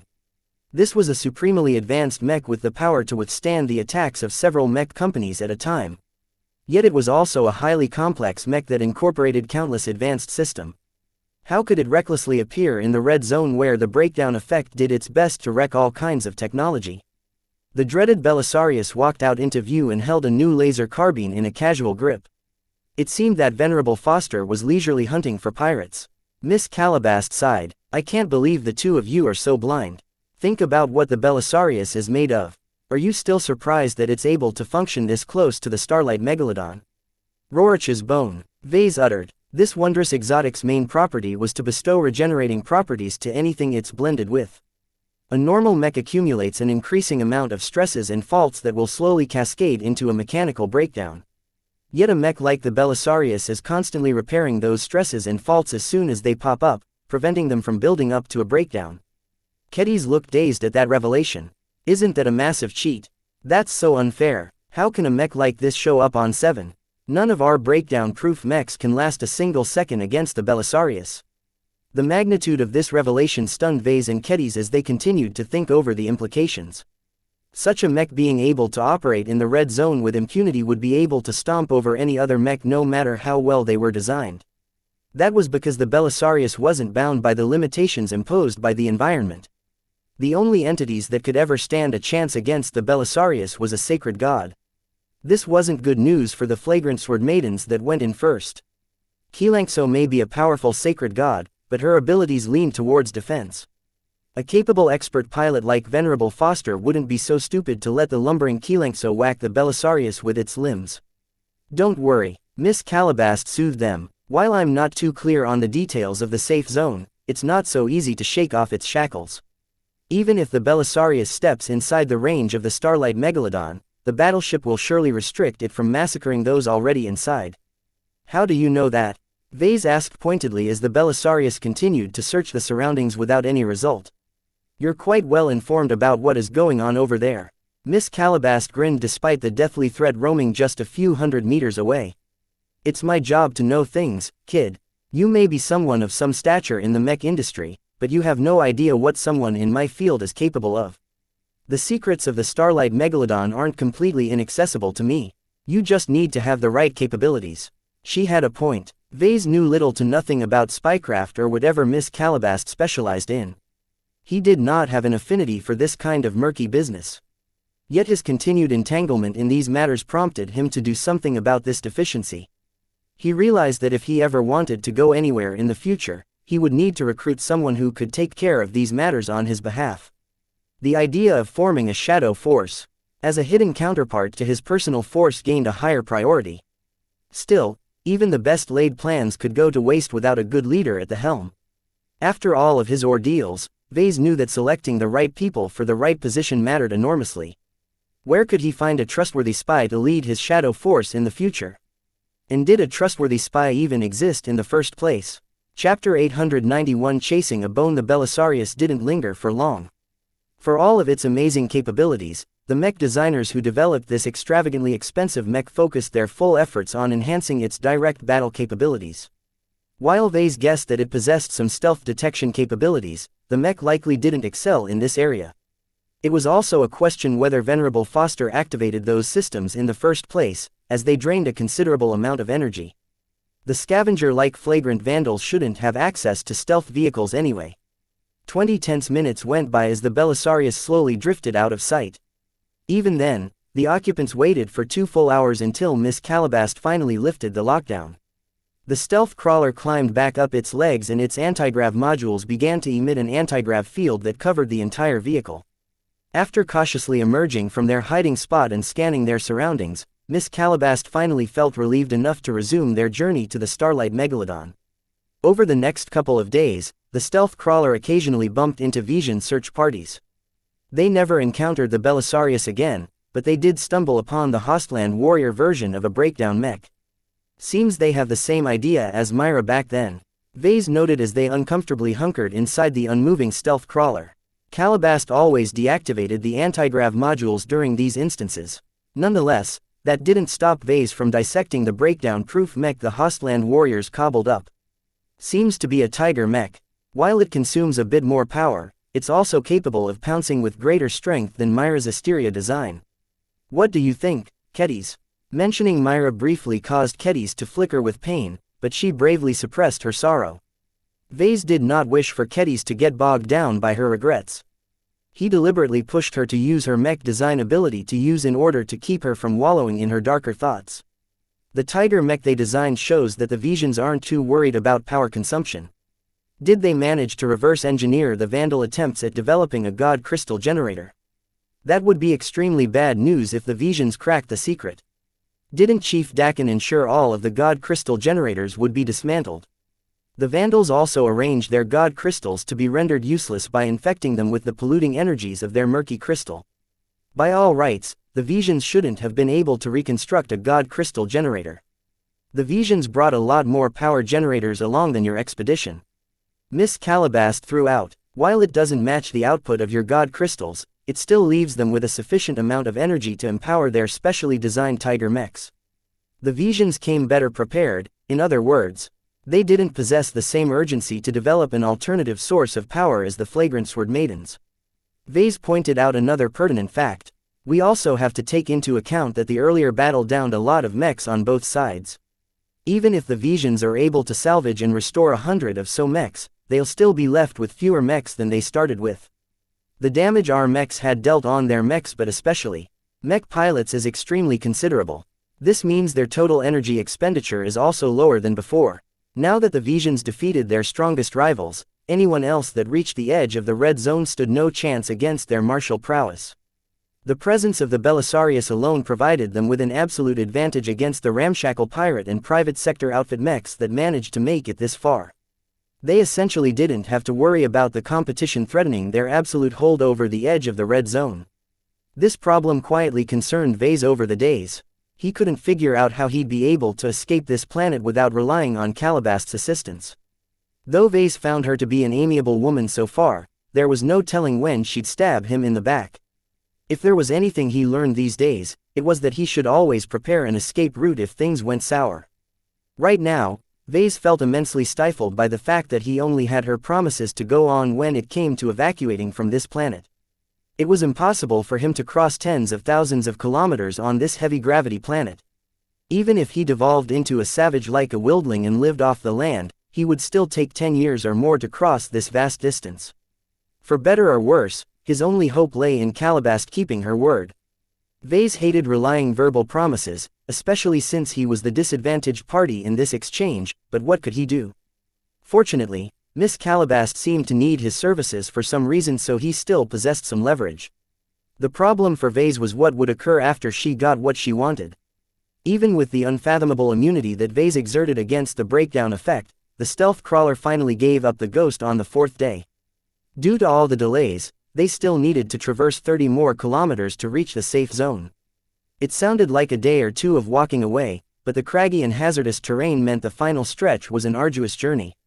Without the stealth crawler's maneuvering capabilities, we'll be lucky to cross this distance in 4 days.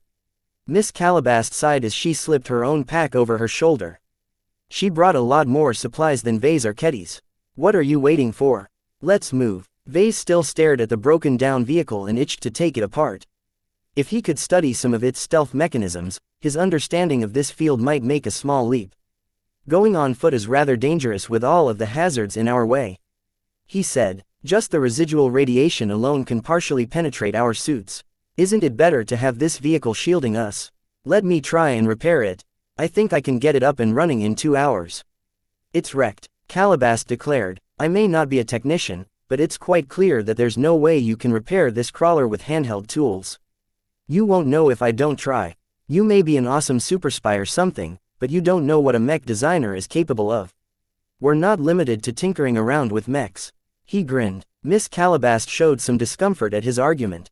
She said something similar a few days ago, and now Vase used that same argument against her. The only thing Vase didn't know was if she was pretending to be upset or if she was actually upset. Vase has a touch with machines. Keddy's vouched for him. She even gave him a thumbs up. Come on, let's give it a try. I'm not looking forward to crossing this terrain on foot at all. Not only will it slow us down, but we'll be in huge trouble if our gravitic backpacks start failing. The breakdown effect only grew stronger the closer they got. Merely staying in this spot for a week would probably wreck their gravitic backpacks for sure if the strange immunity field didn't play a role. Calabast showed some actual doubt now. 1 hour. No more. We can't linger here for long. The crawler is too exposed now that we can't engage its stealth systems. That wasn't good enough for Vase. Even if he couldn't fix the stealth crawler, he still wanted to study its inner workings to deepen his understanding on how to apply stealth tech. It wasn't every day he came across a mostly intact stealth vehicle. 2 hours, he said firmly. No less. I won't step away before that no matter what happens. You'll have to pry me from this stealth crawler if you want to leave too soon. Vase and Miss Calabast stared at each other's eyes. He may not be able to fathom Calabast's depths, but when it came to mechs and machines, he firmly held his ground. After half a minute of staring, Calabast acquiesced first. She let out a deep breath and shook her head. Friggin' mech designers. You lot always slobber over shiny pieces of tech. You're worse than dogs chasing after bones in that regard. Fine, 2 hours it is, but you better get this piece of junk back to work. He didn't bother thanking her for the opportunity and set down his pack. He pulled out some tools and placed them on the rocky soil in order to have them ready. Keddies, come and assist me. We don't have any bots at our disposal that can lift any stuff, so I'll have to ask you to do that in their stead. Are you equating me to a bot? She yelled. You can look at what I'm doing when you're not lifting anything.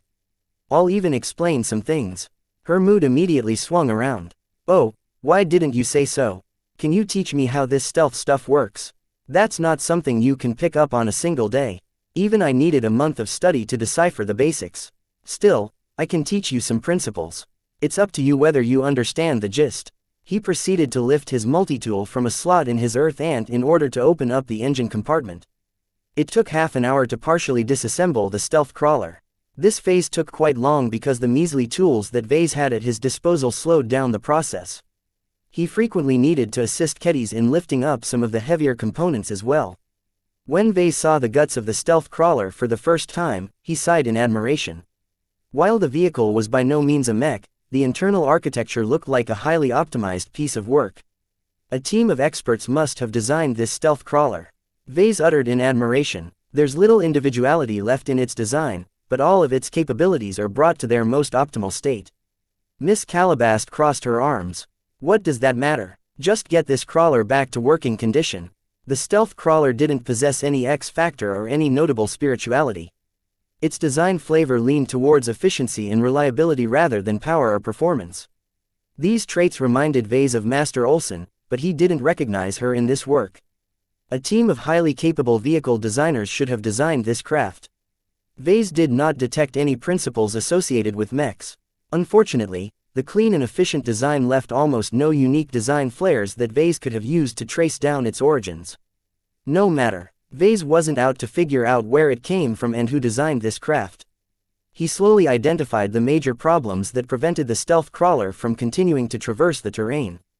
The highly compact engine was one of the major weaknesses of this vehicle. The power reactor also exhibited some problems. None of those obvious problems hindered him in any way. Vase only worried about the problems he might have missed. Still, he didn't forget what he came for. Besides inspecting the components responsible for moving the stealth crawler, Vase also meticulously studied the parts related to its stealth capabilities. Look at this part. This is the good stuff. When he felt somewhat generous, he pointed at a specific component and explained to Kedis what they did and how they did it. When broken down this way, it was a lot easier to explain to her how stealth vehicles worked. Miss Calabast on the other hand threw her hands up at all of the technical jargon being thrown around. She left the mech designers to their devices and opted to patrol the surrounding area. It would be disastrous if a Vision mech snuck up to them while they were out in the open. 2 hours later, Vase and Kedis neatly assembled the stealth crawler back together. Despite their lack of heavy-duty tools, Vase easily managed to perform some patchwork repairs. While it didn't restore the crawler to its peak condition by any means, it shouldn't be a problem to rely on it for another day or two. Here you go, Calabast. 2 hours, no more, no less. It better work, she grumbled. Surprisingly, the stealth crawler came online without any major hindrances. Vase successfully repaired the vehicle. Chapter 892 Constricted Majesty. Vase obtained a lot of gains from his brief 2-hour study. He learned a bit more on how the stealth crawler managed to hide itself from detection. More importantly, however, Vase also managed to deduce the weaknesses of this application of stealth tech. More than that, he also deciphered some of the holes that circumvented these means. These loopholes not only worked on the stealth crawler, but any other application of stealth that worked on the same technological principles. Vase guessed with a high degree of confidence that the infiltrator suits that Calabast and her operatives made use of shared the same principles. As long as Vase tuned his stealth detector gadget with settings that exploited these loopholes, it might very well be possible for him to detect Calabast and her invisible bastards when they thought they were sneaky. This gain may very well exceed his other gains. To be frank, Vase didn't learn all that new in terms of theory, but his insights in how to apply his knowledge on stealth tech made considerable leaps. In any case, fortune blessed their journey as the stealth crawler made it all the way to the presumed border of the safe without a hitch. They weren't alone. The Vision breakdown-proof mech pretty much parked themselves around perimeter to catch any vandal or sword-maiden stragglers that miraculously made it all the way through. They truly made a lot of effort in trying to prevent their mortal enemies from reaching the Starlight Megalodon. Fortunately, the stealth crawler swaggered its way past the Vision patrol without a hitch. Miss Calabast placed a lot of confidence in the stealth technology utilized by her organization, showing no hesitation in passing less than 500 meters from the nearest Vision mech.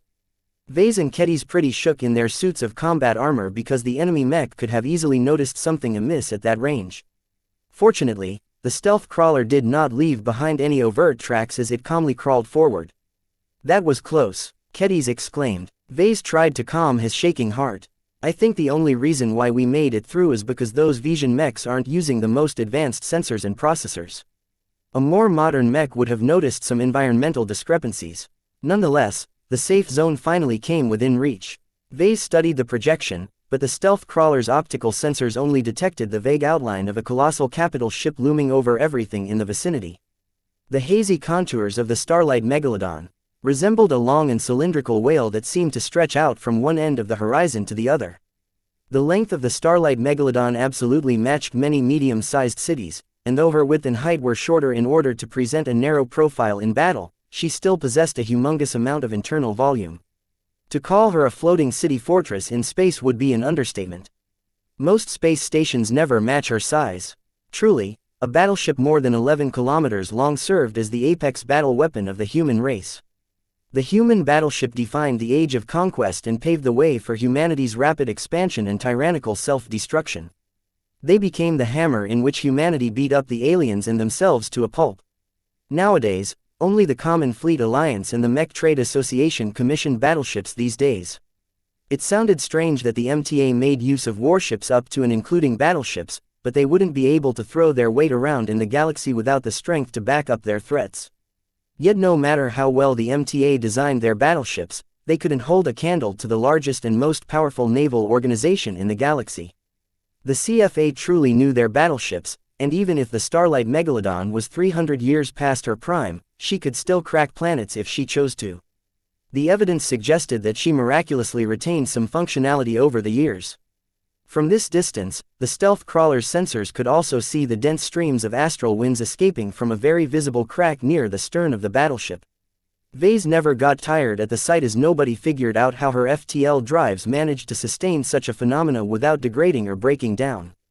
FTL drives notoriously demanded a lot of maintenance, especially after heavy use or when they aged a couple of decades.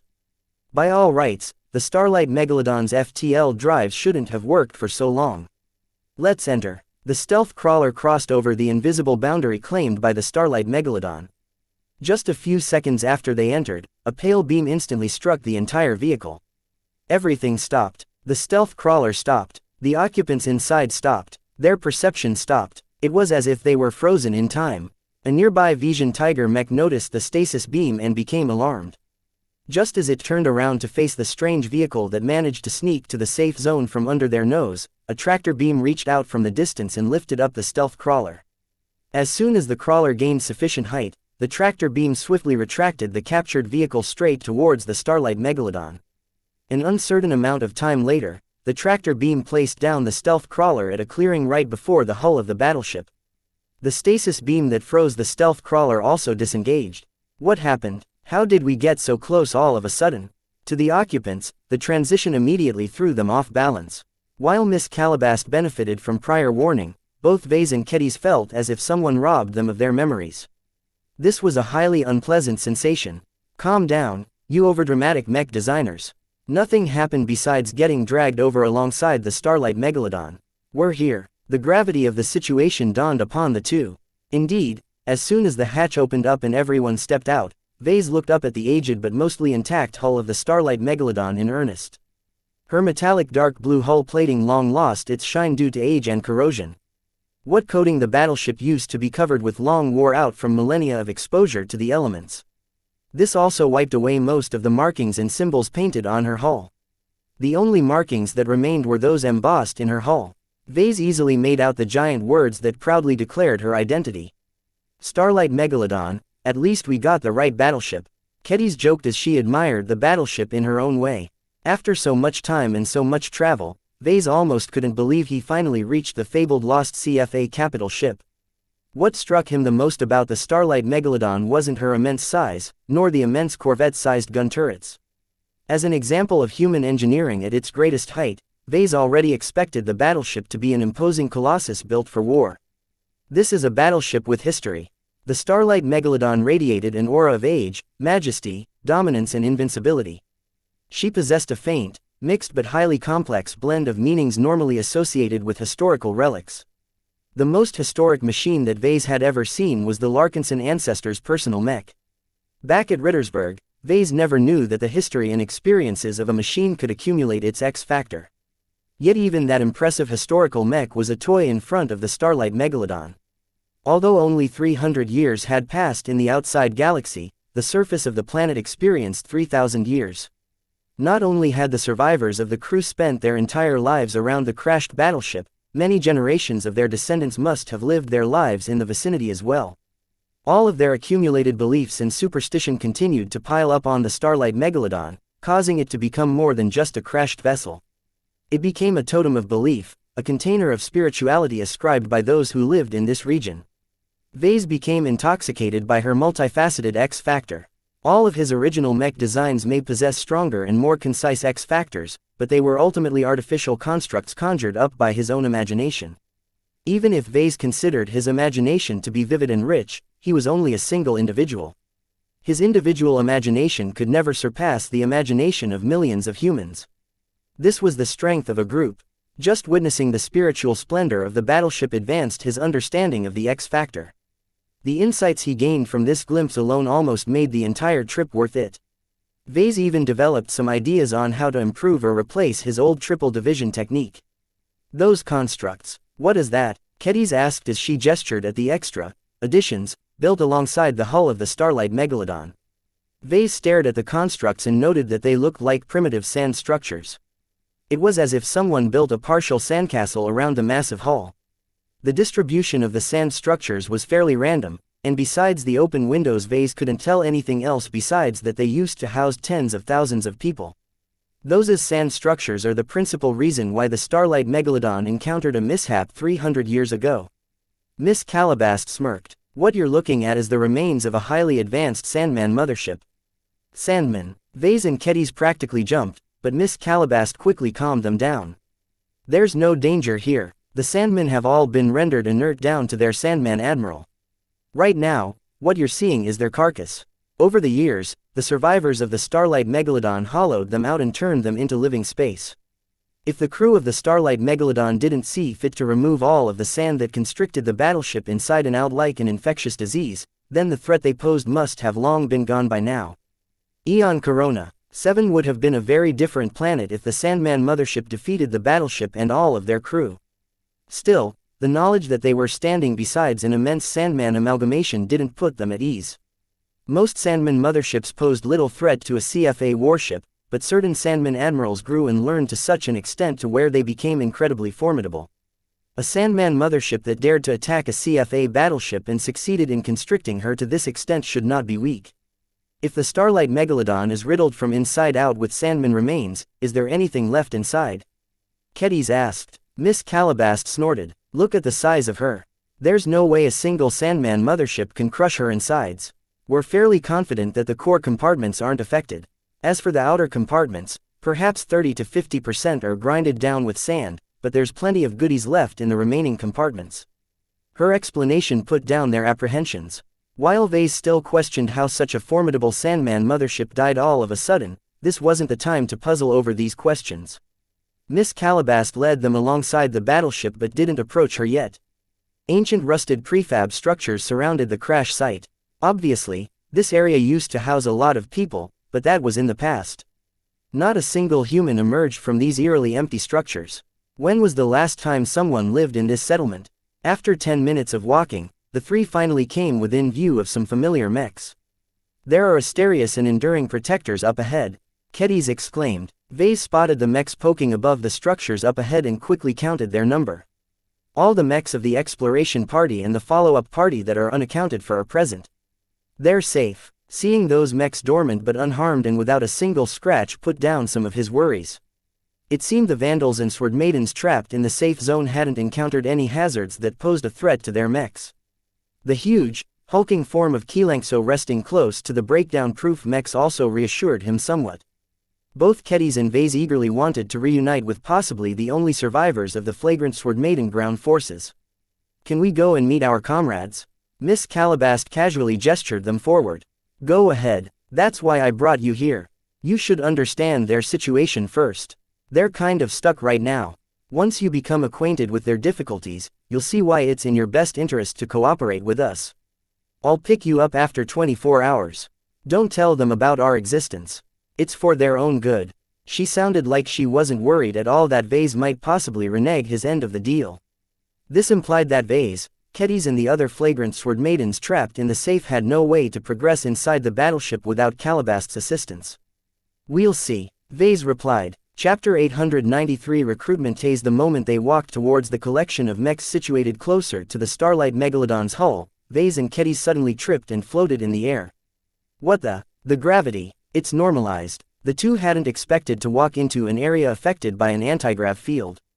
This existing field superimposed with the effects of their active gravitic backpacks, causing them to turn virtually weightless.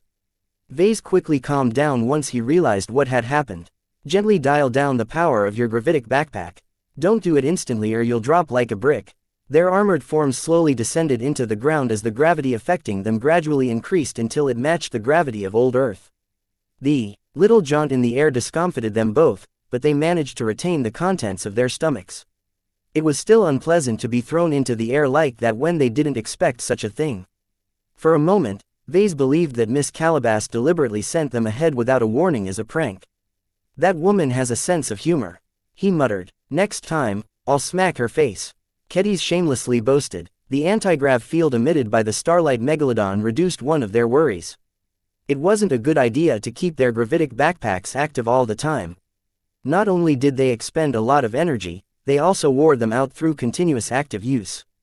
It would have been disastrous if the gravitic backpacks malfunctioned all of a sudden. The two resumed their short journey towards their comrades. They passed through broad corridors of old prefab structures. Vase peeked through the windows and saw nothing but empty, dust-laden rooms. Vase found it eerie that he couldn't find any furniture and objects inside that could tell him what kind of people used to live here. It didn't seem like the previous occupants evacuated this sprawling settlement in haste. It seemed more as if someone calmly cleaned up the place and threw out the trash a few hundred or thousand years ago. The people who lived here, what happened to them? How come no one's left? Kedis asked the obvious question. Vase wondered about that as well. Cities are razed and abandoned all the time in human history. They're usually forced out of their old homes when faced with a calamity. A thriving settlement of hundreds of thousands or even millions of people became nothing but abandoned ruins over time. Vase found the emptiness to be a huge shame. They walked around the corner and finally spotted their comrades. The moment the pair of mech designers walked into view of the members of the exploration and follow-up party huddling in some sort of abandoned park, both sides stopped and stared at each other. Mr. Larkinson, Captain Orphan rose up from the dirt. Kedis, Lieutenant Dice called. Why are the two of you here? While the exploration members all became befuddled at the new presence, Vase and Kedis all stared at what their comrades were doing. The dug-up trenches, the plants placed inside of them and the pulverized contents of nutrient packs sprinkled on top of them made for an unimaginable sight. Are you turning this park into a farm? Kedis called out. Lieutenant Dice grimaced. It's a long story. The appearance of the pair of mech designers raised everyone's spirits, but the news they brought spoiled the reunion.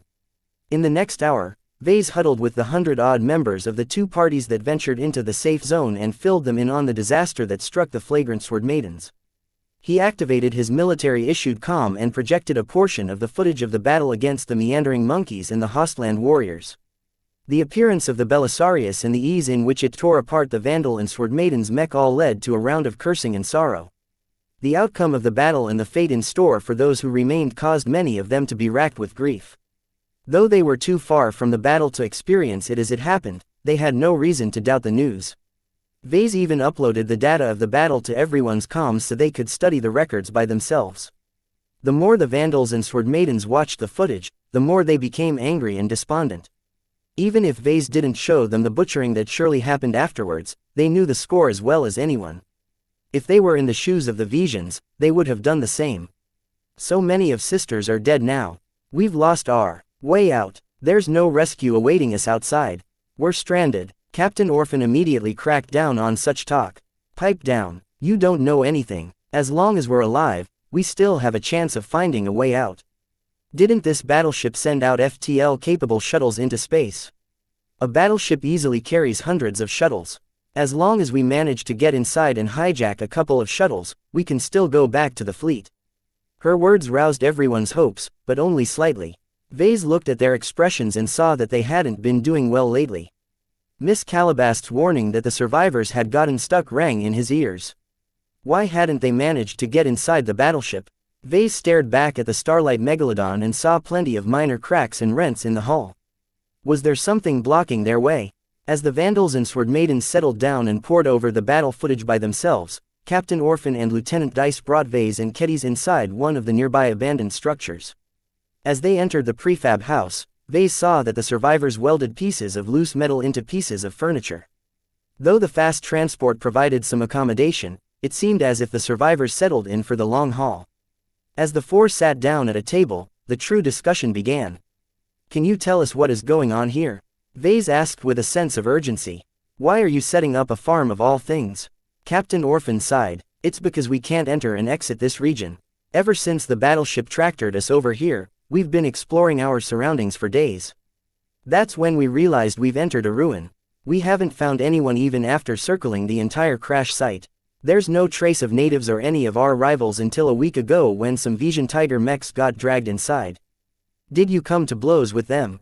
He asked. We tried, but as soon as we boarded our mechs and attempted to fire our laser cannons, the Starlight Megalodon suddenly put all of our mechs into stasis and separated us as if we were unruly children. Over the following days, we've tried to attack the Vision several times, but the battleship keeps preventing us. What's with the farm then? We're trapped here. Captain Orphan sighed. We tried to walk away, but the blasted battleship immobilizes us with a stasis beam and forcibly drags us back. We've been starting up a farm in case the worst case scenario happens and we run out of nutrient packs before we're able to find a way out. Keddy's found this sequence of events to be perplexing. Since the Megalodon is so insistent on keeping you here, did you try to enter her instead? There's a hindrance, Lieutenant Dice replied, taking over from Captain Orphan. No one appears to be in control of the battleship. Yet that doesn't mean the Megalodon has gone dormant. She's highly automated and is acting on ancient directives. Vase frowned at that. What does that mean? Without a competent crew at the helm, the battleship's ice and automated routines are operating by themselves. The ice that are in control are still following their directives faithfully, but they're very inflexible. Every time we interact with them, it's like talking to a bot. From what we've found out so far, the ice are currently acting on the directives of the original executive officer of the Starlight Megalodon. The short version is that he revoked everyone's authority and set a test for someone to obtain entry and some privileges from the systems that are currently running the ship. This sounded exceptionally weird, but not that unthinkable. Vase didn't know the story behind the executive officer and why he issued such an extreme command. Is this test only eligible to the original crew, or is anyone allowed to try? The test the battleship serves up isn't limited to anyone. Each of us have walked up to the Megalodon to give the test a try. None of us succeeded. Why? Because it's basically a recruitment test of the CFA. Captain Orphan revealed with an exasperated voice. We can apply to numerous starting positions, such as applying to become an able spacer, a cook, an engineer, an internal security officer, a marine, a mech technician, a mech designer, you name it. As long as the position exists on the battleship, there's a way to apply for them and become a legitimate crew member of the Megalodon. This sounded very shocking. Such a test came with a lot of implications. If just one of them succeeded, they not only gained access to the Starlight Megalodon, but also enjoyed the privileges of their position. While the automated systems wouldn't let a lowly spacer access to the restricted parts of the ship, they might be able to salvage some goodies in the less important sections. Yet from the glum faces of Captain Orphan and Lieutenant Dice, it seemed that passing the test was no joke. Vase knew why. The CFA rarely ever recruited outside people these days. Those not born from a CFA or connected spaceborne lineage faced huge hurdles if they wanted to become a member of humanity's most powerful fleet. The recruitment tests they served to outsiders was impossible to pass for the average person. Only prodigies, talents and geniuses in their profession stood a chance of passing the famously rigorous tests. Supposedly, only those who received specific grooming and an abundant amount of genetic treatment stood a realistic chance as passing these tests. Therefore, the majority of outsiders who entered the ranks of the CFA tended to come from the hugely prosperous galactic center.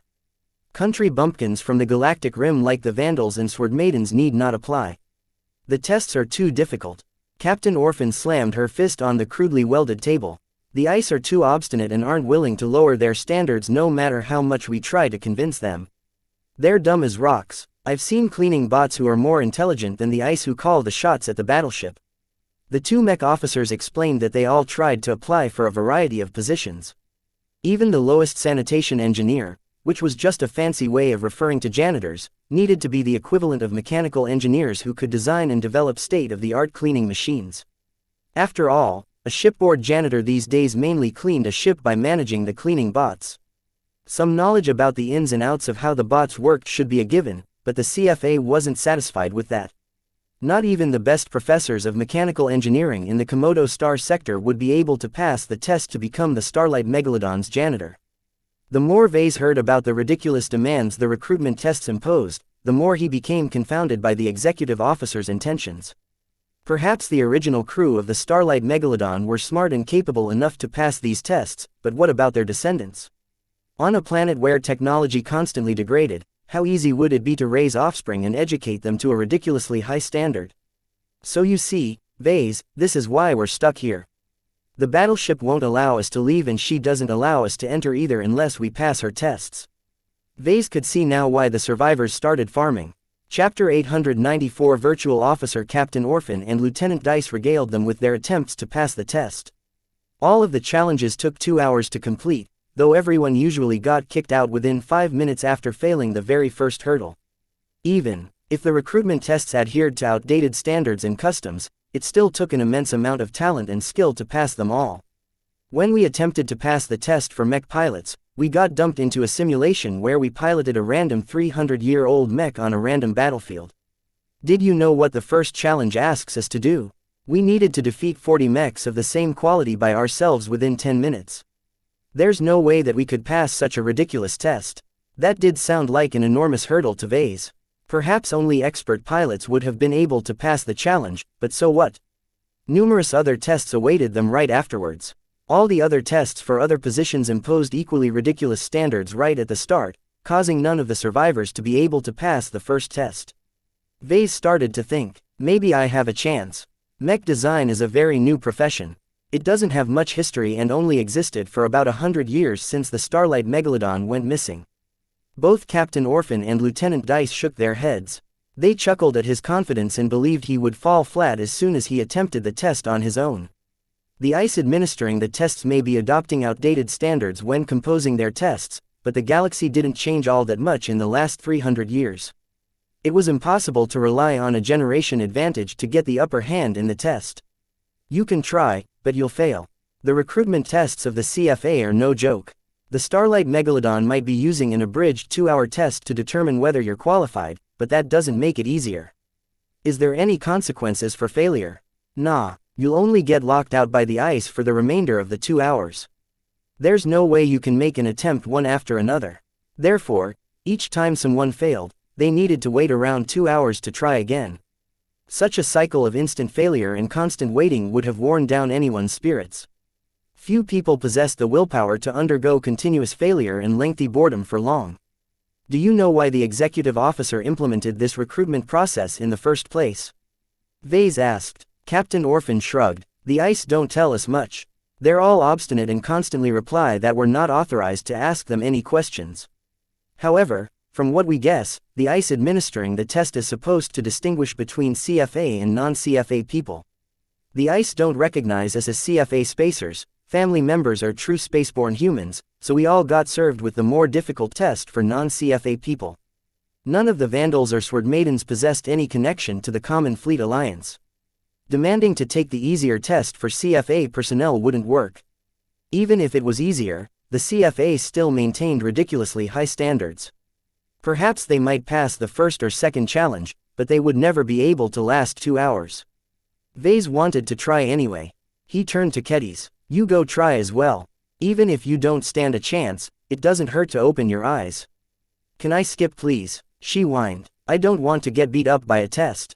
I know my limits. There's no way I can satisfy the standards of the CFA. You're going and that's it. He insisted. Don't try to finagle your way out of it.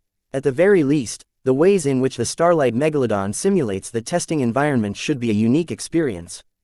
Before they left, Vase and Kedis discussed a few more matters with Captain Orphan and Lieutenant Dice. The latter two had both been cut off from the ground forces, and as the highest-ranking officers of the survivors, they needed to understand the threat of the Visions to lead the remnants. He didn't tell them about the high-capacity data chip he carried that contained most of the logs and essential research data. He mostly told them about the Vision forces and their combat strength. He described the Belisarius in vivid detail and mentioned that its regenerating properties allowed it to operate in the red zone with impunity. Captain Orphan erupted at that last detail. That's cheating. If we have to face off against this Belisarius with our enduring protectors and Asterius, it'll be like a fox in a henhouse, and we're the hens. Even Lieutenant Dice of the Sword Maidens looked hopeless. For a Sword Maiden, her complete lack of faith in winning a battle against an opponent was extremely characteristic. Yet the description provided by Vase was simply too overwhelming. 12 silver Valencias attacking the Belisarius at the same time to the point of self-destructing didn't leave a permanent mark on the Belisarius. How could she possibly think their outdated, simplistic breakdown-proof mech stood a chance against a genuine expert mech? The Sword Maidens may be courageous, but they weren't delusional. The topic then turned towards how Vase and Kedis managed to escape the Visions and make it all the way through the red zone without looking like a mess. From the appearances of their combat armor, they hardly looked as if they stepped outside. To this, Kedis looked at Vase with an uncertain expression. He knew that he needed to provide a satisfactory answer. If Vase said anything wrong, the survivors might suspect they turned their coats. Furthermore, he also needed to explain what might happen when Miss Calabas took him away. If he ended up missing without a word, they might think he encountered a mishap or abandoned the survivors. He decided that even if Miss Calabas warned him not to tell the survivors anything, he couldn't leave them with nothing. He decided to throw them a few bones, enough for them to chew on without completely displeasing his temporary partner. To be honest, we made it here after being rescued by a third party. Both Mech officers instantly shot up straight. Is it one of our pirate rivals? No. The natives? No. Who then? I'm not allowed to tell. Vase replied simply. I don't think there's a conflict of interest, though. However, there's a price for my rescue, one which I'm about to pay soon. Don't be surprised if you can't find me anywhere. That's all I can say about this issue. Just tell you this much is already crossing the line. Both Orphan and Dice pressed him a bit, but Vase remained unfazed. Unless they beat the answer out of him, he was determined to keep his mouth shut. This frustrated the Mech officers, but they didn't push the issue any further. From the hints that Vase already told them, they knew this third party shouldn't be simple. They also extended some trust to Vase, but only up to a point. A small barrier formed between Vase and the others. What Vase said about getting involved with a third party made them a bit less willing to be open in his presence. He knew that this outcome might happen, but as long as they didn't accuse him of being a Vision spy, he didn't mind the suspicion. He intended to redeem himself in time. Whatever is going on, I hope you don't forget that you're a part of the Vandals, Vase. Captain Orphan finally said, this mission is way over my head. While Major Verl filled me in on some of the details, only Captain Bird knows the full scope. Do you know what our superiors want to retrieve from the Starlight Megalodon? Vase asked with sharp eyes. It would help if we know what constitutes a success in their eyes. Captain Orphan shrugged and smiled. Let's talk about that once one of us managed to get past the battleship's recruitment tests. The discussion ended. Soon after that, Vase and Kedis left their packs behind and approached the hull of the battleship under the guidance of the Mech officers. All the other survivors noticed where they were heading to and follow suit. They wanted to witness a good show. When they almost came close enough to throw a rock at the aged and partially corroded exterior of the battleship, the Mech officers halted. Once you step past this point, the battleship will throw you into a physical projection. No one outside will be able to witness what you're experiencing, and you won't notice our presence either. You're all alone out there. Good luck. Vase and Kedis looked at each other before stepping forward. Both of them instantly got caught in some kind of illusion. To the spectators watching outside, both of them became engulfed in a dark cube that appeared out of nowhere. This dark cube isolated every senses and threw those caught inside in their own simulated reality. Inside one of the cubes, Vase only encountered darkness. It was so dark in fact that he couldn't even see his own limbs. A few seconds after trying to puzzle what happened, a shuttle-sized logo of the CFA materialized into being in front of him. The logo representing the mightiest spaceborne battle spear of the human race adopted the iconic shape of a stylized battleship in blue. A white four-pointed star pointing in each cardinal direction rested behind the battleship. The black background representing interstellar space featured a random distribution of tiny speckles that represented the stars in the galaxy. Each aspect about the CFA's logo carried profound meanings, but Vase didn't spend the time to think about them right now. In front of the logo, a majestic projection of a CFA officer materialized into view. The officer wore a uniform in a style typical to what CFA personnel used to wear 300 years ago. From the rank insignia of the projection, Vase gathered that this person was a lieutenant junior grade. Yet the moment it opened up its mouth, Vase heard a flat, robotic voice. I am Virtual Lieutenant Junior Grade Baskanson. Please present credentials if you are an active serviceman or an affiliate of the Common Fleet Alliance. I have no connections to the CFA. Emergency Protocol Theta 37 is in effect. The stiff lieutenant declared. All humans up to moderate alien hybridization are allowed to undertake a simplified recruitment test to enlist in the CFA. Please state the profession or position which you wish to apply for. Guests are authorized to ask a limited number of questions. Vase gathered by now that this so-called virtual lieutenant must be one of the ICE governing the battleship in the absence of living humans qualified to serve as active CFA personnel. He found it interesting that an AI presented itself as an officer. He didn't know whether it was a good or bad idea to give ICE ranks in the first place. Are there any living CFA personnel serving aboard the Starlight Megalodon? Vase experimentally asked. You are not authorized to ask this question. What is the current time and date? You are not authorized to ask this question. What is the name of this star system? The name of this star system is the Eon Corona system. How did the Starlight Megalodon crash on this planet? You are not authorized to ask this question. Why are the FTL drives leaking higher dimensional particles? You are not authorized to ask this question. I am your father. Your query is invalid. Non sibi sed Homo sapiens. Semper Fortis. The MTA are a bunch of children playing with toys. Agreed. Interesting. Vase smiled at some of the answers this virtual officer spat out to his statements. He didn't have to ask a question to prompt an opinion from this artificial intelligence. It seemed as if this AI didn't have to adhere to its strictures and possessed some leeway in its words and actions. I'd like to apply for the position of mech designer. Chapter 895 Rulebound Tradition. The CFA never really saw eye to eye with the MTA.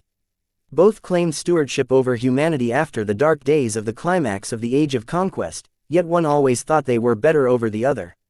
One organization represented the most powerful weapons of war known to man, while the other organization pushed for a new hope.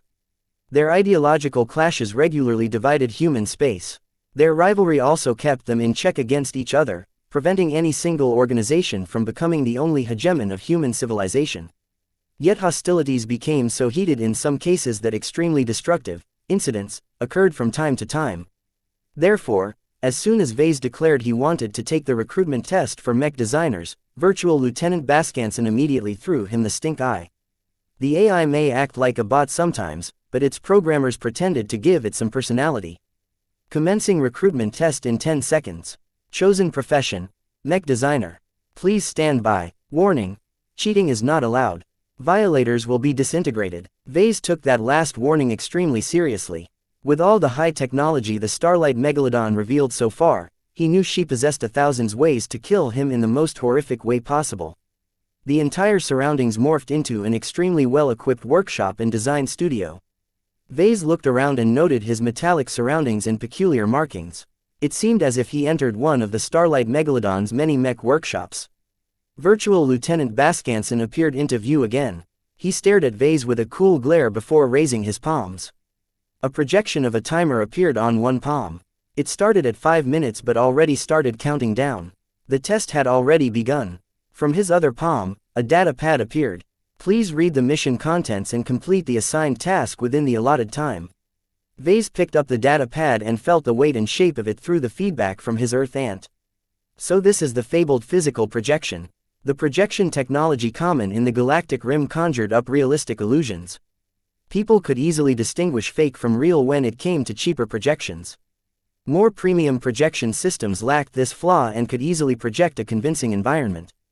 Combined with a positional sound projection system, it was as if two speakers light years away from each other were right next to each other.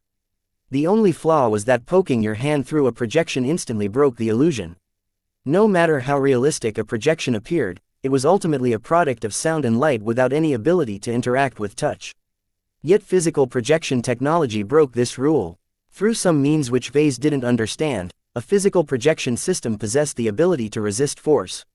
While such systems inevitably possessed a limit, preventing it from projecting a deadly mech or an unbreakable object, such a development still provided a lot of potential, expanding the applications of virtual reality. Task: design an original spaceborne light skirmisher mech with the following parameters. The first task demanded that he design a fully fledged mech. He didn't have to design it from scratch as the virtual workshop offered him a library of in-house component designs. Vase figured the mech type and the parameters he needed to meet would be randomized each time he repeated the task, because the demands the task set sounded extremely eccentric. What are these demands? The specific demands on the shape and performance metrics of the mech prevented him from designing an existing light skirmisher design from memory. Obviously, the recruitment test already foresaw such possibilities. The problem was that the minimum performance of the mech that the task had set was way too high. Not only that, he had less than 5 minutes to fulfill this task. With his current capabilities as an apprentice mech designer on the verge of advancing to journeyman, he might be able to rush his design in 2 or 3 hours. However, even with the advantage of future knowledge, in the perspective of the time period of the Starlight Megalodon, his design would only be able to perform 60% from the task requirements. That 40% performance gap was too massive as the law of diminishing returns came into play. This test is impossible to complete in the allotted time. Perhaps it would have been possible for Vase to take his time and spend an entire year to design a mech that met all of the design and performance requirements. The main reason why a hasty design fell short on performance was that Vase didn't have the time to weigh his design choices carefully and optimize his mech through numerous iterations. Yet did the task care about that? No, it demanded Vase to complete a year's work of design work in just 5 short minutes. Not even a senior mech designer can complete this task. Only masters can comfortably complete such a design this fast. Vase suspected that the CFA and the Starlight Megalodon deliberately made things difficult for mech designers. While his knowledge of technological advancements over the last 300 years since the Starlight Megalodon got cut off from the rest of the galaxy helped him out quite a bit, that advantage was ultimately trivial in the face of this task. He wanted to curse in front of the virtual officer's face, but refrained from doing so. He didn't want to trip some hostility alarm, and considering that he was a mech designer, the battleship wouldn't hesitate to disintegrate him if he crossed the line. The next 4 minutes or so proceeded exactly as he expected. He raced through the library of component designs and slapped a mech together as fast as possible. Yet a mech design consisted more than puzzling together some parts. He barely had the time to unify the components before he reached the ridiculously short time limit. The mech design is incomplete. Verdict. Task failed. The recruitment test ends now. With those merciless words, Virtual Lieutenant Baskanson immediately kicked him out of the physical projection. He turned his head until he faced Kedis, who seemed similarly distressed. This test is ridiculous. There's no way that anyone can design a mech in 5 minutes. The Vandals and Sword Maidens all laughed at their distressed states. It was a rare form of entertainment for those left behind in this safe zone. It was better than wallowing in their pity and anger for not being able to take part in the battle against the Visions. Some time later, Vase sat at a bench next to the park as the others resumed farming. Kedis went off to explore the empty structures in boredom. He went over the details of the first task and tried to think of a way to complete it with his current capabilities. Even if the Starlight Megalodon worked with outdated mech standards, the gap in technology wasn't so wide that Vase could simply snap his fingers to come up with a suitable design. The CFA is far too biased against mechs and mech designers. Yet even if the CFA conducted the test impartially, Vase would still fall flat due to the abnormally high standards it imposed to those who wanted to join their ranks. The Common Fleet Alliance regularly received the accusation that they were ancient dinosaurs who refused to get with the times.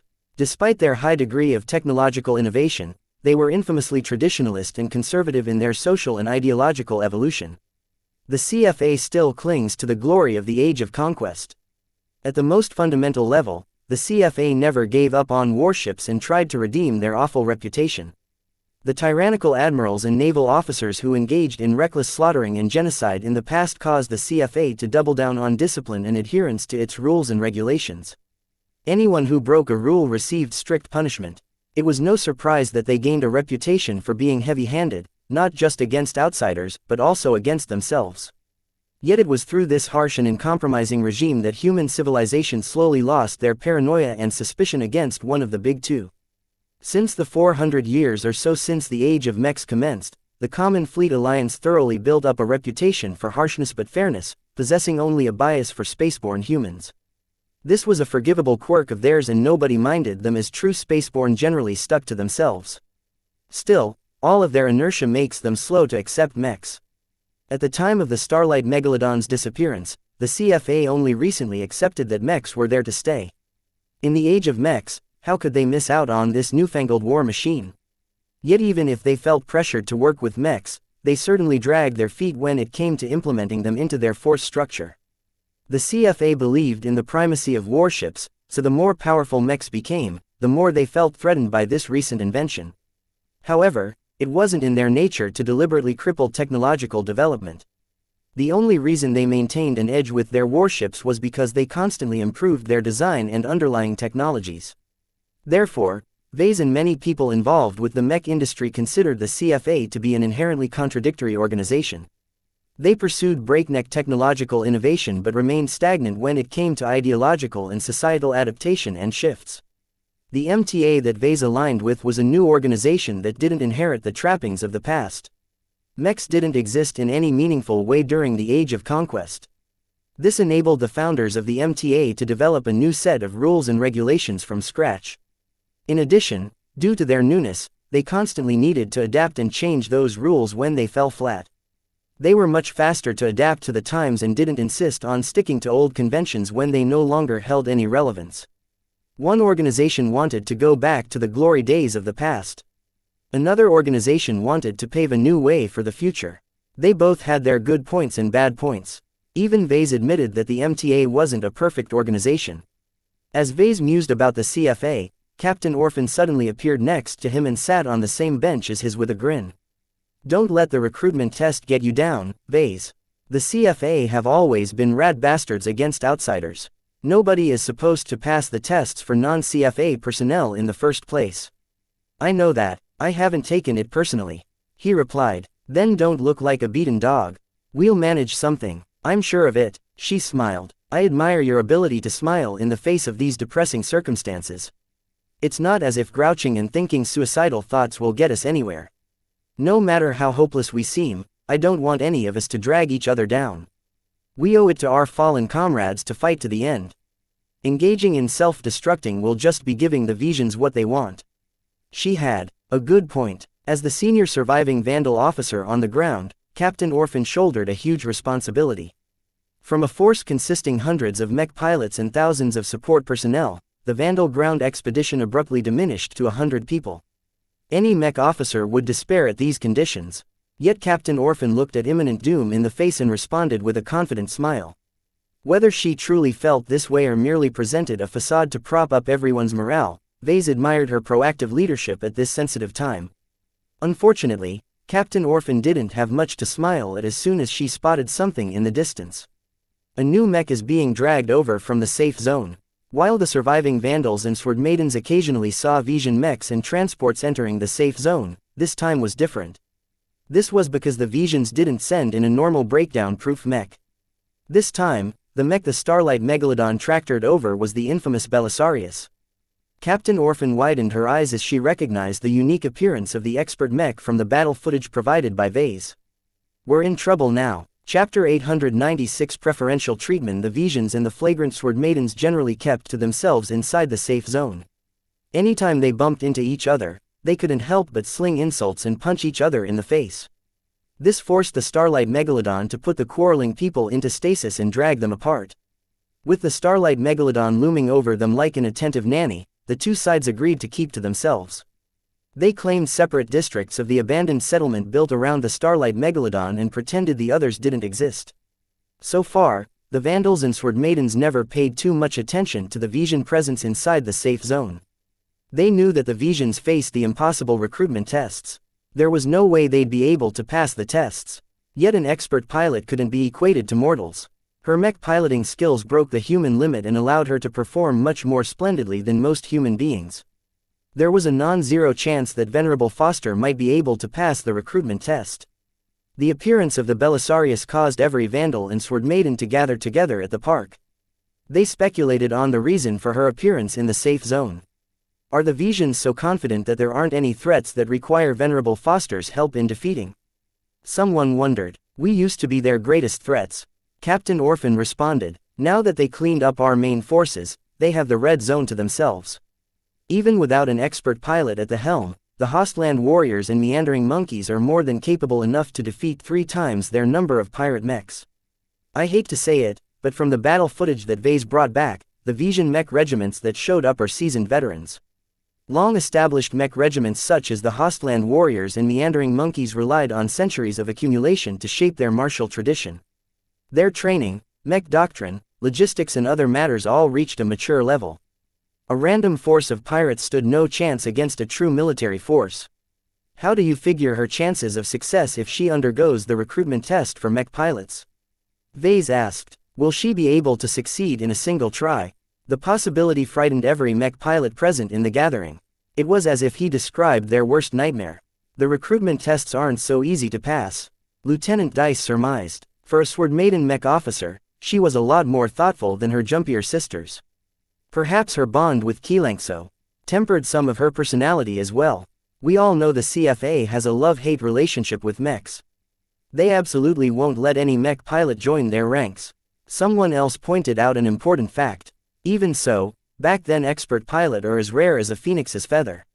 Mechs were still new and people still explored what mech pilots can really do.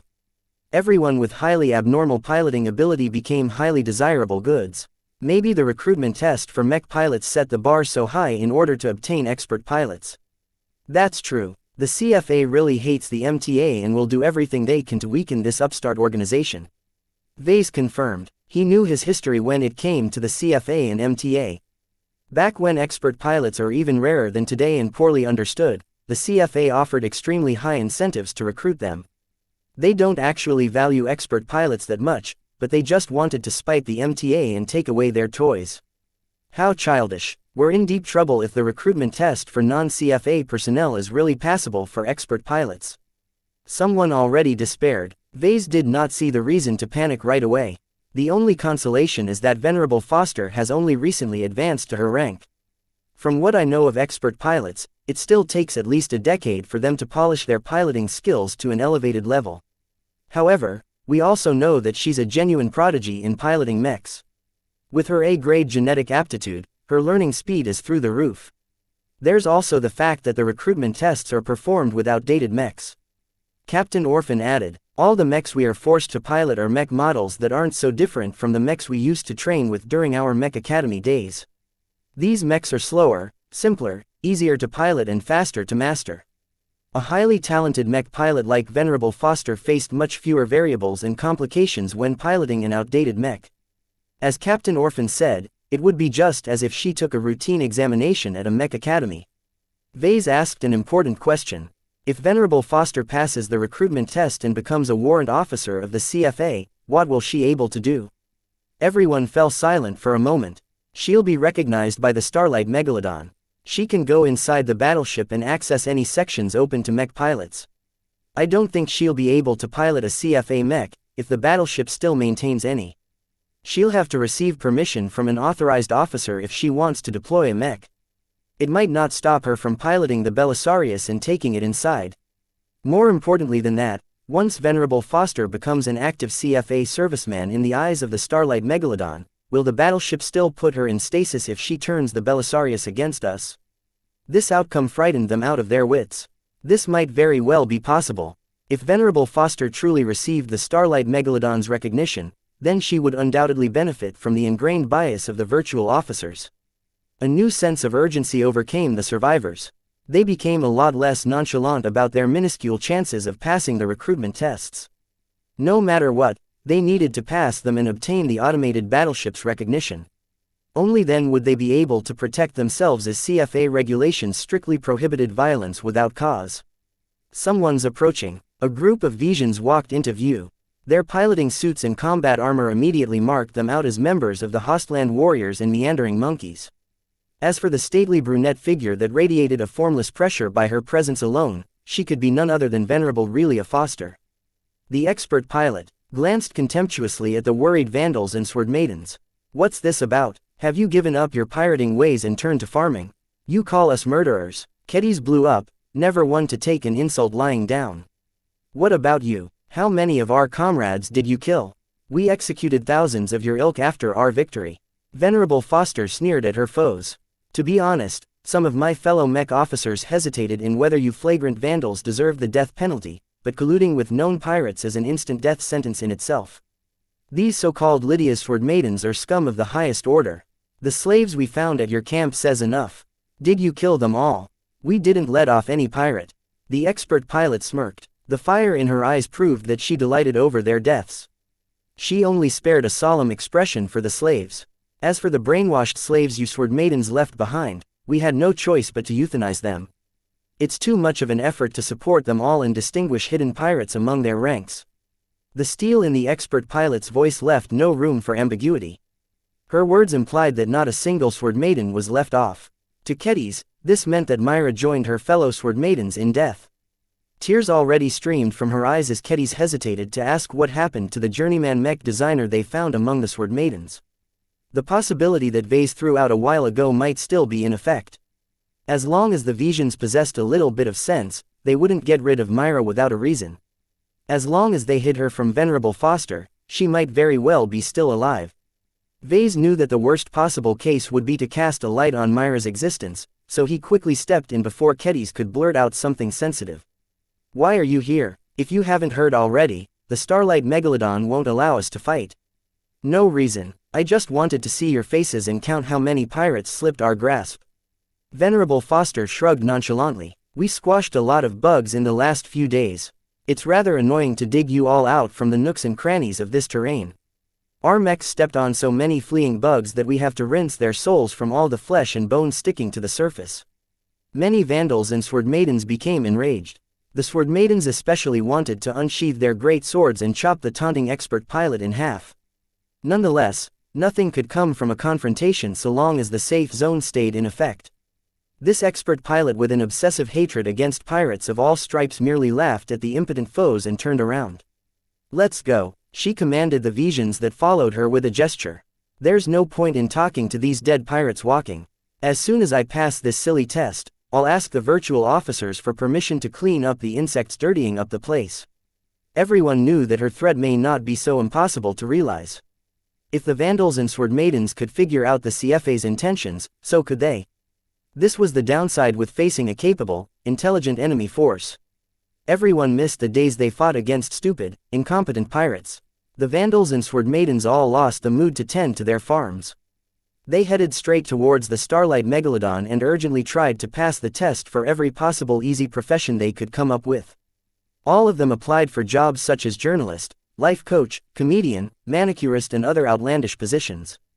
All of them got kicked out of the physical projection at 5 minutes without exception. The immense amount of knowledge and mastery required to fulfill those positions set the bar far too high for any normal human to pass. Forget about lasting for 2 hours, they couldn't get past the first task. Even Vase tried to take the mech designer tests at 2-hour intervals. Each time, he faced the same situation. He needed to design a specific mech while adhering to unique design requests within 5 minutes. Even if Vase had 5 hours to complete his design, he still wouldn't be able to meet the overly stringent performance targets. Repeating the tests over and over and facing the exact same challenge depressed him to no end. Virtual Lieutenant Baskanson never accepted his demands to start with a different or easier task. To him, a nobody mech designer like Vase didn't deserve any leniency. There's truly no point in repeating this damn test. By the time the allotted 24 hours went by, Vase found Kedis and discreetly separated from the flagrant Sword Maidens. Different from him, the others didn't stick to a single profession and stubbornly took a variety of recruitment tests as often as they could. Even the mech pilots among them gave up trying to pass the test for their primary profession as they could simply forget about passing them unless they were expert pilots.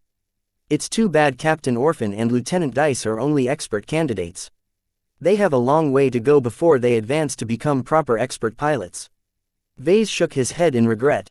"We'll beat them sooner or later," Kedis confidently boasted. At her heart, she still clung to hope. It was the only thing she had left in this desolate settlement. As for Vase, he could only turn his hopes to the enigmatic intelligence operative who sought him out. While he knew that Miss Calabast didn't care about the flagrant Sword Maidens, Vase nonetheless hoped he could take advantage of her power to lend his comrades a hand. Chapter 897 Factional Strife. A familiar spy soon found Vase and Kedis wandering away from their comrades.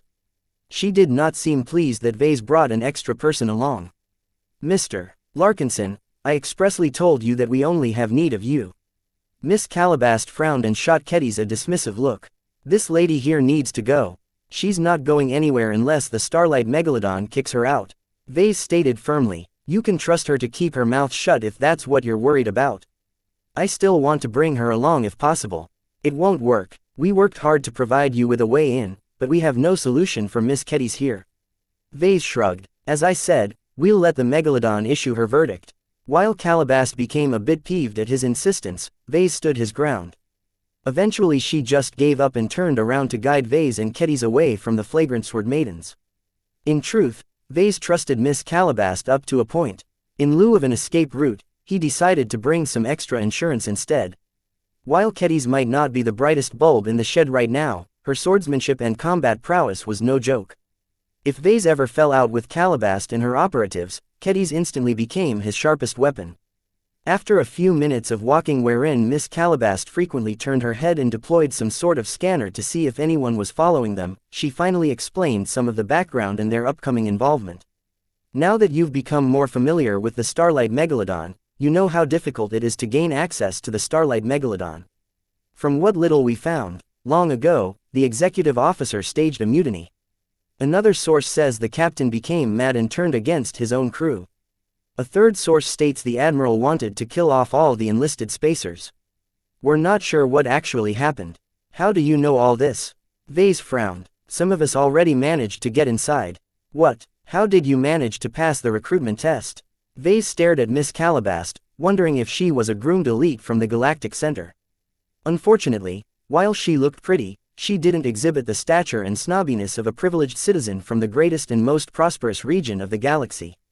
In fact, Vase couldn't distinguish anything from her accent or mannerisms except they reminded him of a Vision. As if, I'm getting to that point. Calabast calmly spoke. First, you should understand that a battleship is a massive vessel that is as large as a decent-sized city. Up to 100,000 if not millions of spacers serve aboard a typical CFA battleship depending on her ship class and mission. The Starlight Megalodon definitely leans towards the higher end because of all the activities she's expected to perform. It's as if she's an independent mini-state that moves in space. So what does that have to do with you passing the recruitment test? Patience, Vase. First, when you think about a giant battleship carrying hundreds of thousands of spacers, how easy do you think it is to command them all? Vase became blank for a moment. The thought of managing such a sprawling amount of subordinates truly intimidated him. It wouldn't be easy to lead so many men and women. I don't know how. I guess it's really hard. Hey, that's an understatement. Miss Calabast grinned. There is a strong respect for hierarchy and seniority within the CFA. They're rather rigid when it comes to obeying their superiors, but that's also why it works out for them, no matter how big they build their ships. The command structure of the Starlight Megalodon is divided into many different departments that often compete against each other for attention and resources. The captain, executive officer and whoever else is up top gets to wrangle these departments on a daily basis. It's already hard enough to keep them in line when times are good, so how do you expect them to get along when stranded on Eon Corona 7 for a couple of decades? Vase could easily imagine the divergences. Some departments become incredibly critical to the survival of the stranded spacers while other departments are made completely irrelevant. For example, the department in charge of cultivating food has become essential, and the department in charge of navigation has become powerless. Exactly. Because the CFA isn't exactly fast to change things up, the survivors of the Starlight Megalodon stuck to the same rigid rank and command structure. You can imagine that after 20 or 30 years or so, the officers and spacers of the neglected departments begin to nurse a grudge. This is especially so when the spacers assigned to critical departments begin to throw their weight around and demand an increasing amount of tribute from the others. And is this the source of the mutiny? Calabast shook her head. Not quite, but it led to some of the reasons why the conflict boiled over. Another pressure point is that the admiral of the war fleet led by the Starlight Megalodon enjoyed an awkward position. He was in charge of the fleet, and obviously outranked the captain. However, in the CFA's hierarchy, the captain is the master of his or her own ship. It isn't proper for a flag officer to micromanage the ship and do the job that captains are supposed to do. The admiral is supposed to command the fleet, something which he can't do when the Starlight Megalodon separated from the war fleet and dropped out of FTL. So the admiral that adopted the Starlight Megalodon as his flagship became a king without a country. Exactly. As soon as the Starlight Megalodon crash-landed on the planet, a power struggle began that lasted for decades. At first, the captain and admiral agreed to share responsibilities. In simple terms a brighter like you can understand, the captain adopted the role of prime minister who ran the state and set policy as the head of government. The admiral saw himself as the president and took on a more ephemeral role as the head of state. He was hands-off when it came to leading the survivors but commanded immense respect and served as a figurehead of ultimate CFA authority. Vase already saw the flaws in that kind of arrangement. Let me guess. The admiral thought he was the big chief and thought he was in charge, while the captain did all the actual work but felt unappreciated that there was a useless ponce doing nothing useful except to order him around. Do I have it right, Mr. Larkinson? What an astute political prediction. You should get into politics. Miss Calabast mockingly praised. Vase chuckled. No thanks. I have no desire to enter that swamp. Business and politics shouldn't mix. Besides, anyone can see the problem coming when you describe it that way. So did the captain and admiral ever came close to reconciliation?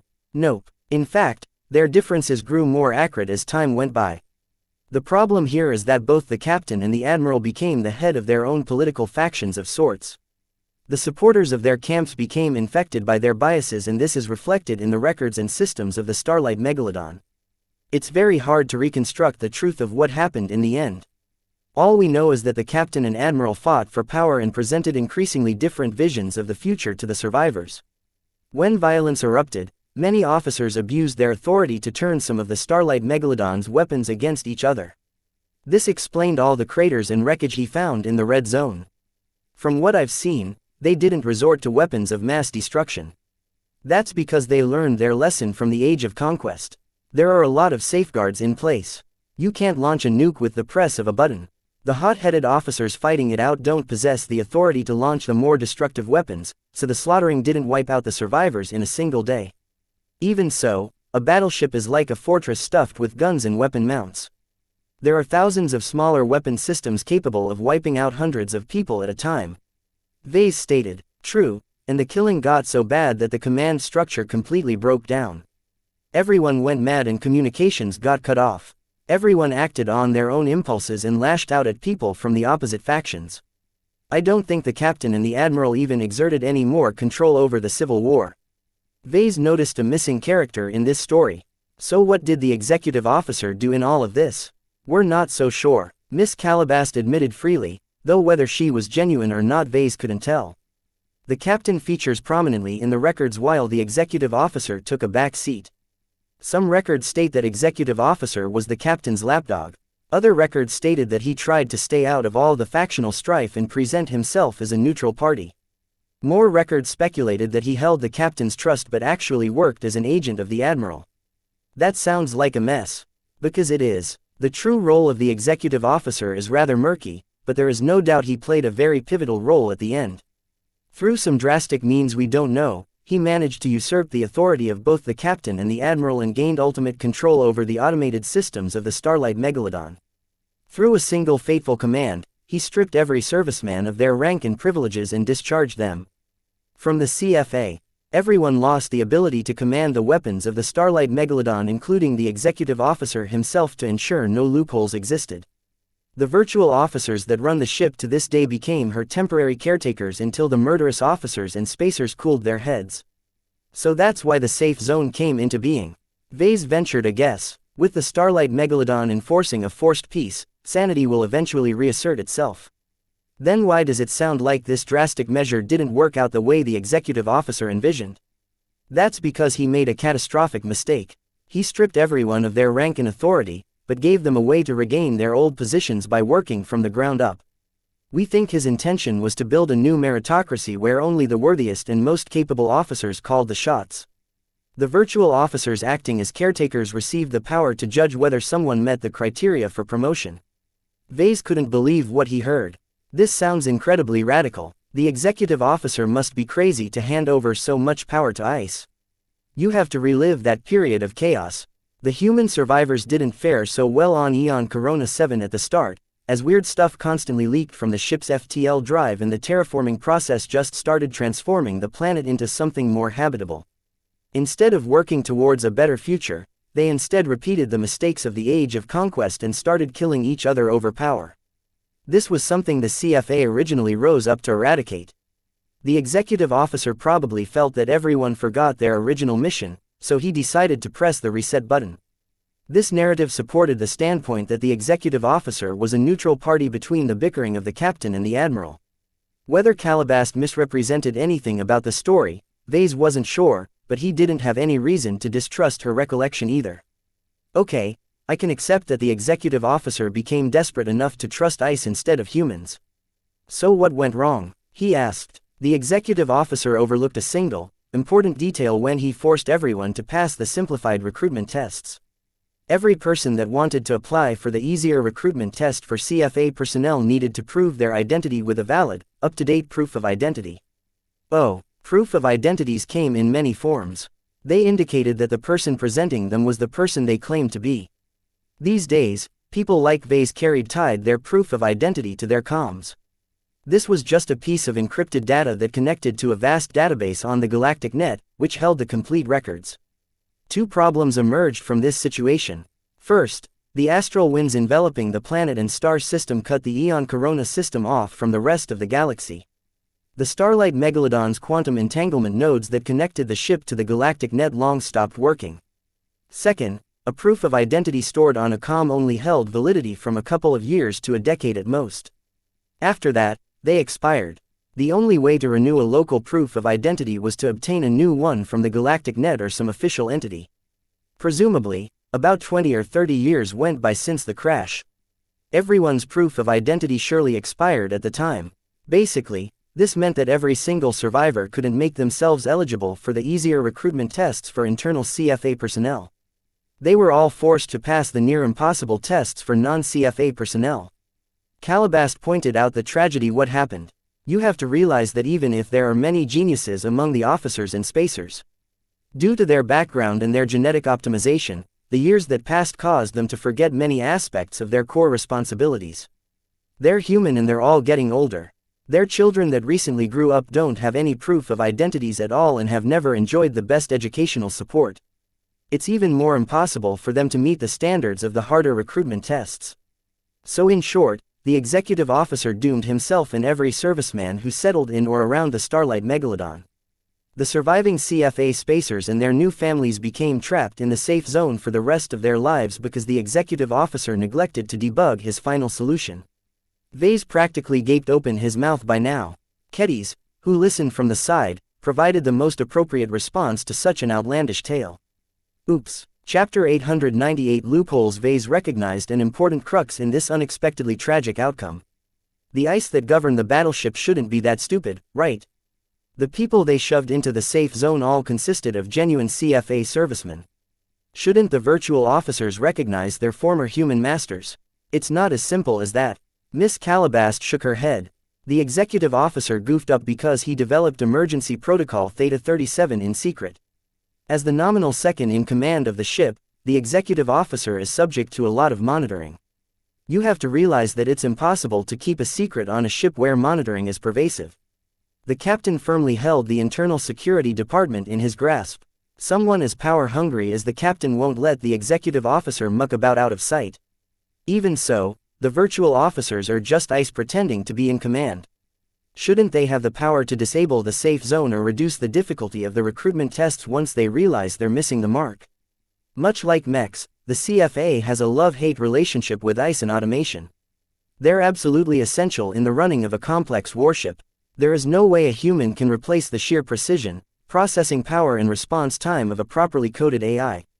However, there are plenty of examples where ICE gained so much autonomy that they usurped the human officers and went on to scour entire planets of life because their programming forced them to. So while the CFA still depends heavily on ICE and advanced algorithms, they set extremely draconian rules on what they are allowed to do. Every CFA officer is taught never to give ICE the flexibility to bend the rules. What can go wrong will go wrong. Vase summed up the CFA's standpoint on this issue. Exactly. The executive officer is a product of the CFA and inherited all of their values. When it comes to programming the ICE, he would rather err on the side of caution than to provide them with too much decision-making power. He was deadly afraid that the captain and admiral inserted backdoors in the automation system of the Starlight Megalodon. This is why he went as far as stripping everyone, including himself, of their positions, so that the captain and admiral no longer possesses the authority to access these backdoors. That's a rather extreme solution, but one that sounds effective. Vase nodded. Yet extreme solutions always have a way of backfiring upon themselves. Why didn't the executive officer do a more thorough job? Miss Calabast smiled. The executive officer faced too much restrictions. Not only did he have to work in total secrecy, the civil war between the factions constantly intensified. If he took his sweet time to program the perfect set of rules, the factions would have exterminated each other by then. Therefore, he decided he would rather implement a hasty solution than postpone it and risk becoming irrelevant. Vase recognized this dilemma. Having worked on many design projects with strict time limits, he often chafed at the fact that he could have designed a much better mech if only he had more time. Alright, I understand a little bit what went on. So right now, the virtual officers are in control of the battleship, right? Haven't they changed at all since the last CFA officer died? It's been thousands of years. Surely the ice must have found some loopholes. They did find some loopholes.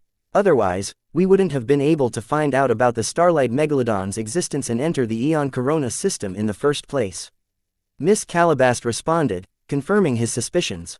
However, the executive officer's original directives are simply too restrictive. They haven't given the virtual officers any leeway at all when it comes to changing their predetermined roles.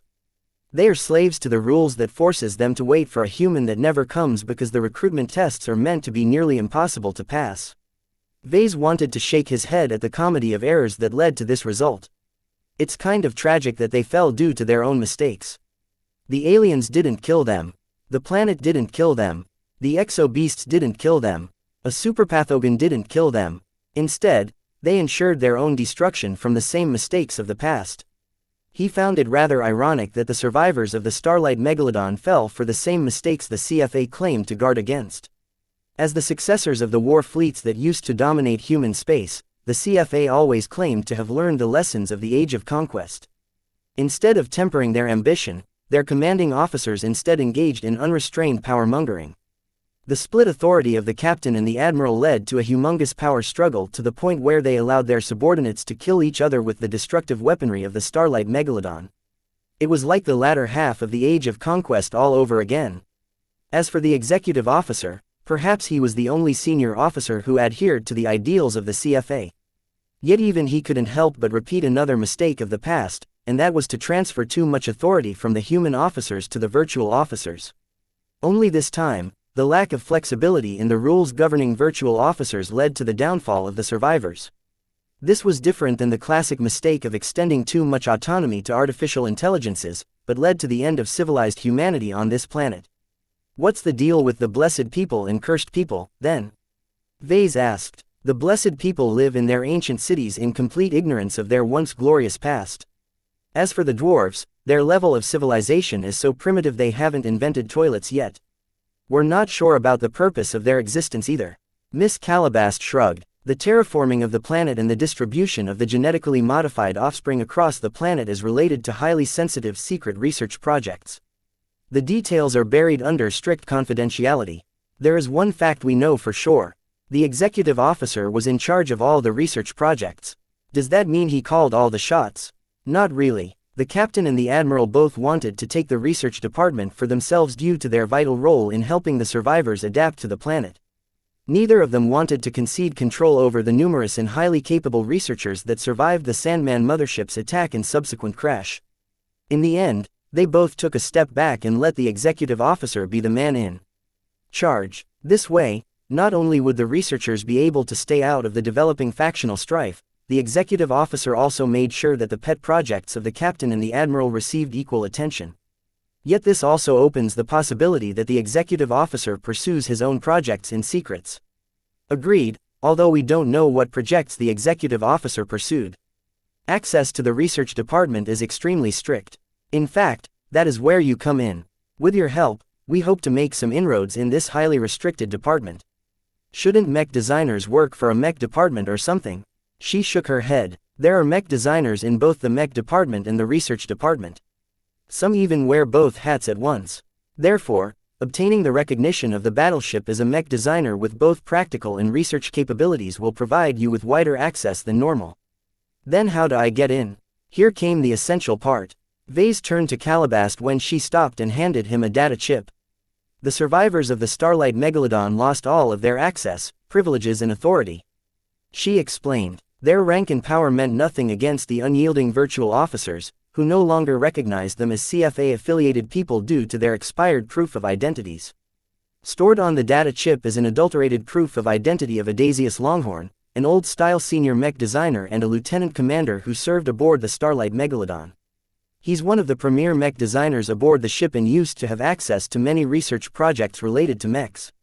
Once you gain the battleship's recognition, it should be easy for you to obtain Mr. Longhorn's old authorization and security classification. Vase widened his eyes. He had to admit that this was a truly elegant solution to the problem. Since the root of the problem lay with invalid proof of identity, what would happen if they used a seemingly legitimate one? Still, how did Miss Calabast and her organization prepare something like this beforehand? He frowned a bit when he considered the complications. Back then, mech designers only consisted of apprentice and senior mech designers. The phenomenon of masters wasn't widespread yet. From what I'm hearing about Mr. Longhorn, this guy must be a geezer. How could you possibly fool the Starlight Megalodon into thinking that I'm this old guy? Oh, it's a little difficult, but we managed to hack the Starlight Megalodon's peripheral systems. What? How could you possibly hack a battleship? That's preposterous. Calabast grinned. It's impossible to hack a modern, up-to-date CFA battleship. But this old broken rust bucket, all of its security suites are 300 years out of date. Even so, we've only managed to gain limited access to the personnel files of some mech designers and some other new positions because the mech department was a recent addition. The administration regarding mech designers was entirely new and isn't as well protected as the core data. Through the use of some known loopholes, we've managed to replace the biometric and identity characteristics on file with yours. As of now, your age, height, portrait, fingerprints, retina, DNA and other characteristics have supplanted the deceased Mr. Longhorns. This was an audacious move. Yet somehow she managed to accomplish this daring feat without triggering the Starlight Megalodon's retaliation. It spoke wonders about their capabilities. The CFA dared to dabble with ICE and extensive automation because they were one of the foremost researchers in the field of ICE and security systems. To be able to hack a peripheral database under their noses took a lot of guts. The identity of an old-style, senior mech designer would prove very useful to Vase. While the man also carried the rank of lieutenant commander, this likely didn't convey him any command authority, so it wasn't as if he could order spacers around willy-nilly. Nonetheless, just holding such a considerable rank conferred a lot of rights and privileges from the Starlight Megalodon. This would certainly open many hatches inside the ship for him, disregarding his status as a mech designer. So what's the plan? Vase asked as he carefully inserted the data chip to his military-issued comm. The plan is for you to pretend to be a Daisius Longhorn when you approach the virtual officers.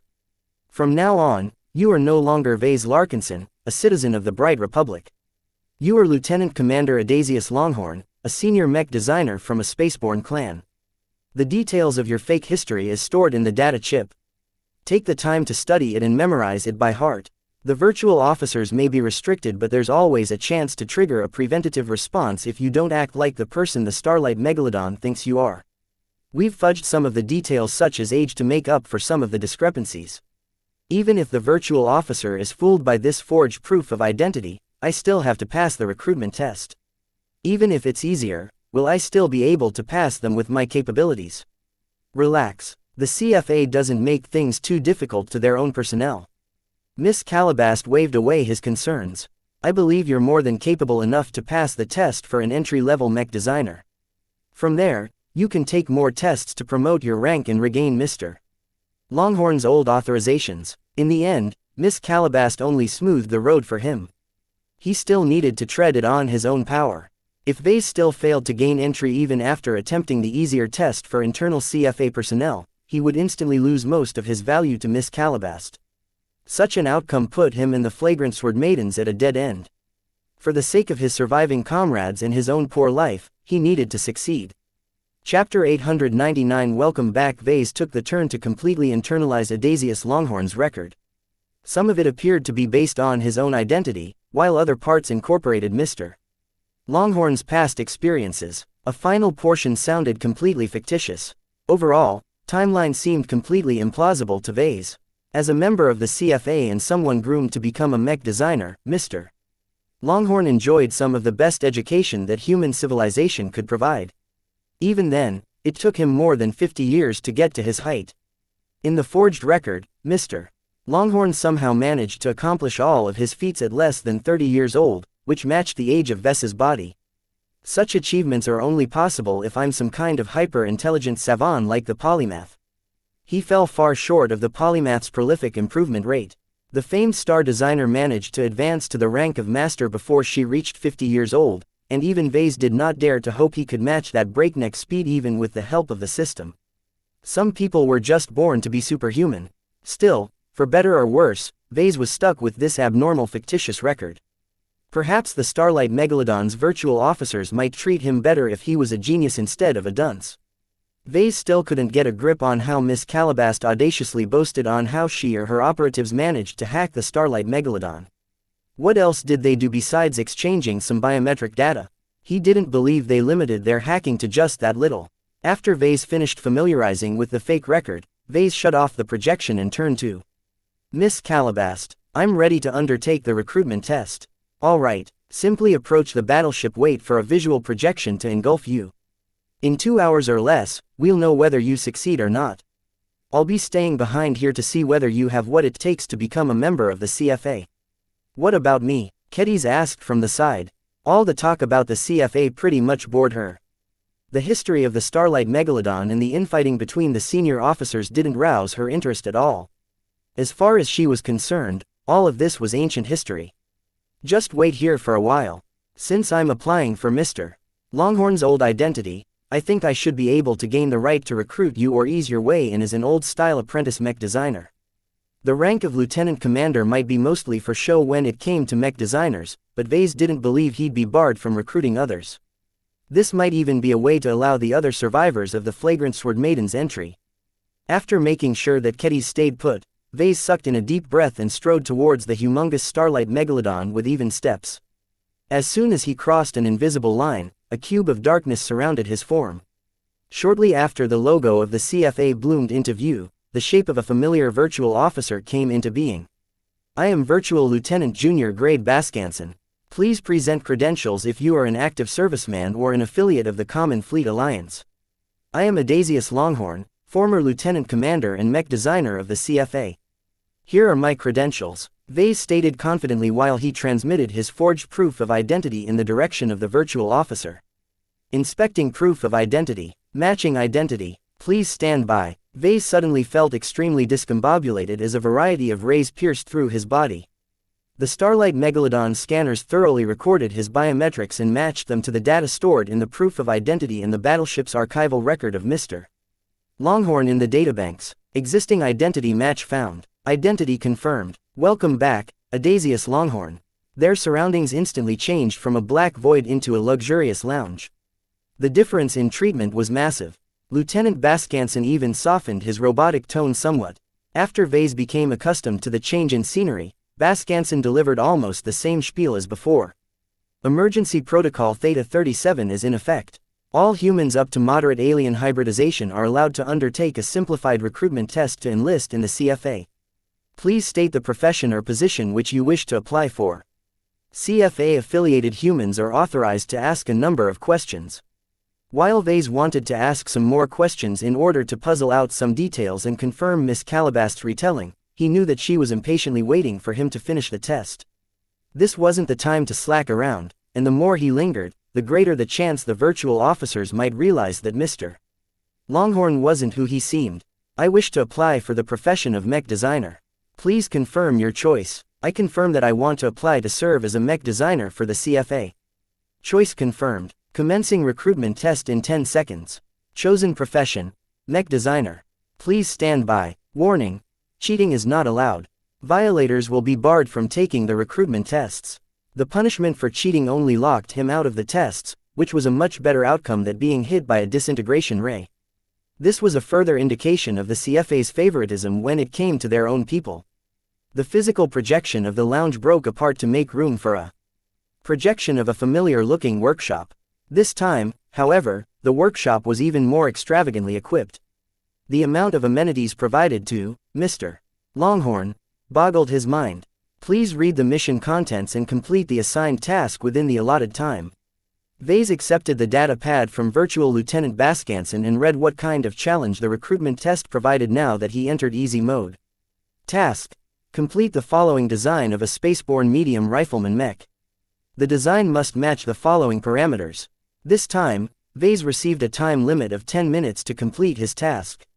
Instead of designing a completely original mech that met all of the randomized parameters from the ground up, the task only demanded him to fill up a mostly complete puzzle. The shift in difficulty was enormous. Previously, the first task demanded him to do something as ridiculous as designing a complete house from nothing. Now, the task pre-designed the house, filling in every detail up to the appropriate standard of the test without mistakes. The task only left out a single missing part, such as the front door. As soon as Vase designed a front door that fit perfectly with the rest of the house, he completed the task. Even so, the missing portion of this rifleman mech isn't easy to fill up. Vase frowned a bit. Even many old-style apprentices would have stumbled at this juncture. If the first task already sets the bar so high, what about the subsequent ones? Still, the difficulty fell within his range of competence. He immediately began to use the virtual workshop's design terminal to complete the missing portion. 10 minutes of time was short enough that Vase needed to rush his design work despite how little he needed to design. He wished he had at least an hour to make sure he handed over a flawless result. 10 minutes arrived faster than he wished. The mech design is complete. Verdict. Task completed. The next task will commence immediately. Vase sighed in relief as Virtual Lieutenant Baskanson approved of his solution. The task he completed resembled the Skull Architect's own test back when he wanted to make contact with him. This method of testing succinctly revealed a mech designer's depth of knowledge and design capability in a short amount of time. It was no surprise that the Starlight Megalodon made use of this convenient method.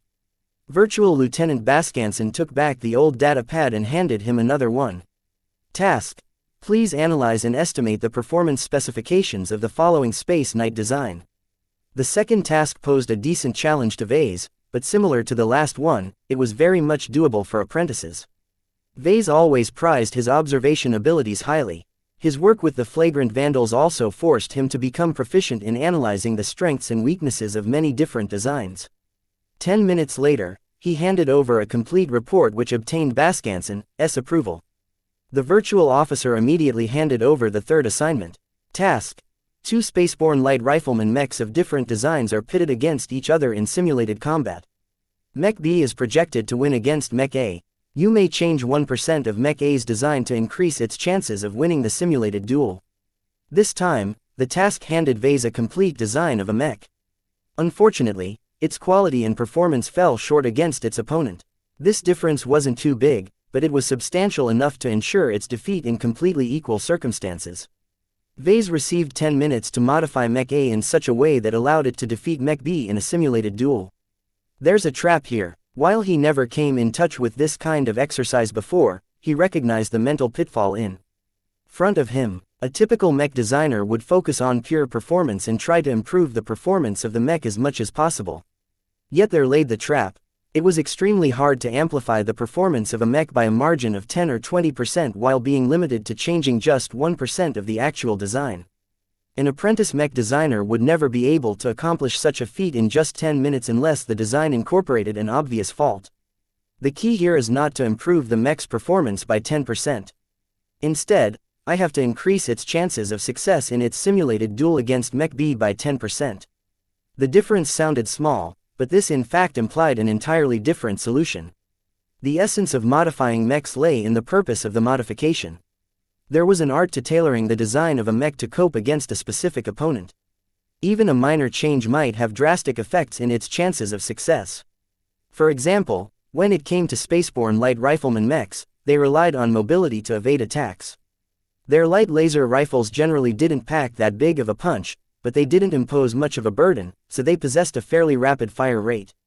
Depending on the power setting, a light laser rifle could spit out beams in a rapid staggered pattern that made it ideal against fleeting opponents. It's too hard to modify Mech A's mobility in 10 minutes. It's better to focus on the weapon. Vase was quite proficient in the theory and application of laser weapons. Designing the Crystal Lord taught him a lot, and the Starlight Megalodon didn't take his future knowledge into account when composing this task. He encountered no hindrance as he modified Mech A's laser weapon to fire even faster but with less punch. While these changes increased the laser rifle's energy expenditure in total, the simulated duel shouldn't last long enough for one of the mechs to run out of juice. It only took a dozen light laser hits at most to take out a light mech. With the increased firing rate of Mech A's laser rifle, it shouldn't take long to make short work of Mech B.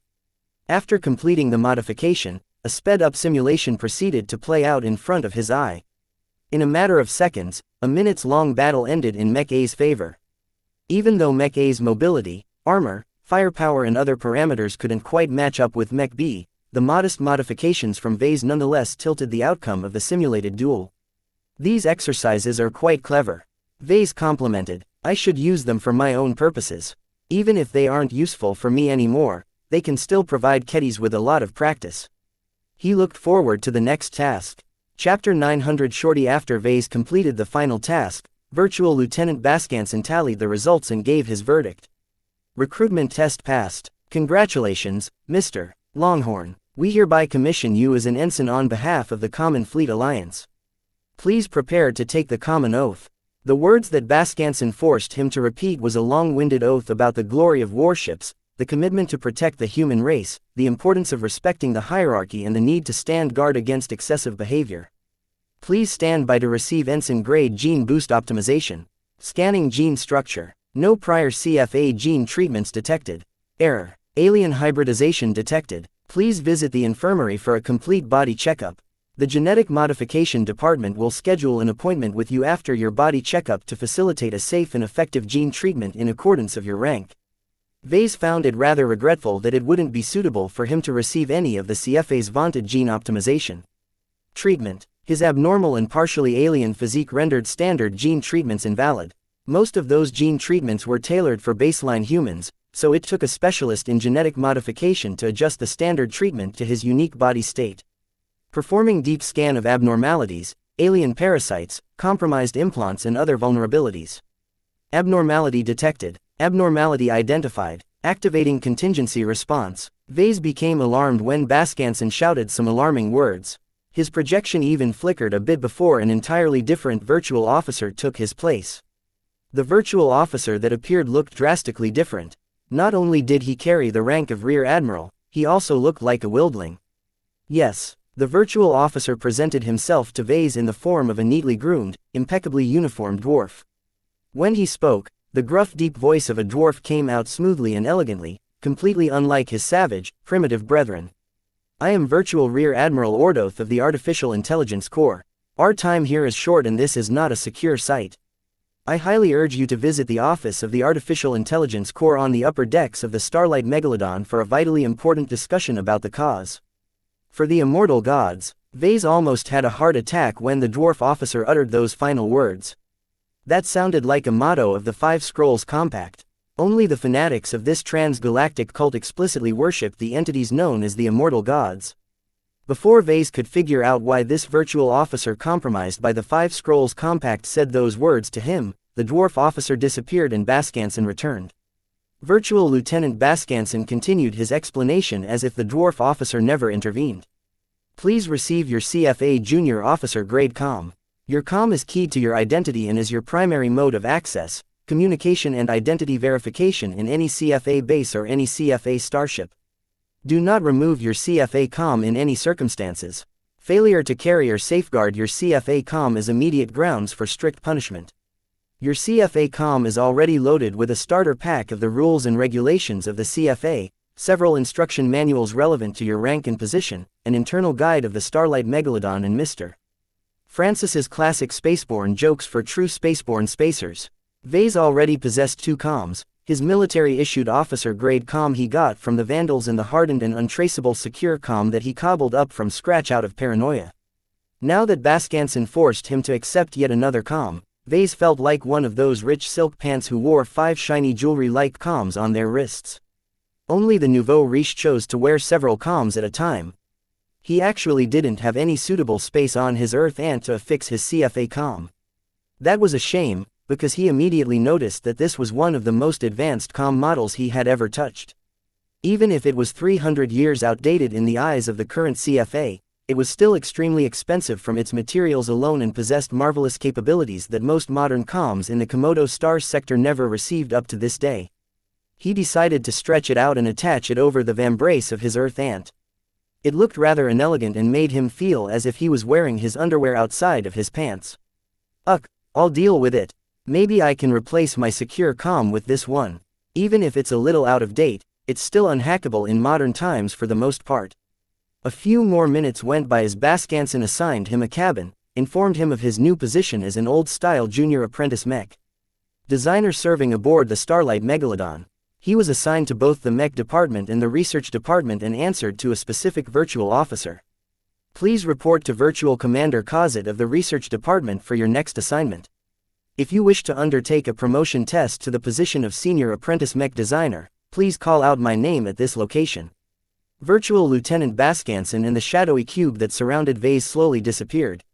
He felt a little bewildered at all the welcome package. Miss Calabast and Keddies who waited from the side immediately noticed the conspicuous new comm adorning his armored wrist. Keddies thought it looked tacky, but Calabast knew what it meant. She smiled at Vase. You succeeded in a single try. I'm glad you didn't disappoint. Good. From now on, you are a genuine CFA serviceman in the eyes of the Starlight Megalodon. Although your new rank won't be recognized by the CFA at large in the rest of the galaxy, it's good enough too. Vase looked partially disappointed. That's a shame, and a relief. I thought I could get some benefits from the CFA with this commissioning. I guess it's for the best. The MTA will crucify me if they think I've become a mech designer and a genuine commissioned officer of the CFA. What about me? Keddies asked. Will I get to pretend to be a CFA officer? It's not so easy. Vase shook his head. You won't be able to pass the entry-level recruitment test for mech designers at your level.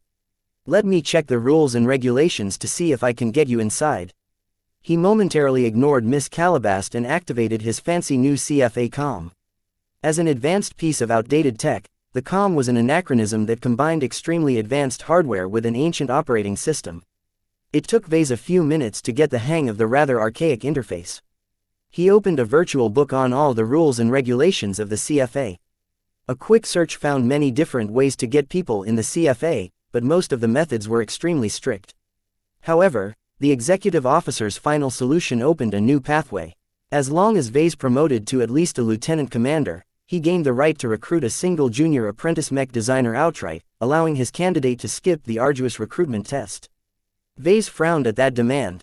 He held a moderate amount of confidence that he could pass the promotion test for senior apprentice mech designer, but no further. Becoming a genuine senior mech designer, at least in the way they were recognized 300 years ago, demanded a lot more capabilities than he could currently fulfill. His plan to get Keddies to accompany him inside hit a snag. I'll figure something out, Keddies, he said. With no way to get inside, Keddies returned to the rest of the flagrant sword maidens with a dejected expression. Calabast looked on as if she already expected such a result. Let's get inside, she commanded to Vase. As they approached a hatch without any further hindrance from the Starlight Megalodon, Vase asked a question. What is your identity aboard the ship? For now, I'm Lieutenant Romana Summer of the Intelligence Department. Both the Intelligence and Mech Department falls under the former Admiral's sphere of influence, so the virtual officers won't blink at us if we are in each other's presence. The factional strife still matters. The Captain and the Admiral must all be dead for almost 3,000 years now. Even the virtual officers have taken sides. Miss Calabast chuckled. The personalities of the ICE are meant to work harmoniously with the officers and ratings they interact on a daily basis. They take after their own kind, and this has expanded into a bias for their own faction. When the executive officer empowered the ICE and turned them into virtual officers, he never took the time to reset their personality matrices, so the division still perpetuates even if the conflict is meaningless now. That sounded incredibly screwed up.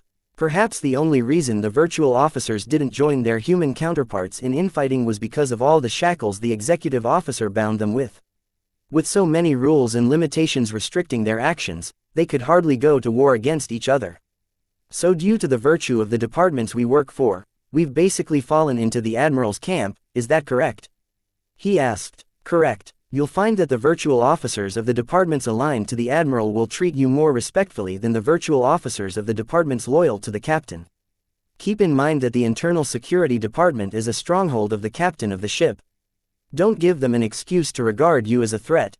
As soon as the pair stepped inside a hatch, they entered some kind of decontamination chamber that cleaned them of any alien dirt and germs. After that, they went through a security checkpoint where Vase became confused when Calabast turned to a virtual flag and saluted it. She bumped her elbow at his Earth aunt, hinting him that he should follow suit. He hastily copied her motion, requesting permission to come aboard. Come on board, humans. Finally, we get to breathe some life on the Megalodon. A flippant female virtual petty officer replied. After Vase and Calabast walked away from the security checkpoint, Calabast gave him some reminders. Always ask permission when you board or leave the ship. Not every virtual officer cares about military courtesy, as customs already began to degrade after being stranded on this planet for decades, but it's better to be safe than sorry. Do I need to salute every superior officer? Not always. You should always salute a flag officer or the commanding officer when you encounter him or her. A salute is a greeting and is rooted in tradition in the CFA. You should read the manuals stored in your comm when you get the chance. As a lowly ensign, you're at the bottom of the barrel right now, so you have to salute every officer that is senior to you, understand? Vase wasn't too unfamiliar with this conduct, as he spent a lot of time with the flagrant vandals, even if they were anything but traditional. Okay, I guess. Technically you owe me a salute. Calabast grinned. Vase threw a mock salute at her along with a flat glare. Is this okay? I should spank you for giving me such a lame salute. Fortunately, I'm a forgiving woman. You're lucky that we have business to attend to. Right now, you need to report to either the research department or the mech department to get you settled in. Did the virtual officer back then tell you who's your boss? Yeah, I'm supposed to report to Virtual Commander Kozit of the research department. Good, I was afraid they'd send you to the mech department first. As long as Virtual Commander Kozit takes you under her wing, you'll have immediate access to some of the valuable research projects. I don't think a junior apprentice like me will be able to access much. That's true. This is why we need to make you regain Mr. Longhorn's original rank. That's easier said than done. I don't have the ability to pass the promotion test for senior mech designer at my current capabilities. I know, I don't expect miracles from you. Miss Calabast grinned. Instead, we're going to cheat. Chapter 901. Walking the tightrope. The interior of the legendary Starlight Megalodon disappointed him somewhat. Certainly, the ice maintained the appearance of the hyper-advanced looking corridors. The bulkheads, gleamed in white, and the machinery hidden behind them mostly worked fine. It appeared the battleship completely resisted the spacetime distortion caused by the turbulence of the astral winds that leaked from her FTL drives. Vase wasn't surprised by this. What the Vandals and Visions couldn't do, the CFA could easily accomplish. Every battleship was the pride of the CFA, and subsequently enjoyed the best materials and the latest toys upon their conception. Stilling moderate irregularities in spacetime for a sustained period of time shouldn't be much of a challenge for the Megalodon. Cleaning bots in entirely different styles still roamed the corridors, cleaning up every speck of dirt. Other bots made sure to reapply the pleasant white coating, repair the underlying machinery and patrol the corridors. Obviously, the Starlight Megalodon managed to stay operational for more than 3 millennia through the diligent efforts of the virtual officers, virtual ratings and bots. The AIs possessed the limited capability to manipulate reality through the physical projection system that was ubiquitous throughout the ship, while the bots shouldered the more tedious or heavy duties. Vase felt as if he entered a simulation accelerated at 1,000,000 times before stopping when it went long enough to see what happened during this time. Performing a simulation like that was just for fun or curiosity, but now all he felt was a bemused sense of horror and bewilderment.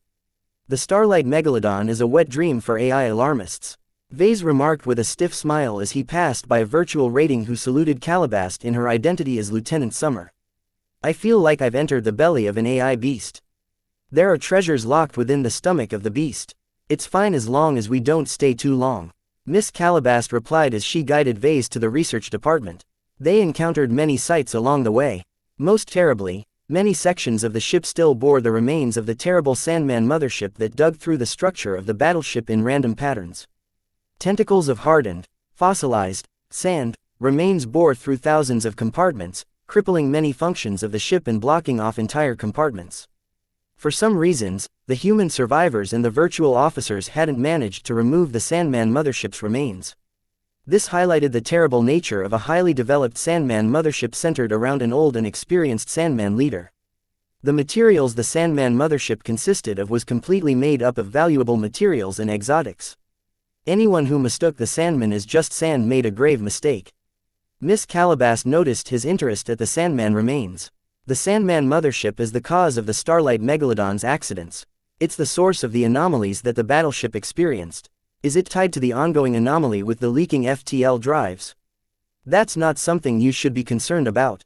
The FTL drives falls under the management of the engineering department that sided with the captain.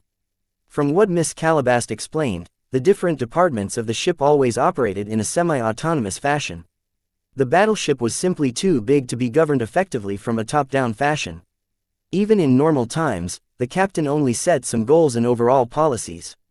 The decentralized departments mostly stuck to themselves and performed their duties according to their own internal directives. Since the Starlight Megalodon's crash, many departments became vital while others became irrelevant. This reshuffling of power prompted nearly every department to take sides. The captain and admiral both promised more power and autonomy to strategically important departments in exchange for their political support.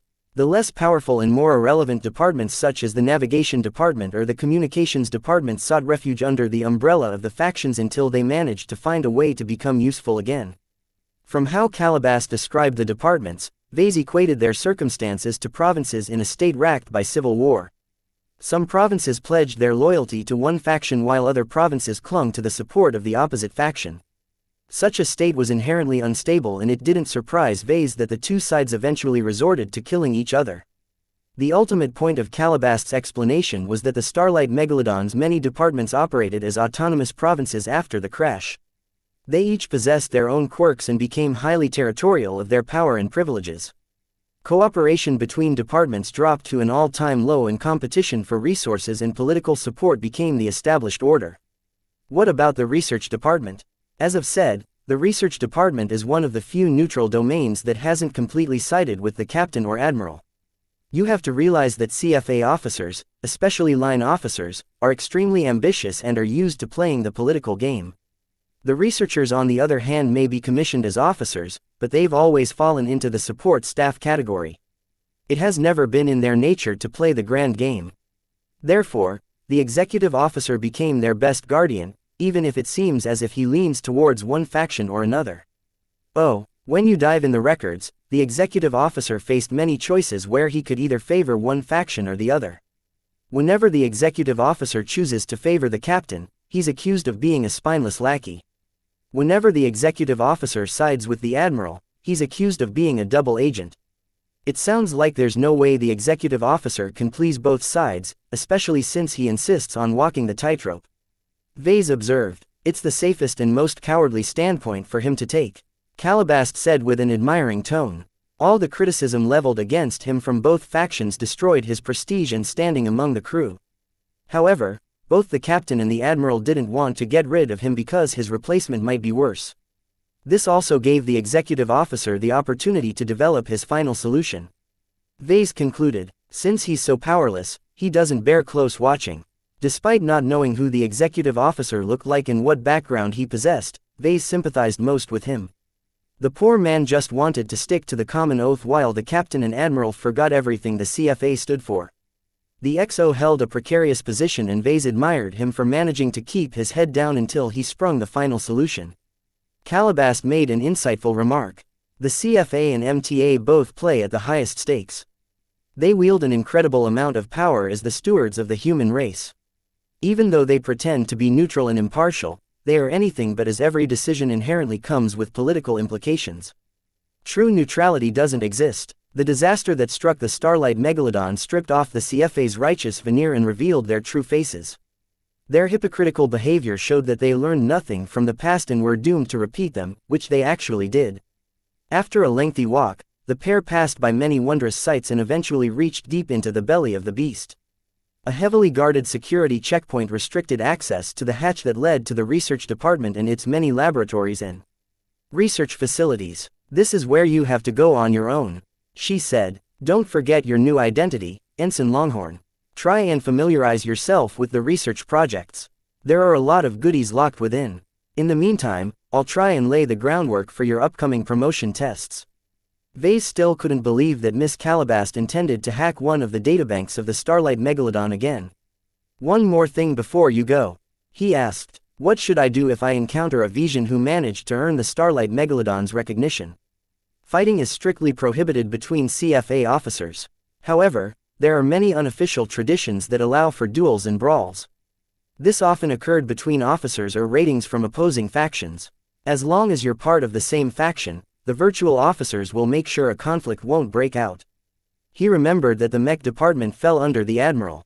Therefore, if Venerable Foster of the Hostland Warriors somehow managed to pass the incredibly difficult recruitment test for Mech pilots, she would definitely be assigned to the Mech department. Vase in his identity as Ensign Longhorn also answered to the Mech department, so technically Vase and Foster belonged to the same side. This gave him strong protection against any aggression from the Vision expert pilot. However, this didn't apply to the flagrant sword maidens stuck outside. So long as they hadn't managed to gain the battleship's recognition, they became vulnerable to a rampaging Venerable Foster who might abuse her new status to clean up the safe zone from those she regarded as vermin. In other words, Vase raced against the clock. He needed to find a way to protect his comrades before Venerable Foster gained control. Without Miss Calabast and all of her inside knowledge by his side, Vase felt a little more vulnerable and exposed. The oddities of the Starlight Megalodon seriously creeped him out.